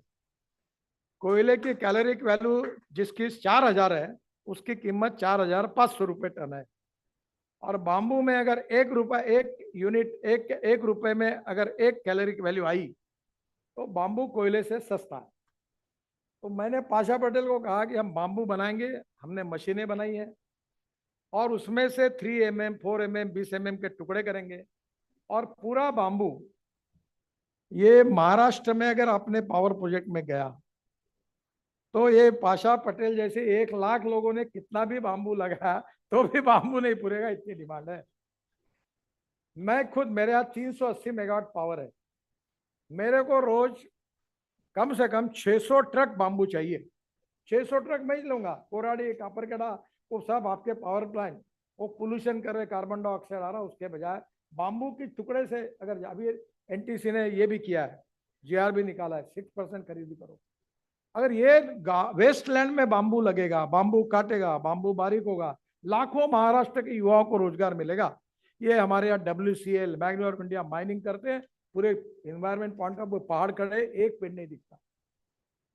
हमारे यहाँ फॉरेस्ट का भी कानून ऐसा है कि पूरा टक्कल पड़ा हुआ, एक भी बाल नहीं दिखता, बोलते फॉरेस्ट है, जुड़पी जंगल है और कुछ नहीं करने देते। तुम्हारा घर नागपुर में फॉरेस्ट के अंदर डाला हुआ है, जो बंगला है, रवि भवन फॉरेस्ट में है। और अभी सुप्रीम कोर्ट में शायद निर्णय आएगा कि मध्य प्रदेश ने फॉरेस्ट का प्रॉब्लम सॉल्व किया और हमको जुड़पी जंगल में डाल दिया। वो बोलते जंगल है, मैंने बोला आओ देखो, बोले एक भी पेड़ नहीं है, फ्री जंगल है क्या? बोले नहीं, पर फिर भी है। मतलब क्यों? बोले कानून में लिखा है। आप ये जो बाम्बू लगाएंगे तो 1 एकड़ में 200 टन बाम्बू 2 साल के बाद निकल सकता है। और 3000 रुपए भी भाव मिला, मैं 4000 तो अभी दे रहे, तो आप 1 एकड़ में 6 लाख रुपए होंगे। और प्रोडक्शन का ना फर्टिलाइजर देना ना पानी देना। बीमा बाम्बू का वो घर पे आया है, आशा जी के साथ मैं बाम्बू में बहुत काम करता हूँ। अभी 200 टन बाम्बू की इकोनॉमी ही 25-50 हजार करोड़ की बन जाएगी। चाइना में 80,000 करोड़ की। कल मैंने बाम्बू के शूट्स एक जगह खाए, बहुत सुंदर, उसका सूप होता है, बहुत अच्छा। हाँ, मिजोरम के सीएम ने कल मुझे दिए और इतने टेस्टी है। बाम्बू से कपड़ा बनता है, बाम्बू से हमने क्रैश बैरियर बनाया। ये जो लोहा होता है उसके बजाय इंदौर के टेस्टिंग इंस्टीट्यूट से पास हुआ और अभी क्रैश बैरियर हमारे यहाँ 27 जगह पर लगा। बाम्बू से कपड़ा बनता है। ये शिवराज जी गए इंदौर में, मैंने लॉन्चिंग किया, मॉडल्स ने बाम्बू के कपड़ों से किया और बाम्बू की अंडरपैंट और बनियन इतनी अच्छी बनती है जो मेरे पास है। मैंने बहुत सेक्रेटरी को जर्सी भी दी, उससे पसीना नहीं आता। अब ये चाइना में इतना डेवलप हो रहा है, बाम्बू की इकोनॉमी बनेगी तो ग्रामीण भाग में रोजगार मिलेगा। एक आपसे प्रार्थना करूंगा, ये बाम्बू का खाइए, बनिए, गरीब बनिए सर। ये ब्लू इकोनॉमी में आंध्र का हमने ये करना चाहिए, कॉपी करनी चाहिए। आपको याद होगा कि हमारे विदर्भ में अकोला, बुल्ढाना और अमरावती के बीच में या आकोट दरियापुर में एक खानपान पट्टा है, वहाँ का पानी खारा है। और वहाँ मैंने उनको कहा, इनके लोगों को बुलाया कि खारे पानी के टैंक बनाओ, और एक इसमें राजस्थान में बने हैं। और ये जो प्रॉन्स है, स्वीट वाटर के प्रॉन्स है और सॉल्ट वाटर के हैं। तो हमारे यहाँ अगर ये प्रॉन्स तैयार होंगे तो ये हमारे यहाँ से विदर्भ से एक्सपोर्ट होगा, तो किसानों को 1 एकड़ में 5 लाख रुपए, 8 लाख रुपए एकड़ का फायदा है। और मैंने उनके यहाँ के लोगों को बुलाया, आप सुधीर भाव को सब बताया, आप इनिशिएटिव लो। और हमारे यहाँ अगर ये प्रॉन्स स्वीट वाटर और सॉल्ट वाटर के होंगे तो ये बहुत बड़ी इकोनॉमी है। हमने मदर डेयरी लाई, अब नागपुर और विदर्भ और मराठवाड़ा में मदर डेयरी आई। नेपियर ग्रास के लिए हमने फार्मर प्रोड्यूस कंपनियां खोली। अब 450 करोड़ का प्लांट आपके सहयोग से नागपुर में काम शुरू हो गया। अब हमारे यहाँ विदर्भ में पूरा दूध होता है 15 लाख रुपये, 15-20 लाख लीटर, और अकेले कोल्हापुर जिले में होता है 45 लाख लीटर। सांगली में, कोल्हापुर में इतना दूध होता है और हमारे यहाँ कोई है ही नहीं दूध का, खरीद भी नहीं होती। अब ये मिल्क और फिशिंग, इससे किसानों का इनकम बढ़ेगा।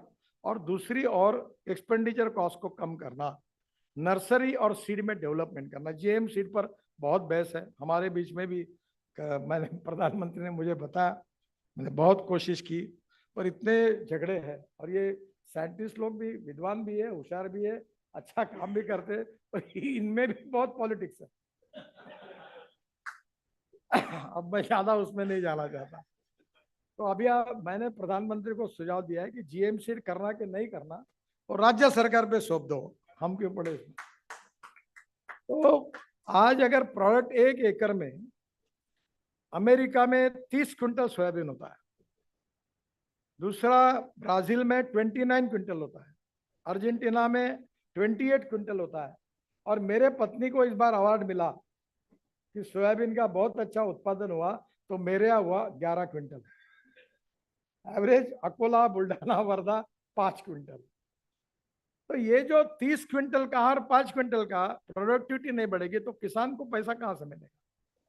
तो प्रोडक्टिविटी को बढ़ाना, प्रोसेसिंग प्लांट, प्री कोरेज, प्री कूलिंग प्लांट, ये सब्जी के ऊपर IQF, ये जब तक चेन निर्माण नहीं होगी, स्टोरेज सिस्टम अच्छी नहीं होगी, गोडाउन्स नहीं बनेंगे, तो हम किसान को प्रोटेक्ट नहीं कर पाएंगे। मैं आखिर में एक ही बात आपको कहूंगा, ये 15% का ग्रोथ रेट अगर 25% ले जाना है तो 16 लाख करोड़ का जो फॉसिल फ्यूल है उसमें से कम 10 लाख करोड़ का फ्यूल अगर इस देश का किसान देता है तो पूरा देश का तकदीर बदल जाए। 2004 में मैं बोलता था, लोग मुझे पागल कहते थे, कोई विश्वास नहीं रखता था।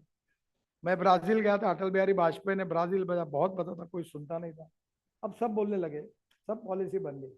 अब मैं कह रहा हूँ इस देश का किसान हाइड्रोजन बना सकता है, और हाइड्रोजन इसलिए कि मेरे पास गाड़ी भी है, मिराई, जापान की टोयोटा की गाड़ी आई है। मैं इसलिए घूमता हूँ गाड़ी लेके कि लोग बोलते कि ये मुंगेरी लाल के हसीन सपने दिखावा। मैंने इलेक्ट्रिक लाया तो मुझे पत्रकार पूछते थे, रोड में गाड़ी बस बंद पड़ी तो धक्का तुम मारोगे क्या। अब कोई नहीं पूछता। अब इलेक्ट्रिक कार आई, इलेक्ट्रिक स्कूटर आई, इलेक्ट्रिक बस आई। अब तो मैं नागपुर में ऐसी बस शुरू कर रहा हूँ 132 सीटर की, कि तार की जरूरत ही नहीं। वो हिटैची के, टाटा के साथ एग्रीमेंट किया है, 132 लोग बैठेंगे, वही चार्ज होगी, और टिकट रेट, एयर कंडीशन बस, खाने पीने की व्यवस्था, बस होस्टेस, एयर होस्टेस जैसी, और टिकट रेट 30% सस्ता। अब इलेक्ट्रिक की डबल डेकर बस है आप क्या, हमने लॉन्च की। तो आने वाले समय में electric, ethanol, methanol, biodiesel, bio LNG, bio CNG, और ये सब जो नया अल्टरनेटिव और बायोफ्यूल है, इससे तो पूरा बदल जाएगा। ये देश का इंपोर्ट ही कम हो जाएगा, और 8 से 10 लाख करोड़ अगर किसानों के पास जाएंगे तो इथेनॉल तो इंडस्ट्री आज बढ़ गई। और इथेनॉल से प्लास्टिक बनता है। मैंने वो ब्राजील से 2 कंटेनर लाया। वो प्लास्टिक ऐसा है कि सब प्लास्टिक का काम होता है। ये बॉटल भी बनती है पेट की। अभी कोका कोला कंपनी अमेरिका में बायो प्लास्टिक की बॉटल बना रही है, और वो प्लास्टिक ऐसा है कि वो बॉटल फेंक दो, 48 आवर्स में वो मिट्टी बन जाती है, डिग्रेडेशन हो जाता है। तो इन्वायरमेंट पॉइंट से अच्छा है। तो देश का किसान पावर बना सकता है, पेट्रोल डीजल का अल्टरनेटिव दे सकता है, प्लास्टिक बना सकता है। अब ये गेहूं, मक्का, चावल बनाते रहो, इससे बहुत ज्यादा फर्क नहीं पड़ेगा, क्योंकि इसमें प्रोडक्टिविटी सरप्लस हो गई। तो ये जो एग्रीकल्चर में नए सुधार है वो हमारी सरकार लगातार लाने की कोशिश कर रही है। और महाराष्ट्र में आज मुझे बहुत खुशी हुई कि शिंदे साहब को ये पुरस्कार मिल रहा है, और कृषि मंत्री धनंजय मुंडे यहाँ हैं।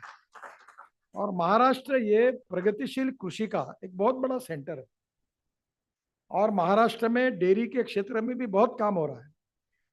अभी हमने जैसे बेटी बचाओ अभियान है, वैसे करने की गाय में जरूरत नहीं है। मैंने 3 प्रोजेक्ट महाराष्ट्र में इनॉग्रेशन किया। पहला सांगली में चितळे का है। ये जो एम्ब्रियो ट्रांसफर है, ब्राजील में जो 52 साल में हमारी गिर जात की गाय थी, उसका जो बुल हुआ था उसका सीमेंस आके हमारे 2 लीटर के गाय को दिया तो 20 लीटर की गोरी हुई। और अभी टेस्ट ट्यूब बेबी वैसे टेस्ट ट्यूब गोरी हो गई, एम्ब्रियो ट्रांसफर। तो 3 यूनिट देश में शुरू हुए, एक नागपुर वेटरनरी यूनिवर्सिटी में महाराष्ट्र सरकार के वहाँ शुरू हुआ, दूसरा चितड़े जो है सांगली में वो उन्होंने शुरू किया जिसका उद्घाटन तीनों का मैंने ही किया, शरद पवार साहब ने और मैंने सांगली का किया, और बारामती में पवार साहब ने किया उसका भी उद्घाटन मैंने किया, और नागपुर में भी हुआ है। मैं आपसे अनुरोध करूंगा कि हर जिले में अगर हम ये ब्राजील के देशी बुल का गिर का जो सीमेंस है वो यूज करके अगर हम इंजेक्ट करेंगे तो 3 साल में जर्सी और ये सब भूस्टन जो है ये कन्वर्ट होके देशी भी बन जाएगी और ये दूध की क्रांति हो जाएगी। तो मुझे लगता है कि फिशिंग, मिल्क बाद में सबसे इम्पोर्टेंट चीज है, यानी ये फलोत्पादन, और इसमें भी क्वालिटी, पैकेजिंग एंड प्रोसेसिंग, इन सब बातों को प्रोफेशनल लेवल पे करने से एग्रीकल्चर प्रोडक्टिविटी प्रोडक्शन जो ग्रोथ रेट है वो 15 से कम 25% जाएगा तो भी मुझे समाधान नहीं है। 60% पॉपुलेशन उसके ऊपर डिपेंड होगी, तब गांव, गरीब, मजदूर, किसान का कल्याण होगा। और दूसरी बात जो मैं अनुरोध करूंगा आपको कि मुझे जो 5 डॉक्टरेट मिली है डीलिट, वो महाराष्ट्र सरकार की यूनिवर्सिटी ने दी है। राहुरी यूनिवर्सिटी ने मुझे डीलिट दी, कृषि विद्यापीठ, पंजाब राव कृषि विद्यापीठ ने दी, अब परभणी कृषि विद्यापीठ ने दी, और रामानंद तीर्थ ने मिली, तो वो सब एग्रीकल्चर के लिए ही मिली है। तो ये महाराष्ट्र का इरिगेशन आज 22% है। दौड़ने वाले पानी को चलने के लिए लगाओ, चलने वाले पानी को रुकने के लिए लगाओ, रुके हुए पानी को जमीन के लिए पीने के लिए लगाओ। मैंने NHI के तरफ से बुल्ढाना जिले में, अकोला जिले में पंजाब राव कृषि विद्यापीठ 36 तालाब बना के दिए, परभणी में 24 तालाब बना के दिए, वेटरनरी में 12 बना के दिए, और बुल्ढाना जिले का 19% का इरिगेशन बेचा 42% हुआ, और 22,000 कुएं को सोलर वाटर पंप बैठ। कल मुझे देवेंद्र जी ने कहा कि मैंने सोलर वाटर पंप का 8 लाख पंपों का ये किया है, टारगेट रखा है। पूरे MSCB को 6,000 करोड़ का घाटा होता है। अब पूरे सोलर पंप मेरे घर पर, मैंने नाले का खोलीकरण किया और मेरे कुएं में 7.5 हुए 3 पंप लगाए, और मेरा इलेक्ट्रिक का बिल कुछ आता नहीं, और मेरी 60 एकड़ खेती पूरी इरिगेटेड होती है, और पंप मैं सोलर के सुबह 8 से लेकर शाम को 6 बजे तक व्यवस्था करता हूँ। तो ये पावर का भी प्रॉब्लम सॉल्व हो जाएगा। To save money is to earn money, और एक्सपेंडिचर कॉस्ट कैसी कम होगी इसके एक तरफ प्रयास करना, प्रोडक्टिविटी कैसे बढ़ाना दूसरा प्रयास, storage system, pre cooling plant, cold storage and processing कैसे करना, और चौथी बार हम नई नई टेक्नोलॉजी का उपयोग करके प्रोडक्टिविटी और कॉस्ट ऑफ प्रोडक्शन को कम करना, और इरिगेशन की फैसिलिटी बढ़ाना, और diversification agriculture towards energy and power sector में करना। ये बातें करेंगे तो ये 25% से ऊपर ये GDP ग्रोथ जाएगा। तो कोई गांव का आदमी ना मुंबई आएगा, ना दिल्ली आएगा, ना कलकत्ता आएगा, ना चेन्नई आएगा, ना बेंगलोर आएगा। स्मार्ट सिटी जैसी है वैसे स्मार्ट विलेज बनेंगे।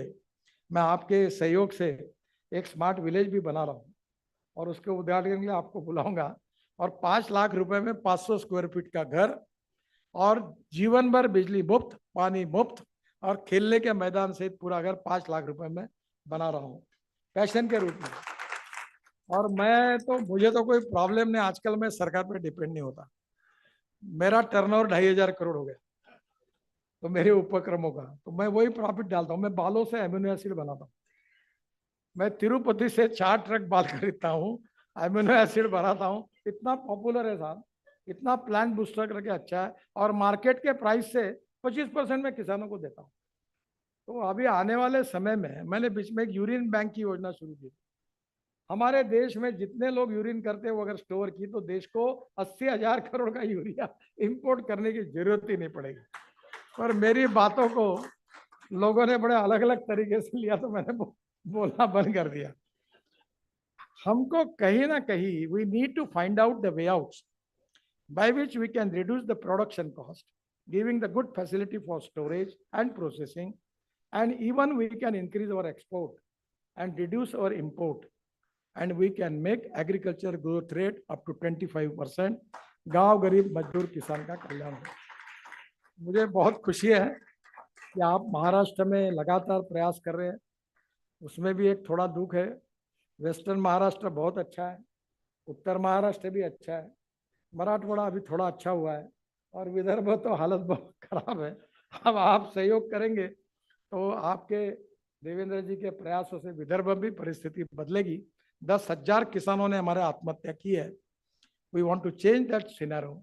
तो निश्चित रूप से वो बदलेगा और महाराष्ट्र के इस प्रगतिशील नीतियों के लिए मैं शिंदे साहब को और धनंजय मुंडे जी को उनका बहुत बहुत अभिनंदन करता हूँ, शुभकामनाएं देता हूँ।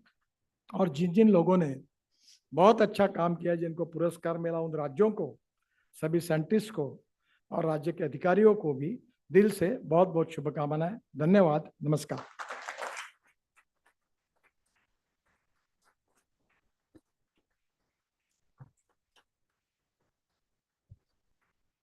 माननीय मुख्य अतिथि महोदय का इन प्रेरणादायी शब्दों के लिए बहुत बहुत धन्यवाद। Ladies and gentlemen, it is because of his initiatives, as we heard earlier, he has been rechristened as the highway man of India, the EV man of India, and now the ethanol man of India, and in future, sir, the hydrogen man of India. And it is because of him and his personal initiatives only that India now boasts of world-class road networks. Ladies and gentlemen, let's have a round of applause, please. And very few people know this, that he personally met with a very bad accident. And from that accident came out this success story of beautiful, wonderful road networks, which every citizen of India is now enjoying. It gives me great pleasure to now request Dr. M.J. Khan, President, Agriculture Today Group and Chairman of ICFA, to kindly present a memento to the Honorable Chief Guest, the Honorable Minister, Shri Nitin Gadkari ji. As a token of our appreciation and thanks,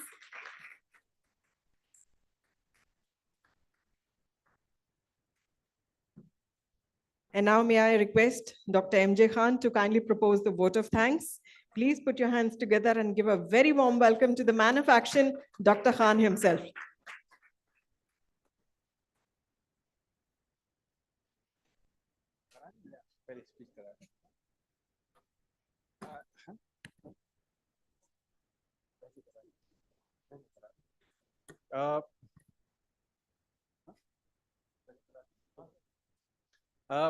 There is a little formality of group photograph of awardees. So I think may I request all the awardees if they come up to the dais with their memento in hand. So I think a group photograph, please.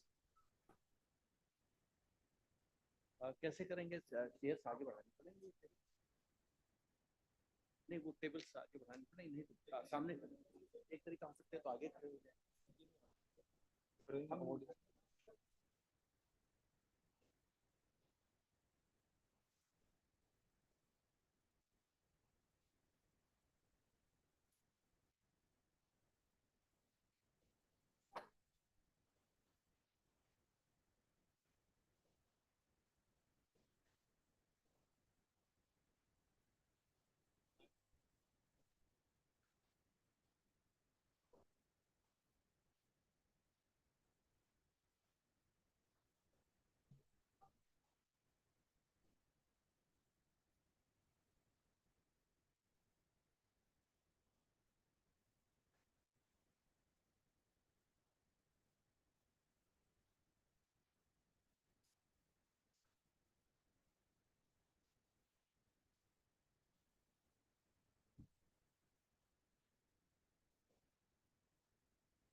Once again, heartiest congratulations to all the awardees. And now it's Team Agriculture Today. Very quickly on stage, please, with the honorable dignitaries. Very quickly, the entire team of agriculture today.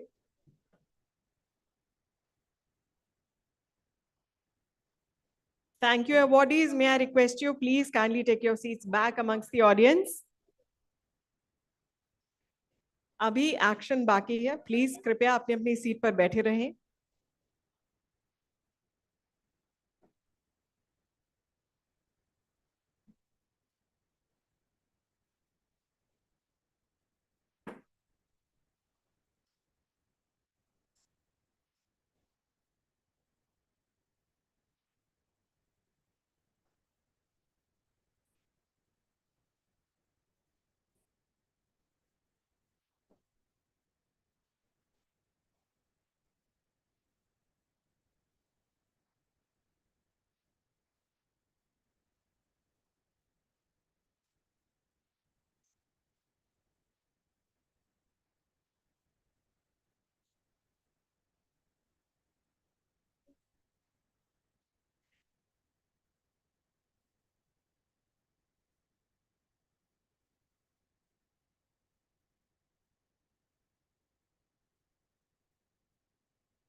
माननीय नितिन गडकरी जी, अद्भुत उद्बोधन, amazing speech sir, absolutely amazing.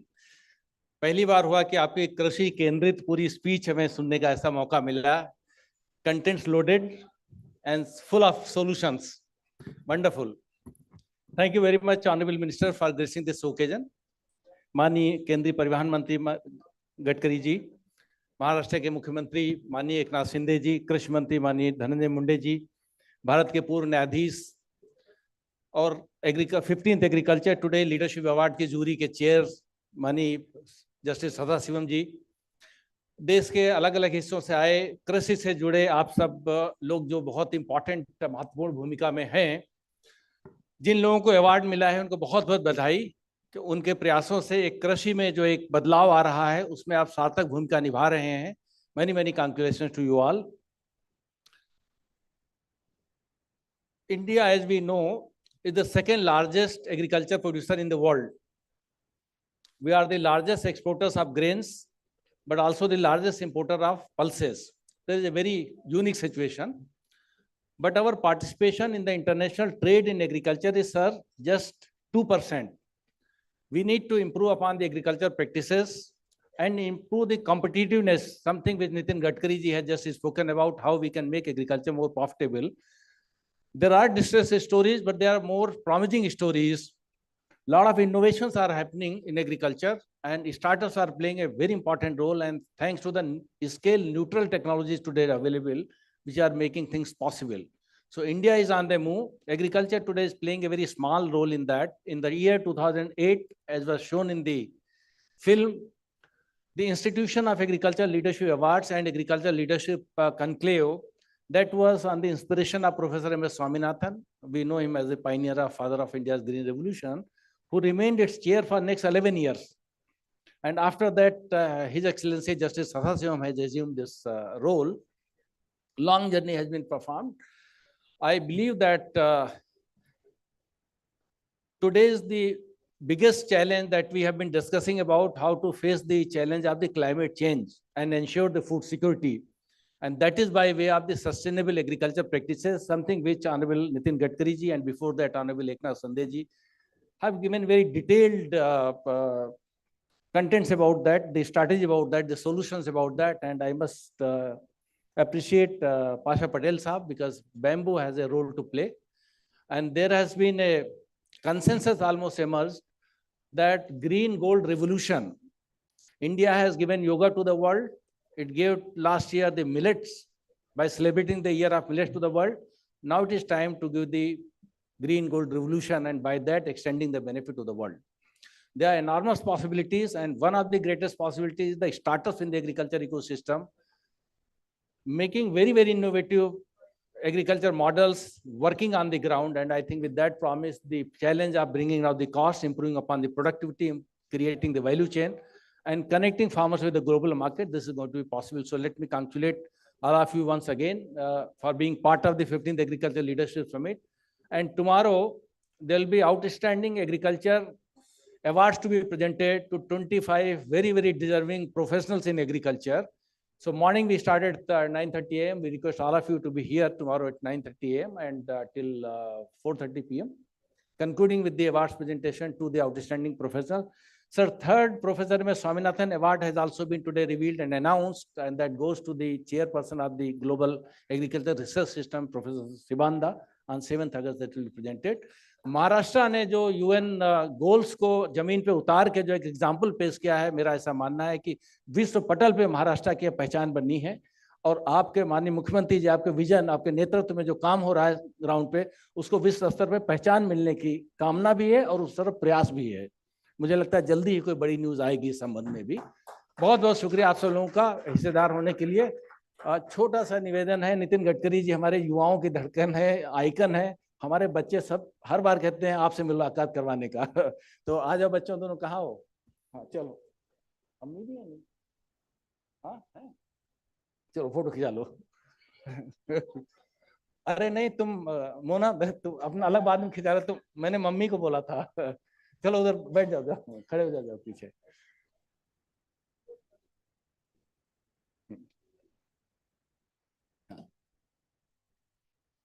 हाँ नहीं, बच्चे राजनाथ जी के वहां जाते रहते हैं तो अक्सर नितिन जी के बारे में कहते हैं, उनकी मुलाकात करवा दी, आज अच्छा मौका है, फोटो खिंचा लो खूब। चलो थैंक यू वेरी मच, बहुत बहुत शुक्रिया। आई थिंक ऑलरेडी हम लोग लेट हैं, बट माननीय मंत्री जी ने बहुत वक्त दिया, बहुत बहुत शुक्रिया। It was absolute pleasure listening to him. Thank you very much.